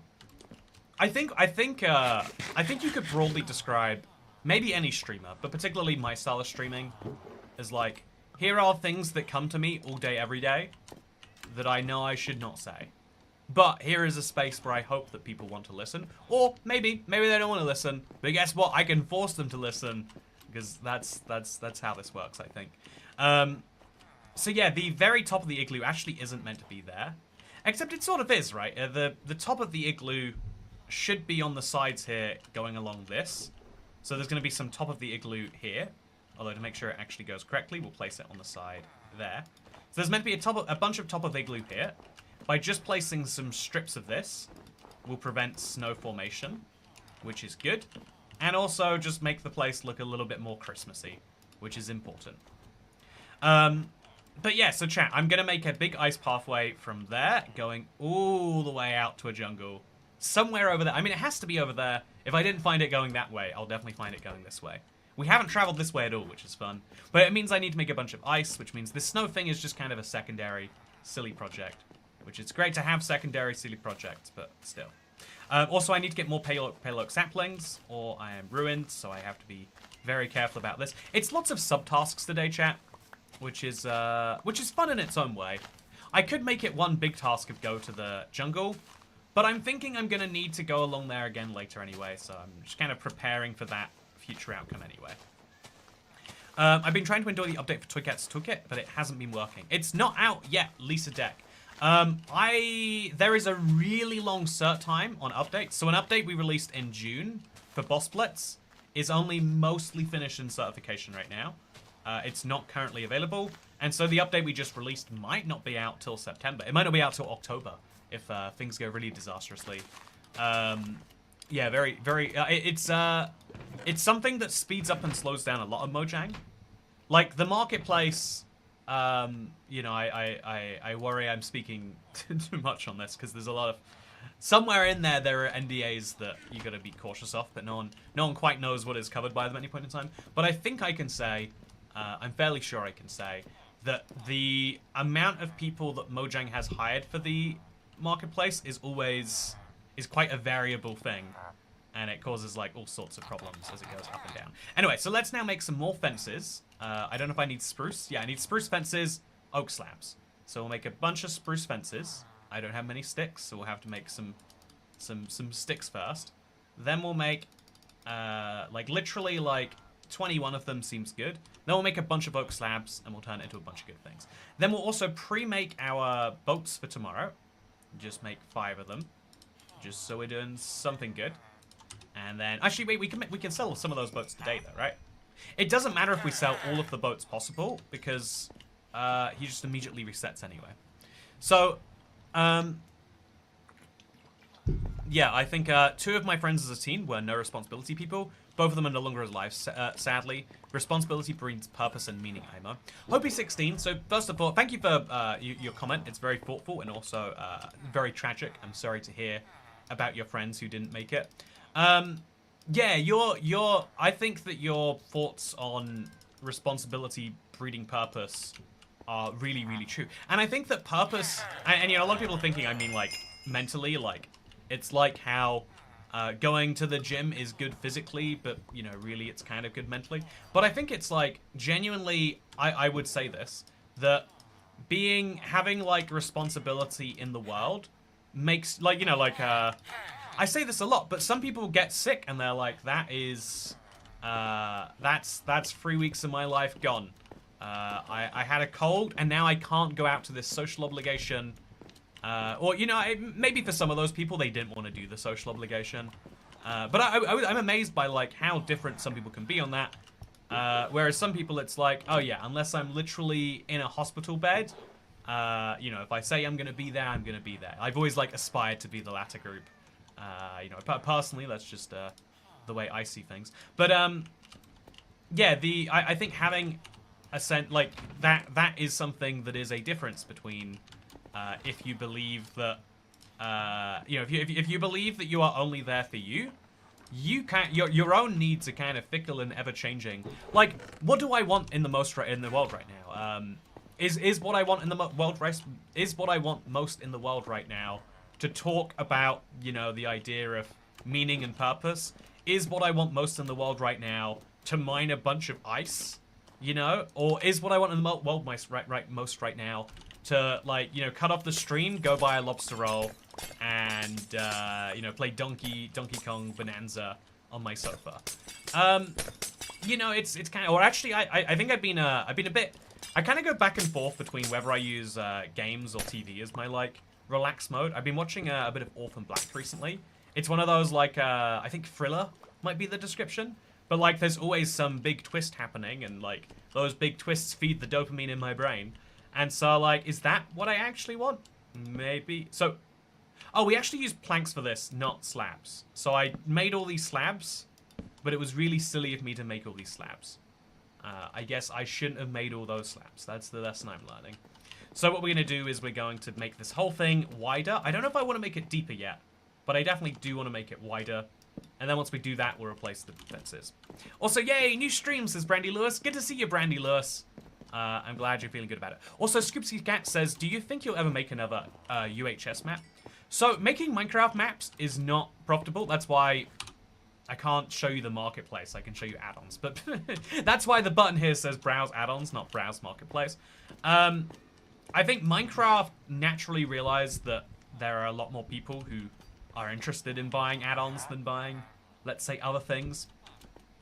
But it also is true for the general consumer that, like, the average person doesn't buy marketplace maps very often, but they do buy a whole bunch of, you know, marketplace other stuff, let's say.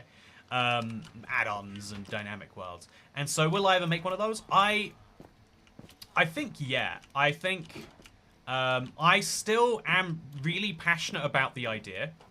Literally, I think the thing that gives me, like, excitement, you know, like, a lot of people get excited when they're like, ooh, this new copper torch will allow me to farm my Schmeagles 17% more effective than before. Now I will have 88 Schmeagles an hour rather than 7 Schmeagles an hour. But for me, the thing that, you know, gets me excited is, like, how Minecraft, how you can use a feature to make it even more difficult than it was before. And so, okay, now we're gonna make all of these around here, and then we'll have to make a bunch of fences hanging off the edge there. So that should be easy enough to do from here. And then we can even remove that fence right now. And we'll just move all the fences along the back row. I probably need more ice than even this. But since while I'm working on it, I'll get more ice, that makes me feel at least somewhat good. So let's just make sure there's no way for me to fall off no matter what happens here. I want to mine the ice, but I'm also terrified of being accidentally nudged off the top, or a skeleton comes in and ruins all my days. It's just, you know, these are fears you should think about. Okay, so organization is something I struggle with personally. So yeah, you could describe your conflicting collection of thoughts. Also, no, there's water going off the edge. I mean, it's not a big problem or anything. I just, it's not what I want. I think conflicting thoughts is very, very, very normal. But it is one of the complexities. So I forgot why I started that train of thought. I'm sure it was relevant at one point. But yeah, I think, no, the point was to say that my own needs, like, keeping up with your own needs is actually kind of complicated to the point where genuinely, especially in depressed people, you just kind of stop. You just kind of go like, yeah, I'll deal with something when it becomes really important. Because if you deal with every single desire you have, I have a desire to, I have quite a strong desire, actually. Okay, so let's place this over here. I have quite a strong desire sometimes to just be like, let me just... what I'm going to do is I'm just going to stream Digimon World 2003 for 4 hours. I mentioned this years ago. It was like one of the reasons I started YouTube, as I was like, look, if I ever got popular on the platform, then some number of people would come and watch me play Digimon World 2003. That was like my end goal, like a lot of people nowadays people think like, oh, I'll become famous and I'll become a musician and then I can go on tour and that's like the modern, if you got into YouTube, having seen YouTubers be, borderline rock stars or whatever you want to call them all your life. But for me it was like, yeah, people will be watching me play Digimon World 2003 and they'll be like, well, you know what? It's a weird game, but I guess if he's into it, maybe I'll watch it too. Which I guess you could argue is like even weirder than all those other desires. Like, becoming a... Well, so I think the water can just sit here and it's actually no problem. Yeah, weirdly enough. I could just leave the water there, and it doesn't seem like it's going to cause any issues. So now we can remove this entire fence wall, and I've basically just upped my supply of these. And then if I just place ice blocks here... Okay, no. Okay, don't go. So now if I just place some extra fence blocks, Okay, so this is very dangerous with all this water here. I don't really love it. Oh, and it's snowing. Okay, so I'm just going to place some extra wood blocks here. These are the ice block potentials. Then we'll place some fences that go around here. So simply by having this around the edge, which will of course put the relevant torches on soon. Ooh, I'm so spooked I'm going to do something wrong, chat. I don't know why. But yeah. Also, hi Tokat. I've been watching and enjoying the RL Craft series recordings since I missed them live, but I'm glad to be back in the sky. Hey, me too. It's been a couple of weeks. It's one of those series where like every couple days I think like, should I play it today? And realistically this is kind of a me series. It's a more minor version of the Digimon World 2003 problem, where it's like, yes, I will sit in my igloo in the sky, and then people will watch me from my igloo in the sky, and they will say, this is weird, but what can they do? Anyway, yeah, I basically, okay, so let's place, we're using ice as our way to place water in the sky, which is actually, this is one of the few places where I think it is surprisingly effective. And then we'll just jump out over here, place probably a few more torches, especially one here, but maybe also one like over here. And we obviously are going to need to place one on the side. No, we need to place ones on this side, I think. We clearly need more torches, like one over there might be good. But once we've done that, that should remove most of the worst. And now our ice farm is in full swing in an even better way, which is just great. I do have this annoying snow problem that is going to crop up everywhere occasionally. Not a lot I can do about it besides go to sleep when it's possible. Or maybe place more oak in the sky. But still. Yeah, I think we need more responsibility.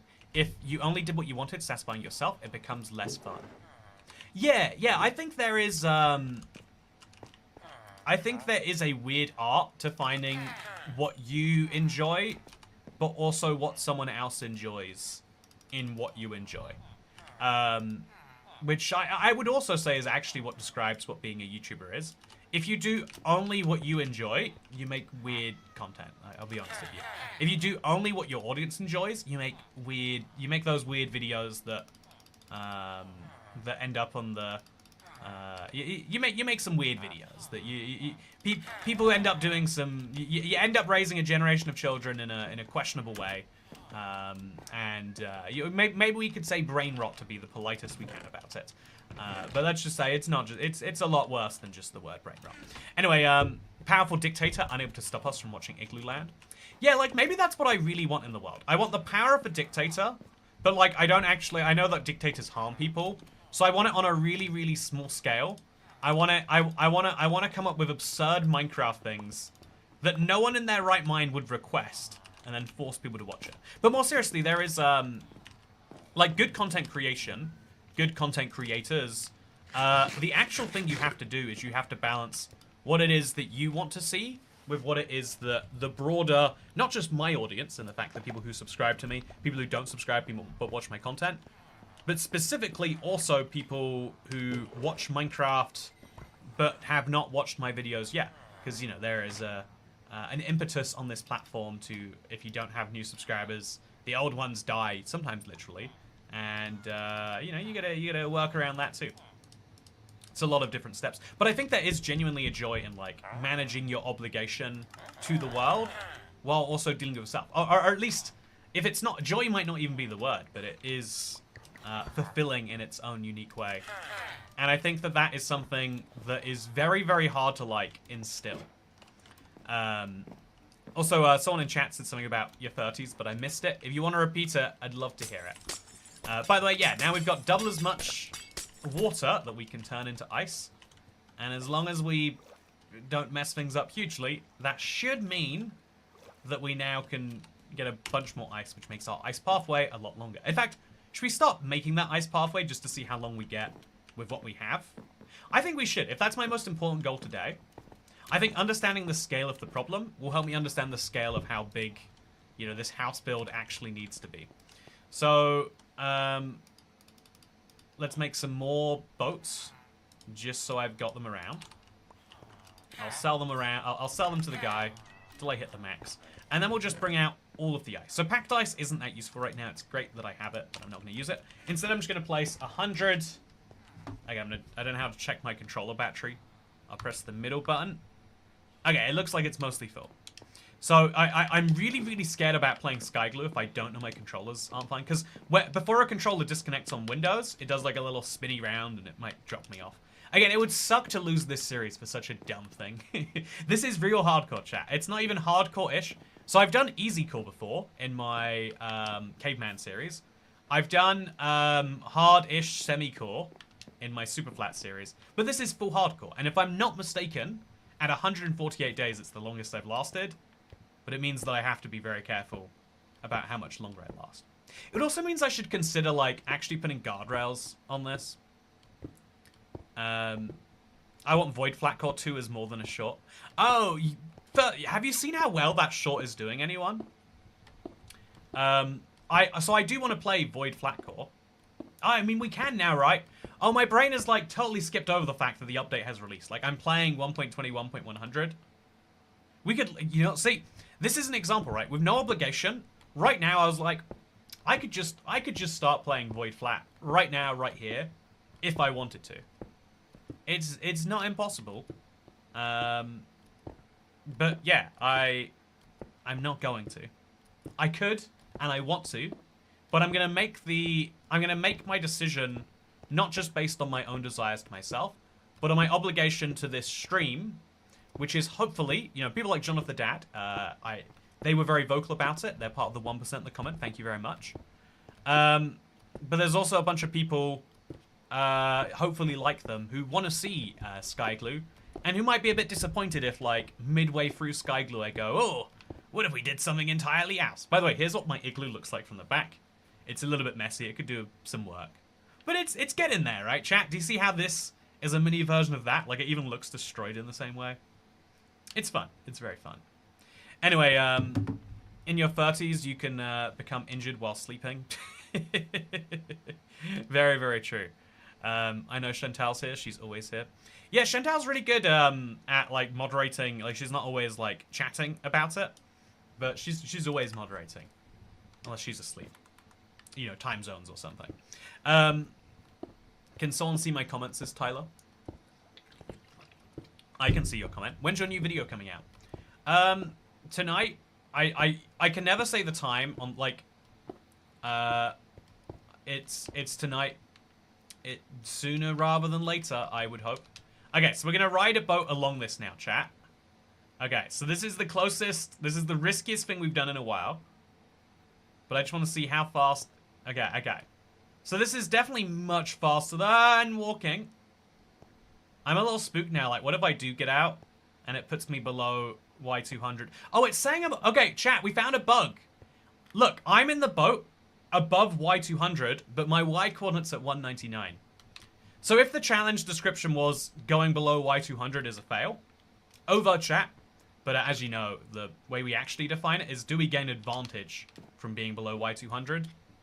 Like, seriously, this is Y200. This is Y200. This is Y200 here. But when you're in the boat, you go below the ice. So we technically should.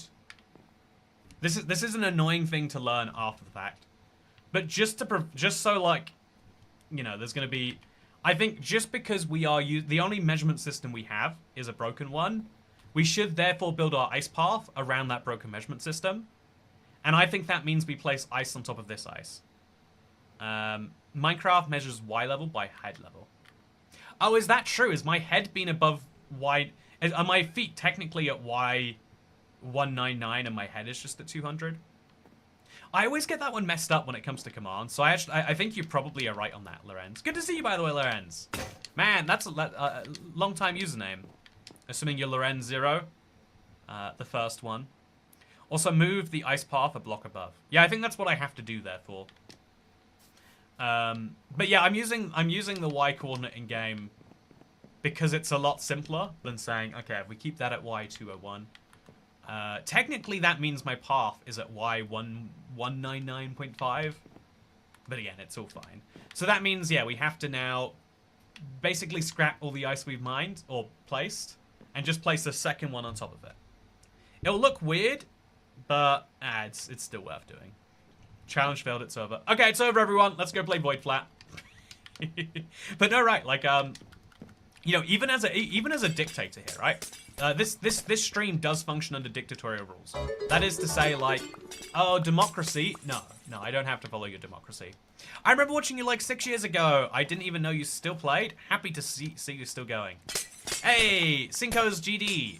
Thank you very much. Yeah, my goal has always been to make this sustainable and work long term, which is a hard goal on the internet. You know, it's one of the least long-term industries. I was thinking recently about, like, if you want to work in social media, like, you know, the people who run the Wendy's accounts or whatever, whoever was running the Wendy's account in 2018 or 19 when it went viral, that knowledge is worthless now.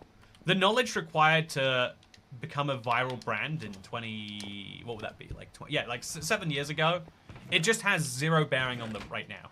Like, imagine going to school to become an electrician, and in the years after you became an electrician, it's like, oh yeah, the rules of electric has changed now. If you use those rules, you will kill people. That's what happened to that's what happens to social media people. It's a very, very tricky skill in that sense, I would say. Because, again, I think it is expected for most people that if you learn how to do something, you have learned how to do it. But the social internet, I would say anything that involves entertainment is always changing set of rules. I think eventually people work out frameworks for it. I think that's, like, surprisingly common that people work out.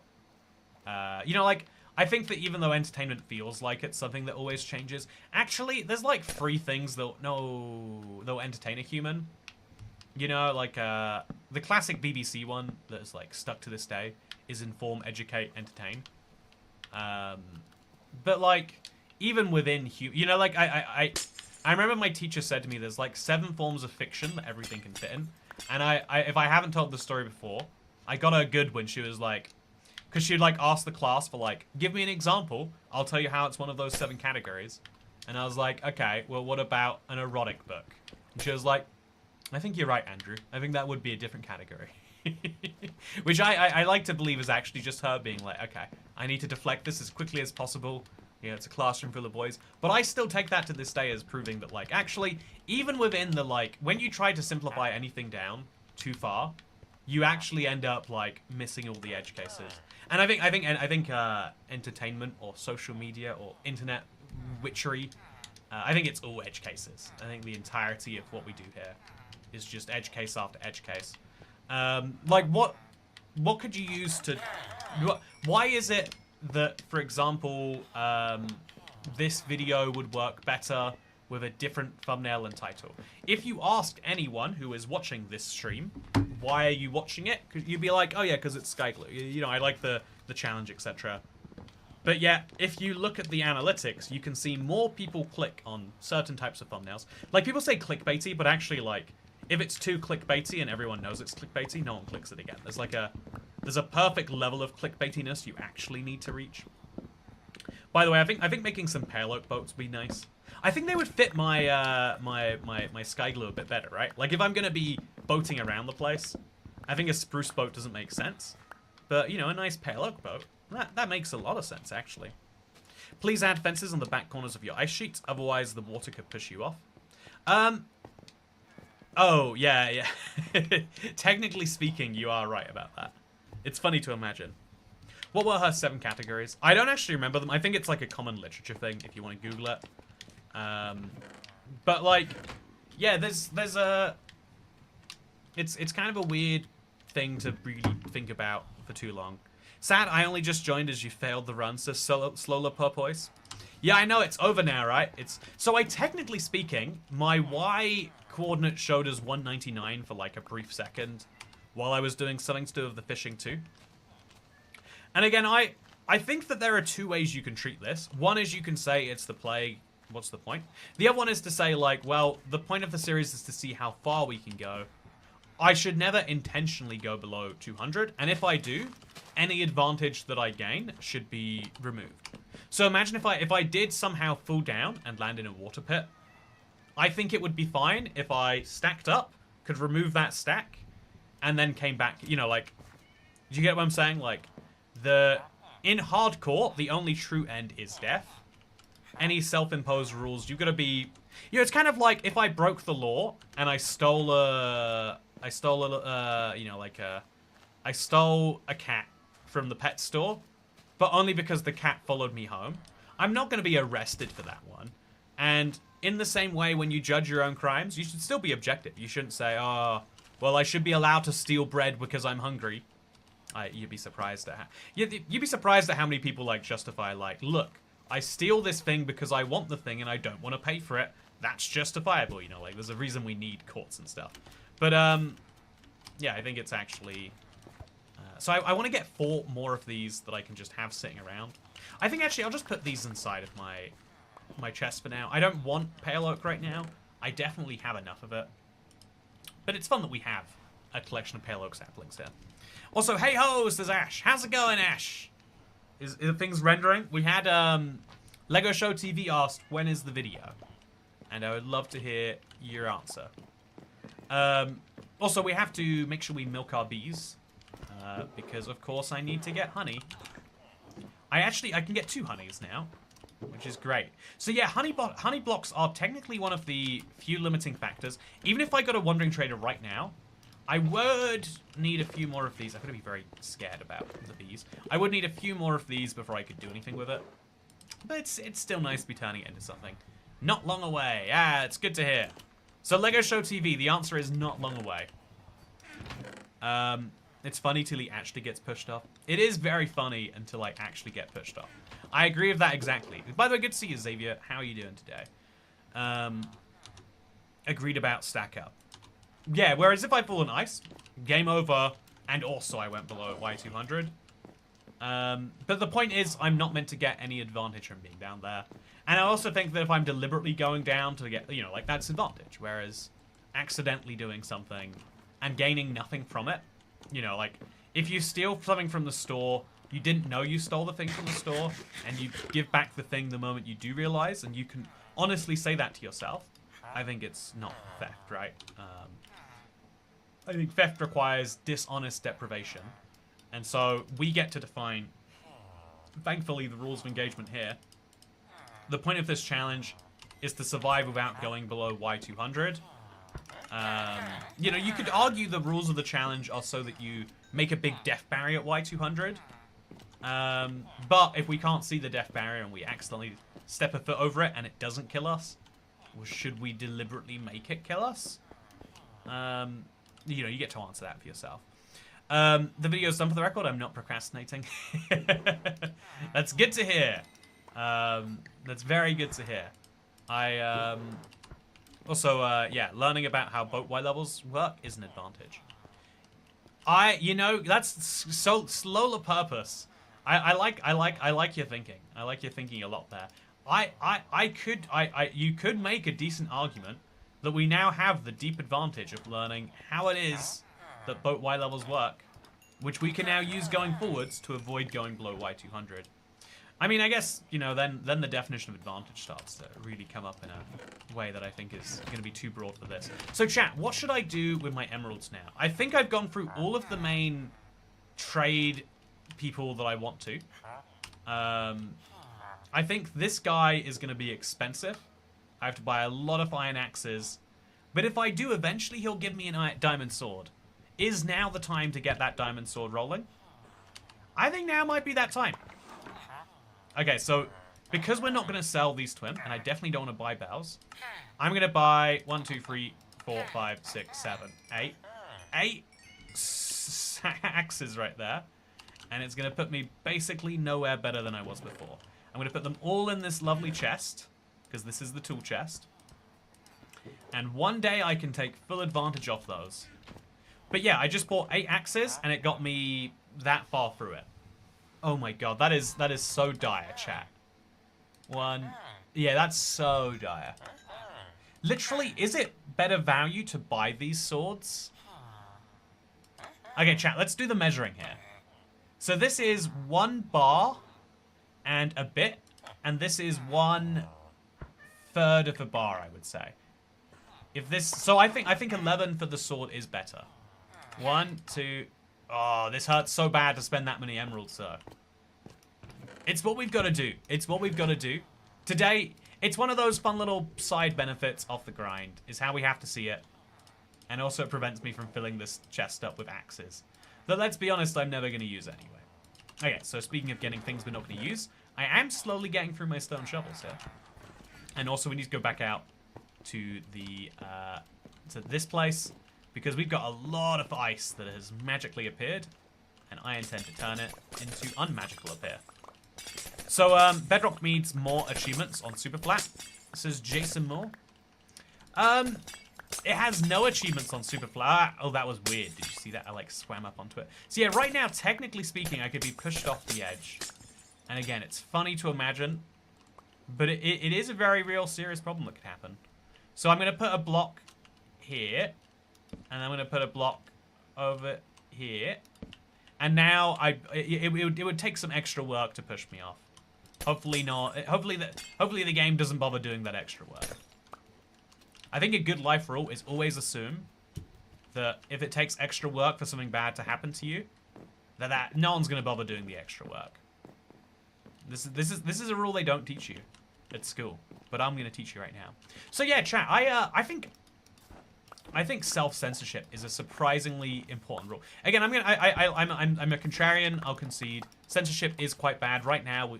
The internet is being censored, and we are arguing that the reason it is okay to censor is because, you know, we love the kids so much.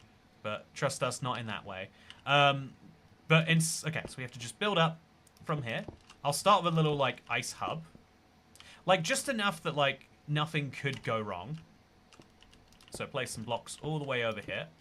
And then we just place more ice on top of this from before. Yeah, I guess that's... maybe I should place it like 1 block to the right or to the left or something. Because then that's art or something, right, chat? Also, did you see that zombie? I'm a little concerned. It's a good reminder to get... Oh, also, I can't put torches on this ice. I think it's a transparent block that can't spawn mobs, but I should really quadruple check that.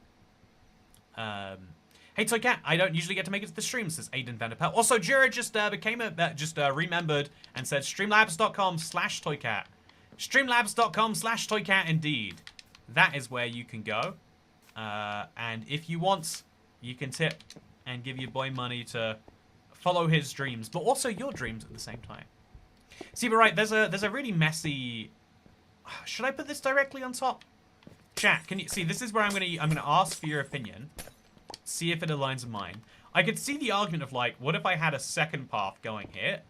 Wouldn't that look kind of cool to see them side by side, or like one over here? You know, wouldn't that look kind of cool? What's self-censoring? Keeping quiet when it's needed.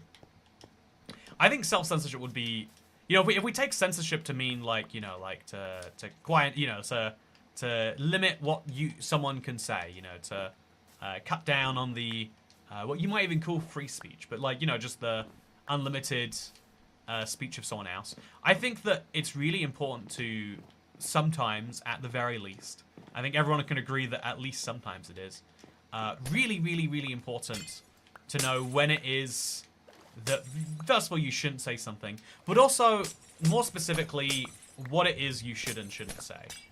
I think one of my like favorite like goofy paradoxes on this one. I think it's like the I think it's called the Abraxine paradox. But there's a lot of like descriptions for this that like I think designed by committee is a common term for this. But a lot of people will you know, like censor themselves when talking to others to make their views seem better. There's like a lot of cases out there about like, oh yeah, so everyone all individually agreed this was good, but together everyone agrees that it sucks. By the way, okay, so why is the government parenting me? I'm 28. Lobster rolls are the dream, and government cares about the kids. They're just not releasing the list. Okay, so chat, what do you reckon? Should we go up at this layer here, or just build it directly above the previous one? I wanna do the equivalent of a poll, but using only chat, like only text. Also, Taylor Davis, good to see you. How are you doing, Taylor? Hope things are going good in the hood. But yeah, do you think I should go, I guess, chat, let's to the left or above? I just want you to say one of those two words, and we can collectively work out which of these makes more sense. Because I like the idea of going to the side there, but I also think that logically, this pathway being at -28 and following this one has some benefits. So I'll read out your comments on that one, and I can collectively decide based on that. So yeah, chat. I'm gonna try and finish the thought I had earlier, which was like, when you get because your body has so many impulses. The reason your body has so many impulses is because if you only discovered things were good for you as they were good for you, like, so take for example when you drink water. Drinking water is tasty. You immediately feel hydrated, even though your body can't actually do anything with that water for like a good little bit, right? Like you don't actually have the water doing anything valuable for you for a little bit. Yeah, I think that the reason your body has to make you think that something good has happened is because if you don't have that immediate feedback loop that, oh, I have drank water, therefore I'm hydrated, is you're less likely to drink water, and when you're dehydrated and you're feeling really rough, you won't know that drinking water is the solution, because even when you drink water, you won't feel better. So it needs to wire into you to immediately feel good from drinking said water, even though you haven't actually got the benefit yet, right? So as a result of that, we get a lot of impulses that like, oh, if you are going to be thirsty in 30 minutes, you should drink water now. That's the actual best way for your body to regulate you. And so it means that you're surrounded by like impulses all the time for things that are going to be true soon, or, you know, that might be true commonly. But what's weird is that, therefore, if you follow all of your impulses of what you want, I think you'll make your biological primitive, like, trying to, you know, improve your brain better, but you'll make your long-term happiness brain sad. And that's why I think that's one of the, like, big conflicts between your actively thinking brain, if we want to call it that, and your much more, you know, like your, I think you might call it like the id and the ego. You might call it your conscious, your subconscious. You might call it your instinct, your monkey brain, and your human brain. Whichever way you feel like describing it to yourself. There is a huge difference between how your thoughts and your feelings. That's it. That's the way I like to describe them. Your thoughts and your feelings. Your instinct and your primal instinct. Okay, monkey brain and human brain. We're just gonna say. So your monkey brain is like, ooh, me like drink water. Me like stimulation. Me want eat food.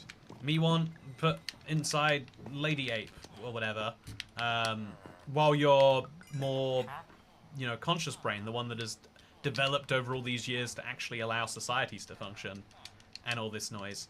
Well, that brain's the one that's going to be like, actually, is doing that right now actually a good idea? Like, that's the brain telling me, like, Toy Cat, you'd have a lot of fun opening a void flat right now. I bet you would. But, like, really, shouldn't you do this one? Or, really, wouldn't you also have fun? Maybe it babies you a little bit. It goes like, wouldn't you also have fun if you got some more ice? You're collecting ice right now. That's a big project. Don't you have to remind yourself to do that? I think a surprising amount of, like, your internal interactions probably are best viewed as a relationship between, like, a parent and a child. Because I do very, very strongly believe that a lot of, again, like, a lot of the things that you want to do are not things that are good to do. And a lot of things that bring you, like, real long-term enjoyment and happiness are in, like, creating an obligation. So create an obligation from you to yourself. If you feel like your life is not as good as it could be, create an obligation to yourself to make it better. Or create an obligation in the outside world. Create a responsibility. Like, people get happy when they come up with all sorts of responsibilities. Okay, chat. I'm now going to read.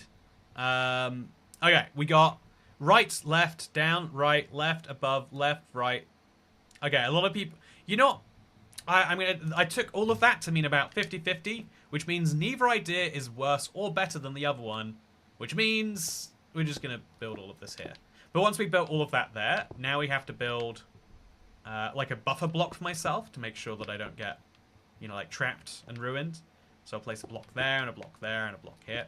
Just to make sure, like, when the boat comes speeding this way, it works properly. And now I have to go out and place a bunch of ice blocks that literally just go on top of other ice blocks. There is no extra value being created here, chat. Can't stress that enough. I'm just putting blocks on blocks. And then the blocks will be on the blocks. That is the value of the blocks here. So I just started fishing IRL because I was inspired by, low-key inspired by fishing in Minecraft. So you ever fished in real life? It's oddly satisfying. I feel like it's one of those things you have to get your dad to get you into, right? I think the only things my dad has ever shown a passion in is, like, pizza making. Yeah, I think making pizza. Yeah. I'll have to ask what he... No, he loves models. He was born, like, 10 years too early for Warhammer. He had a whole room in his last house. Could be a great, kid's bedroom, but instead he used it for, just for model airplanes. He loves a good model. So yeah, I feel like, I think my friend who's really into fishing got it from his granddad, because he didn't have a dad either. I feel like there's a big epidemic of people not having dads. I mean, epidemic's the wrong word, but, like, it's definitely, like, it moved from, like, a niche choice to, like, oh yeah, that's, like, it's pretty weird. It's pretty impressive if you can keep the father around, right? I'll check in when it's been a decade since I started watching Toy Cats. Says Slaughter Purpoise. Or Purpoise. Purpoise? I don't know how to say it correctly. Also, I think that now that... I think I can finally simplify this. Rather than having this, which kind of spooks me every time I run along it, I should just put a big staircase. Like, rather than having all of this, I could just have a staircase that goes right down here over to that, I think. I think that would be the better way of doing it than whatever this is. Yeah, let's make a new staircase out of these blocks. I think that would be good for me in general. In my childhood, I got into fishing because of my grandfather. Yeah, exactly. See, Chantal, you, my point is proven right at the get-go. In my childhood, but yeah, having two dads and a mum seems cool. Like, I think that genuinely, a lot of people, like, imagine how terrible it is to have, like, two mums or two dads or whatever. maybe when they're trying to like criticize lifestyles. And even though there's like a lot of like easy evidence of how dominant and clearly better, you know, if we assume that there are differences between you know, like genders traditionally, if we assume there are any, like how much better it is to have like, in the same way it's better if you're gonna have like 2 things for dinner that they both not be chips, right? You ever go to Nando's, they offer you 2 sides. You can get chips and chips, but you're probably gonna get more nutritional balance if you go for like chips and some, or you go for like peas and some rice or whatever. Anyway, leaving that aside, I think a lot of people like can point very easily to the idea that there's like traditional benefit in like mixed gender couples raising kids or whatever. But I think I'm gonna make 2 boats now. I'm gonna take those with me, and those are gonna be my boats for this test while we do it. But yeah, I think that even though like that's easy to point out, I think that genuinely just having more love must be better, right? I bet if you have like 7 parents raising a child, I think this is a BoJack joke, but I think 7 parents raising a child, it doesn't matter like what's going on in their private life. I bet as long as they all do genuinely want the child to love it. I think if you have 2 dads that both want to be the best dad, that's good, right? You know, like competition. Everyone's praising competition when it's, you know, businesses competing to sell you cheap ice cream. We should also want competition in your parenting. That's something I would go very strongly on. So, okay, the igloo house is actually 4 blocks tall after going 1 block in. So that's something I have to keep in mind. It kind of goes up and then it goes up some more. So I'm now going to go back out to the outside after going 1 block up here, which I have now done. And so that can go all the way to the inside to like here, let's just say. So after going 1 block up, actually, what is this doing here? I don't know what this is doing here. But after going up to there, which is as tall as we've decided it should. Yeah, I'm guessing it's 5 blocks or less. So if this is the roof here, and then we're going 5 blocks above that roof, over here. And so 2, 3, 4, 5. But then it seems like we're going even taller over there. So I'll trust what past me has done and hope that that's not a horrible mistake. So then we'll also have that go over there. Have the igloo basement coming out of it. And then we're going to have another step up layer for the very, very top of the igloo, which is like 3 by 3. So that step up layer will go from there, from like here, forwards a bunch. And then that'll be the really easy thing for me to fall down onto if I need it. So this is the big thing that should come first. But again, first let's make sure we have the right choices for layers. So layer 1 and layer 2 are about 4 blocks apart. 1, 2, 3 logs. Yeah, 1, 2, 3 logs, then a 4th one of these. Whereas layer 4 here is 1, 2, 3. It should be a block lower than it is right now, I think. I think I've accidentally placed all these too high in the air. But that's okay, that's fixable. We just have to place some more of this. And then place everything 1 block lower down. Easy to do if we use Silk Touch, right? Nope, can't do that. Do we have to use... Okay, it's a pain, but we can do it. And then once we've picked this, we then have to pick the next layer up, which goes to there, 4 blocks above this. And then we just place blocks all around, and we're good. Easy peasy. Why is the bee over here? You know, why does the bee have to be anywhere? That's the question you should be asking yourself. But yeah, he gets to choose where he bees. Okay, so... Yeah, I think to make this look less ugly, I think that's why I chose this as being the block layer. Because then we can, like, fill this in from above. So you can still see the wood being on a different layer. I think it's like an aesthetic choice I made. So I'll vaguely stick with that. And now by just having, like, crisscross grids, we don't have to worry about light not getting in, but we will stop most of the snow from not getting in, which is great. So we'll do the same over here. Just snow all the way along. And yeah, it's like a nice little fun task to distract me while I wait for my ice to slowly form. Definitely a sign that I need more ice, don't get me wrong. But it's a nice little filler activity, don't you think? Yeah, I think I'm gonna need more ice on the other side of that fence. I knew in my heart I would at the time, but you always hope, chat. Maybe me. You always hope that what you're up to is as good as it ever is gonna need to be. So, you know, like when you're doing work, you know, that's the thing about the obligation. Making more ice is an obligation. I want to place the ice. I want to ride on the ice. I don't want to, you know, actually place it though. That sounds like a great deal of work. So now I'm going to get on the other side of this fence. It's kind of spooky to do actually, but let's break this block. Okay, no, okay, place that there. Then we're going to place 2 more of these out. I'm going to need more than 2, but again, I'm doing this 1 block at a time, hoping that lazy me wins this war. We go 2 blocks out because that's as many spruce fences as I have. And if we just move the spruce fences 2 blocks further back, a lot of our problems should and might go away. I can hope. But yeah, look at this. Everyone was saying, like, you should get rid of this toy cat. It's dangerous. Look at this. It's actually helping me right now. Helping me to come back in and do my good stuff. Is toy cat our dad, says Jonathan King. You know, internet, am I anyone's dad? You know, I think I might have been a bit offended by this before. I think though, like, genuinely, I think that, you know, if we are in a way, if there's people competing, you know, for your love, that's good. I don't think I can necessarily be that. I think I can be hopefully a good uncle to some number of you. I hope that, you know, by talking about how responsibility is the thing that everyone hates, myself included, but yet is one of the things that correlates best to being happy. I hope that even by planting that seed in your brain, even if you don't think about it for 5 years, and make your life slightly more bearable in some other unexpected way. So yeah, to make the inside of this look more like the inside of an igloo, we have to think about what's on the inside of an igloo. There's a brewing stand in a corner over there, so I think we want to make that into a big table. Yeah, I'm definitely thinking, we sort of do have a table back there right now, but I'm thinking we want to make it more table-y. So how do we make this table back here? I guess we could just make it into a literal giant table. That might be fun. So I'm going to look up igloo interior real quick. Igloo interior Minecraft.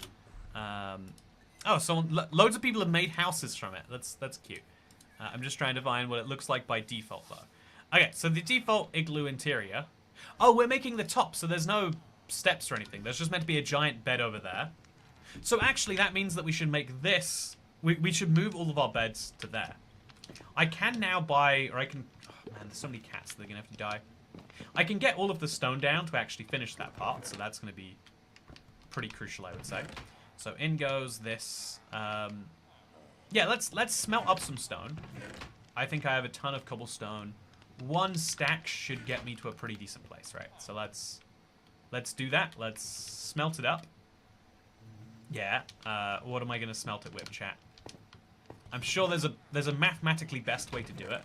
And it's probably actually slabs. I'm fairly sure it is slabs that'll do it. So, spruce slabs, bring them out. Throw them in there. Feels wasteful, isn't wasteful. Then we'll take the stone to the stone cutter. I do have one of those over here. No, that's a different thing. This is the stone cutter. And we'll just make a bunch of stone bricks. And we can start, slowly but surely, placing in the middle blocks for our pattern. Because our chisel bricks we can get from our own trader, but this can come from there. And then we'll just put all of the beds down, and boom, easy peasy. So I'm going to start with these blocks, because these, I know I can never fall down there, chat, but it makes me uncomfortable to look at it anyway. So we'll start with these. Easy. Go, oh, maybe I should make them out of slabs, actually. Yeah, there's no reason not to, right? Besides water placement. If I fall down, and it's fine. I'll make slabs. If I ever fall, if I do die from that, it would be very funny. That simply trying to save resources is what does it to me. Also, you should tame your brethren. I don't know what I would do with a bunch of tamed cats. I think I would do as much with the cats if they were tamed as I do with them now that they are untamed. Which is to say, literally nothing, and maybe even slightly less than nothing. So, more stone bricks. More stone slabs. You're not our dad, we your wives. You're not, Polly E. I don't know if you're familiar with the verbiage that is used in the consummation of marriages these days. That cat has nothing to do with me. He's probably going to survive the fall even. I don't know if you're familiar with how people, you know, do it these days, but I believe it is quite common for there to be overlap between those two roles. And so I can be both, internet. Also, your video's out now. Hey, awesome. Chat, if you're thinking to yourself, wow, I hate watching Toycat live. I wish he would get to the point and then finish in between 12 to 15 minutes. Then good news for you. There's a new video out right now, and you can watch it if you feel like it. You can also not watch it. You could also choose to never watch it. And there's lots of other options in between that I should remind you are your choices too. So I'm going to keep these honey bottles out and open, because I'm sure that that's going to be repollinated really soon. I'm just making that bet, chat. And so now we can fill in some of these gaps. I should technically get rid of some of what I've done over there, but I'm not going to. I'm going to leave it as a reminder to what I came to. I'm going to tame at least one of the cats, though, I think. I think that would be a good idea. So I'm going to be very, very cautious around here, chat. But if I am cautious, I should be rewarded. Okay, you can run away from me all you like. That's okay. Then we'll place stone bricks along there. And stone bricks along here. And we just need a few more of these. And we'd be good to go. Chat, I think we can open up a whole new area of the base today. I've been living in this weird little corner forever. But I can finally fix it. Stop that now. Okay, so let's grab all of these. Now I've got 9 spruce fences. I'm gonna go ahead and get a 10th over here, and then that means I can push back my ice farm another 5 blocks, which is probably gonna be more effective for what I need from it. So here we go, chat. Slowly but surely, I am doing the thing. I'm doing the equivalent of eating broccoli. I know it's good for me, but I just can't bring myself to do it. And so now if this is 2 blocks out, we go 3, 4, 5. It's super scary. 3, 4, 5. And this is where the fences are meant to go in the future. I don't like standing here, chat. It brings me a lot of anxiety. Again, I'm 151 days into a hardcore world. It can't be stressed for me with my playstyle how ridiculous that is. Especially given this is a world where, like, you know, right? Like, I can be playing on a flat world where I've got infinite resources, and I'm gonna do something dumb, right? That is, such is my playstyle. And yet here I am in a world with every opportunity to fool, and I've managed not to do it. I've managed not to do it. The cat looks like my cat George. Oh, I've got a friend named George. Are they the same person, maybe? We should, like, get a DNA test done, just to be sure. Yeah, so let's mine some of this. Let's definitely mine some of that. I'm picking up as many pieces of easy ice as I can right now. Because, again, otherwise we're wasting possible ice. But I just want to make sure I'm getting all of. It's important. Well, it isn't exactly your first attempt of it, if I recall correctly. I think it is. Oh, no. I remember I started this on Christmas. Yeah, okay. It was a good time. I forgot that I started the series on Christmas Day. Thank you for reminding me, Chilius Bean. You know, you tried to bring me down, but you brought me up. Yeah, how about that? Okay, so now we place a bunch of those over there. Okay, a little spooky, but we good. We very good. And then we have to place some more blocks over here, obviously. That's okay too. And then I think we're probably good enough to just say screw it and start breaking this. But I still won't yet do it. I'll go and get the oak blocks first. Recklessness is a style. Recklessness never goes out of style. It's always in style. What happened to self-censorship, says Xavier Antonio. Oh, I had something really important to say, and then I realized it would be a bad idea, and I decided not to say it. Okay, copper is in fact out. Okay, so now the void flat preset's out. When are you doing void hardcore? I think I would love to do void hardcore. I think the truth is it isn't like this series is already quite slow for a lot of people. But think about how speedy we've moved. It's 150 days. I've got diamond gear. I'm currently working on it. You know, it's not like instant or anything, but I'm getting towards having a diamond sword, which is my last piece of missing thing. And then I think I need a diamond shovel after that, to be fair. So, like, but... Actually, yeah, I don't have a diamond shovel. Which, to be fair, it would help me quite a bit to have a diamond shovel. So we'll have to go for another smithing table. But, yeah, I've made pretty fast progress on this. Void Flat is a whole nother beast. If by day 100 I have a tree, then I have done pretty well for myself. You know, like, it's really, really ludicrous when you dive into the requirements of it. And again, that's what makes me love it, to be clear. But I think we also have to concede it is ludicrous in its own way. Okay, so I'm going to get some more oak logs. These are my last ones now, so I should start, I don't know, chopping down this tree to go with it too. I have to concede. We need more logs than we have. There we go. And, yeah, there we go, 40 of these. Let's get it done. I saw the new video notification. Hey, awesome. Also, thank you, Not Charming Bow. Let me read. Not Charming... What is the name? Not Charming Box 20. Oh, no, I've just moved something I shouldn't have. Okay, Not Charming Box 20. I haven't watched your streams in a while. What is Skygloo? So get this, Not Charming Box 20. There is a seed where you spawn on an igloo floating in the sky. And so the only way to survive is to jump right down and find a body of water that will survive, that you can do it in.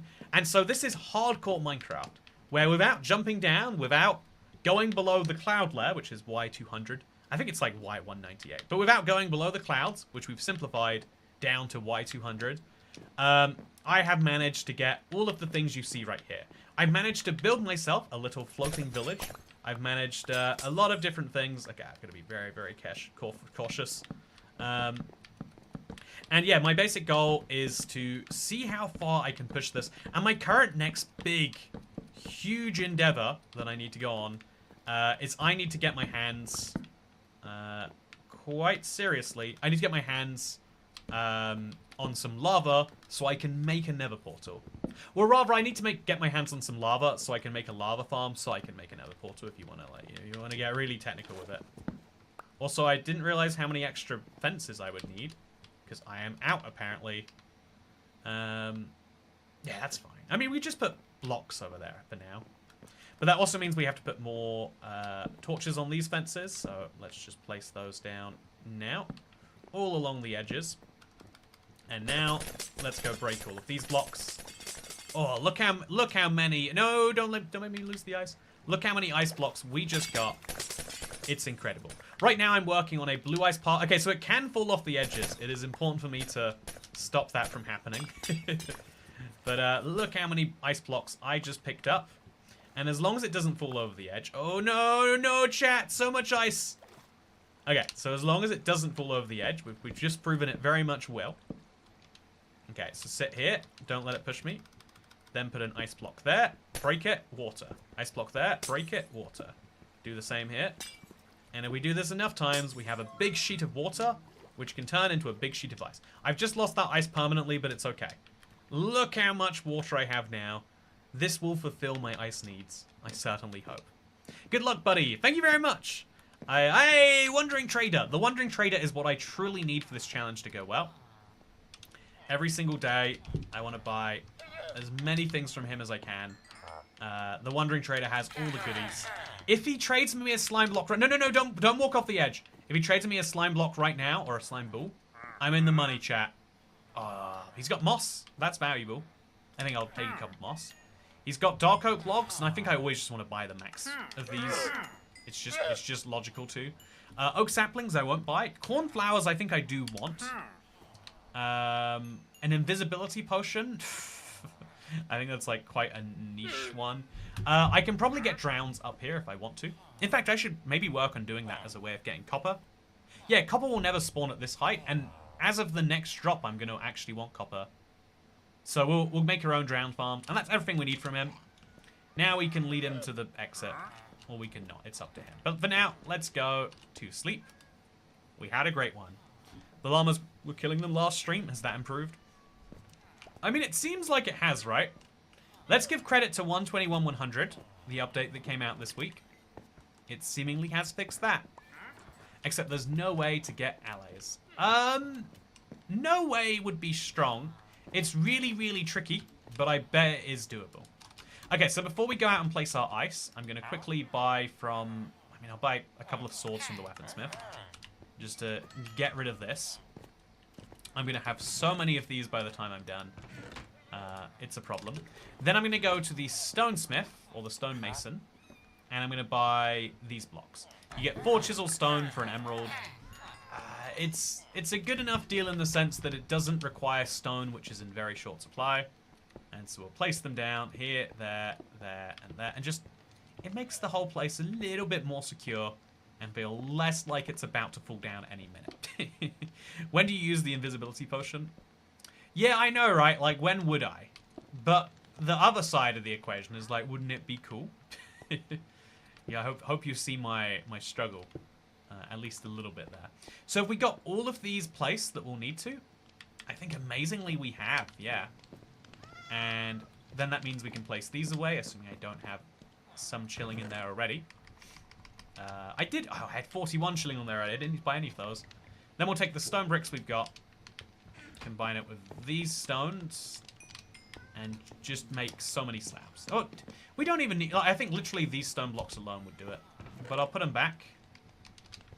I'll make a pile, like half of them into stone, half of that into slabs, and then, chat, that should be me good for actually finishing the inside of my base.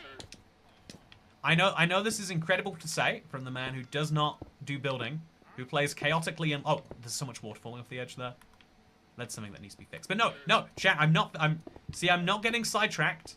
I am finishing a project right here, right now, in the Skygloo world. You can see the floor is complete. I no longer need these fences. Because get this, right? The fences no longer are required to keep the whole thing from falling apart. Yeah, no more. I've got so much floor space now. And then I can take these beds and I can move them into that floor space. Super cool. But yeah, I don't really need this guy to be alive. But I'll let him live for a little while longer. And then I'll also put some snowballs away. Put that cornflower away. That's the last item I can store.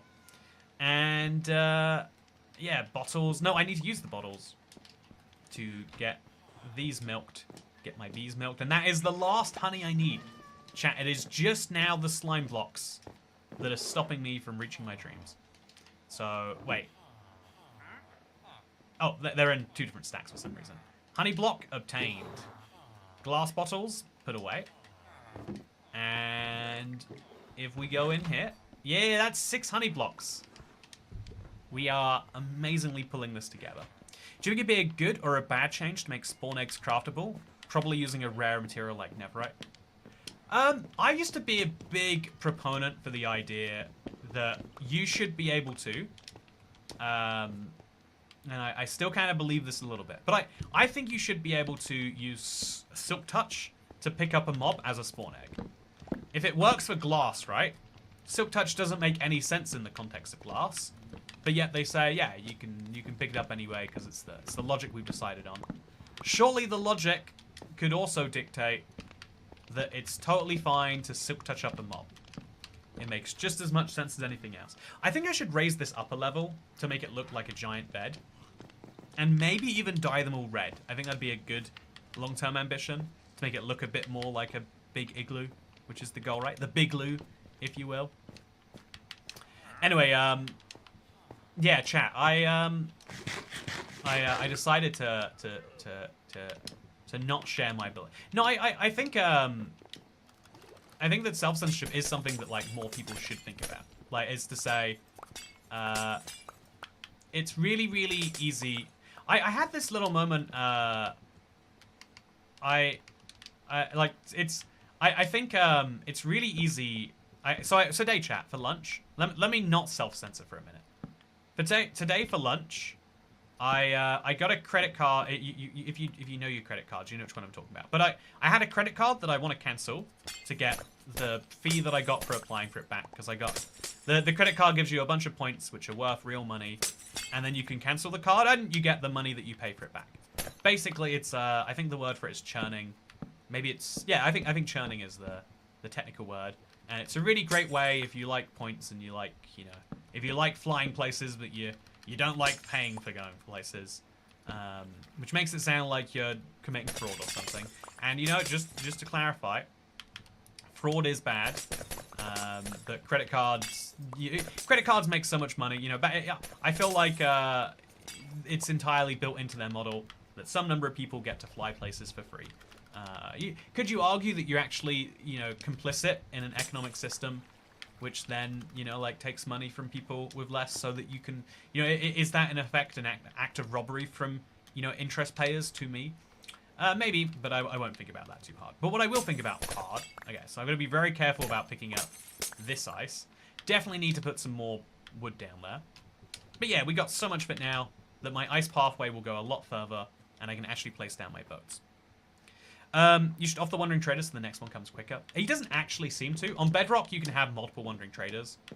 I do like killing them for fun, but it's not a necessity. It's a, you know, it's like if you want to do it, you can do it sort of deal. So yeah, I'm gonna make a staircase here, by the way, when I come back from this. But for now, I just want to make sure that this actually goes further than it has previously. Let's put a boat down, and then let's quickly get in the boat and then get out of the boat. Now the boat technically says it sits at Y200, even though it's at Y201, as measured by humans, but that's okay. Is that a dead mob? Oh, chat, that is a... If that is... What is it? It's rotten flesh, right? That implies that a skeleton, a zombie spawned on here, which is really, really bad news. If this is spawning mobs, I should not be making the pathway out of ice. It will one day come to kill me. Unless I can place, like... No, it's going to be a mess to light up otherwise. I can do it, but it's... I'm making a convenience sacrifice, or a convenience choice right now, chat. One day I will come to regret it. That day is just not today. Okay, so let's place out our ice as far as it lets us go right now. Just so we can see the sort of scale that we're working with. And also see what's in this direction. We haven't looked that way, as far as I know, ever. Let's give it a look. Maybe a mob fell into it. Oh, if we're really lucky, actually, a mob just fell onto it. Yeah, I make it a problem for future you. Hey, Shake, you understand my philosophy perfectly. Yeah,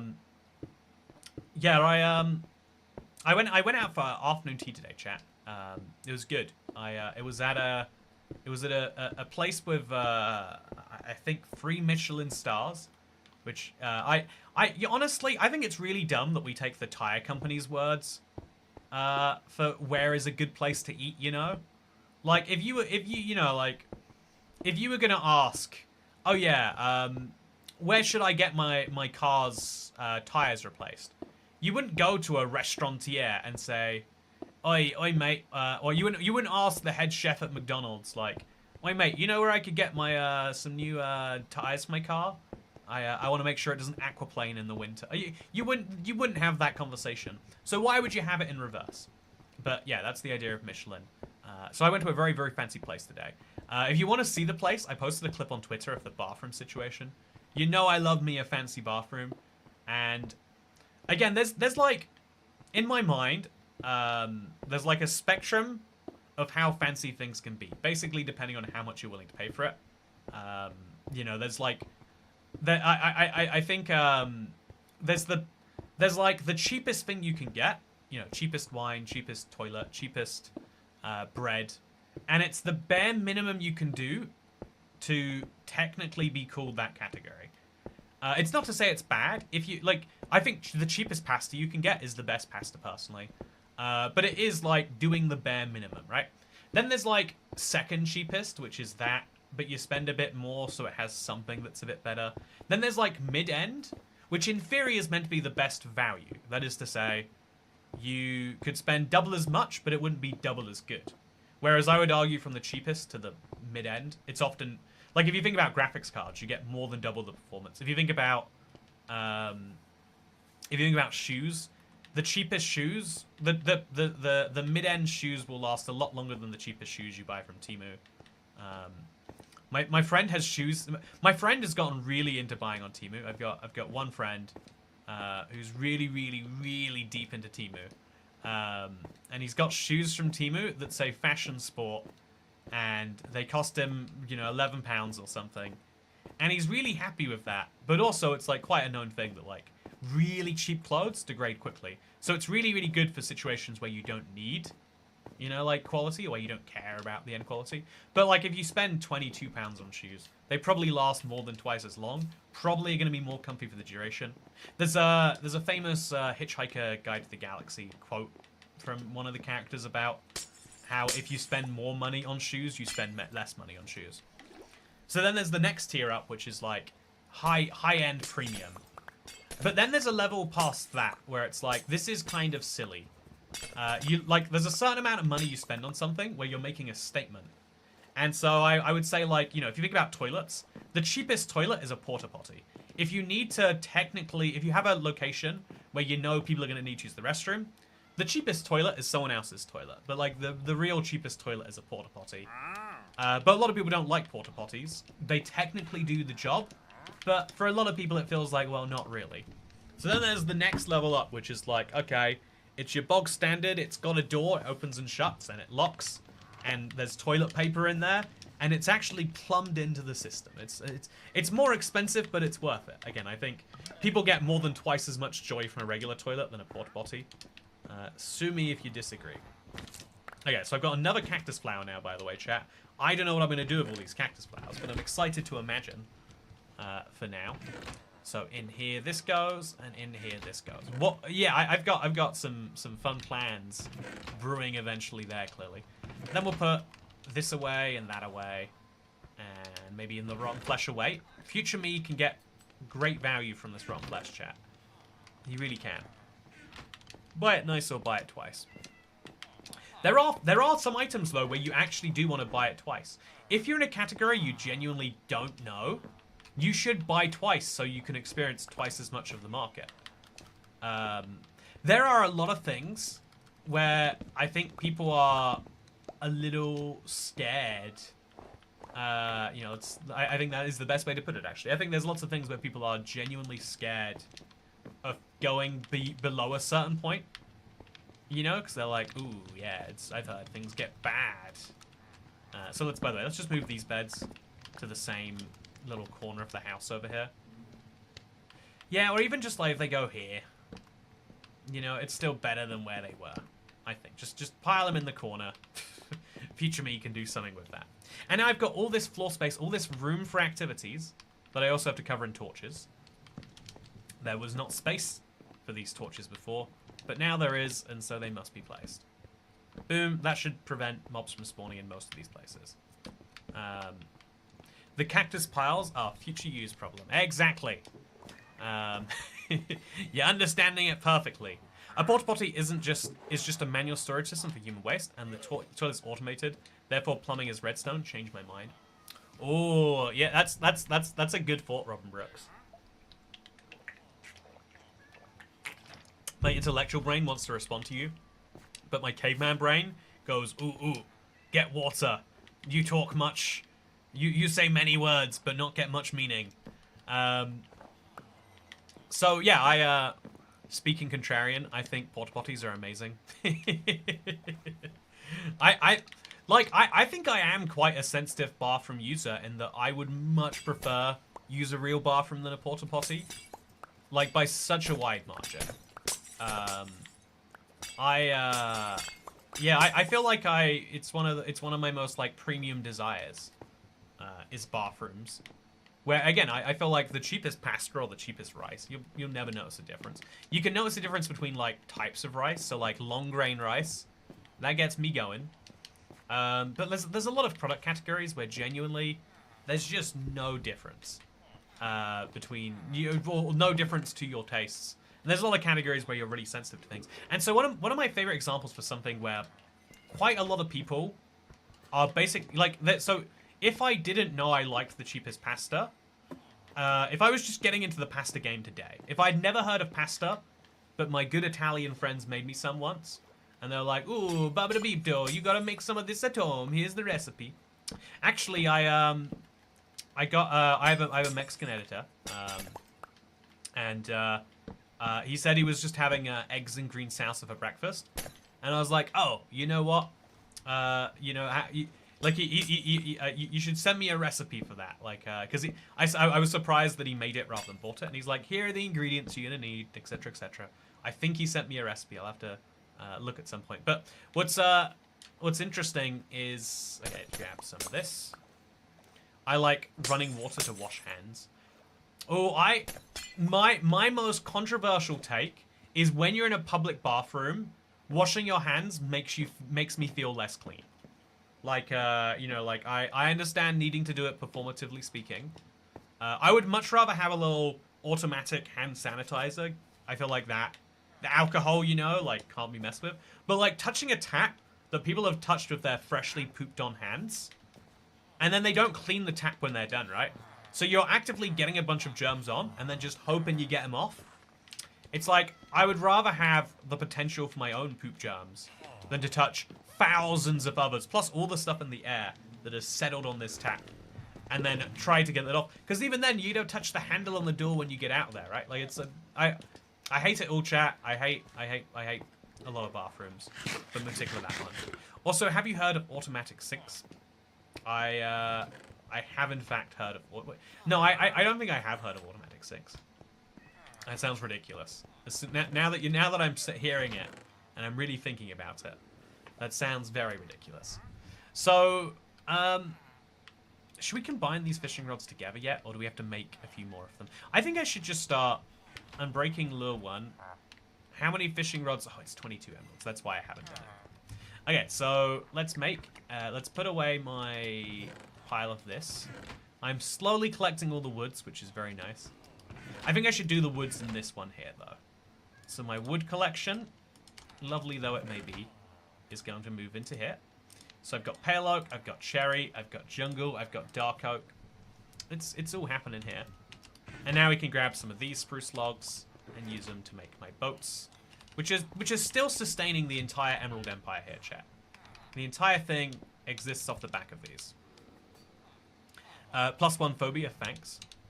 Oh, so much of the world operates on the fact that you're just not meant to think about stuff. Might as well not wash your hands of that logic. I mean, what I would like, right, is I would like for there to be a way to wash my hands without having to touch things. That's what I want. I'm barely okay with the fact that we all use the same toilet paper, or even the same toilet seat. Chat, I have such a, you know, let's see. This is a bad part of my human personality. I think if you like to hear my thoughts on contrarianism or self-censorship or whatever, you know, you might get something interesting from me. But when it comes to, I think if I'm just talking about things I don't like, I'm just gonna make people feel bad ways. No one's gonna end up feeling a good way. We're all gonna be worse off from the conversation. So I'm going to choose to not up in the price on me. Okay, I can wait for it to come down. I'm not paying 13 emeralds for this garbage. I might buy a few more bookshelves from this guy. I could see that giving me some value. No, not at that price. It gets me books, right? And I can use books to make these things, which I can then use to make librarians, which I can then use to get decent enchantments. So there is some value in that. Yeah, I think I definitely want another villager. This guy doesn't have a job yet. I'll turn him into something good. So let's grab it. Let's now turn this into a lectern. And let's use the lectern to make him something special. So I have a guy back here too. What is your current profession, friend? The librarian back there has silk touch. No, it's the same guy. So what do you do? What is your value that you are bringing? Why is it such a... Okay, so if I go over here. Oh, the lectern has such a dumb hitbox. If I break this block, will he be able to get out? He shouldn't be able to. Okay, he can't. Perfect. So I've got a way round. He does nothing right now, which means if I can find his lectern and reliably break it, I should be good. So was that him? That wasn't him, it was this guy. So I have to break the other guy's lectern over and over again. But if I move that lectern, this guy can get out of his base. So I then need to also place a double slab here, like all the way around this. This is complicated stuff, chat. Then place the slab there, and then remove this block. And now I'm safe to remove this guy's top. Except if I do that, this guy can get out. Yeah, this whole thing is set up very suboptimally, to say the least. Okay, so I'll just work on a different villager. This is guy number 3. Let's remove that block there. Doesn't seem very necessary to me, so I'll climb in here, remove that block there, and put one of these in its place. Then he can become a librarian, and then we can break this over and over again until he becomes a good librarian. And I should be able to walk all the way around there thanks to these blocks. Yeah, and then we can just do it from the back. Nice. Easy peasy. So yeah, chat, I think one of the most important skills that is actually the hardest to learn is when not to say something. You know, like like I said, I went to a very fancy place today, and I had a lot of thoughts while I was there, but one of them was like, honestly, not everyone in your life needs to hear about this. Like, I think that there are lots of people whose life is made worse by hearing that your life is going well. That's like the dumbest example of like how sometimes actually it's better for both you and your intended audience if you're not okay, so I think okay, no, it's definitely the right guy. I think there are times where it's better. Okay, Curse of Vanishing, chat. I know I need a better enchantment than that. I've got to go for one that I can maybe use. I would love Mending at this point, chat, but I'll take something less valuable if it comes along. But is it like Efficiency? Do I need that on my axe? That would be great, but not at level 2. I did go for it. So let's sell some more boats for the day. Boats, and we'll be good. Bucky's bathrooms, though. Oh yeah, so that's an interesting example, right? Of like they decided to go for the best possible reasonable bathroom. They've got high stall doors. They're really clean. You've got to think about like how many people must go into a bathroom and destroy it if it's Texas. But every time you go into it, it's clean. That means you have to spend a lot of time, like a lot of man hours are wasted having someone check each of those stools on a very regular basis. Which is kind of nuts, right? My sister uses gardening gloves to use the flush. Oh, but then that means the gardening gloves are gross now. There's just if you really think about it, you're just gonna break. There's a lot of things in life that just rely on people not thinking about them. So hotels, I'm sorry to do this to people. You know, I just said I wouldn't, but you've done this to me, Sizoxy. Hotels just rely on you knowing that, like, oh yeah, the bed gets cleaned between each use. But not the hard furnishings like pillows and rugs and stuff like that. Like, high-use surfaces are cleaned, but not everything is a high-use surface that gets used a lot, you know? You stay in enough hotel rooms, you do something weird in a hotel room once, and you're like, oh yeah, they're never going to know that that's there. I'm not going to tell them. It would be extra weird if I were to tell them that there was a thing of that description there. But it's there now, and until someone notices it to clean it, it's gonna be there, in perpetuity. That's a nice price for a Protection 4 book. Yeah, is good armor something that I value? The answer seemingly should be yes. But like, how often am I gonna die to it? Whereas Mending is like a real bonus, Protection 4 is like audio's cutting in and out. Oh really? Let me listen back to the stream. Like, how often am I gonna die to it? Whereas Mending is like a real bonus, Protection 4 is like audio's cutting in and out. Okay, refresh YouTube. Okay, refresh YouTube. It's happened before. It's kind of wild. It's like both my most and my least favorite thing to say, right? Is someone else's problem. You know, or in this case, YouTube's problem, right? But it also is a bit like, well, I can't help you. You know, if I could just do something and fix it, that'd be great. But I can't. So yeah, can someone say in chat? Can people say in chat to refresh? Because people aren't going to hear me saying it if my audio is cutting in and out. Let everyone know that you've got to refresh if you want to actually be able to hear the stream. If you don't like hearing the stream, if you're just here for the vibes, that's cool too. But yeah, like that's an interesting. There's an interesting example where like sometimes saying that something is going well in your life actually is kind of going to make people for whom things aren't going well in their life feel worse. You know. So there are like times to work out when it is appropriate to say things like that for whom, you know, like people who want to see you succeed, who you should want a lot of, by the way. I think how many people should you want in your life who actively aren't that pleased with your success is a question I will leave up to you. Okay, so this is now emptied and this has the piles and go into it. Okay, so we're starting to build up a nice supply, but I'm going to want like 10 or 15 stacks before I really go. Okay, so now we can buy more swords. We have to be very careful with the number of swords we buy each time. 3 is the max, and by buying 3, we've now cut ourselves out with other stuff. But it is worth doing. It takes up a lot of emeralds, but we're going to get ourselves that diamond sword we crave. And then we're also going to make another toolsmith. I think that's what my next villager should actually be. Oh, this is fire protection. Someone said protection, and I was like, oh, maybe. Fire protection? No. So I'm going to take away this, and I'm going to replace it with a iron pan. So how much iron do I have? I hope a lot.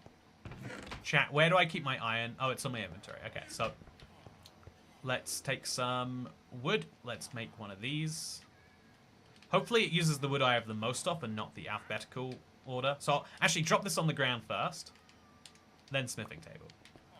Okay, now put the smithing table down where that block is there.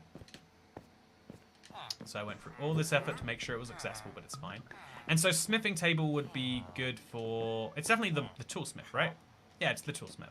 I need a second toolsmith, and I need to roll the dice on him being a toolsmith that will actually give me access to an enchanted shovel. You can't see at the early levels whether he's going to sell an enchanted shovel or not later. So I buy a bunch of stone pickaxes that I literally just throw on the ground.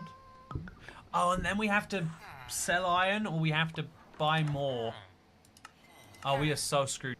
Yeah, getting another shovel is a pain, but at least we can know that one's available if we do this. We waste 11 diamonds, 11 emeralds now, and then we have the security of knowing in the future. Let's do it. Oh, no. Okay, wait. That's nothing, though, right? The next level, it wouldn't be anything until... Wait, the next level's meant to be a diamond tool. And then there's another diamond tool. So the fact that it's an iron tool means we really got screwed there, right? Yeah, what am I going to do with an enchanted iron? Whatever. We could just go for another toolsmith at this point. But yeah, I'm just going to get rid of these. Is this the most efficient... Oh, wait, they're not actually getting destroyed. Is this the most efficient thing to do? No. But will I ever need these again? Also, nope. Chat, I'm making a bold decision, not making it future me's problem, by getting rid of my stone pickaxes right here, right now, forever. Oh, that feels good. Then I can pick up my emeralds, and I can get some more emeralds. Let's go. Boat time. It's always boat time. So, yeah, refreshing the stream worked. Thank you for saying you should refresh it. I also had a very creepy long handshake with Jimmy Savile in one hotel. The stories I could tell. Oh, that is fun. It makes sense that, like, enough average people deal with, like, even the most infamous of celebrities. But it still is interesting to me. It still is really interesting to me that, like, oh yeah, normal people interact. I guess, yeah, I guess it shouldn't be that strange. But it is strange, chat. I find it objectively massively fascinating. So I think I want another armor smith too, because I need a chest plate. I'd also like some leggings that aren't just made from chainmail. But yeah, getting actual protection isn't that important to me. But what is important to me is getting more villagers, I would say. Oh, so wait, is someone just left? No, they're there together. I think I still want more villagers, so I should still make more beds until I've, like, filled out this whole thing. Because I need at least one more armor smith. Probably another toolsmith at this rate. A couple more, and a few more enchanty guys. So should I just get the people ready? No, let's not. I was hoping by the end of today we'd be able to say that we get ourselves up to this next level, but I think we're going to be just able to see the diamond sword, not able to do it. I used to ignore Wonder Creators as my long-term world, but ever since the update, I found it to be a great source for restocking my wood and random block reservoirs. Yeah, I think, what do you call that? Like the lost leader strategy? I think them using that model has been great. I think, I'm glad that the Wandering Traders are willing to go lost leader on things. I think that is a really, really great improvement for Minecraft. Okay, so I shouldn't have put that down. It's clearly activated someone that it shouldn't have. But, yeah, today we've made some really great progress, chat. Admittedly, I could just be in the jungle right now. But by instead focusing on building an ice pathway there, I'll be able to actually get quickly to and from the jungle and whatever we set up. Which means we can use it for all sorts of things if we want to keep them separated from our base. And if we want to go much further afield, which who knows, eventually of course I'm going to want to, I'll be able to do that too. I have now managed to, I'm proud of this, whether you want to be proud of it is up to you. I have now managed to survive 154 days, and I'm looking forward to seeing how many more we can survive. I'm going to need thousands of more ice blocks, which means I'm going to have to hang around here for thousands of more blocks worth of mining, because I have a big ice farm. I need to let the ice farm farm, and that's what we're doing today. Along the way, I'm going to be making sure I get as many boat sails as possible. The easiest way to turn wood into emeralds is by taking your spruce logs, turning them into spruce planks, and then turning those planks into boats. Because as it turns out, selling sticks is easy and it's great for speedrunners, but if you're in a long-term world and you have one of these guys already, look at the value. It's incredible, and you can do it as many times as you like. But yeah, let's go to sleep. Let's work on our farms. Let's work on our big long-term progress. And today is going to be the day I end up in the jungle, chat. I know it. You know it. You're here for it. It's going to be exciting. That is my big goal that we must move forwards on, and I am excited to get us there. So let's throw away some of our blocks for now, because I am starting to just fill up again in a way that isn't productive. Then let's sell some more boats in the morning, because we can do this all day, every day. You better believe. That's right. Let's get in there. And then let's go chop down some more of the... Oh, there we go. Perfectly sold. Then let's go chop down some more of the trees that allow us to do that. So yeah, getting a ton of emeralds seems silly sometimes. Like, it's like, Kat, what can you really buy with emeralds? But the answer is literally everything. Like, whether we're talking about buying enchantments, one day I'll be able to put mending on my tools, or whether we're talking about... Also, I've got a smite axe. I can just kill him. He's got some wonderful saplings for me. But when we're talking about, like, okay, mending on tools is useful, or we're talking about the fact that I have diamond boots, but eventually I can unlock a diamond chestplate, all of these things are what I can get with just the right supply of emeralds. Emeralds are your solution to generate so many things that can't be found otherwise, and if you've ever played a skyblock, one block, whatever you want to call it, super flat style situation, this is great. So with that said, hello everyone, hello lesbians, Pout, hello Ad and Sony, hello, apparently Ad and Sony said hello everyone, and then Pout said hello lesbians, and so I guess we worked out some new details there. But yeah, it's going to be a lot of fun. Hello, how are you doing today? I am looking forward to this one, chat, because we, it's been a busy day working on like I would say important update stuff, but still I've been like talking a lot about updates. So it's fun to have like a little bit of a chill and just work on some survival. It's a weird thing to say, but all day today I've been like, you know what? I want to just build I want to build like a modern meta style house in Minecraft, in my Minecraft world, so I can like compare it to like the opposite. I just want to build it in Minecraft. I don't even understand. Like I feel like sometimes like video games are good that way, that you don't even want to like do, you don't have like a specific big thing. You're just like, I want to do this small thing. That would make me happy. Like I saw someone playing City Skylines by putting everyone through multiple toll booths today, and I was like, I want to get into that for that reason. And it made me realize, like, oh yeah, so much of what we do is kind of driven by these little things that we see in our world. Like even like what you want to eat for dinner or something is probably driven by like what media you've consumed that day. And I think a lot of people find that horrifying. Like, how little of your free will is really free and how much of your free will is just what you have seen or whatever. But I find it to be, like, glorious in its own way. A modern house as seen on the Minecraft marketplace. I mean, I could only ever aspire to build as modern as the modernist houses on the marketplace. Let me tell you. Also, isn't it crazy? Most of these challenges are impossible without the Wandering Trader. He's got to be the most underrated feature. I remember, I'm pretty sure I started playing the regular Super Flat Survival before the Wandering Trader. Or if I didn't, I certainly didn't take him into account in my plans. Maybe the first time we had the idea for it was before then. And it's interesting because the Wandering Trader really is the thing that makes this all possible.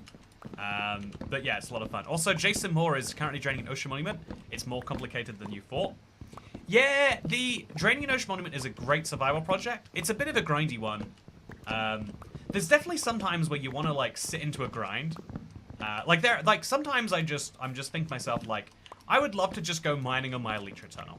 I know that if I give it like 3-4 more hours of love, I'll have a more functional tunnel. The same is true for my like Never in the Overworld project and stuff like that. There's a lot of things where I'm just like, if I just spend some time on it, it will be better. But yeah. Also, but yeah, chat, I think it's interesting how much of like our desires that we think are like super unique things, but are kind of just things that we've seen. But also, I think that, even though some people find that to be terrifying, I find it to be like kind of like relaxing and calming. That sometimes you worry like, ooh, you've got to be doing something so incredibly crazy of your life that no one's ever done before. But actually, like, you aspire to live your life like vaguely like other people, plus or minus a few percent. Also, shouldn't have thrown that chicken egg, should I? So I do have some shears. I do like to shear my sheep every time I'm up here. Just, keep up on the wall. One day I'll need a bunch of it, and I'll be glad that I'm chopping down so much. But for now, that should be plenty of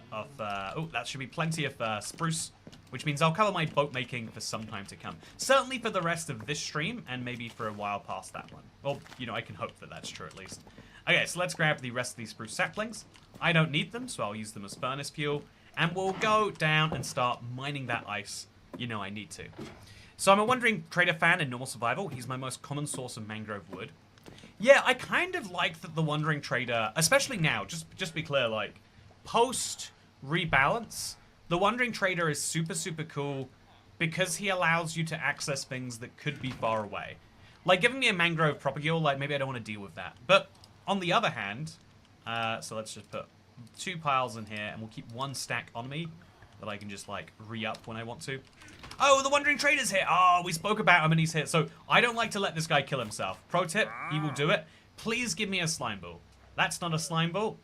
That's not a slime ball.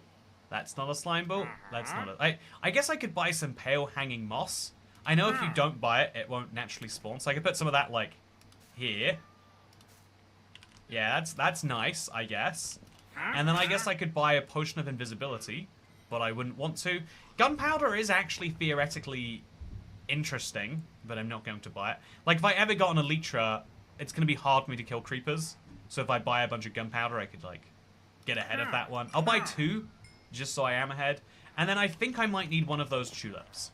I cannot get tulips besides buying them from him. So if he offers me a tulip I don't have, I've got white and I've got orange. What do we have? I think he offered a grey one. Please don't kill yourself yet. I'm so busy trading. Pink. So that is new. I'll buy 1. You can grow infinite numbers of these if you have 1 of them at least. But if you don't have 1, that's just not possible.